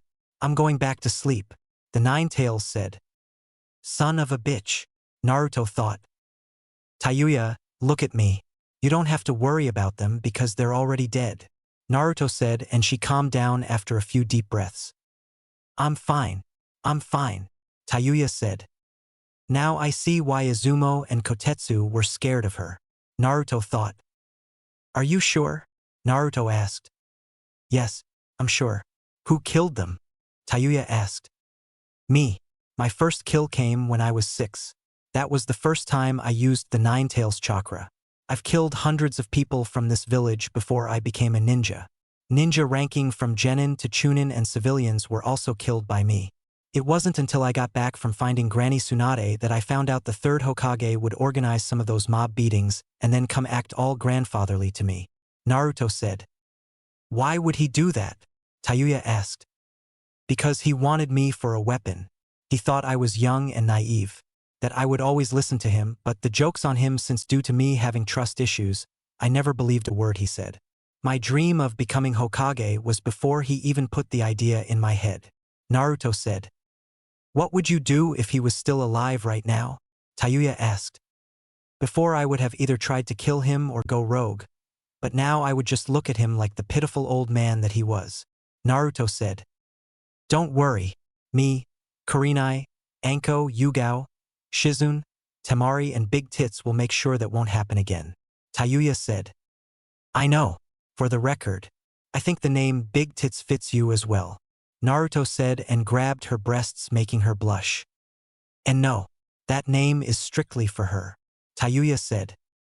How did they even get like this? No offense, but I'd imagine at most you'd grow to maybe a DD and that would be it, Naruto said. I just did what she told me to do. After that, puberty happened and I started eating healthier.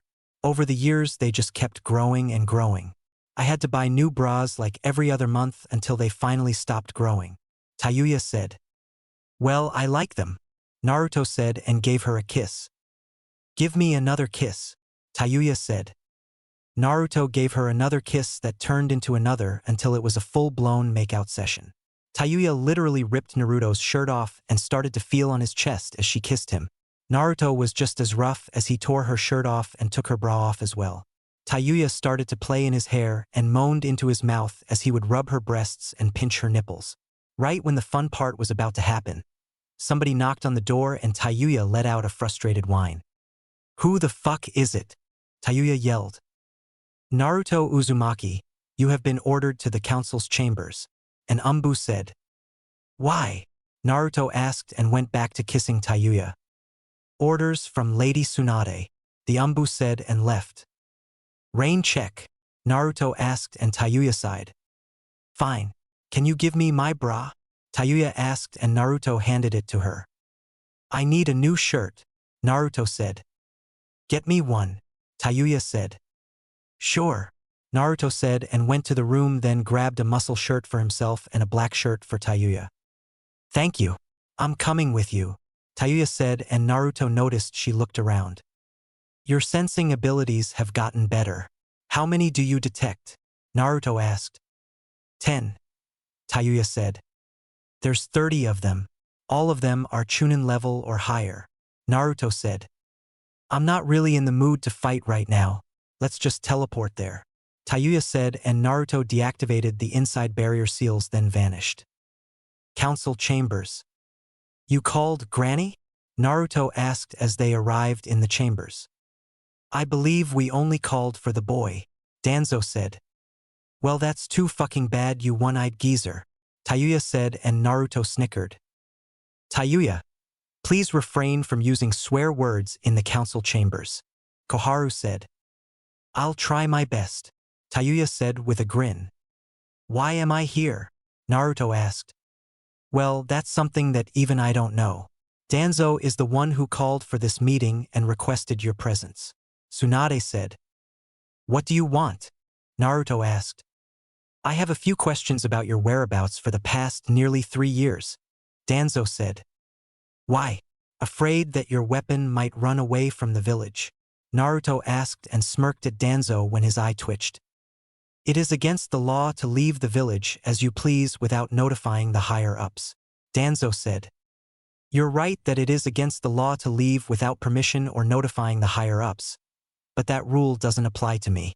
Thanks to me being the apprentice of Jiraiya, I have Sannin traveling rights, which means I can leave the village whenever I feel like it and there's nothing you can do about it. Also, if you must know, 3 people were informed of me leaving. The Hokage, Elders Koharu and Hamura were notified of me leaving. If you want to know where I was at then I'll humor you. I was out training with Jiraiya to prepare for the Akatsuki, Naruto said. Then I would like to know about your skills. Have you gained any interesting knowledge about your dojutsu should another one occur? Danzo asked. In fact I did, but I'm not telling you. The powers of my dojutsu will stay between me and my clan members, Naruto said. You have no clan members, Danzo said. That's where you are wrong. The Hokage is part of the Uzumaki clan and Tayuya is my girlfriend, so that makes her part of my clan as well. Jiraiya is basically like a father to me, so he's in the clan as well, Naruto said. Still, I think it's best for the village to know about this, Danzo said. No, it's not. Like I said, the abilities of my dojutsu will stay between me and my clan, Naruto said, and Danzo clenched his teeth. Very well. Now, since you are clan heir and there are less than 10 people in your clan, you are to go under the CRA program to reproduce your clan, Danzo said, and had female root members to marry him on standby. Nope, not happening. The CRA program is shit and you all know it. That's something that was passed by that pathetic excuse of a 3rd Hokage. Also, the 4th Hokage changed that rule up a bit since he couldn't disband a rule placed by a former Hokage and the 3rd never changed it back. The CRA is optional to clan heirs, Naruto said. Why was I not made aware of this, Tsunade? Danzo asked and she narrowed her eyes. Excuse me? It is Lady Tsunade or Lady Hokage to you, Danzo. I'm not on friendly terms with you, so you only call me by those 2 titles. Do you understand me? Tsunade asked and Danzo was furious inside. My apologies, Lady Hokage, Danzo said. Apology accepted. Now, is there anything else? Tsunade asked. Yes, I have not been able to access the shinobi files to check up on our shinobi records. The files have gone missing, Danzo said. Yes, and as the head of the Civilian Council I have not been receiving the reports from the Ninja Academy anymore. Do you know why? Mabuki Haruno asked.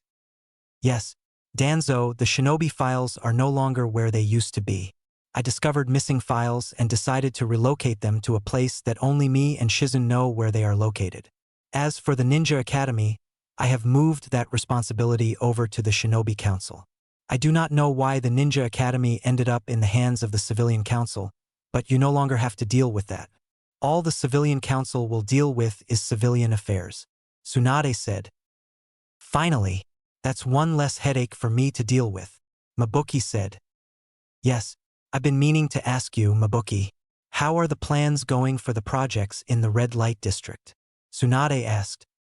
Everything is moving according to plan. We have the blueprints set up, but we need to find the land for us to use for the projects.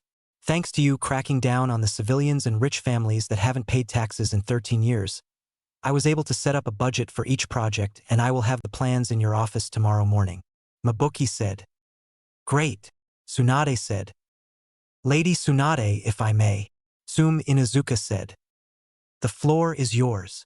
Tsunade said. Thank you. Tayuya, now that I have the opportunity to speak to you, I wish to apologize for Kiba and his actions towards you. I hope you don't let his actions define the Inuzuka clan. Sum said. Nah, it's fine. Besides, if he tries anything else then I'll just have my big strong boyfriend kick his ass. Tayuya said and Sum nodded. Thank you. That is all. Sum said. This meeting is dismissed. It was pointless anyway. Tsunade said and mumbled the last part. Danzo, Naruto said. What? Danzo asked. The next time you send your friends after Tayuya, I'm going to kill you, Naruto said and glared at him with his Hishigan activated. I do not know what you're talking about, Danzo said and Naruto threw 5 kunai into the ceiling making 5 dead root umbu fall out of the ceiling. I'm sure you don't. Remember, this isn't a threat. This is a promise, Naruto said and left with Tayuya. Leaf Village. How'd you know Danzo sent his umbu after me? Tayuya asked as they were walking in the village. There are toads all around the village that report to me and Pervisage. They saw it when it happened the first time and one of them told me about it, Naruto said. Listen, I didn't want to tell you because Tsunade told me you'd go on a rampage for me and I didn't want that to happen, Tayuya said. I know. I'm not mad at you. You're right. I would have gone on a rampage for you and I still would. However, your heart was in the right place when you didn't tell me. At that time I would snap at the littlest thing that was an insult to you since you were still new and people would try to gang up on you. Now, I know you can handle yourself, but the stuff with Danzo I will always be involved in, Naruto said and Tayuya gave him a kiss. Ah, look at the 2 lovebirds, Temari said, as she walked up to them. Oh look, it's the single desert princess, Tayuya said. It's the temperamental redhead. How are you, Naruto? Temari asked. I'm good. Are you heading out? Naruto asked. Yeah, I want to get to the village before the Akatsuki get there. I don't want Gaara to fight them alone. Have you got any word from your toads? Temari asked. No. They'll reverse summon me once they cross the border to get into Suna, Naruto said. Damn it.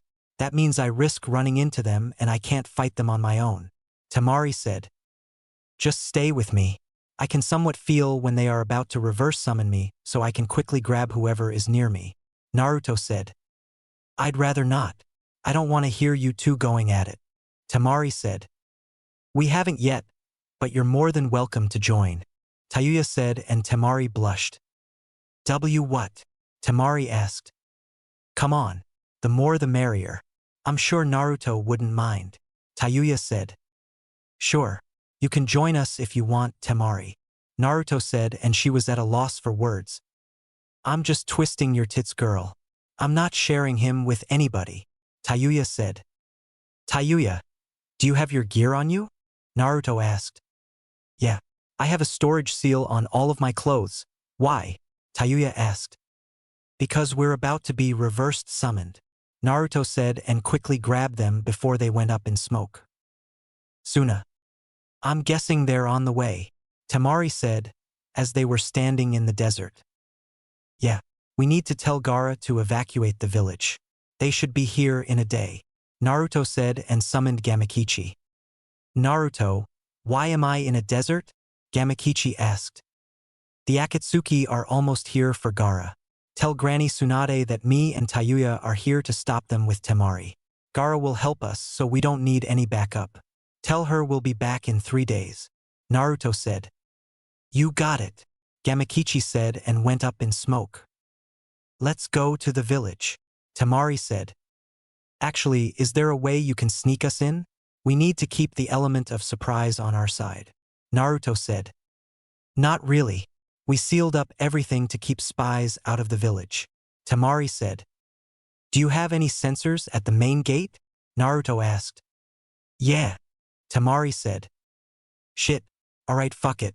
I'm gonna use a shit ton of shunshin to get into Gaara's office. Tell the sensors that it's just a test for their skills or something. I'll lower my chakra levels to match that of Gaara. Naruto said. What about me? Tayuya asked. That's easy. They don't know you since you weren't at the Chūnin exams in Suna, so I can just say you're a friend from the Leaf Village that's here to visit. Of course, they won't even care since they'll just keep staring at your chest. Temari said, and Tayuya smirked. Is that a hint of jealousy I detect in your voice? Tayuya asked. Not in the slightest. Bigger the breasts, the more back problems. Temari said. That is true unless you have someone as amazing as Naruto to give you a back massage. Tayuya said. I'm gonna get going, Naruto said and vanished. Well, let's go, Temari said, and they ran off towards the gates. Gaara's office. Lord Gaara, our sensory division has picked up a chakra level the same height as yours. A Chūnin named Matsuri said. My chakra levels? Was I supposed to have a guest? Gaara asked. No, there's nothing on the schedule, Matsuri said, and then Naruto appeared in the office. Never mind, I found the problem. Why are you here, Naruto? Gaara asked. What? I can't come and see my old buddy for fun? Naruto asked, and Gaara just looked at him. Who is this, Lord Gaara? Matsuri asked. This is Naruto Uzumaki, Gaara said. Yeah, that's me. Listen, Gaara. Do you remember that certain group I told you about? Naruto asked, and Gaara nodded. Yes. Why are they on the move? Gaara asked. Yeah, and 2 of them are on the way here for you.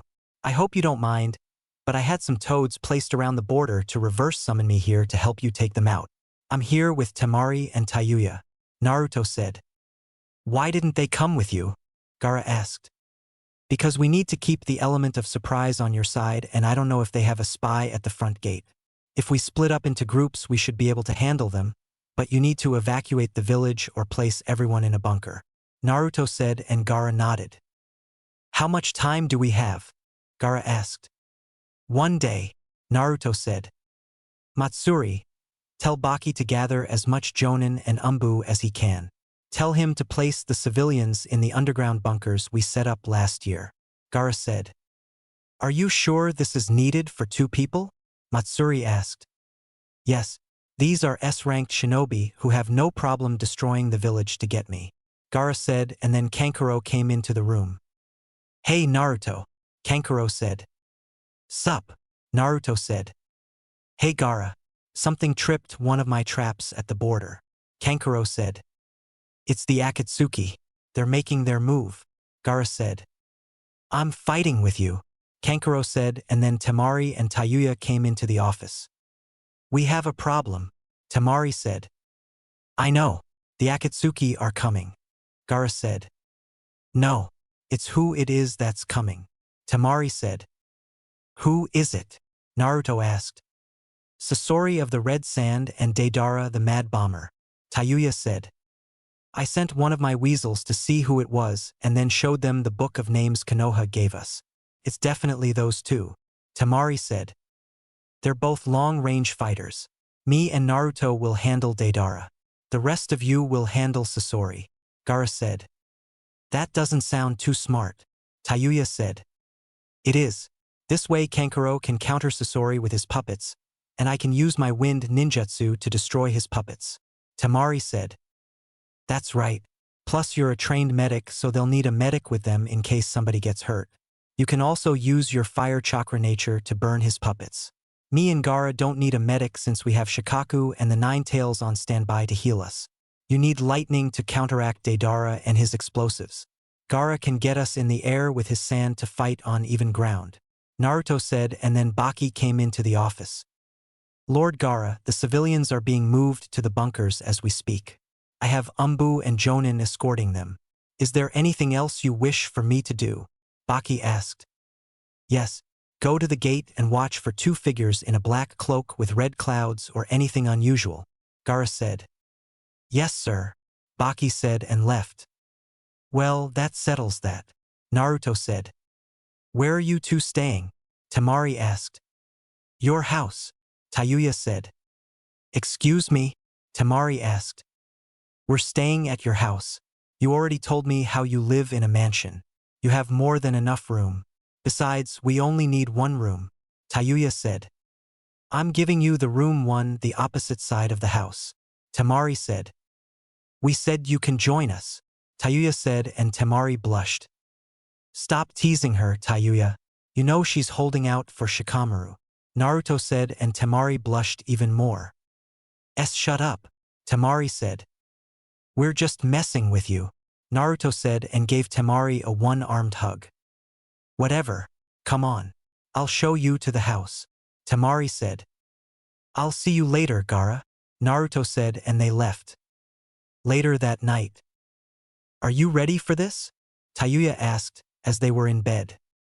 Yeah, this is what I've been training for, Naruto said. I guess you're right. I'm just worried that they'll capture you and Gaara, Tayuya said. They won't. With me and Gaara we have the perfect combo. His sand acts like a defense for us, so if anything gets too hectic, we'll be protected, Naruto said, and she sighed. What about me? Tayuya asked. You, Temari, and Kankuro are all Chūnin level ninja. The three of you combined should be able to handle Sasori and his puppets, Naruto said. What if I don't make it back? Tayuya asked. You'll be fine. You were trained by one of the Sannin after all. However, you will have to mainly use your ninjutsu for the fight against Sasori, Naruto said, and gave her a kiss. After this is over with, then what do we do? Tayuya asked. We go back to the Leaf Village, Naruto said. How about a date? Tayuya asked. Like a Ichiraku ramen date or a fancy date where we get dressed up? Naruto asked. Not Ichiraku, but not fancy. Something casual, Tayuya said. Let me do the planning. I have just the thing, Naruto said. All right, now, I believe we have something to finish, Tayuya said, and gave him a kiss. We shouldn't do that. The Akatsuki can attack any time tomorrow, Naruto said. We're not. I just want to finish our little makeout session. The last one was interrupted and it left me craving more, Tayuya said, and kissed him again. Konoha. Lady Tsunade, Sakura said, as she came into the office. Yes, Sakura? Tsunade asked. Do you know where Naruto and Tayuya are? I went to their house and they weren't answering the door.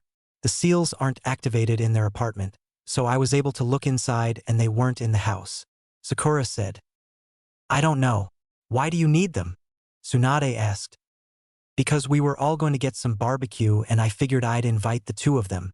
I know Naruto doesn't really speak to us, but I figured I'd invite him anyway. I'm the only one besides Shikamaru who saw him and they want to see him, Sakura said. I'll send a Katsuyu slug to find him, but I don't know if he'll accept the invite, Tsunade said, and then Gamakichi appeared. Yo, Gamakichi said. I'm guessing you know where Naruto is, Tsunade said. Yup, him, Temari, and Tayuya are in Suna. One of the toads located the Akatsuki and reversed summoned them. He said they'll be back in 3 days, Gamakichi said. I'm sending backup, Tsunade said. They won't get there in time. The Akatsuki will be at the Suna gates tomorrow. It's only 2 of them and Naruto can take them by himself if he wants to, Gamakichi said. What about Tayuya? She's not ready for that kind of opponent yet, Sakura said. She'll be fine. If Naruto met Gaara, then they already came up with a plan. She won't be alone. Temari will have her back and maybe someone else as well. I'll have one of the spy toads keep an eye on the fights for you, Gamakichi said. Thank you, Kichi, Tsunade said and gave him some candy. Later, Gamakichi said and left. Shouldn't you send some backup anyway? Sakura asked. No, Naruto's an S-ranked shinobi and so is Gaara. Temari and Tayuya are both B-ranked shinobi. Add in Kankuro, who's a bit stronger than Tayuya, and they can handle 2 S-ranked shinobi, Tsunade said. I guess I'll go tell everyone that Naruto isn't coming, Sakura said. I'm guessing they didn't know Tayuya was coming, Tsunade said. Kiba, Hinata, Shikamaru, Choji, and Niji didn't want her to come. I was going to invite her anyway, Sakura said. I see. Well, good luck with that, Tsunade said, and Sakura left. Yakiniku Q. Sorry guys, they aren't coming, Sakura said. They? Tenten asked. Yeah, Naruto and Tayuya, Sakura said. Why the hell did you invite her? Kiba asked. Because she's part of this group as well whether you like it or not, Sakura said. Yeah Kiba, just because she's loyal to Naruto and doesn't want to sleep with you doesn't mean we can't invite her out, Ino said. Of course you'd take her side, Shikamaru said. You should shut up. You still don't like her because she kicked your ass and you blame her for Choji nearly dying on that mission. News flash, Shikamaru.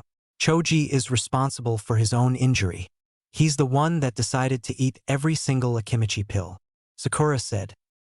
We still voted against her coming here, Choji said. You don't even have a reason to not like her. It's a shame that you still follow Shikamaru and do whatever he does after all this time. Grow a pair, Sakura said. You still went against us, Niji said. Look who's talking. It's the boy who's nothing more than Hinata's lapdog, Ino said. Excuse me? Niji asked. You heard me. Hinata, I like you and all. But it's obvious you ordered Niji not to go near Tayuya and basically hate her, Ino said. So, she's not one of us, Hinata said. You're just jealous she got the boy you wanted. Now that I think about it, Naruto barely noticed you, Ino said. I think that's enough, Tenten said. This needs to be said and it's the most important part. I doubt Naruto would have come anyway, Sakura said. Why do you say that? Tenten asked. Other than the academy, name a time we actually spent time with Naruto. I mean in the academy we've all hung out, even Sasuke was with us. But we purposely left him out, Sakura said. She's right. None of us really liked him or paid attention to him until he showed up for the Chūnin exam finals. We bullied him constantly throughout the academy and even after we all graduated, Ino said. I paid attention to him, Hinata said. No, you stalked him around the village, Sakura said. Then let's go to his house. I'll force him to come here and talk to us, Kiba said. He's strong enough to beat all of us by himself. I doubt that would even work. He's not even in the village. He's in Suna with Tayuya on an S-ranked mission, Sakura said. Well, invite him when he gets back, Shikamaru said. I'll try, but I doubt they'll come, Sakura said. He said Naruto. He didn't say invite her, Hinata said, and Sakura destroyed the table. I'm not hungry anymore. You all enjoy the meal, Sakura said and walked away. Ma'am, you have to pay for that, a waitress said. Fuck off, Sakura yelled and the waitress ran away. I'll see you all later, Ino said and chased after Sakura. Suna. Naruto and Tayuya woke up early after an Umbu alerted Temari that the two Akatsuki members were closer than they expected. They immediately got ready and headed to the gates prepared to fight. Naruto stood next to Gaara and Tayuya went with Temari and Kankuro. As they were waiting, Naruto saw a giant bird made of clay in the sky and used his thunderclap arrow to destroy it. Once the bird was destroyed, the two Akatsuki members appeared in front of them. You ready, Gaara? Naruto asked. Yeah, Gaara said. What the hell? Why is the Nine-Tails Jinchuriki here? I thought he went missing, Deidara said. It doesn't matter. We get two Jinchuriki, Sasori said. Not gonna happen. The only thing you two will be getting is a one-way trip to me, the Death God, Naruto said. Big talk from somebody who ran away, Deidara said. Big talk for somebody who won't live past today. Now, let's get started, Naruto said. He kicked Sasori away from Deidara, then Tayuya, Temari and Kankuro chased after him. He noticed an old lady run after them as well and figured she was also going to help. Deidara grit his teeth and then created a clay bird to fly in the air. Gaara used his sand to lift both him and Naruto in the air. All Jonin and Umbu watching on were ready in an instant for anything should Gaara or Naruto need backup. Everyone knew that this was just the beginning of the Akatsuki and they were prepared for it. Temari, Kankuro, Tayuya and Chio were all staring down Sasori with battle-hardened looks on their faces. Temari and Tayuya were in the back to provide help from a distance while this would mainly be a fight between puppet masters. Kankuro, be careful, Temari said. I know, Kankuro said. So, Kankuro is your name. You're not a match for me, so I'll keep this short, Sasori said. Sasori, you're not getting Gaara. Today's the day you die, Kankuro said and released his puppets. I'll help you. You're no match for him, Chio said. No, let me handle him for now. Jump in when you think I need the help, Kankuro said. Are you fucking crazy? Temari asked. Relax. Let him do it. One thing I've learned from Naruto and Lady Tsunade is that you never know how good you are until you face somebody stronger than you. Let him do this and we'll help when he can no longer handle it. I'm here so if anybody gets injured, I'll be able to heal them. Plus, if things get too out of control, we can use our wind and fire to make firewood out of those puppets, Tayuya said. You're a medic? I'm guessing that old hag Tsunade trained you, Chio said. Yeah, and don't ever disrespect her in front of me. Only me and Naruto can do that, Tayuya said. Relax. They're starting, Temari said. Kankuro released 3 of his puppets and sent one of them at Sasori, but it was quickly snatched out of the air by a metal tail that came from Sasori. Kankuro managed to get his puppet back off a distraction and then sent 2 of his puppets at Sasori. They began to circle him in a fast motion until one of them fired a few kunai towards Sasori, who blocked them with his metal tail. Sasori jumped into the air to avoid a puppet coming from underneath the sand, and that's the move Kankuro wanted him to make. The back of his black ant puppet opened up and Sasori fell right into it. Secret black move, Iron Maiden. Kankuro's crow puppet broke apart into multiple pieces with blades at the end of them and sent them into his black ant puppet, hoping to kill Sasori quickly, as he wanted to go and help Gaara and Naruto in their fight. It's over, Kankuro said. He got him, Temari said. Something doesn't seem right. Sasori should have been able to avoid that, Tayuya thought, and then sand started to flow out of the puppet, so Kankuro opened it. It's a sand clone, Kankuro thought. Sasori came out of the ground and Kankuro released an all-out assault. His crow puppet launched poison-coated senbon needles at Sasori, but he easily evaded them as if he knew they were coming. His black ant puppet came from behind to attack Sasori, but he smacked it out of the air with his metal tail without turning around. How's he able to anticipate and avoid all of my attacks? Kankuro thought. What's wrong? All out of tricks, Sasori taunted. I'm just getting started, Kankuro said. He's toying with him, Tayuya thought as she watched Sasori effortlessly counter and dodge all of Kankuro's attacks. Are you finished? Sasori asked. No way, nothing is working. Not even the poison mist is working on him, Kankuro said. Have I told you how much I dislike making people wait? It's against my policy. You've had your turn, now it's mine, Sasori said. Sasori sent his metal tail at Kankuro, but it was blocked thanks to one of Kankuro's puppets. Kankuro thought Sasori would have a hard time getting through his defense, but Sasori used his metal tail to get behind the puppet and destroyed the shield off of it. He sent his tail at Kankuro, who jumped out of the way just in time. Kankuro used his crow puppet to launch more kunai at Sasori, who simply blocked all of them with his tail and then destroyed all of Kankuro's puppets. You must be wondering how I'm able to anticipate every move you make with your puppets. Crow, black ant, and salamander. The answer is quite simple. I'm the one who created them, Sasori said. What the fuck did he just say? Tayuya asked. That's not true, is it, Lady Chio? Temari asked, and Chio stayed silent. I know I promised to finish this quickly and not keep you waiting, but facing one of my own disciples using my old toys, I couldn't resist savoring the moment, Sasori said. Even with the modifications I made to them, he still can tell that it's his work, Kankuro thought. I'm honored that my work is still being used even if it is by a child like you. I see the sand still holds my work in high regards, Sasori said. You deserted us 20 years ago. The sand no longer holds anything you do in high regards, Kankuro said. I suppose you're right, but even with the modifications you made to them, the basis of the work is still my own creation. It's fairly easy to counter them, Sasori said, and then his tail attacked Kankuro, who jumped out of the way, but was still cut a bit. I moved out of the way, but he still managed to get me.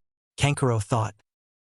You're finished, Sasori said and threw his tail at Kankuro again, but it was knocked away by a gust of wind. Kankuro, fall back. Your best puppets were defeated. Let us take over, Temari said as she and Lady Chiyo jumped in front of him. I can handle him, Kankuro said. With what? Your fucking hands? Get your ass back here, Tayuya said and Kankuro hesitantly obeyed. You two better win this, Kankuro said. Don't worry, we will, Temari said. Tayuya, check out that cut on his arm. He may have been poisoned, Chiyo said. Sure, show me the cut, Tayuya said. Fine, Kankuro said and showed her his cut. It hasn't really spread other than this area. I can remove it right now. Do you feel funny or anything? Tayuya asked as she unsealed some medical equipment. A little. My arm is starting to hurt a bit. It's not much though, Kankuro said. Then it must be a poison that attacks the muscles.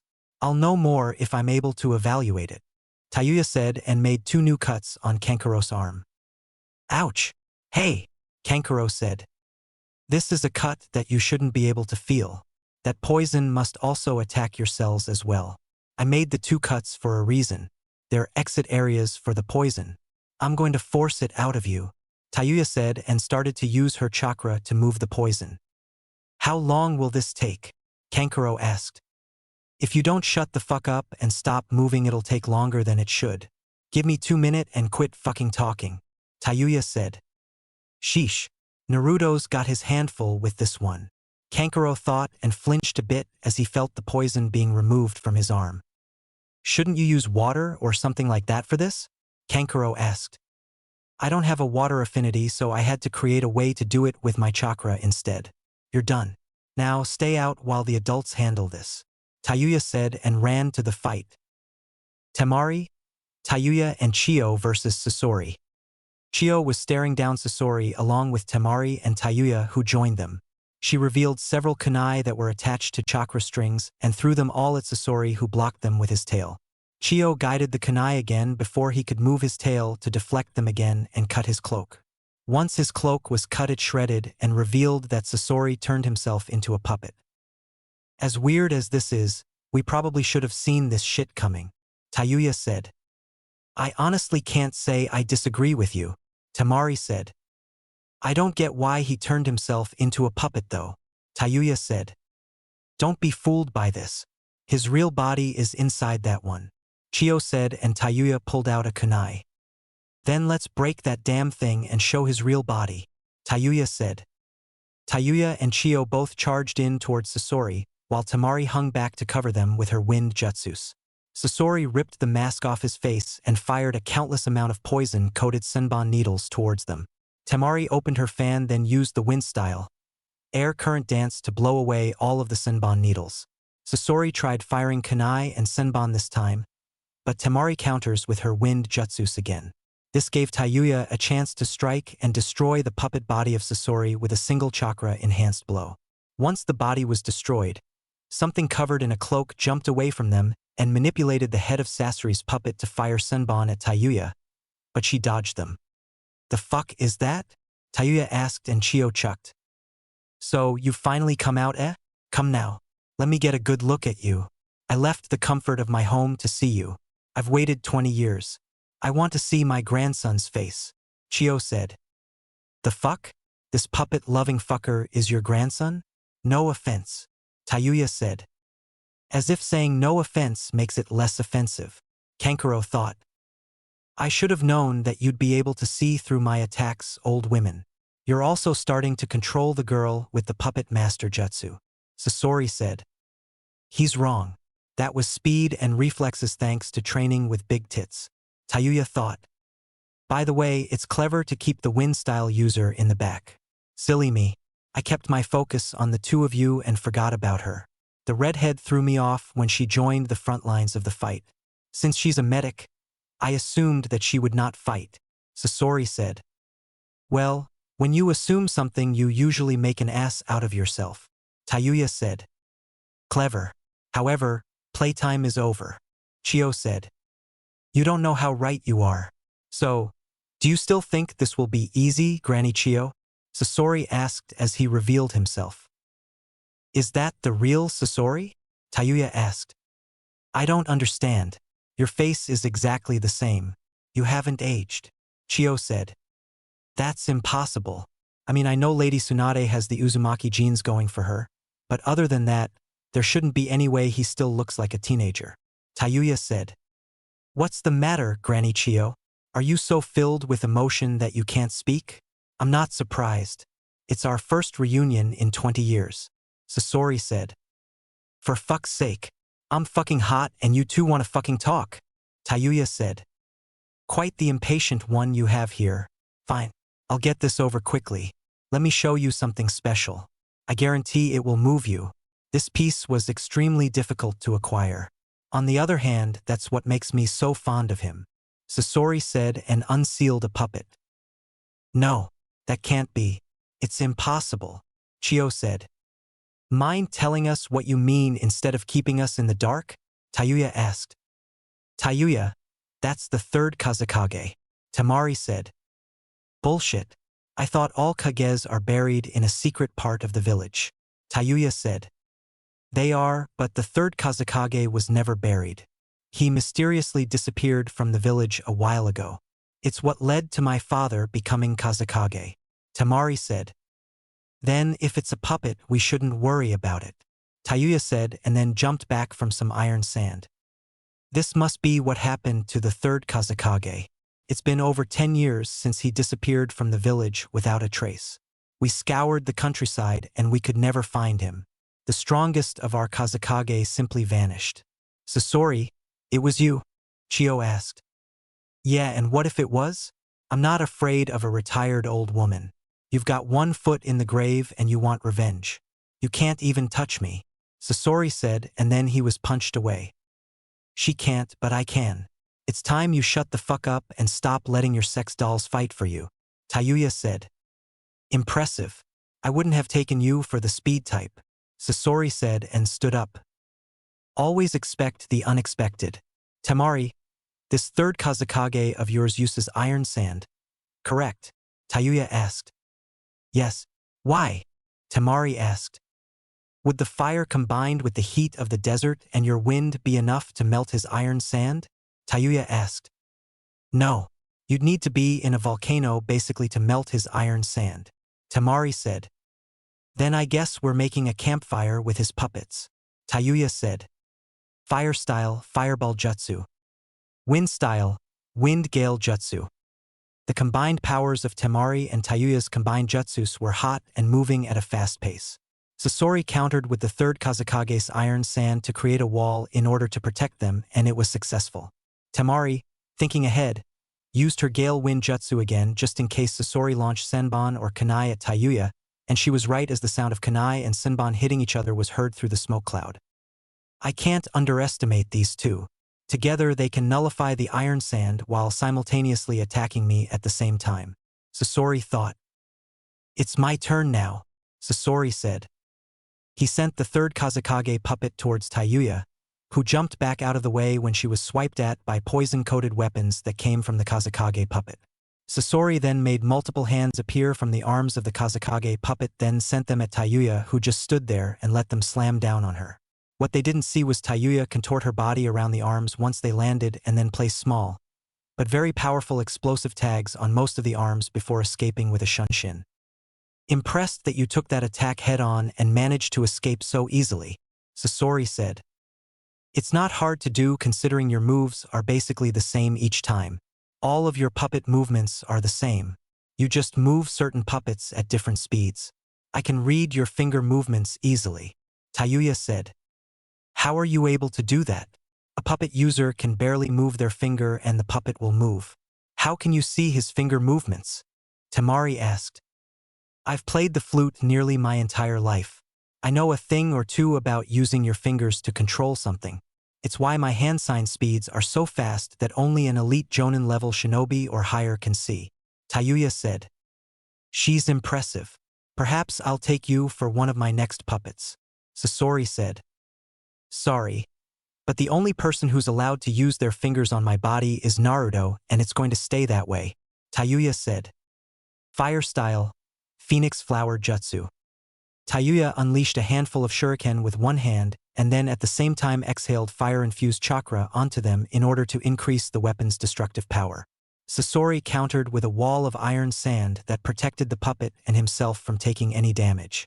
Sasori ducked out of the way from an attack that came from behind him and then stabbed Tayuya in the gut with one of the third Kazekage's poison-coated blades.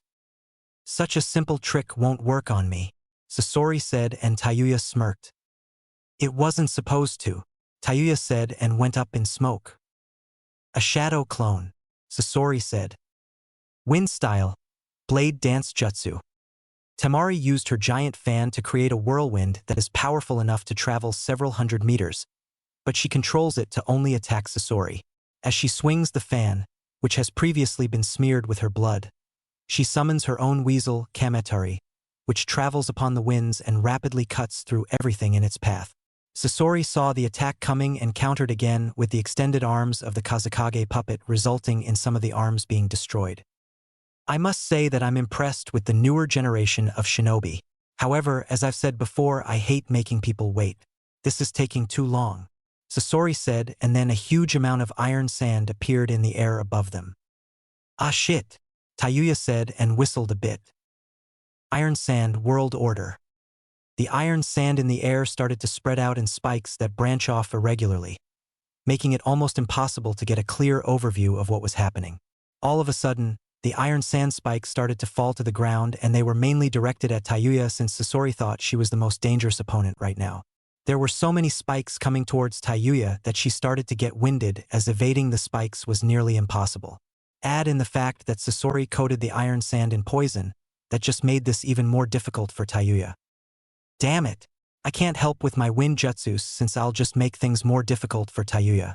He figured out a way to attack her while keeping me at bay. As long as that iron sand is being used like it is right now, I won't be able to help her, Temari thought. As the sand cloud went away, Tayuya was seen laying face down in the sand with cuts on her body from the iron sand. Sasori saw this and sent the Kazekage puppet at Tayuya with its blades out to finish the job. Once the puppet was close, Tayuya shot up and grabbed a hold on the puppet. What? How are you able to move still? You should be paralyzed, Sasori said. I may be good at fighting up close and using ninjutsu, but my genjutsu will always be my specialty.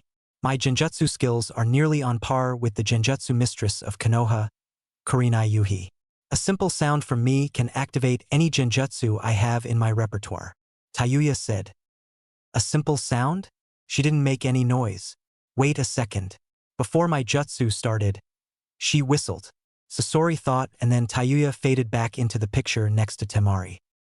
I see you figured out when my genjutsu activated. Now, say goodbye to your special puppet, Tayuya said. The clone next to Tayuya exploded into flames, and then all of a sudden, small explosions happened inside of the Kazekage puppet, and Sasori was shocked that his puppet was easily defeated and turned to ash before his very eyes. How did you do that? Temari asked. When he sent those arms at me earlier in the fight, I was able to place a lot of small, but powerful exposing tags on the arms of the puppet. He was so focused on killing me that he never noticed they were there. I needed him to get all of that iron sand out of the puppet before I could activate the bombs, or else they would have been useless. The catalyst to set the explosions off was my flame clone. The chakra released from the clone acted as a detonator, and the fire was increased from the explosions, Tayuya said. Wow, that's a pretty good strategy, Temari said. She's good. Tsunade has one hell of a student right here. She's able to counter him just by simply reading his finger movements. That's simply impossible to do, yet she's doing it with ease. Somebody who can predict the movements of a puppet user is the most dangerous kind of opponent for them. Her and Temari make a good team. The world is in good hands with this generation of shinobi, Chio thought.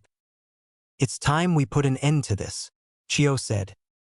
Never thought I'd see the third Kazekage puppet destroyed, and it's probably a waste to use other human puppets, Sasori thought and took off his Akatsuki cloak. I haven't been pushed this far since I joined the Akatsuki. I wonder how long it's been, Sasori said. The fuck is that? Tayuya asked as she looked at Sasori.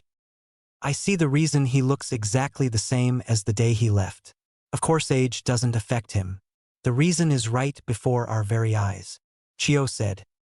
Oh yes, it's been a while since I've used myself, Sasori said. He turned himself into a human puppet. Now this is something I didn't see coming, Tayuya said. I'm sorry, weren't you supposed to finish me off? Well, if you aren't going to attack me, then I'll have to make the first move, Sasori said and blew fire from the palms of his hands towards them. But Tayuya countered with the fireball jutsu. It's going to be tough getting close to him now. Temari is useless right now as long as he's using fire, Tayuya thought. What's wrong? You don't want to play anymore. I thought you wanted to fight, Sasori said, and then his fire ran out, but he used water now. As the water shot towards them, Temari was blowing it away with her wind ninjutsu and figured Sasori must only be able to use so much water or fire with his new body. However, Tayuya would notice something every time he used fire and water. Each time he used one, a scroll would disappear from his back, and that signaled he was out of that power. How long do you plan on running? Sasori asked and sent a poison-coated wire at Tayuya, but she barely dodged it without getting hit. He's faster now. I'll have to use chakra in order to move quickly enough for him now. I'm getting low on chakra, but I know how to use the perfect amount. All we need to do is last a bit longer and then we can defeat him, Tayuya thought. It's time to die, Sasori said. The wire that was coming from his body dug its way into the ground, then more weapons sprouted from his body. They were rotating blades, and he used them to propel himself through the air towards Lady Chio. Tayuya saw this and started to pull on the wire to stop him, but the wire was too long for her. Eventually Sasori made it within an inch of Lady Chio and he was about to kill her, but then he suddenly stopped. Tayuya started to swing him around until he was coming towards her, and then gave him a powerful punch that broke apart his body. Tayuya was about to celebrate, but then she heard the pieces of his body reattaching themselves. What are you so happy about? Sasori asked. He's right. The fight has only just begun, Chio said. We've been fighting him for nearly an hour. This is the climax, Tayuya said. I guess you're right. Now, I have forbade myself from using this jutsu. I never imagined I'd use it again, but against you I must use it. Let's finish this here and now, Chio said and unsealed 10 puppets. It's said the ability of a puppet master is measured by the number of puppets they can use. I'd expect no less from you, grandmother, Sasori said. You can control multiple puppets at one time? Tayuya asked. Granny Chio's multiple secret multiple digits. I've heard tales of their glory. You once destroyed an entire fortress with it. Secret white move, Chikamatsu's 10 puppets. The first puppet master, Momzaemon's 10 masterpieces. An exquisite collection. However, I once used these to destroy an entire nation, Sasori said and unsealed 100 puppets. You've got to be fucking kidding me, Tayuya said. Does anything he does now really surprise you? Temari asked. I guess it shouldn't at this point, Tayuya said. He's grown so powerful, Chio thought. This is embarrassing, really? It shouldn't take me this long to finish off 3 little kids and 1 old bag. I never thought I'd have to resort to my best puppets, Sasori thought. Secret red move. Performance of 100 puppets. It's go time, Sasori said. Tayuya, you're the only medic here and we can't afford to have you injured. You should fall back and stay out of this one, Chio said and Tayuya smirked at her. Sorry, Granny. Giving up isn't something I do. If I did then I'd be dead a long time ago. I'm not afraid of some stupid puppets. Like you said earlier, it's time to end this, Tayuya said. Seems like you've inherited Tsunade's strong will. Let's make this the finale. Are you ready, child? Chio asked. Hell yeah, Tayuya said and cracked her knuckles. Here they come, Chio said. Sasori sent his 100 puppets at them, so Tayuya rushed in and started destroying them with taijutsu, while Chio used her 10 puppets to take some out. Temari helped them out with her wind ninjutsu and cut some of them into pieces. Lady Chio was overwhelmed and then stabbed in the chest, but she shrugged it off as she knew it would happen eventually. Tayuya ran with Chio's puppets protecting her and ran at Sasori. Chiyo had one of her puppets give something to Tayuya for her to use against Sasori, and when she was close, Tayuya threw it at him and an explosion happened. "What is that?" Tayuya asked. "It's a seal that traps every ounce of chakra stored in a person's body. Using his chakra threads is impossible now." "It's over, Sasori," Chiyo said and collapsed to her knees. "Lady Chiyo behind you," Tayuya said, as a puppet rose from behind her and Tayuya quickly appeared behind her to take the blow from the sword. "How courageous of you to take the blow from the sword for her. Too bad for you that it's coated in poison," Sasori said, and Tayuya smirked before breaking the blade. "Too bad for you, my body is immune to poison," Tayuya said. "What? How?" Temari asked. "Working for Orochimaru meant that you needed to be strong enough to withstand anything, especially if you were his personal guard. He'd experiment on all of us with hundreds or thousands of poisons to see how the body would react. He did this for studies on his curse mark. After a while, my body started to rapidly produce enzymes that would attack and destroy the poison in my system. That's right, I was a test puppet for Orochimaru before Naruto came and gave me another chance at life.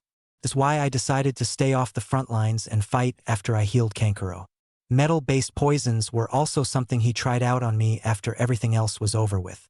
You lost this fight the moment you didn't finish me off within the first 5 minutes," Tayuya said. "Impossible.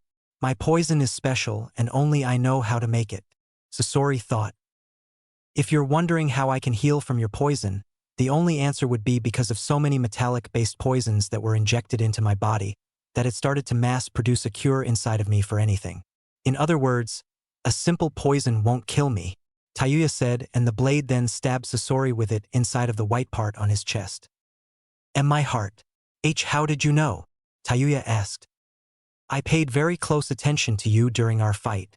I noticed how every time you would use a move, one of the scrolls on your back would disappear. Also, you still needed somebody or something to keep your body functioning. That, and when you were fighting, this was the part of your body that seemed to be protected the most. When you switched bodies, this piece came along with the body and then gave life to the puppet you took over. You should have kept this part hidden behind your chest piece instead of out in the open," Tayuya said. "I see. It appears that the show is over and I have lost. Risking yourself to save an old lady who's already dead and seal the killing blow is pointless. However, before I die, I'm going to do something pointless as well. As a reward for defeating me, I can give you something on Orochimaru. Go to the Tenchi Bridge in the village hidden in the grass. 10 days from noon," Sasori said. "Why? What's the point of me going there?" Tayuya asked. "One of Orochimaru's henchmen is working for me as a spy, and that's where I'm supposed to rendezvous with him," Sasori said, and those were his final words. "What happened?" Kankuro asked. "He's dead," Tayuya said. "I'll clean up over here," Kankuro said. "You just want his puppets to use them for yourself," Temari said. "Whatever," Kankuro said, and everyone laughed while Chiyo smiled. "Such good kids," Chiyo thought and fell down. "Lady Chiyo," Temari said and helped her up. "Let's get her back to the village and I'll start on the antidote. The best I can do is remove it like I did with Kankuro, but the poison must have already spread too far for me to get all of it," Tayuya said. "No. Don't worry about me. Just take me to see the Kazekage one last time," Chiyo said. "We can still save you.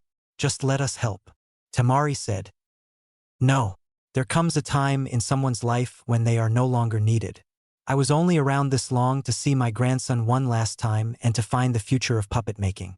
Kankuro, I know that you'll take this Sasori puppet for yourself. Take this scroll and then you'll have the full family," Chiyo said and handed him a scroll. "What does that mean?" Kankuro asked. "You'll understand soon. Let's go. I wish to see the Kazekage defend the village one last time," Chiyo said, and then a huge explosion was felt. "Come on," Tayuya said, and they ran off with Kankuro carrying Lady Chiyo. "Gaara!" Temari yelled. Naruto and Gaara versus Deidara. Gaara and Naruto were both staring down Deidara, who was busy thinking of a plan to separate the two of them. Naruto already had an idea on how to deal with Deidara, but it wouldn't be easy since he fights from a distance. "I only came here to capture the one-tailed beast, But this just got more difficult with the Nine-Tails Jinchuriki being here. It also sucks since we don't have any up-to-date knowledge on his skills. Deidara thought. Gaara, he's gonna keep his distance from us with his explosive clay. The size of his explosive clay can vary, so you'll have to keep an eye on your sand. It's possible that he can make something small enough to hide in the sand. Naruto said, and Gaara nodded. I'll be sure to switch my sand around, Gaara said. I'll keep my sensing ability on high alert just in case, Naruto said. So much for a covert operation. At least I don't have to go looking for you, Deidara said. Gaara didn't respond and just sent a huge wave of sand at Deidara, who countered with some explosive clay. Naruto sent a pulse of lighting chakra through the sand and felt some bombs get disabled. While Deidara was flying around, Gaara transformed his sand into one of Shikaku's hands and had it chase Deidara. While he was flying around, Deidara threw two small clay birds that grew in size towards Gaara, but Naruto destroyed them with his thunderclap arrow. Naruto nodded at Gaara, who used his sand to Naruto in closer to Deidara, and then Naruto used the fireball jutsu. Deidara countered with some of his explosive clay, but the explosion was too strong and it destroyed one of the wings on his clay bird he was using, so he was forced to create another one. Naruto used the lightning ball jutsu, but Deidara managed to get out of the way and fell into a trap set by Gaara. Gaara used his sand prison to capture Deidara, but after a few seconds, Deidara managed to cause a strong enough explosion in order to get out of the sand prison. That sand is a real pain in the ass. Add in the fact that he has the tactical advantage. I can't stop him from using it, Deidara said. Of course you can't, Naruto said as he was behind Deidara. What the? Before Deidara could finish, Naruto punched him in the mouth and sent him flying towards Gaara's sand prison, but he managed to escape with a clay bird at the last second. Gaara used his sand to catch Naruto, who was basically free-falling. Gaara managed to catch Deidara with a giant column of sand that had been attached to his arm, but Deidara used a giant clay centipede to weaken the sand and get away. Gaara managed to use his sand coffin at the last second and crush his arm. The Kazekage is good. The sand he used to crush my arm is different. It's faster and more powerful than the ordinary sand from the desert. It's infused with a lot of chakra, and that must be his go-to for quick defense. I underestimated him. I should have been better prepared. However, even if I did come more prepared for him, the Nine-Tails Jinchuriki is a huge problem for now. How did he enter the village without Sasori's spy knowing? I can't escape because he's extremely fast. His moves are unknown except for him being able to use fire and lightning jutsus. I need to separate them and take them out one at a time, Deidara thought. It won't work, Naruto said. What do you mean? Deidara asked. I bet you're thinking of a way to separate us and take us out one at a time. I'm saying it won't work. While you keep your distance, you're still losing the fight. If you try to run, it won't work since I'll just catch you, and if we manage to get you grounded, then your death is inescapable. You're in Gaara's playground, and you should have waited for him to leave Wind County, so he wouldn't be surrounded by sand. You were too arrogant thinking this would be easy for you, but it's not. Fighting somebody in their own territory is the dumbest thing you could do, and it's proven that Gaara can use his sand to reach you in the air, Naruto said and activated his Hishigan. What kind of dojutsu is that? Deidara thought. You intended to attack my village and capture me. You and the other Akatsuki members would have then extracted Shikaku from me, which would have killed me. As Kazekage, it is my duty to protect the village, and the price for your actions is death, Gaara said. The Akatsuki have now gone from predator to prey. The hunters have now become the hunted, Naruto said. It's time we finish this, Gaara said. Like hell you will. I'm tired of hearing you both talk and looking at those expressionless faces of yours, Deidara said. I only have enough clay for one last homing type. I'll have to save that for a different time, Deidara thought as he got some clay ready. Naruto, while I am all for him being defeated, I must make sure the village is untouched, Gaara said. I know. I'll force him back to gain some distance from the village, Naruto said. How will you do that? Gaara asked. I'm able to use the Ice Kekii Genkai. I know we're in the desert, but I have the ability to draw moisture from the air. However, my arsenal is limited since there may not be much water in the air. I'll have to use my weaker ice jutsu, Naruto said. I'll lend you a hand. I'll follow your lead, Gaara said. Ice Shuriken. Naruto created 3 giant ice shurikens and threw them at Deidara. Naruto followed it up by using the Shuriken Shadow Clone Jutsu, and Gaara used his Sand Shuriken. Deidara was looking at a countless amount of shurikens flying at him and had to retreat away from the village. He was too fast for the shurikens, but both Gaara and Naruto used the Great Breakthrough to speed up their attacks. The clay bird Deidara was on was clipped a few times, and he had no choice but to use some of his remaining clay to fix it. Deidara created some small-sized clay explosives and threw them towards Naruto and Gaara. Naruto unsealed a giant Fuma Shuriken and threw it towards the explosives after he coated it in lighting chakra. He watched as the shuriken tore through the explosives with no difficulty, and Deidara was pissed that none of his plans were working. However, Deidara saw a small opening to attack Gaara while Naruto was distracted and summoned his C2 dragon that exploded at point-blank range in front of Gaara, who barely had enough time to protect himself with his sand. Gaara was knocked out and fell out of the sky, but his sand protected his fall. That's 1 Jinchuriki down. 1 more to go, Deidara yelled as Naruto landed on the ground. Son of a bitch, Naruto thought. This is the end for you as well, Nine Tails. I guess Itachi and Kisame won't be able to capture their target, Deidara said. C3 explosion. This was Deidara's most powerful large-scale bomb, which became an enormous statue once it was activated. Deidara dropped this on his target from above, which just happened to be Naruto, who was prepared, and threw a kunai high into the air. Naruto could tell that its explosive power was great enough to potentially destroy a large portion of Suna and prepared himself to counter it. Once the attack was close enough to Naruto and Suna, Deidara caused the clay statue to explode. Naruto quickly went through 4 hand signs and then a barrier formed. Deidara's C3 was absorbed in the barrier, and once it was completely absorbed, Naruto flicked his hands out, revealing a tri-pronged kunai between his hands. The explosion happened, but Deidara noticed it was behind him, so the shockwave from the explosion destroyed his clay bird and sent him falling to the ground. Deidara had to quickly recover since a tornado made of fire was coming towards him. What the hell was that? Deidara asked. Space-time ninjutsu barrier. I won't go into the specifics, but let's just say that thing is powerful enough to teleport a tailed beast bomb, Naruto said. Gaara's mindscape.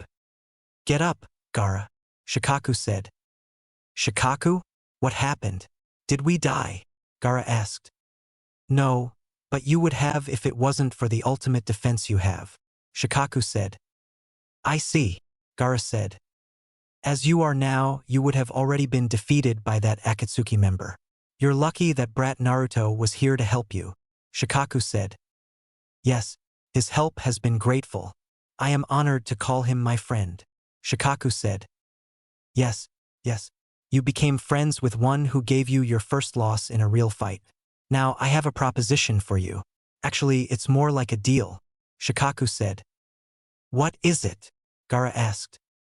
Since you've learned of me, you've never forcefully tried to use the powers I grant you, and for that, I have come to respect you. You even managed to fight off me driving you crazy growing up, and if you haven't noticed, I haven't tried that ever since the loss to Naruto Uzumaki, as you call him. Do you know why? Shikaku asked. Because Naruto fixed the seal I had, Gaara said. Exactly. The only reason I would force you to go insane and close your eyes so I could take over was because the seal was too small and it was irritating me.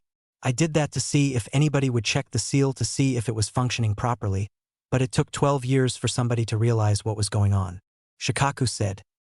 I'll be sure to tell Naruto you're thankful for that, Gaara said.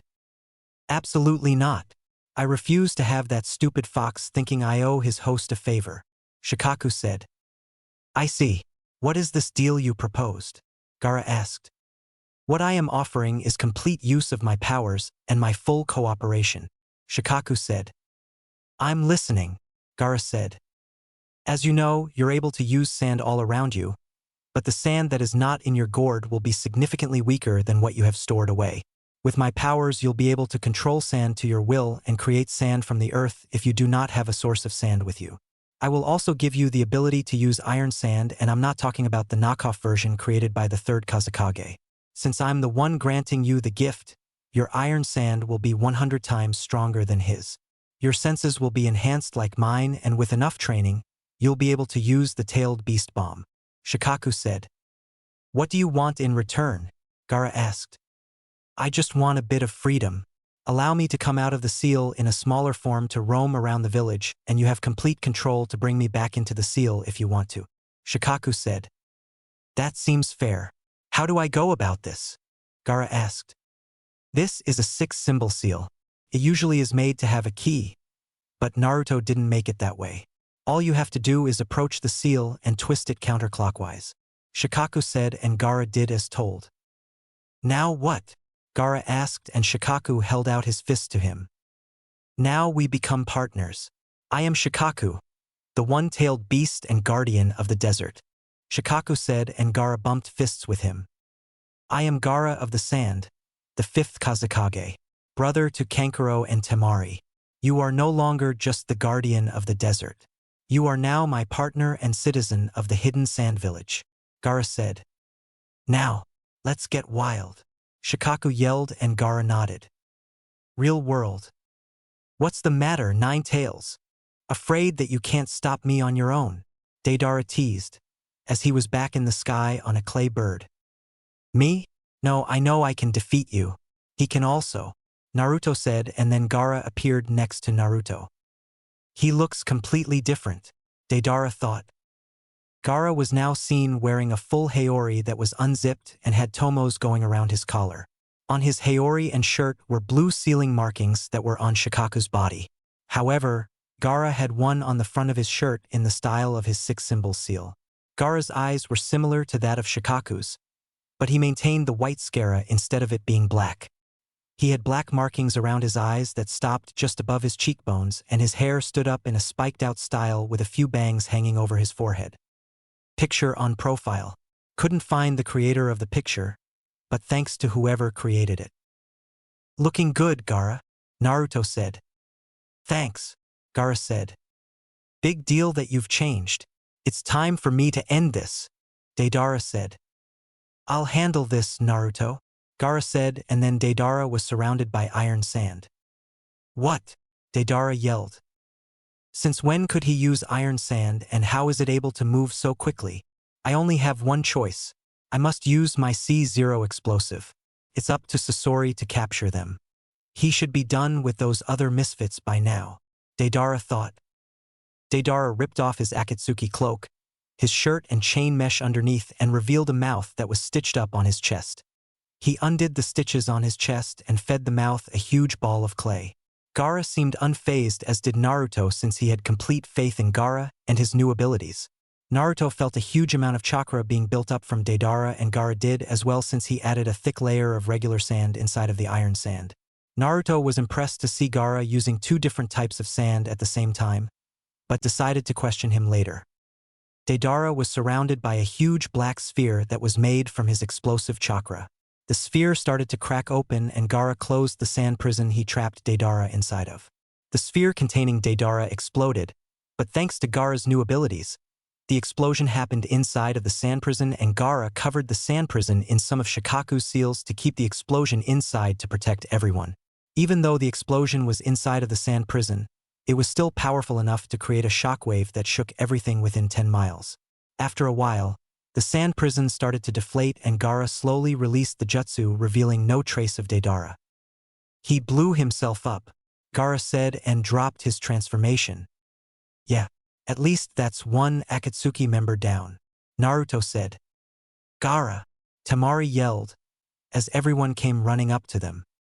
Are you two okay? We felt a huge shockwave come from this way, Kankuro said. We're fine. The Akatsuki member known as Deidara has been defeated, Gaara said. Once again you prove why I made the right choice in nominating you as 5th Kazekage, Lord Gaara, Chiyo said as she got off of Kankuro's back. Lady Chiyo, how did the fight go with Sasori? Gaara asked. He's gone. Tayuya was a huge part of the reason we won, Chiyo said, and coughed up a lot of blood. Are you all right? Naruto asked. Don't worry about me. What's your name, child? Chiyo asked. Naruto Uzumaki Namikaze, Naruto said. I see. You're a striking resemblance to your father, and Tayuya is stubborn just like your mother was. It seems as if the future is in good hands with all of you, Chio said, and Tayuya knelt down to check her pulse. How is she, Tayuya? Temari asked, and Tayuya shook her head. She's fighting, but it's really faint, Tayuya said, and moved out of the way as Temari knelt down. It's okay, Lady Chio. You can rest now, Temari said, and gave her a small smile. Thank you, Chio said, and took her last breath. Everyone take a moment to honor Lady Chio and her many sacrifices for the village, Gaara said, and everyone bowed their heads. 3 days later, Hokage office. I see. Seems like the two of you handled things pretty well, Tsunade said. Well, we are the best of our generation, Tayuya boasted. Well, I'd like to think so. Naruto's a Kage-level shinobi, and you're clearly on your way to becoming an elite jonin if you keep this up, Tsunade said. Yeah, I know, Tayuya said. Too bad you still have that cocky attitude, Tsunade said. There's also something I need to tell you, Tayuya said. What's that? Tsunade asked. After I dealt the final blow, Sasori gave me some information about Orochimaru, or how to get some information on Orochimaru, Tayuya said. Explain, Tsunade said. He said that I need to go to the Tenchi Bridge in 10 days and meet his spy. 3 days have already passed, so that gives us a week to get there, Tayuya said. You don't think he's lying? Tsunade asked. No, it was his last words and sort of a reward for defeating him, Tayuya said. Very well, I'll send you two with Sakura and another jonin. I had to send Kakashi out on a mission and he won't be back for some time, Tsunade said. Who are you going to send with us? Naruto asked. Come back in the morning and you'll see who I have in mind. You have the next 3 days off. The remaining 4 will be used to get to Kusa, Tsunade said. Actually, we can take 5 days off. I made friends with a toad while I was training who's a specialist in speed and wouldn't mind taking us to the border of Kusa. If we travel on him, then we'd get there in a day, Naruto said. I've never heard of such a toad, Tsunade said. That's because he's never been summoned and he was always training with his speed. His name is Shinsaku, Naruto said. How big is he? You need to get there undetected, Tsunade said. He's about the size of a house. He's able to travel through the forest without making a sound, which is pretty impressive for his size, Naruto said. We'll discuss it more tomorrow with the rest of your team. For now, go and enjoy some quality time together. Sakura was looking for you too, Tsunade said. Okay. See ya, Granny, Naruto said. Bye, big tits, Tayuya said, and they walked out. My lady, are you sure it's wise to send Naruto out on these kinds of missions knowing the Akatsuki is after him? Shizune asked. Naruto can handle himself. Send a message to Elders Koharu and Hamura for me. I need to speak with them, Tsunade said. Yes, ma'am, Shizune said. Naruto and Tayuya. So, we've been gone for 3 days. What do you want to do? Naruto asked as they were walking down the street. The sun is about to set. How about we go grab something to eat? I want some barbecue, Tayuya said. Sure, Naruto said. Hey, Naruto. Tayuya, a voice said. Naruto asked. Hey, Pinky, what's up? Tayuya asked, and Sakura sighed. We've been friends for nearly 3 years. Can you at least call me by my name? Sakura asked. Not a chance, Tayuya said. So what's up? Naruto asked. I was wondering if you two would like to join us at Yakiniku Q, Sakura said. It's up to you, Tayuya. We were heading there anyway, Naruto said. Who's us? Tayuya asked. The entire rookie class, Sakura said.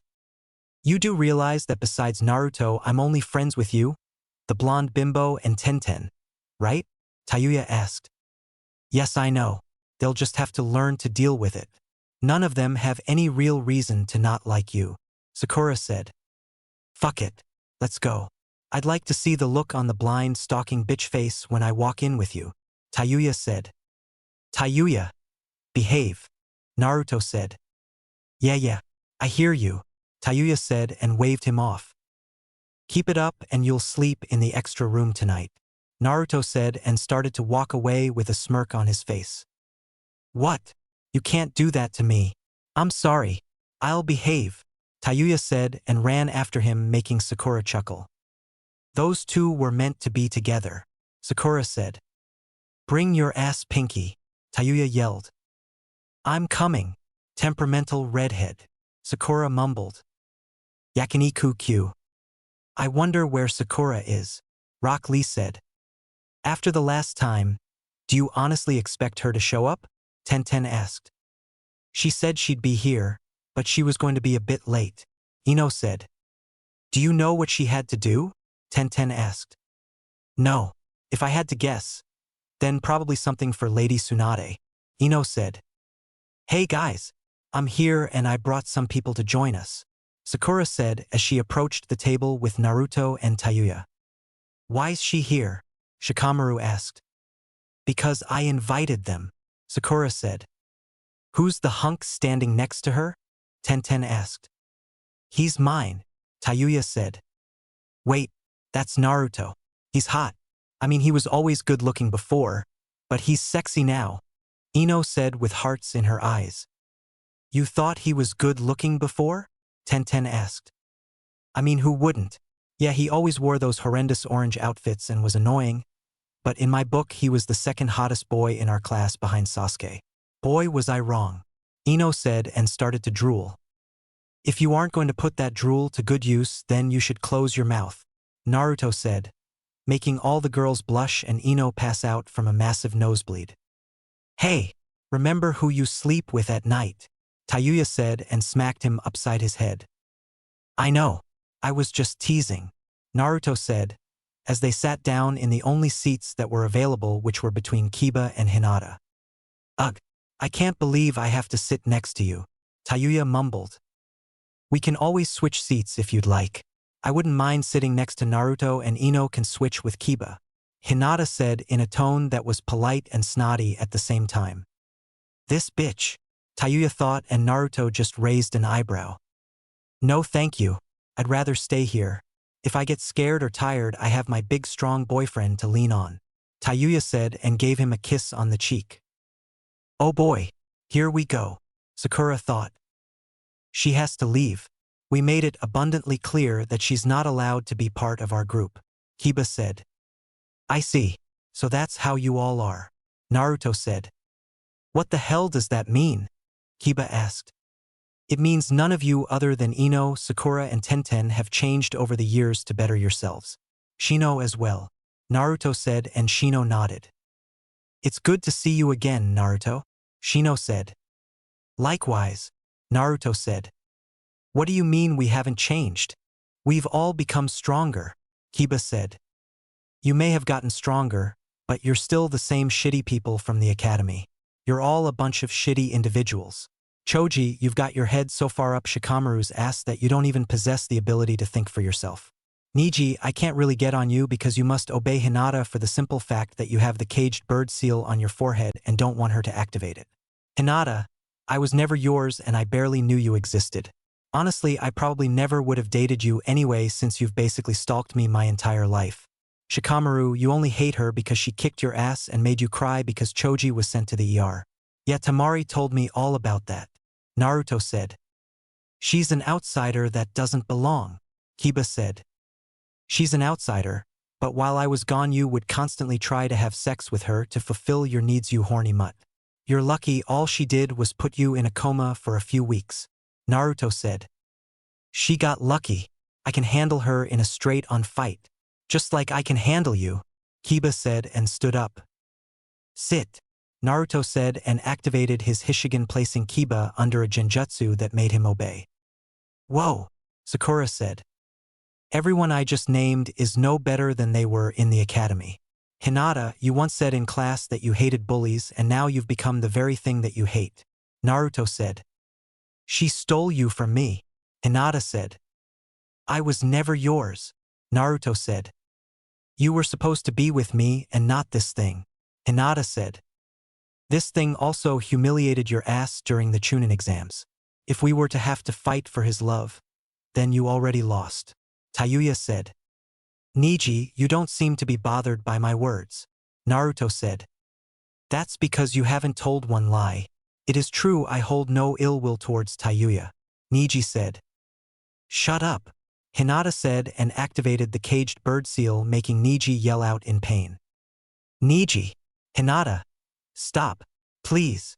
Tenten said, and Naruto placed his sword by her head. Stop it or else. Naruto said and glared at Hinata, who added more power to the seal. So Naruto moved the sword closer to her face, drawing blood, making her stop. Niji, are you all right? Tenten asked, and he didn't respond. Niji, Lee asked, and Sakura went to check on him. What did you do? Tenten yelled and unsealed a sword, but Naruto stopped her attack with his sword. He's okay, Tenten. He's just unconscious, Sakura said. Tayuya, grab Niji and take him to the apartment. I'll be there shortly, Naruto said.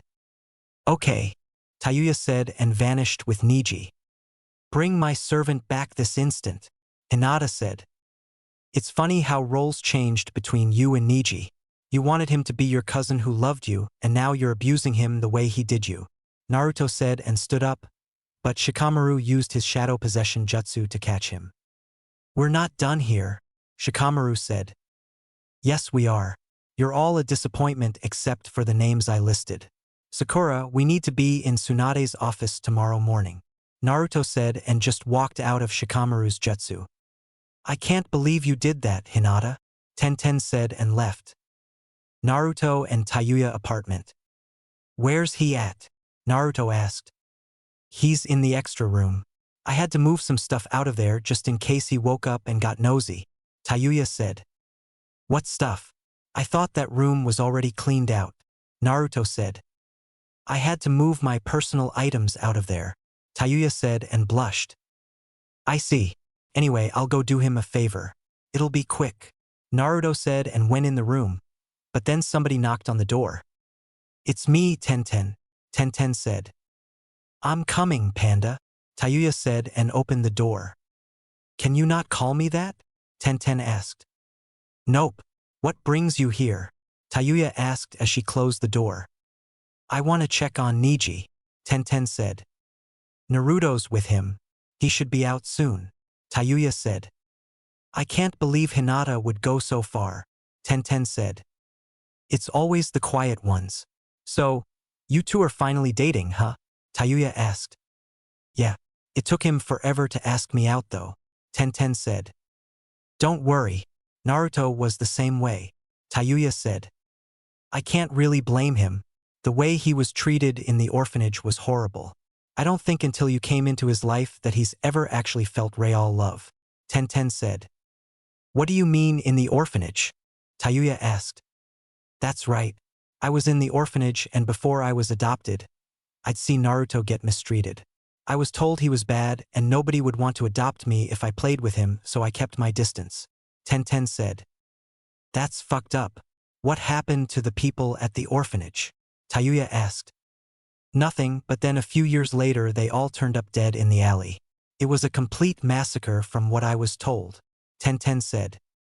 I know what happened to them, Tayuya said as she connected the dots. What happened? Tenten asked. I killed them, Naruto said as he came out of the room. Why? I mean, I get why, but you were so innocent, Tenten said. It's because I'm the Jinchuriki for the Nine Tails, and before you ask, no, he's not a rampaging dick. Anyway, the fourth Hokage couldn't kill the Nine Tails, so he sealed it inside of me. That's why I was treated the way I was in the orphanage and growing up, Naruto said.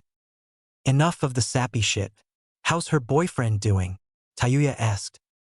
He's free, Naruto said and walked away to his room. Where is he going? Tenten asked. To our room. Now, if you stay the night and you two decide to fuck all night, activate the silencing seal and wash the sheets when you're finished. Depending on my mood in the morning, there may or may not be breakfast ready, Tayuya said and went to her room. We're not going to do that, Tenten said. You said that when he stayed at your house 2 months ago, Tayuya said and closed the door. Do I even want to know? Naruto asked as he took his shirt off. Nope. Can you give me a hand with this? Tayuya asked and turned around so Naruto could I clip her bra. I don't get why you just don't get a bra that clips in the front. Naruto said. My tits are too big. I had some before, but the clips kept breaking. That's why I have you now. You can put my bra on and take it off for me. Tayuya said. I like the idea of taking it off better. Naruto said and kissed her neck. Naruto, Tayuya moaned. Yes, Naruto said and kissed her passionately. Come take a shower with me, Tayuya said and dragged him into their bathroom. Should I activate the silencing seal? Naruto asked. Only if you think you can't handle a blowjob, Tayuya said, as he took off his pants and made her drool. Let's see what happens, Naruto said and Tayuya got on her knees. Unknown area. So, Deidara and Sasori have failed. A man with purple eyes said. Yes, I was only able to recover their rings and that's it.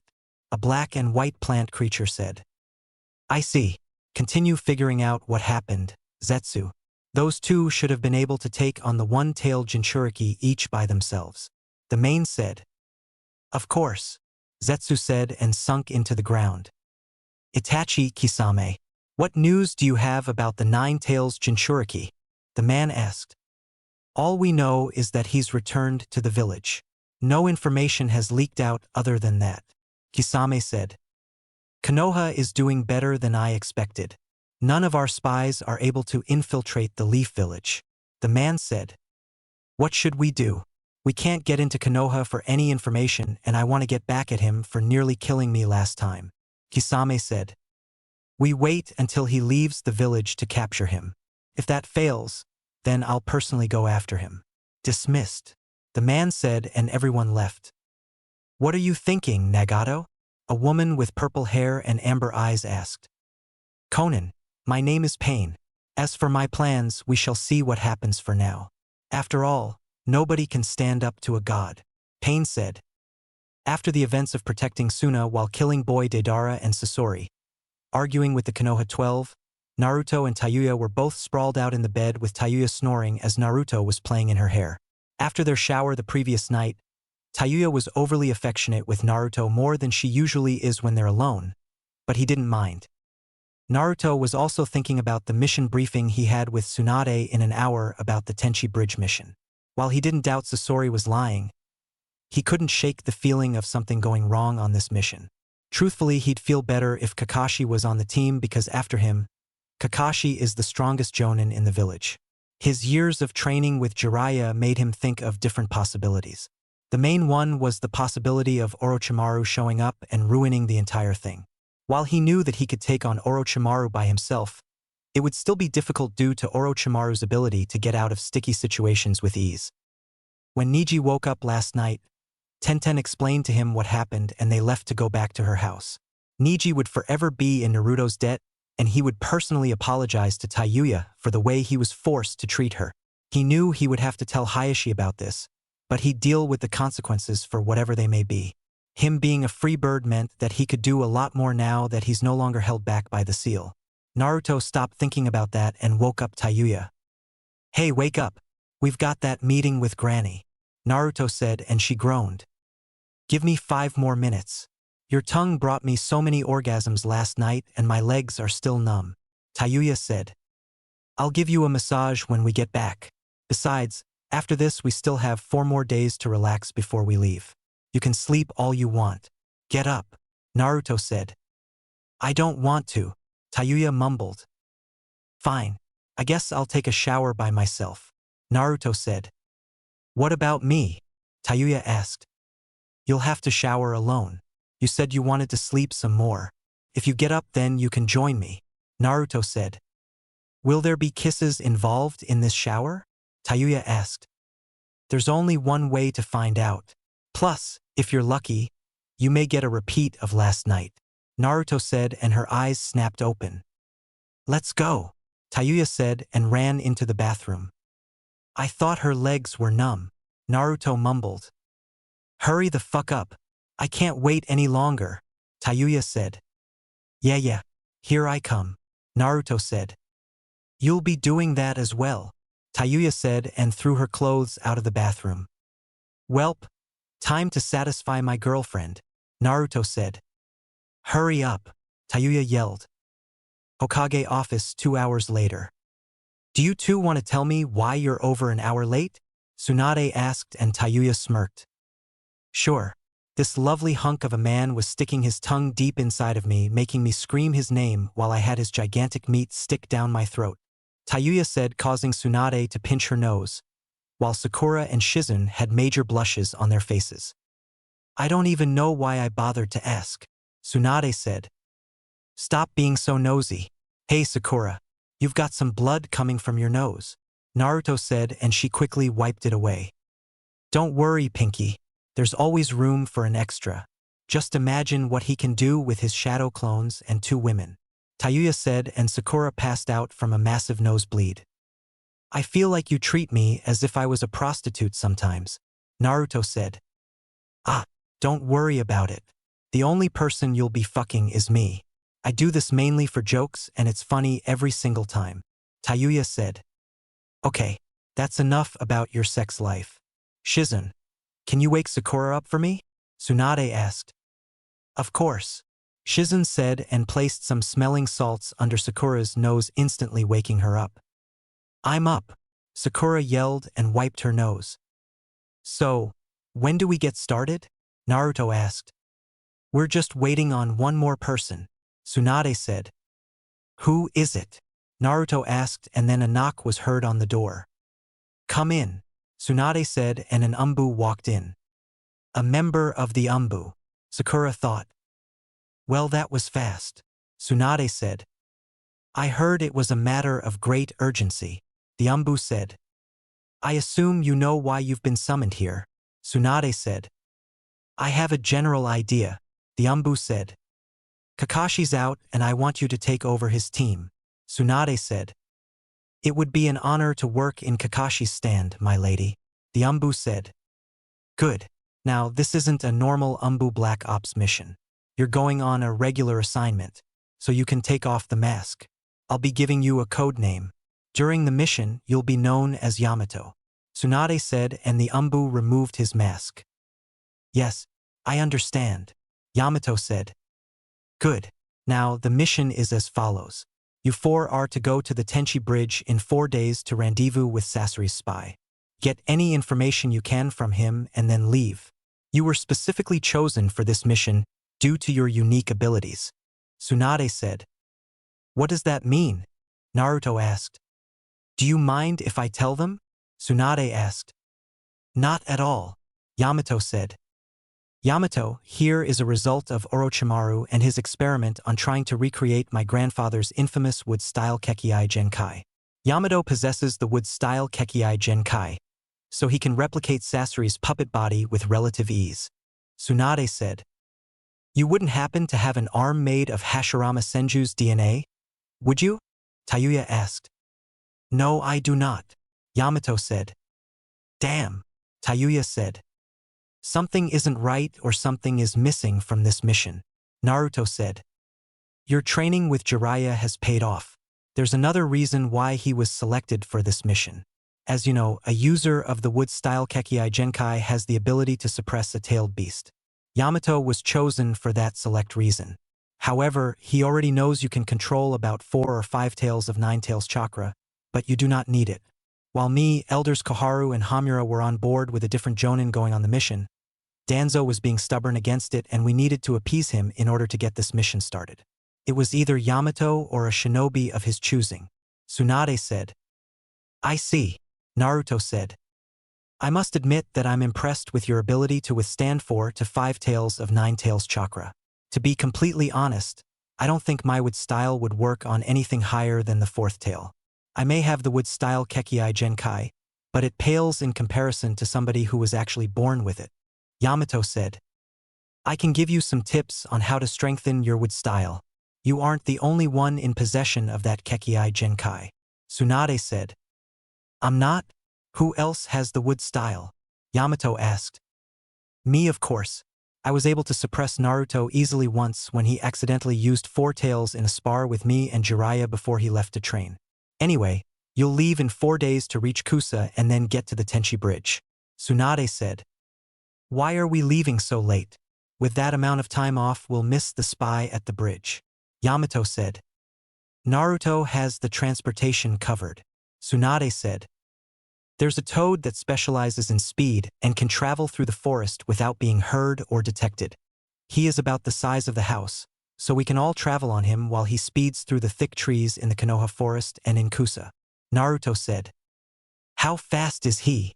Yamato said. His name isn't Shinkosu for nothing. Naruto said. I see. Yamato said, and then there was a knock on the door. Enter. Tsunade said, and then Danzo walked in holding a file. Hey look, it's the one-eyed pedophile. How's the empty eye socket? Naruto asked and smirked as Danzo narrowed his eye at him. Naruto, that's enough. What can I do for you, Danzo? Tsunade asked. It has come to my attention that you are sending a group of shinobi out on an S-rank mission. Danzo said. Don't play stupid, Danzo. What do you want? Tsunade asked. I have a shinobi that I wish to add into the ranks, and this mission would be perfect to get him started. Danzo said and gave Tsunade a folder that she looked through. Wow, I can smell your bullshit from over here, Tayuya said. No, that's just his natural scent, Naruto said, and Tayuya laughed. You're right. I forgot once you reach his age you start to smell bad, Tayuya said, and they broke out into a laughing fit. Sheesh, these two are a match made in heaven, Sakura thought. That's enough from you two. Danzo, while I appreciate the offer, this mission already has enough people. We have all areas covered. 2 medics, a genjutsu specialist, ninjutsu specialist, and an all-around Kage-level shinobi. Tsunade said and gave him back the folder. I was unaware that we had a Kage-level shinobi within the Umbu. Danzo said. She's talking about Naruto, you dusty bag of bones. Tayuya said. Can you two be professional? Tsunade asked and glared at them. Sorry, Lady Hokage, Naruto said, and they both bowed with huge grins on their faces. Anyway, Tayuya is right. Naruto is a Kage-level shinobi, Tsunade said. A Kage-level shinobi with little to no experience, Danzo said. I've done at least 15 A-rank missions while I was out training with Jiraiya and maybe S-rank missions. I've already beaten the strongest Chūnin this village has to offer. However, if you need to see for yourself, I'd be more than happy to give you a personal demonstration, Naruto said. That won't be necessary, Naruto. If that is all, you're dismissed, Danzo, Tsunade said. Very well, Danzo said and looked at Naruto, who instantly activated his Hishigan. You really want to try that again? Naruto asked. I don't know what you mean, Danzo said and walked out. I was unaware of you having a dojutsu, Yamato said, and then Naruto threw 3 kunai into the ceiling, causing 3 dead bodies to fall to the ground. Yeah, it's called the Hishigan, and that's all I will say about it for now, Naruto said, and Yamato nodded. He's just going to act like he didn't kill 3 people, Sakura thought. Understandable. Lady Tsunade, who will be in charge of this mission? Yamato asked. You will. You have the most experience leading a squad thanks to your time in the Umbu. I shouldn't have to tell you this, but there's a chance Orochimaru will show up. When he does, Naruto will be the one who has to fight him. He can match Orochimaru in ninjutsu and taijutsu, Tsunade said. Plus, I need to get him back for what happens during the Chūnin exams, Naruto said. Oh yeah, I remember that, Sakura said. What happened during the Chūnin exams? Tayuya asked. That son of a bitch slapped a 5-pronged seal on me, and it almost cost me the Chūnin exams if I never would have met the pervert, Naruto said. Make sure you get some good hits in for me, Tayuya said. You got it, Naruto said. My lady, if I may, Sakura said. Go ahead, Tsunade said. Is it possible for us to try and get Sasuke if he's there? Sakura asked. If you can, you may try to find Sasuke Uchiha and bring him back. You have full reign to use force if necessary, Tsunade said. Thank you, my lady, Sakura said. All right, you're all dismissed. Actually, Naruto, you stay back, Tsunade said. I'll be in bed, Tayuya said and vanished. I'll start packing, Sakura said and left while Yamato just vanished. So, what's up? Naruto asked. I want you to keep your sensing ability on high alert when you leave the village. I'm sure Danzo will send somebody to follow your squad. He has an ulterior motive for trying to get somebody on this mission. Tsunade said. If I capture him, then what? Naruto asked. Kill him. If he has any files on him, I want you to grab them and bring them back to me. Tsunade said. All right, Granny. Naruto said. Oh, and make sure Tayuya keeps her temper in check. If Orochimaru or Kabuto show up, one of them is bound to try and get her riled up. Tsunade said. I will. I've got that handled. Naruto said. I'm sure you do. I forgot to tell you this, but when you get back, Kakashi wants to talk to you about some kind of training to help you create an ultimate jutsu that only you will be able to use. Tsunade said. Sweet. I'll see you later. Naruto said and vanished. Tenchi Bridge. Alright, we're here. I just need to get into my disguise. Yamato said and used his with style to create his disguise. Alright, that's exactly what he looked like. Now just make your voice all raspy and deep. Tayuya said. Like this? Yamato asked in a different voice. Little bit. Try again. Tayuya said. Like this? Yamato asked. That's perfect. Tayuya said. Listen up. Our opponents will be on alert. So I want us to split up. We'll have to work as a team.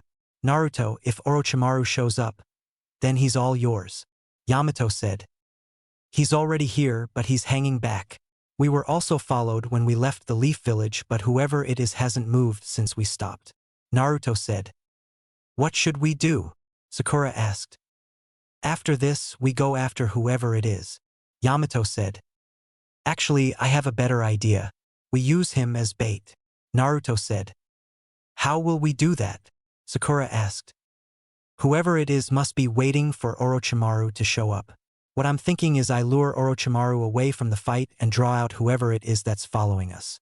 If this person is really trying to get in contact with Orochimaru, then we follow him to his base.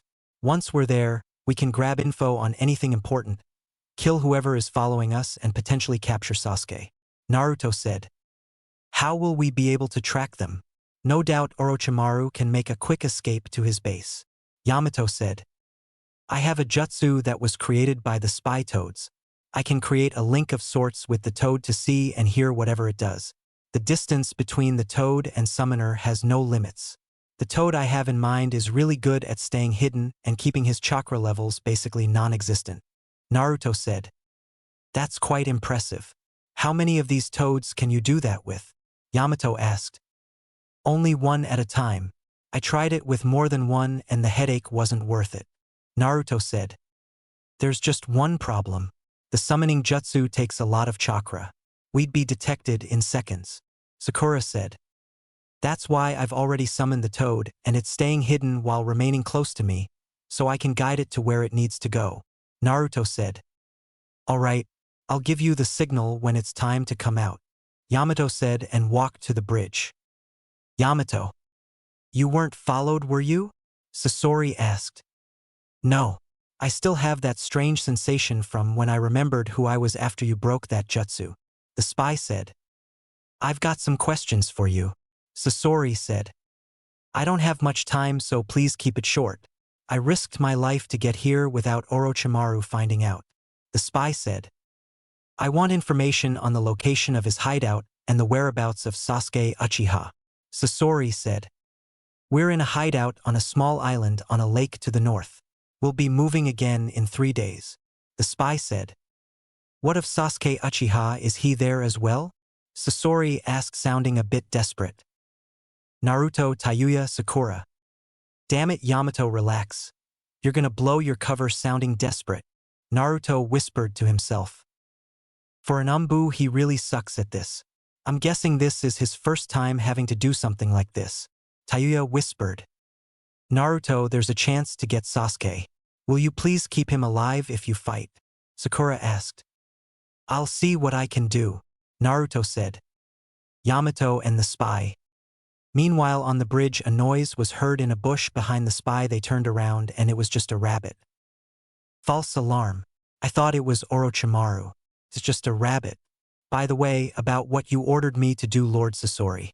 Even after his reincarnation, Orochimaru uses a jutsu to protect the cellular specimens from his discarded body, and I was not able to analyze the cellular data.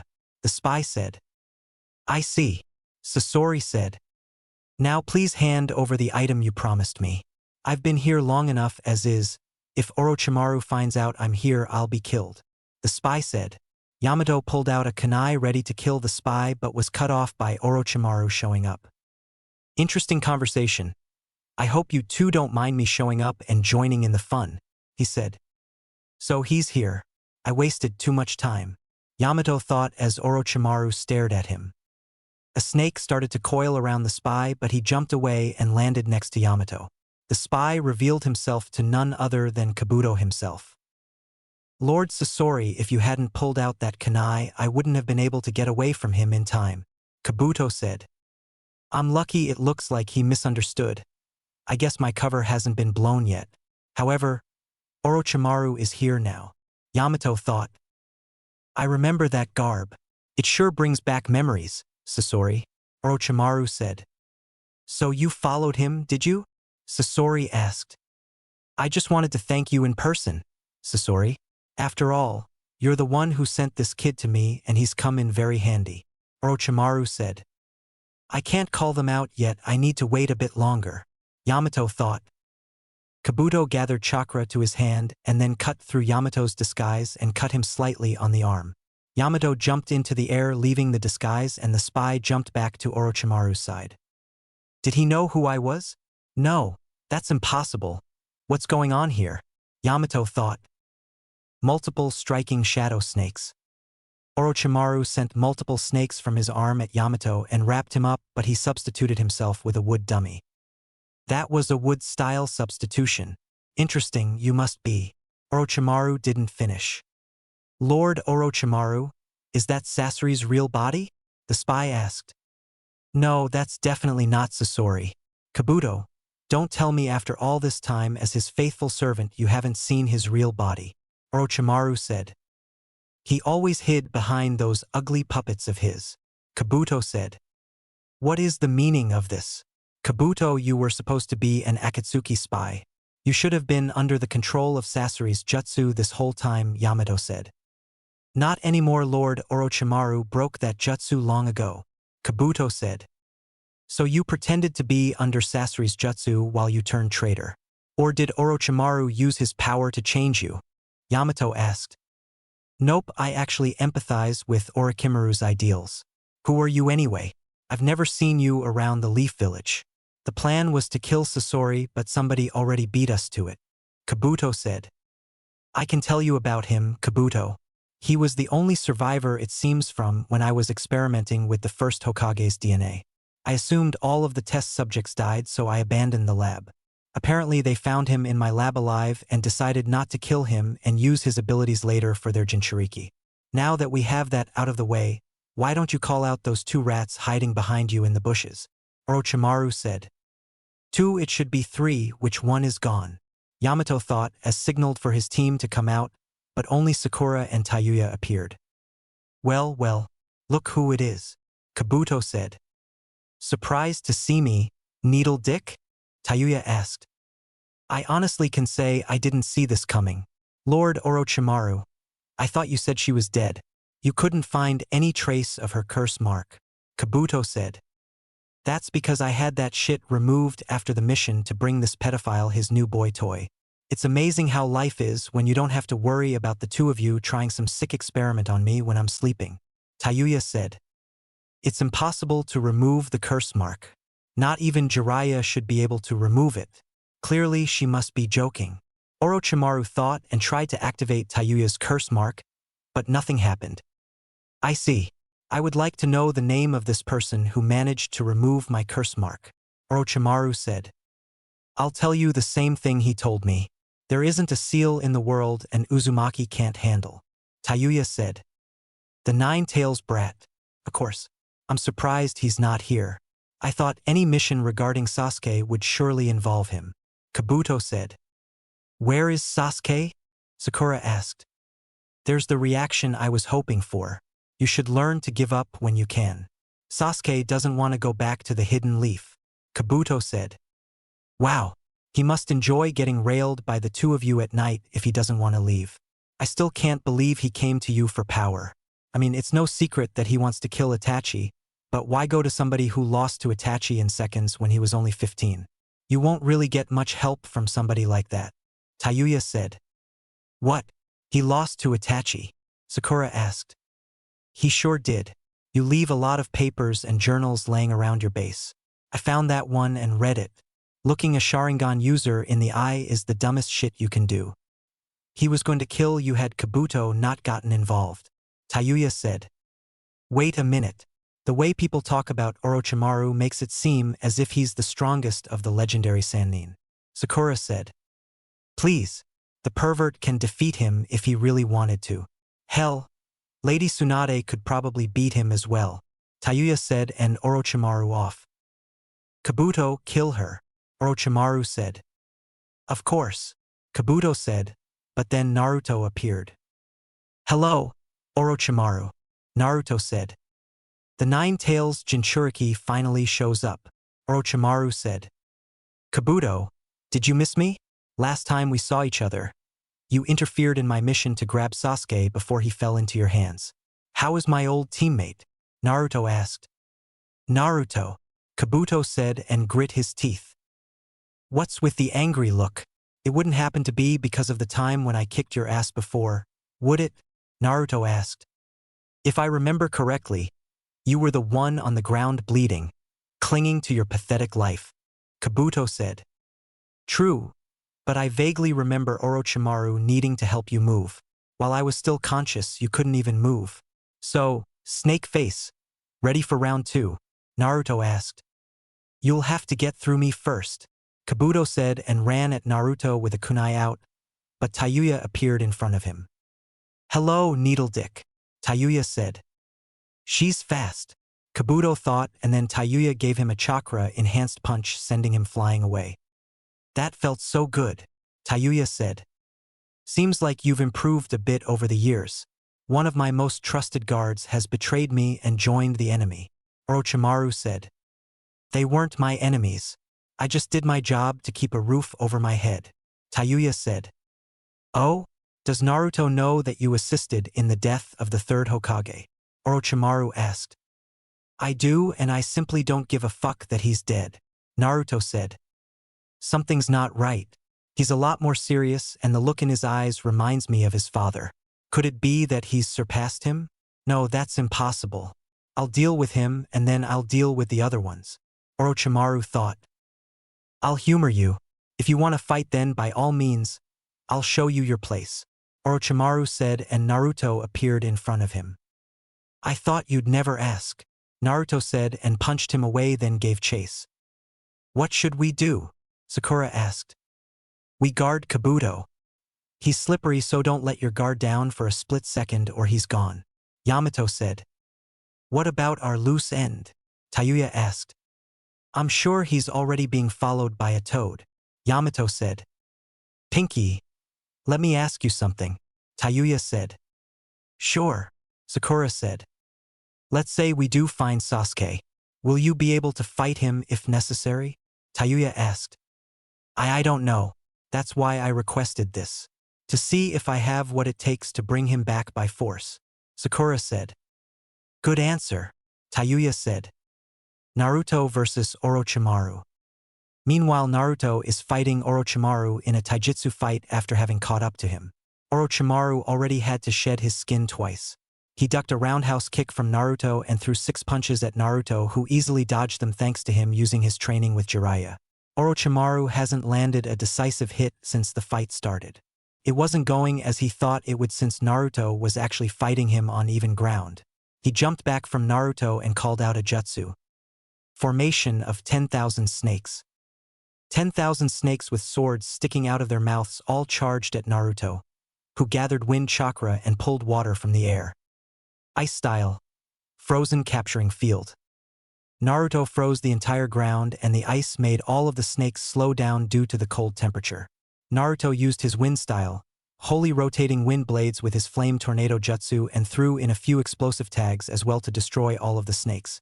An explosion happened and Naruto blew away the smoke with his wind chakra to check out the damage, and he wasn't disappointed. He saw Orochimaru come out of the ground and he was breathing heavily since he was nearly caught in that explosion. "What's the matter, Orochimaru? Are you tired?" Naruto asked. "It's impossible. He should not be able to face me on even ground after only 3 years. I will admit that he was close to being a Jonin-level shinobi last time I saw him, but he should not be able to take on an S-rank shinobi such as myself. His growth is unnatural." Orochimaru thought and activated his slithering snake mode. "Tell me, Naruto, how were you able to get this strong in only 3 years?"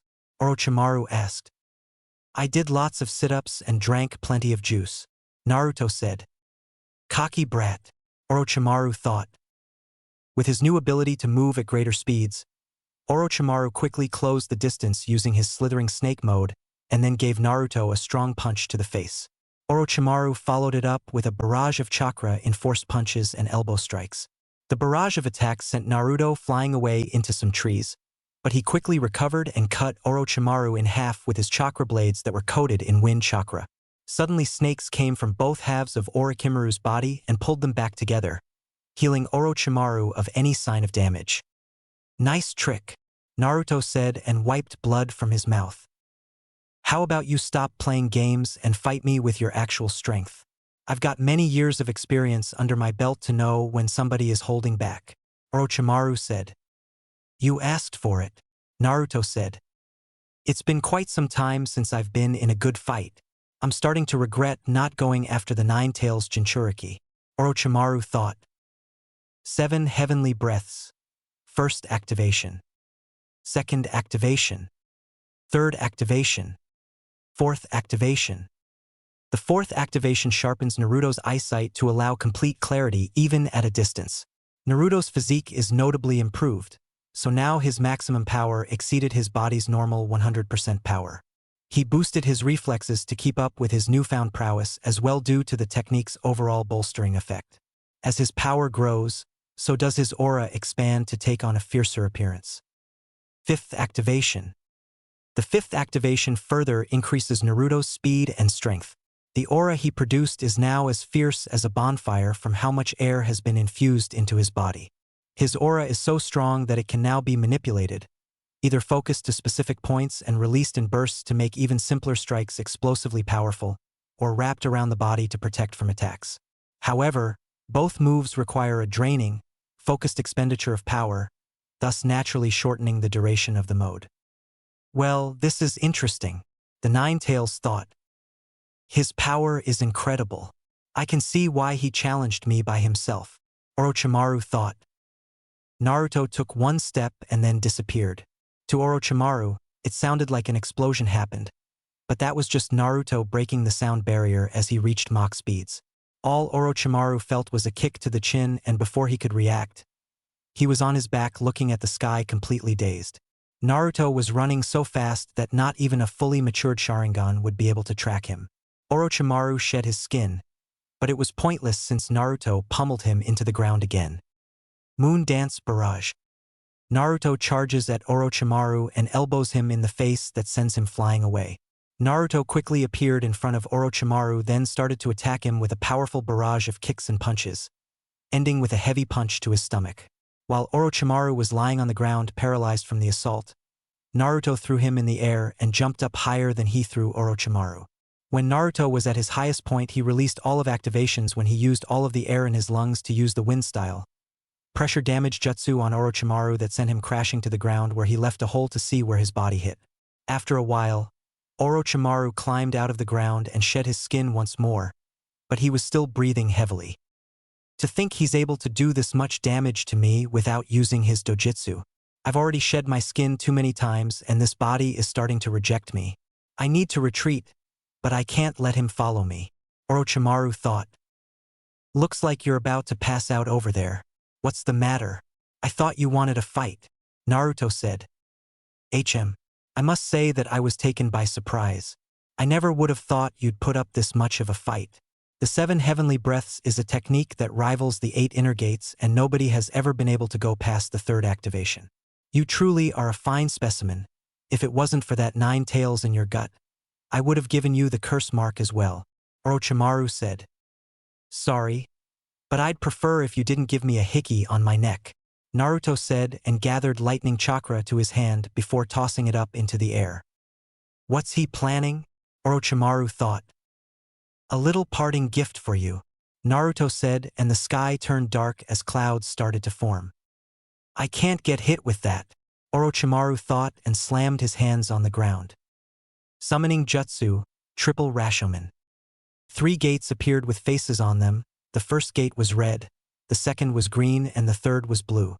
The first gate takes the attack head-on, the second reduces the attack's power, and the third disperses the pressure, causing all attacks that come in contact with it to lose their power before they can be effective. Orochimaru braced himself behind the gates. Raijin's Wrath. Lightning started to rain down on the battlefield and obliterated Orochimaru's gates. The attack lasted for about 10 seconds before it stopped, and a huge smoke cloud was all you could see. Naruto blew away the smoke with the help of a few shadow clones, and he saw nothing but a huge crater. Looks like I won, Naruto said and vanished. Naruto. Hey guys, Naruto said as he appeared next to them. Are you okay? Tayuya asked and started to heal him. Yeah, I'm fine. Back hurts a bit because he sent me flying through a couple of trees, Naruto said. Just because he's old doesn't mean he's weak. He is one of the legendary Sannin for a reason, Sakura said. Yeah, Naruto said. What happened at the end? All I saw was dark clouds and then lightning hitting the earth, Yamato said. It's one of my powerful jutsus. Trust me. The area looks a lot worse than you think, Naruto said. I bet, Yamato said. Where's Kabuto? Naruto asked. He's escaped thanks to the shockwave of your jutsu, Sakura said. That's okay. We can track him with the toad Naruto summoned earlier. Did it find anything? Yamato asked, and they noticed his eyes were like a toad's. Yeah, the person following us gave Orochimaru a folder that seemed important. The toad is following them from a safe distance. We can leave now, but we have to keep our distance from them, Naruto said. All right, you heard him. Let's move, Yamato said. Hidden base. So this is the base? Sakura asked as they looked at the entrance. Yeah, I've been here before, Tayuya said. We need to split up. Tayuya and Naruto, you two look around for anything important we can use. Sakura, you're with me on finding Sasuke Uchiha. The seeds I had you all eat on our way here is a way for us to communicate. Just hold your hand to your left ear while using a small amount of chakra and I can hear what you're saying. Remember, stealth is key here. Naruto, I know I don't have to worry about you due to your training with Lord Jiraiya and your history with pranking the village without getting caught by the Umbu. Yamato said. What about me and Pinky? Tayuya asked. I've heard the two of you get a bit hot-headed during stealth missions and nearly failed a few of them. Just follow me and Naruto's lead. Let's go, Yamato said, and they split up. Naruto and Tayuya. So, where exactly are you taking us? Naruto asked as he was following Tayuya. To a room that should give us enough help with our problems. This is it, Tayuya said, but Naruto grabbed her before she could open the door, then they turned invisible. What is it? Tayuya whispered and Naruto pointed to Kabuto, who walked out of the room. That's what. Let's go, Naruto said, and they went inside the room. Look at this, Tayuya said and gave Naruto a folder. It's the folder the guy gave Orochimaru, Naruto said and opened it. What is it? Tayuya asked. It's filled with some of the Umbu from our village. Their names, skills, and their real identities with the mask they wear. I don't know what Danzo had planned or wanted in exchange for this, but I'm going to kill him after I kill his little pawn, Naruto said. No, don't kill him. Capture the pawn instead. Let's make Danzo sweat and expose him to the world first, Tayuya said. I don't think anybody would care if Danzo gave away information about our Umbu, Naruto said. What about illegal dealings in other countries? child abduction and assisting in the downfall of Yuzushiogakure after making false reports? Tayuya asked as she was looking through reports. What was that last one? Naruto asked. He was part of the reason Yuzushiogakure was destroyed. He sent false reports to IWA, Kumo and Kiri to have them destroyed. Tayuya said. All of this is just making me want to kill him even more. I just want to know why Orochimaru has this information. Naruto said. Blackmail. Let's say Danzo tries to betray Orochimaru or do something Orochimaru doesn't like. Orochimaru can leak this information to the world and have Danzo on the run for the rest of his life. Tayuya said. Well, he's about to be on the run now. Even Granny will be after him. Naruto said as he picked up a folder and read the contents of it. What do you mean? Is it because she's part Uzumaki? Tayuya asked. Yes, and this. We found out who has the arm made of Hashirama Senju DNA. Orochimaru gave it to Danzo. He didn't go into detail as to what he needed it for, but from the way it was carefully created it must be for something big. Naruto said, and then an explosion happened. Looks like somebody found your former teammate, Tayuya said. Well, it wasn't Sakura or Yamato, that's for sure, Naruto said. How do you know? Tayuya asked as they sealed away what they found and ran towards the explosion. Because she would have yelled his name and her voice gnawed so screechy that it's impossible to not hear it, Naruto said. I guess you're right, Tayuya said. Explosion site. Whoa, look at this. Somebody must have woken up on the wrong side of the bed, Naruto said as he and Tayuya arrived. Either that or somebody's mad you beat up Orochimaru and they can't let him fondle his nuts tonight, Tayuya said. Do you two ever take things seriously? Sakura asked. Only things that should cause us to worry, Tayuya said. Well, Naruto, you came here as well, Sasuke said. HM? Oh hey, it's the little boy who couldn't get strong fast enough, so he ran to somebody who's weaker than Itachi, Naruto said. I see Kakashi is here, Sasuke said. Unfortunately, Kakashi wasn't able to make it. I'm here in his place, Yamato said. Why are you worried about Kakashi? Did you want a team reunion? I can make a shadow clone and have it turn into Kakashi for you, Naruto said. I can't with these two, Sakura thought. Team Kakashi, Sasuke said and looked at Tayuya who looked familiar. The fuck are you looking at? You're not my type and your hair is shaped like a duck's ass, Tayuya said. Seriously, Tayuya? Sakura asked. So that girl's my replacement? I thought the team already had a weakling, Sasuke said. How about we fight and I can show you how weak I am? I mean, I already kicked your ass 3 years ago, or do you not remember? Tayuya asked. Don't do that. He'd be too embarrassed that he lost to his superior, Naruto said. Who's your friend? Sasuke asked and pointed to a pale-skins boy. Don't know him, but thanks for reminding me about him. Tayuya, if you'd please, Naruto said. Sure thing, handsome, Tayuya said and appeared behind the person, then knocked him out. Trust me, his time on this team is limited. As for the bond between us, that's over with, Naruto said. Sasuke, why did you leave? You started to understand having friends and creating bonds was a good thing, Sakura said. You're right, I did understand. That is why I severed them. You see, I have a different bond now. Between my older brother and me, it's the bond of hatred. Having too many ties in this world will only lead you astray.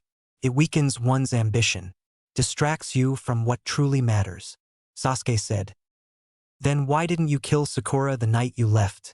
You could have killed her and broke the bond between you two. Wait a minute, you actually like her, don't you? Naruto asked. The reason is simple.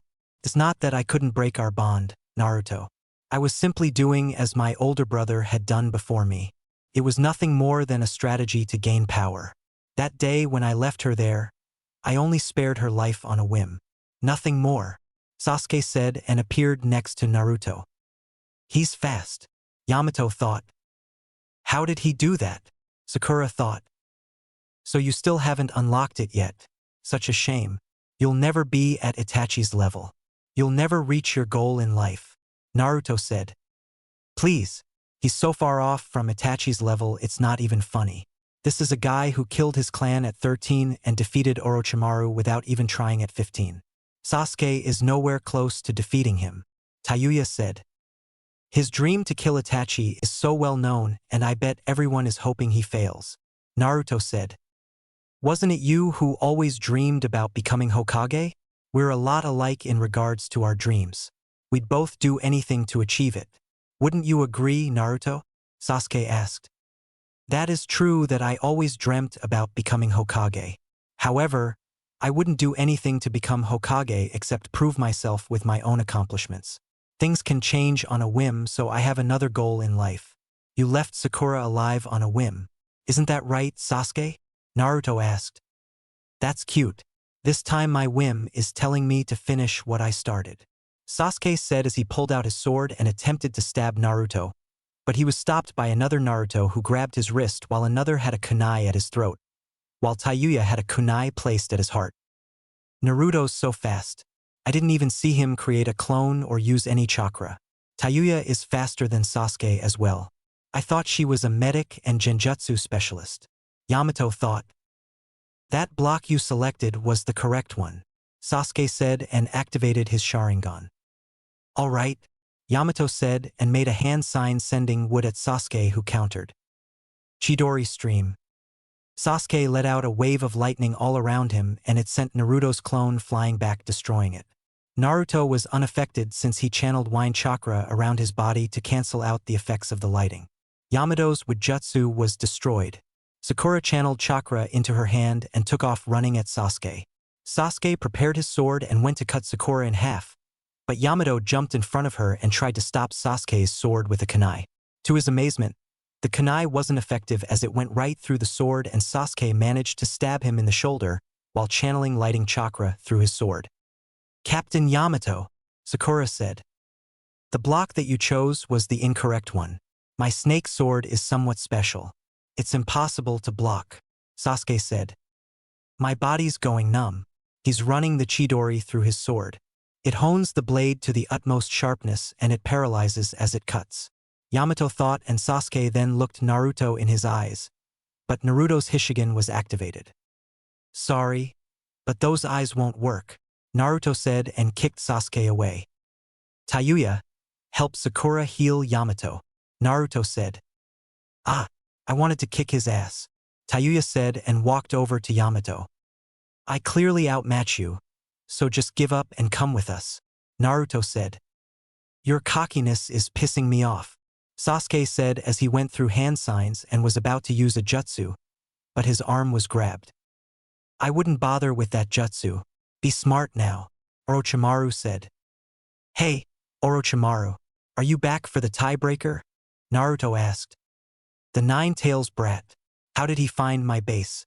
Tayuya, of course, Orochimaru thought. Let go, Sasuke said. Now, I'm not gonna tell you again. Watch your tone with Lord Orochimaru, Kabuto said as he appeared. Oh look, it's the number on Fuck Buddy for Orochimaru, Tayuya said and Kabuto ignored her, but she saw his eye twitch a little. Give me a reason to stop, Sasuke said. You do remember the Akatsuki are on the move now, don't you? We want the good people of the Leaf Village to get rid of them for us.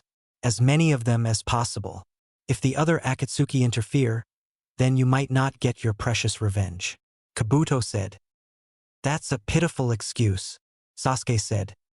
But if it helps your chances by even 1 small %, then it's worth it. Agreed? Kabuto asked and Sasuke relaxed his hand, causing Orochimaru to release his grip. You know, Sasuke, you'd have a better chance fighting Itachi if you were with me. Itachi is after me, so I'd assume I'll run into him before you do, Naruto said. We're leaving, Orochimaru said and they went up in flames. Oh well, looks like they got away, Naruto said. Why didn't you stop him, Naruto? He was right there, Sakura said. Because he's not a priority on this mission. We did what we needed to do and got a lot more than we expected, Naruto said as he sealed the body of the spy. Let's go back to the Leaf Village, Yamato said and started to walk away with Naruto.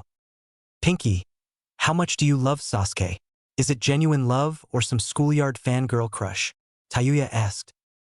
I don't know anymore. I mean, you saw that I tried dating before and it didn't work out. Sakura said. Yeah, that was an epic fail. Tayuya said.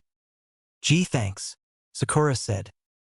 I only asked because I want to know if you'd hate Naruto if he were to kill Sasuke. They'll fight eventually and we both know that. Tayuya said. I know. I don't really know, to be completely honest. I mean, part of me wants Naruto to bring him back, but part of me is trying to forget about Sasuke. Sakura said. I see. Thanks for the information. Tayuya said. Leaf Village Hokage office. I see then. Tsunade said as they just told her about the mission. Will that be all, Lady Tsunade? Sakura asked. Yes. Naruto, Tayuya. Stay behind. Yamato and Sakura may leave. Tsunade said. Yes, ma'am. Sakura said and left with Yamato. Then Tsunade dismissed her umbu so she could seal the room. What happened to the spy? Tsunade asked and Naruto pulled out a scroll. I sealed him inside of this. He's not dead at all. Tayuya convinced me to keep him alive. Naruto said. Why? Tsunade asked. Because if we were to kill him, then we wouldn't have any evidence that Danzo sent him to Orochimaru. We wanted to see if it's the same person on the file Danzo gave you. If we were to kill him, then he'd easily be able to deny sending a spy to Orochimaru so he could give him that folder. Tayuya said and Naruto unsealed the body. Yeah, that's the person from the file he showed me. Did you find anything important in the base? Tsunade asked and Naruto resealed the body. We found more than what we thought we would. Naruto said and unsealed the folders they took. There's some freaky shit in there. You're going to be pissed from what you see. Tayuya said and Tsunade skimmed through the folders. Is this real? Tsunade asked. Yeah, I figured Orochimaru kept all of this to blackmail Danzo just in case he tried to back out of a deal or something. Tayuya said. Danzo is a dead man, Tsunade said. Actually, let's make him sweat it out, Tayuya said. I'm listening, Tsunade said. Call a council meeting and expose him in front of everyone. Those files are heavily detailed and would turn everyone against him. Let him become a rogue ninja and worry about everyone trying to kill him. Use the spy to your advantage. Have Danzo give you the file on the person he tried to have join us, show it to the council and then try to arrest him. Knowing him, he'll flee the village. It's not like he can give out any secrets since you've changed everything around and kept it locked in your office behind a blood seal. Naruto said. I like that plan. I'd love nothing more than to kill him myself. But this works even better. Tsunade said. Don't worry. I'm sure we'll see Danzo again in the future. He's obsessed with becoming Hokage, so I'm sure he'd pick the right moment to strike in order to take over. Naruto said and gave her the scroll containing the spy. I'll call an emergency council meeting. In the meantime, Kakashi is looking for you. Tsunade said and unsealed the room, but Shizune came in. Lady Tsunade, a council meeting has been called. Shizune SSID. By who? Tsunade asked. Elders Koharu and Hamura. Shizune said. I see. I'll be there. You two are dismissed. Tsunade said. See ya. Naruto said and they vanished. Naruto and Tayuya. So, where do you think Kakashi is? Tayuya asked as they were walking through the village. It's not where I think he is, but where I know he is, Naruto said. The fuck does that mean? Tayuya asked. He's behind us. He's been following us for about 5 minutes. Naruto said. He's right, Kakashi said as they turned around and he closed his book. I should cut your fucking dick off for following us, Tayuya said and Kakashi backed away while covering his man parts. Relax, Tayuya. So, what is this training I was told about? Naruto asked. Follow me, Kakashi said and they vanished. Training ground. So, the training I'm talking about is to help you create the ultimate jutsu that only you can use, Kakashi said. Ultimate jutsu? Tayuya asked. That's right. Naruto is going to complete the Rasengan, Kakashi said. What do you mean, Complete then Rasengan? Tayuya asked.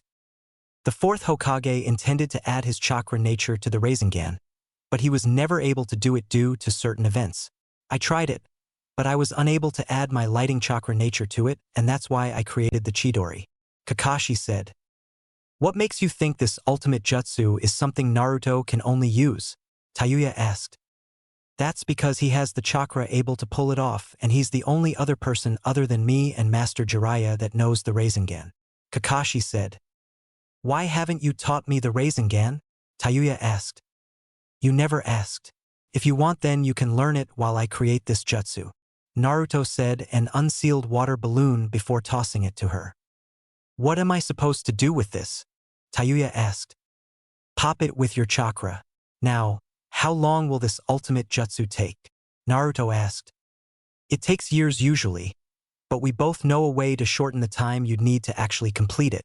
Kakashi said. Shadow clones. Naruto said. Exactly. Now, Yamato will be here as well just in case. I know you can control some of the Nine Tails chakra, but it's better to be safe than sorry since this training won't be easy. Kakashi said. When do we start? Naruto asked. Meet me here tomorrow at noon. This will be where we meet every day unless one of us has a mission. Kakashi said. I'll see you tomorrow. Naruto said and Kakashi went up in smoke.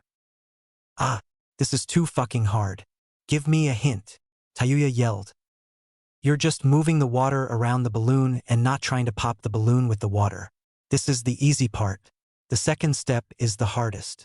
Naruto said and she sighed. That's it? It sounds so simple, but it's so hard. Tayuya said. I know. Blame my father for this. He's the one who created the Rasengan. Naruto said. Let's just go home. I'll figure this out in the morning. Tayuya said. It took me a few weeks to get this down. I think you'll get it in no time once you figure out the first part. Naruto said. Let's go home. I'm ready to get some sleep and maybe fool around a bit. Tayuya said and vanished. That's fine with me. Naruto said and vanished. While this was going on, Tsunade exposed Danzo's dealing to the entire council and forced him to flee the village. He has been labeled as an S-rank criminal and has a kill-on-sight order. Root was no longer in the village and Danzo was going into hiding until the right opportunity presented itself for him to take over Konoha by force. After dismissing Naruto and Tayuya from her office, Tsunade collected the folders given to her by them and then followed Shizune to the council chambers. While she would have preferred to kill Danzo on the spot, she needed to do this properly to avoid any problems that would occur if she were to do that. Lady Tsunade has arrived, Shizune said, as they entered the chambers. Thank you, Shizune. Please hurry with what I asked you to do on our way here, Tsunade said. Of course, my lady, Shizune said and bowed before leaving. Let's get this meeting started, Tsunade said and had a smile on her face. Lady Tsunade, you seem to be in a good mood, Elder Koharu said. I'm in a wonderful mood. Thank you for noticing, Tsunade said. Yes, of course. Now, Hamura and I have called this meeting to discuss the recent mission in regards to Sasori's spy that we were informed about, Koharu said. Of course. What would you like to know? Tsunade asked. We want to know if the team consisting of Yamato, Sakura Haruno, Naruto Uzumaki and Tayuya have brought us back any useful information, Hamura said. In fact, they did. Also, the secondary part in regards to Sasuke Uchiha failed, but it wasn't the main objective of this mission, Tsunade said and they nodded. Very well. What information do we have? Koharu asked. Well, the spy turned out to be Kabuto Yakushi and from what I was told, he posed as a Leaf Genin a few years ago during the Chūnin exams. Now, Kabuto didn't reveal any important information due to Orochimaru showing up, but Naruto and Tayuya managed to uncover something a bit more important during this mission, Tsunade said. What could that be? Shikaku asked. A traitor in our village, Tsunade said. A traitor? Who is it? Koharu asked. First, I want everyone to look into this folder right here and tell me what you see, Tsunade said, as she handed out a folder and everyone read it. This is our traitor? Hamura asked. More like he works for the traitor. So, Danzo, do you mind telling me why the shinobi I rejected from leaving the village met up with Orochimaru? I could have sworn no ninja other than a Sannin or student of a Sannin is able to leave the village without permission from the Hokage. Let me know if I am missing something. Tsunade said. I have no idea who this person is. Danzo said, and then Tsunade unsealed the body. Really? Because this is the same person in the file that you gave me. Tsunade said. He must have gone rogue. Danzo said. I see. Then how's it possible that he was in possession of information that before I came here, was only available to the Hokage and the village elders? I know both Koharu and Hamura didn't do it because they barely look into the shinobi files unless it's absolutely necessary. That just leaves you. So I'll ask you again. Why was the shinobi you personally recommended for this mission that I rejected, out of the village handing out classified information to Orochimaru? Tsunade asked, and Danzo stayed silent. Perhaps it's best that we move on. Other than that, has anything else been discovered? Koharu asked. Of course. Orochimaru left a huge paper trail of everything he's ever done and the people he's worked with over the years. Now, here comes the part that will make all of you gasp. Tsunade said and picked up a folder. What is it? Shikaku asked. My old friend Orochimaru has been keeping tabs on everything he's done with Danzo or the things his own spies have caught Danzo doing. Tsunade said and snapped her fingers as the room was crowded with Umbu members. He's working with Orochimaru? Koharu asked. Yes, and he has been ever since Hiruzen was in office. Let's go over the first folder. During the Third Shinobi War, Danzo Shimura sent out his own squads of Umbu to Kiri, Iwa, and Kumo to give them false information that Uzushiogakure was going to aid Konoha in the war with the use of their Fuinjutsu skills. Everyone in Konoha knows that the Uzumaki clan had one rule, and that was they do not fight in wars unless they are attacked first. Danzo gave them information on how to get past the defenses of Uzushiogakure and wipe them out. Tsunade said, and everyone gasped. He did what? Hamura asked. Oh, that's not even the worst part. Danzo has been aiding Orochimaru in child abduction to help with his experiments long before he became a rogue ninja. All of those years that I read of children mysteriously disappearing from clans and the orphanage are linked to Danzo and Orochimaru. What's next? Here we go. Danzo was also responsible for the attack during the Chūnin exams a few years ago before I took over. He gave out information to Orochimaru on the weak points of the village so Sound Ninja could get into the village undetected. Here's my personal favorite. Danzo is also in possession of an artificial arm made of Hashirama Senju's DNA. That adds defiling the grave of a Kage to your list of crimes. You also have conspired with many more leaders in other villages, which is illegal, and the most notable one was Hanzo the Salamander during the Second Shinobi War. Tsunade said and passed around the folders. This is unbelievable, Inoichi said. Don't bother destroying the folders. I have more copies made and sealed away. So, what do you have to say for your actions, Danzo? Tsunade asked, and then Root Umbu dropped into the room. Everything I did was for the betterment of the village. Without me this village wouldn't be standing. Umbu attack, Danzo said, and then a war broke out giving him time to escape. Lady Tsunade, Danzo is escaping. What should we do? Shikaku asked, as he was using his shadow paralysis jutsu to retrain multiple root shinobi. Let him go. He's unable to run to another village because I've sent this information out to every village about him, and he's being listed as an S-rank shinobi with a kill on sight order. Tsunade said and crushed the skull of a Root Umbu member. Is that wise? Koharu asked as she used her genjutsu skills to trap-kill some members of Root. Yes, he's not going to get far so soon, and on the way here I had Shizune send out letters to the other villages about Danzo and what he's done. The only person he can run to is Orochimaru. Tsunade said. I sense a large group of unidentified shinobi leaving the village. Should I go after them? Kat asked. No, that is Danzo pulling his root out of Konoha. After this, go and find his base.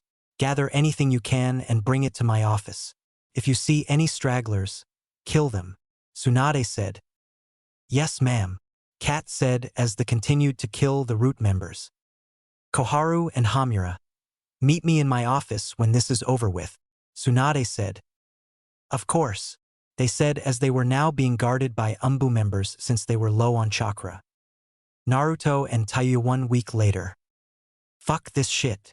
Tayuya yelled and threw a water balloon at Naruto. What's wrong? Naruto asked. I can't pop the fucking balloon. Stupid ass jutsu. I hope I meet your father when I'm dead, so I can kick him in his dick, Tayuya said. Sheesh. I feel bad for him the day she dies, Naruto thought. Would a demonstration help you? Naruto asked. Now you wanna fucking help me? Fine, but you're still sleeping on the couch. Good luck having blue balls in the morning, fuckface, Tayuya said. I have 2 hands. I think I'll be fine, Naruto said, and she narrowed her eyes. You motherfucker, Tayuya said. Anyway, pay close attention because I'm only doing this once, Naruto said. Hurry the fuck up, Tayuya said. Not until you give me a smile, Naruto said. I'm not giving you a smile, Tayuya said and looked away. Come on, show me your beautiful smile, Naruto said, and she shook her head, but had a blush on her face. No, Tayuya said.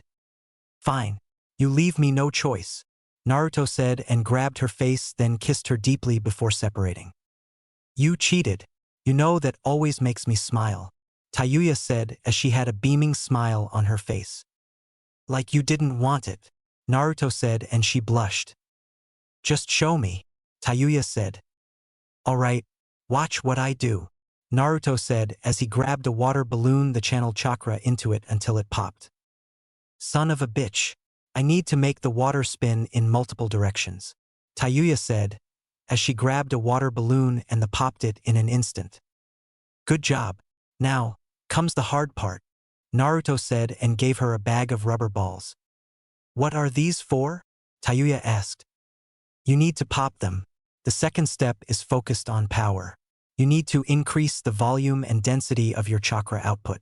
You have way better chakra control than I do, so it shouldn't take you no longer than a week to complete this, Naruto said, and then Tayuya's rubber ball exploded.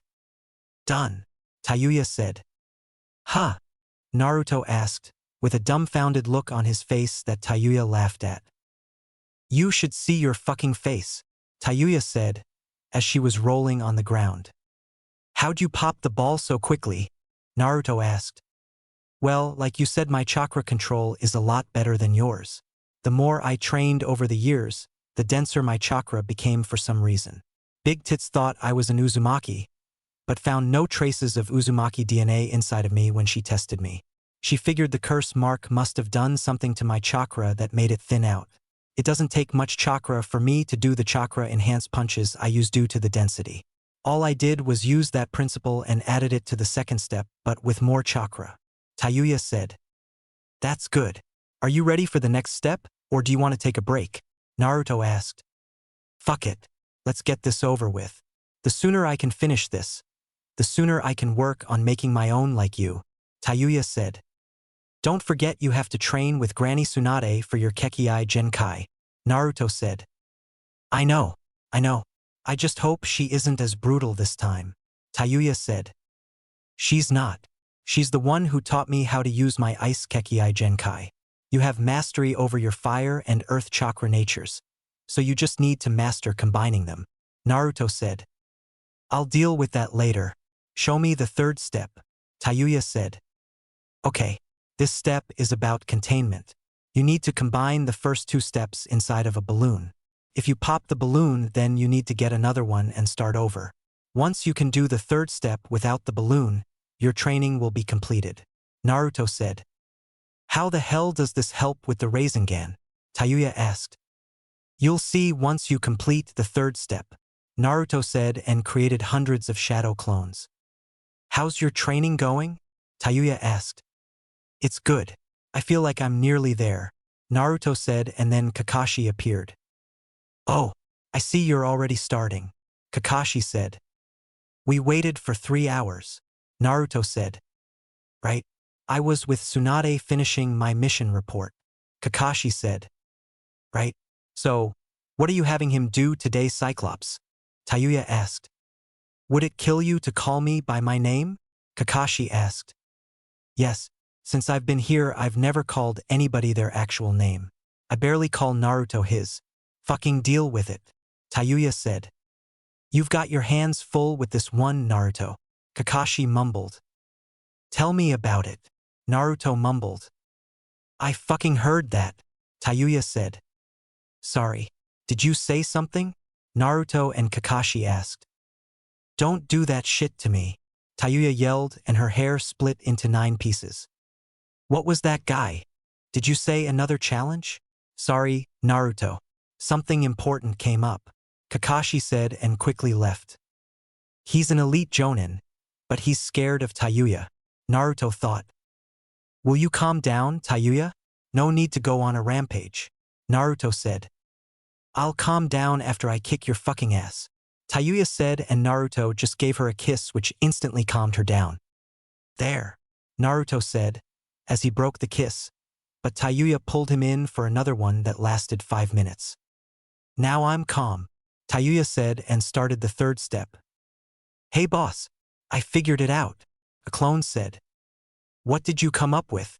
Naruto asked. Well, it's like we're trying to do 2 things at once.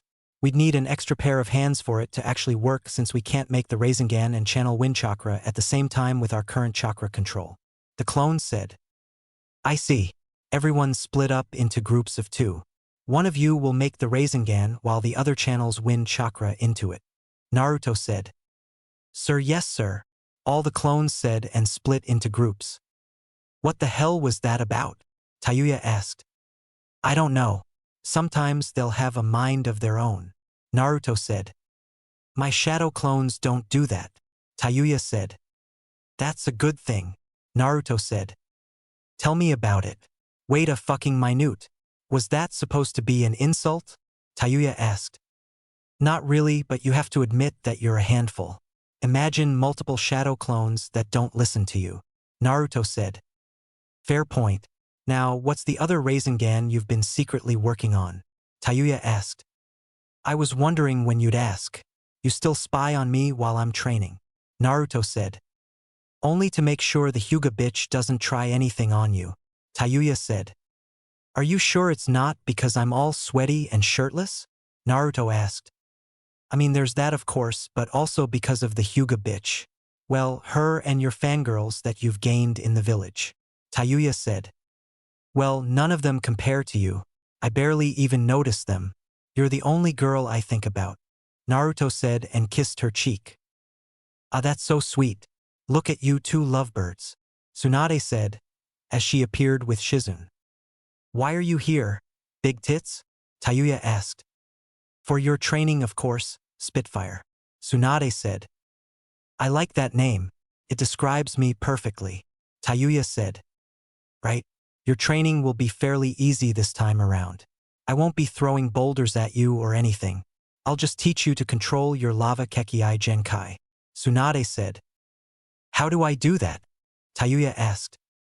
According to what Mei sent me, you need to combine the fire and earth chakra natures to melt a boulder. That's apparently all she did and then started to use her Kekii Genkai. After that she said it should be easy for you to mold your chakra natures together, then start learning your jutsus she gave you. Tsunade said. Cool. What about my wind chakra nature? Shouldn't I learn to use that as well? Tayuya asked. Well, you have 2 wind masters in the village. Ask them to train you. Tsunade said. I choose fuckface over here, Tayuya said and pointed at Naruto. Why do you call him that? Shizune asked and Tayuya had a devious look on her face. Well, when we're alone at home getting a bit nasty, he'll lay down on his back and then I'll sit on his face.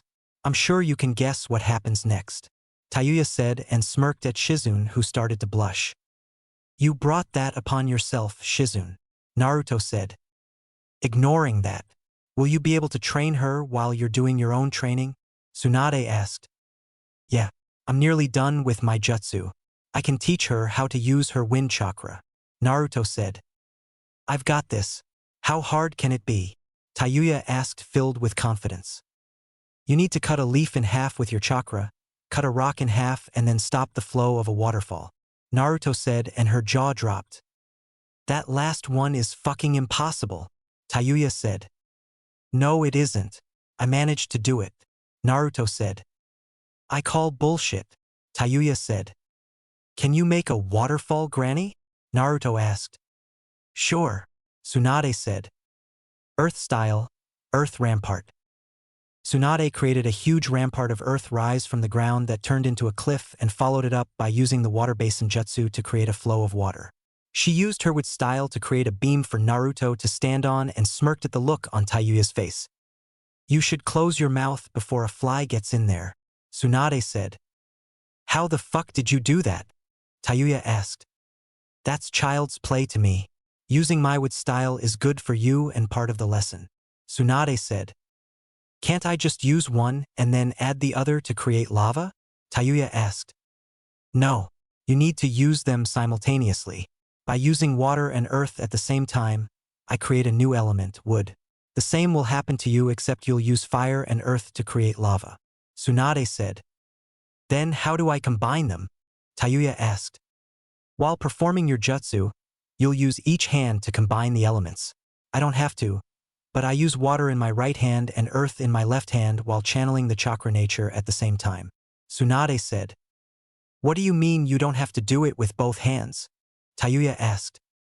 The more control you have over your Kekii Genkai or any of your jutsus, you can shorten the hand signs, or if you have a Kekii Genkai, you can get it to the point where you can combine both chakra natures in one hand, Tsunade said. I've got it to the point where I can use one hand sign or none at all. On my first mission out of the village, I fought a boy named Haku and he also had the Ice Kekii Genkai. He was able to use one hand sign to create his jutsu and one hand if the jutsu required multiple hand seals. In my arsenal, there's only one jutsu that requires me to use every hand sign for, Naruto said. What jutsu is that? Tayuya asked. Let's just say it's a dedication to the 9 tails, Naruto said. Show me, Tsunade said. Fine, Naruto said and went through about 25 hand signs. Ice style, 9-tailed fox. Naruto created a gigantic ice replica of the 9-tailed fox and stood on top of its head. Inside the seal, the 9 tails gave his nod of approval at his first time seeing the jutsu. Meanwhile, Tsunade, Tayuya, and Shizun had their jaws on the ground. The fox was possibly the same height as the original and had red eyes. That's fucking awesome, Tayuya said. Is this the secret jutsu Jiraiya was telling me about? Tsunade asked and Naruto cancelled the jutsu. No, I was about to show Tayuya when you showed up, Naruto said. Then you can show all of us, Tsunade said. I don't know. What do I get in return? Naruto asked.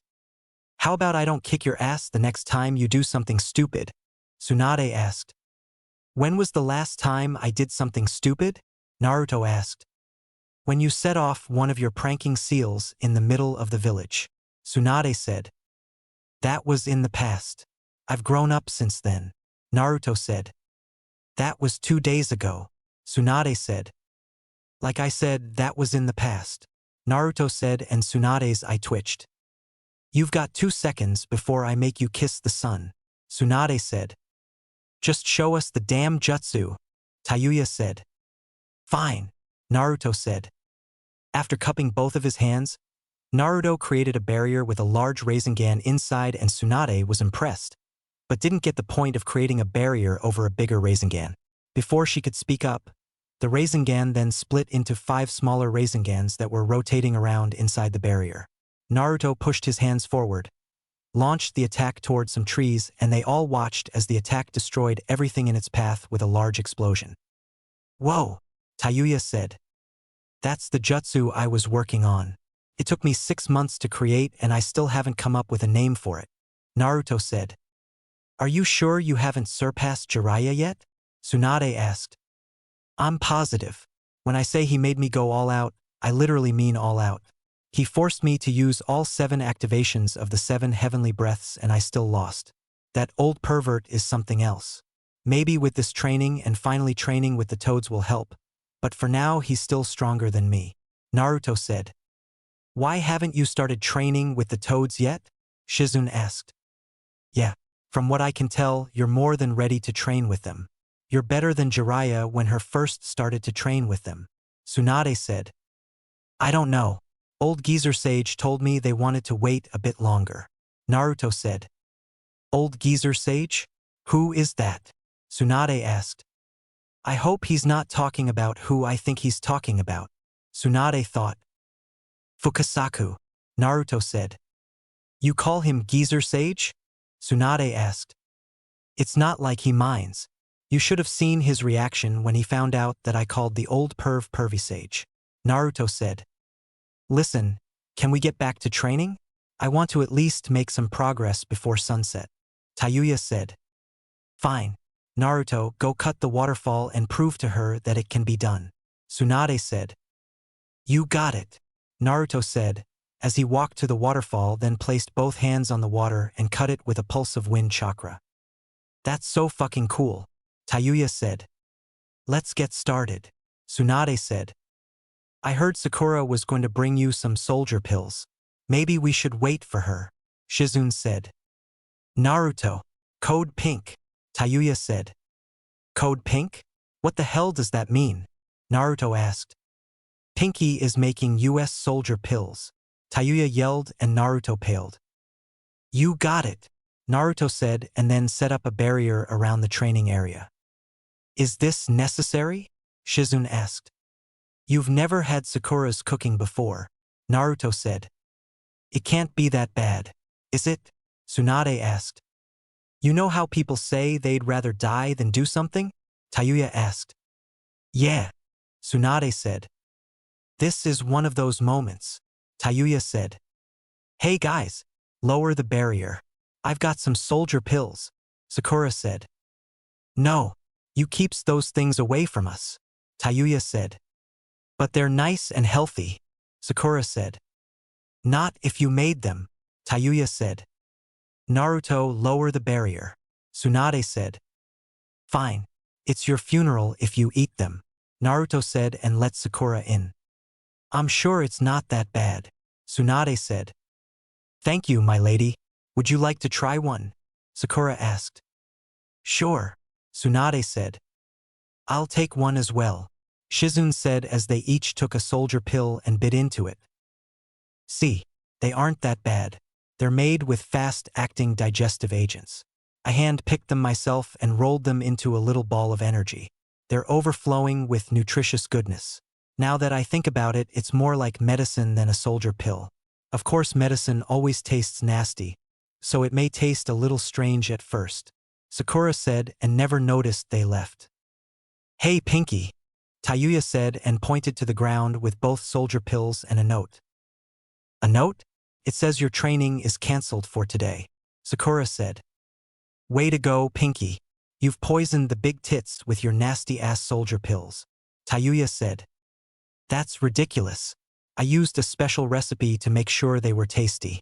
I'll even eat one myself, Sakura said and instantly regretted her decision as she started to spit out the soldier pill. I told you they were nasty. Come on, lover boy. Let's go have some alone time, Tayuya said. All right, let's go, Naruto said as he released his shadow clones and vanished with Tayuya. Hokage Monument. This is nice. Just the two of us together and no interruptions, Tayuya said, as they were sitting on his father's head watching the sunset. You said you wanted some alone time and I also owed you that date still. I figured a small picnic and watching the sunset would be nice, Naruto said. You were right, Tayuya said. Anything to make you happy, Naruto said. I can't believe everything that's happened to me over the years. I mean, my life did a complete 180, Tayuya said. To think it all started when I kicked you in the stomach and threw you into a tree, Naruto said and they shared a chuckle. You broke some of my ribs, you fucking asshole, Tayuya said. Should have handed over the barrel, Naruto said. Whatever. Seriously though, I went from being paranoid about somebody touch me in my sleep, barely eating, not showering for days or weeks, being a human experiment and personal guard to one of the biggest criminals in history to a student of Tsunade Senju, having a meal every day, showering every day, no more paranoia or experiments, and most importantly, a friend turned boyfriend who's stuck by my side through everything since I've came to the village. You really put your neck out on the line for me and were the first person to show me kindness in a long time. I'm really grateful that you're in my life and everything you've done for me. It means a lot to me and I tell you this every day, but I love you, Naruto. Tayuya said. I love you too. We were similar in many ways growing up. I guess it's meant for us to be together and make each other happy. Naruto said. Do I really make you happy? Don't you want more from me? Tayuya asked. What do you mean? Naruto asked. Like I know I'm a handful and you even said it yourself. Don't you want me to change who I am? Tayuya asked. Why would I want you to change? I love you for you and the way you are. Sure, you're a handful, but I wouldn't want you any other way. I fell in love with you because you're real and you never try to be something you're not. You don't need to be some girl who's polite for me. Your brashness makes you stand out. Naruto said. I mean, I guess you're right. But do you think we're moving a bit slow in our relationship? Tayuya asked. What makes you say that? Naruto asked. Don't play stupid, Naruto. The lack of sex. I mean, it wasn't until 2 weeks ago that we started orally pleasuring each other. Don't you want more? Aren't you dying to move to the next step? Tayuya asked. Tayuya, listen. I am perfectly fine with the pace we're going at. You aren't ready for that next step yet, and I respect that. I don't pressure you into anything you don't want to do, and I never will. We don't have to do it if you're not ready. I'm not with you for sex. Yeah, you've grown up into a beautiful woman with the body most kunoichi would kill for and men would desire. But your body is just an added bonus to me. I've loved you while you were almost as flat as a piece of cardboard. Naruto said, and she laughed a bit. I was pretty flat back then. Anyway, it's not that I'm not ready to take that next step. I just don't want you to treat me like Koyuki and have it be a spur-of-the-moment thing then never do it again. What if I'm not as good as her and you leave me? Tayuya asked. Tayuya, the only way I'd leave you is if you cheat on me. Do you really think I'd do that to you? Have sex and then leave? Naruto asked. No, it's just what happened to my friend back in Sound. She had a boyfriend and then he dumped her after having sex. I saw how she was and I just don't want that to be me. Tayuya said. Well, it won't be you because I'm not that guy. Besides, if I were to leave you, I highly doubt I'd find another girl like you who keeps me on my toes and isn't afraid to go upside my head every once in a while. You're special to me and I want you to be with me for the rest of my life. Naruto said, and she started to cry. You fucking idiot. Making me cry again. I should kick your fucking ass. Tayuya said, and Naruto wiped her tears. How about I give you my pranking seal to set up in Hinata's room? Naruto asked, and she smiled. Deal. I love you, Naruto. Tayuya said. I love you too, Tayuya. Naruto said and gave her a kiss.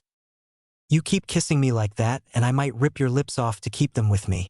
Tayuya said. Yup, and if you keep it up, you may become Tayuya Uzumaki in the future. Naruto said, and she smiled. Tayuya Uzumaki. That has a nice ring to it, unlike my ring finger, so until then just stick to calling me Tayuya. Tayuya said. Deal. Naruto said and gave her a passionate kiss as the sun started to set. Let's go home. Our bed is calling my name.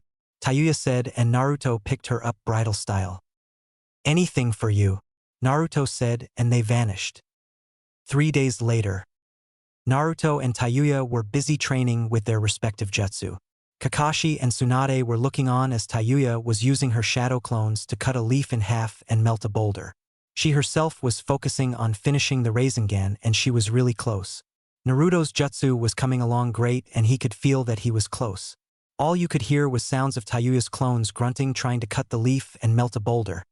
But that all stopped when a screeching noise was heard. Hey, I think I got it, Naruto said, as he had a different Rasengan in his hand. All right, to test its ability, clash it with my Rasengan. Get ready, Kakashi said and made a Rasengan in his hand. Why would you do that? What's gonna happen? Naruto asked. If your jutsu is nearly complete, then my Rasengan will have no effect on it, Kakashi said. Kakashi and Naruto ran at each other with their respective jutsu and collided them together.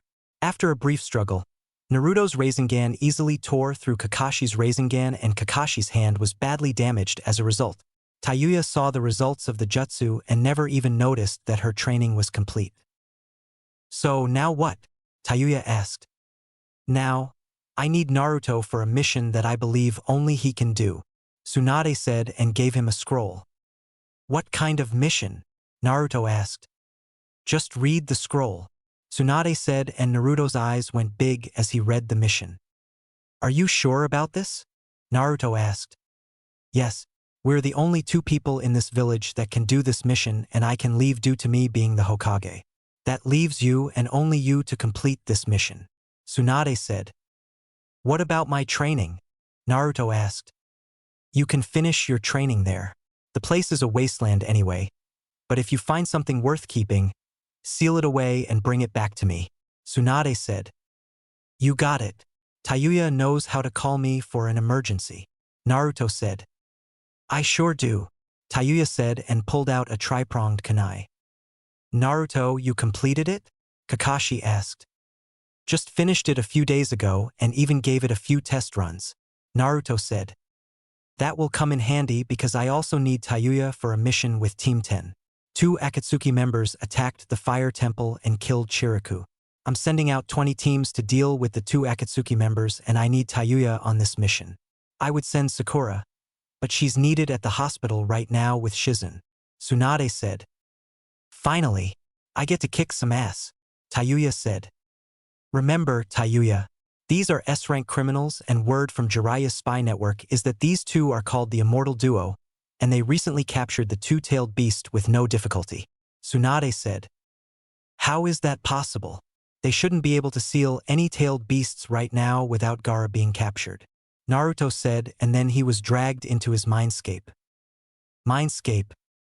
There are other ways to seal the tailed beasts if you miss one of them. The Nine Tails said.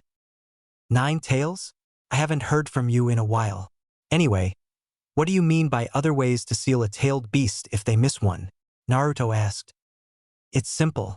Shikaku never really needed to be sealed away, and neither are any of us tailed beasts. The ghetto statue in which they are sealed just needs the chakra from the tailed beasts. The 9 tails said. Then how would they get the chakra from Gaara?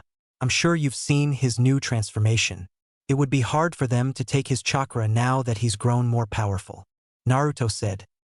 Yes, I know all about his new transformation, but I never said they had to take it from him. During your fight with those 2 Akatsuki members, Gaara infused his chakra and by relation, Shikaku's chakra into the sand. If they have the methods, the Akatsuki can absorb the chakra from the sand and then seal it inside of the ghetto statue. If they have the 2 tails, then they must already have Shikaku's chakra. The 9 tails said. Damn it. Right when I thought we ruined whatever their plans were, they already had a backup. Thanks for the advice. But there is one thing I have to ask. Naruto said, and the 9 tails narrowed its eyes. What? The 9 tails asked. So, we all know that the one-tailed beast is named Shikaku, but what about the others? Do you have a name? Naruto asked. Yes, the 9 tails said. Well, what is it? I can't keep calling you 9 tails forever.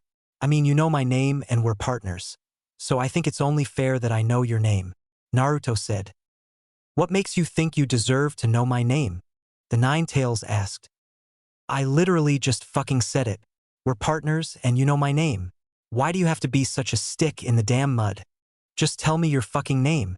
Naruto said, and the 9 tails chuckled. Your mate seems to have influenced your way of speaking. The 9 tails. That's what happens when you spend a lot of time with somebody. Naruto said. I see. You are the first human to actually ask for my name. You've become a strong shinobi without the use of my chakra, as you preferred to get stronger using your own power. My respect for you has grown a lot from the last time we talked, and part of it has to do with you no longer forcefully using my chakra. Your dream to free all of us tailed beasts will be difficult, but it is achievable.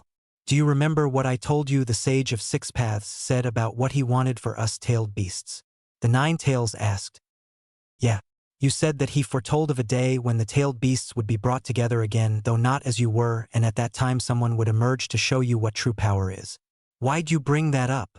Naruto asked. Because I believe you are the one the Sage of 6 Paths told us about. You remind me of him a bit, and it's almost laughable. The 9 tails said. I appreciate the compliment, but I don't think I'm anything like the Sage of 6 Paths. I mean, his power is legendary and he created the tailed beasts. I don't think I'll ever come close to his level. He's basically a god. Naruto said. You're more like the sage of six paths than you think. I'll give you an example. He cared a great deal about us tailed beasts when we were still with him, and he gave us each a name as a sign of our individuality. He told us that no matter how far apart we grew, we'd always be together, and you now want to free us to give us back our freedom and our identities. The Nine Tails said. Yes, but you're forgetting one thing. I can't free you because our souls are intertwined thanks to the death god. Naruto said. A small price to pay for salvation. The Nine Tails said. Wouldn't it be kind of sad that your brothers and sisters would be free while you're stuck inside of me? Naruto asked.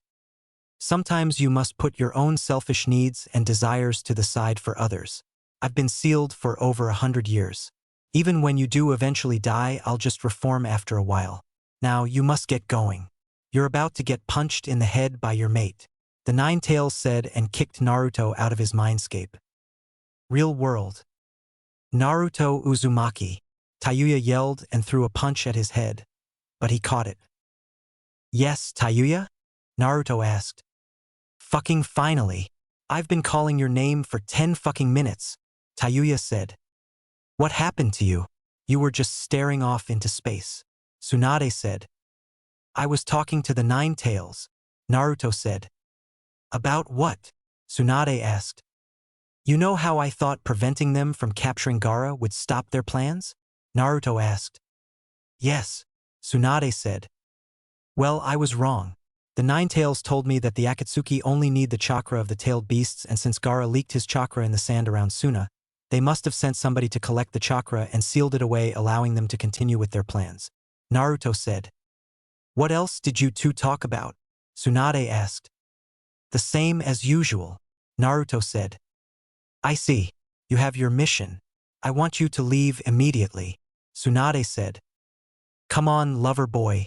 Let's go pack up, Tayuya said.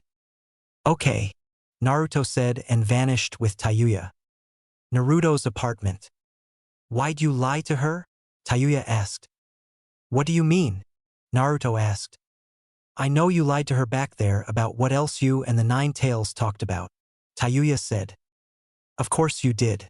I'm just not ready to tell her because she still has trust issues with the Nine Tails like everyone else. I'll tell her when I get back, Naruto said. What about me? Tayuya asked.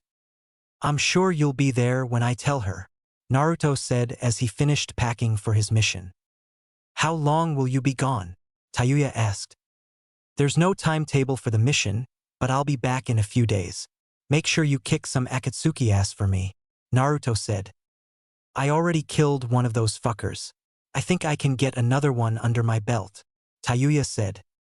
I'm sure you will, but use the kunai if you get in a sticky situation, Naruto said.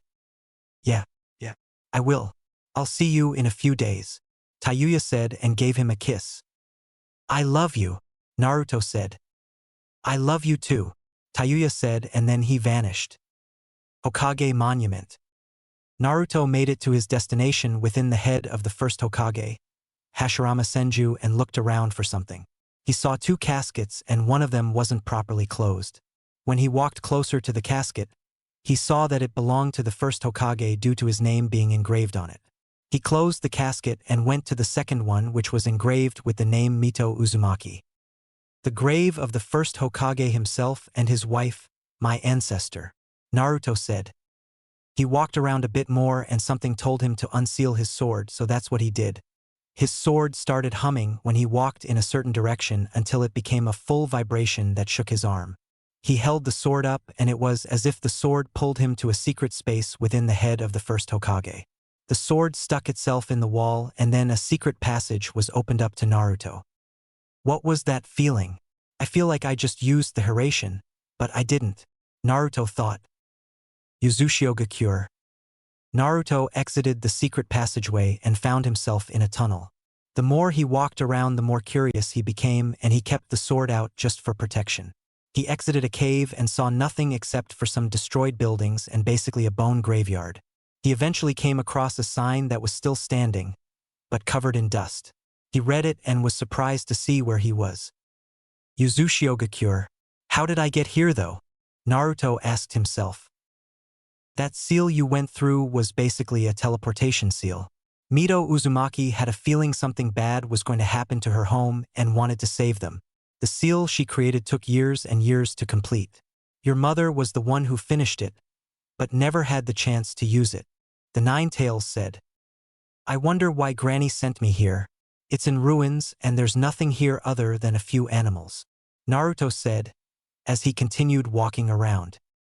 The Uzumaki clan has secrets locked away. With Danzo out of the village, your Hokage must want them kept safe inside of the village. The Nine-Tails said. I guess you're right, Naruto said, and then a white fox appeared in front of him. Follow that fox. It will serve as your guide. The Nine-Tails said. Fine. Lead the way, Naruto said, and the fox took off. Uzumaki Shrine. Okay, fox. What is this place? Naruto asked, and the fox just yipped before running away. The Uzumaki Shrine. Mito said something about this before to Hashirama, but I was recovering from being controlled, so I didn't hear exactly what she said. The Nine-Tails said, and Naruto noticed a sign. This is really convenient, Naruto said. To seek what lies beneath, one must purify themselves from the evil that lives within. The fuck does that mean? Naruto asked. You need to conquer your evil self that you buried inside of you. Meditate and enter your mind to deal with this dilemma you are facing. Naruto said. I'm not facing a dilemma though, Naruto said. Yes, you are. You may not show it, but the hatred you've garnered over the years from the abuse in Konoha still dwells within you. You never confronted your hatred. You merely buried it underneath the love you've surrounded yourself with. You need to confront your evil side and then me. The Nine-Tails said. Why do I have to confront you? You haven't done anything to me. I don't have any harsh feelings towards you. Naruto said. Yes, but our souls are bound together thanks to the Shinigami, and my chakra is basically fueled by hatred thanks to the years of humans treating me like a mere weapon. My hatred goes back to the days of the first Hokage. The Nine-Tails said. Why are you being so helpful all of a sudden? Naruto asked. It is as you said. We are partners. The Nine-Tails said. Yeah, some partner you are. I don't even know your name, Naruto said. All will be revealed in due time, but first you need to get yourself situated. I have a hunch this is why those stupid toads have not trained you to become a sage user like that perverted teacher of yours. The Nine-Tails said. I guess you're right. What do I need to do? Naruto asked. Meditate to go into your mindscape and your dark side should appear.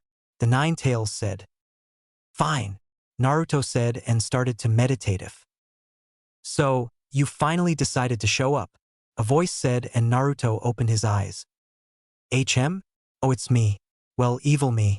You don't look like much now that I see you, Naruto said, and his evil self growled. What was that? Evil Naruto asked. You heard me.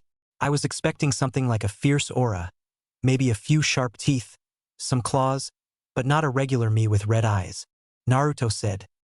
That red-haired girl is corrupting you. You should be afraid of me, evil Naruto said. Whatever. You know why I'm here, so let's just get this over with, Naruto said. I'm going to enjoy killing you and taking over. I'll get rid of Tayuya and everyone else around me, evil Naruto said. I don't think you can do that. Tayuya would know something is wrong and quickly beat the shit out of you until she got her answers. Besides, in order for you to do that, you need to beat me in a fight, which would be pointless. You are my hatred that's been buried away when I found love. Fighting each other would just be stupid since we'd know each other's next move. I just want to finish this and get back to my home, Naruto said. How can you call that place a home? They've always deceived us and made up rules to purposely shun us. It was painful. We were just kids. I'm the only one who understands you. Don't trust the villagers, evil Naruto said. I've talked with Pervy Sage during my training trip and he explained to me that the villagers are important, but before I can trust them, I need to trust myself. I didn't understand what that meant when he told me that, but now that I'm here, I think I get it. I'm a ninja and it's my job to protect the village and by extension the villagers. If I never would have come here, then if the village was attacked, I probably would have saved the people I care about the most and left everyone else to die. I need to trust myself as the one the villagers put their faith in. If I can't trust myself to protect them, then I'll never be able to become Hokage. Naruto said. Why? They made us suffer so much. You're willing to forget everything they've done to us all for some dream? Evil Naruto asked. No. I'll never forget what my life was like, but I will forgive them. For all I know, if I wouldn't have grown up the way I did, I probably wouldn't have met Pervy Sage, Granny Tsunade, Kurenai, Yugao, the Ikarakus, Enko, and most importantly, Tayuya. I let the villagers get to me growing up that I started to doubt myself, and I shouldn't. I should have my pride like everyone else. I let them take that from me growing up, and now I want it back. Naruto said. What about me? Are you saying I'm holding you back? Then what was I all this time? Evil Naruto asked. Thanks to you, I've become strong. I became strong to prove to the villagers that I'm not the Nine Tails and that I won't stay a loser forever. Naruto said. Then what should I do now? Evil Naruto asked, and Naruto gave him a hug. It's simple. Just become me. Thank you for everything you've done. But it's okay now. You no longer need to hold onto the resentment towards the village. Naruto said, and after a while his evil side started to disappear. Well, that's over with. Naruto thought. I see you managed to overcome yourself. The Nine Tails said. Yeah, but I wasn't in my mindscape. I was still out here talking to myself. Naruto said. That's odd. What's done is done. Now, it's time to separate my chakra from me. The Nine Tails said and pulled him into his mindscape. Mindscape? Why do I have to do that? Naruto asked. I'm a being made of chakra. My chakra is fueled by rage and hatred. The Nine Tails said. Won't that kill you? Naruto asked. No.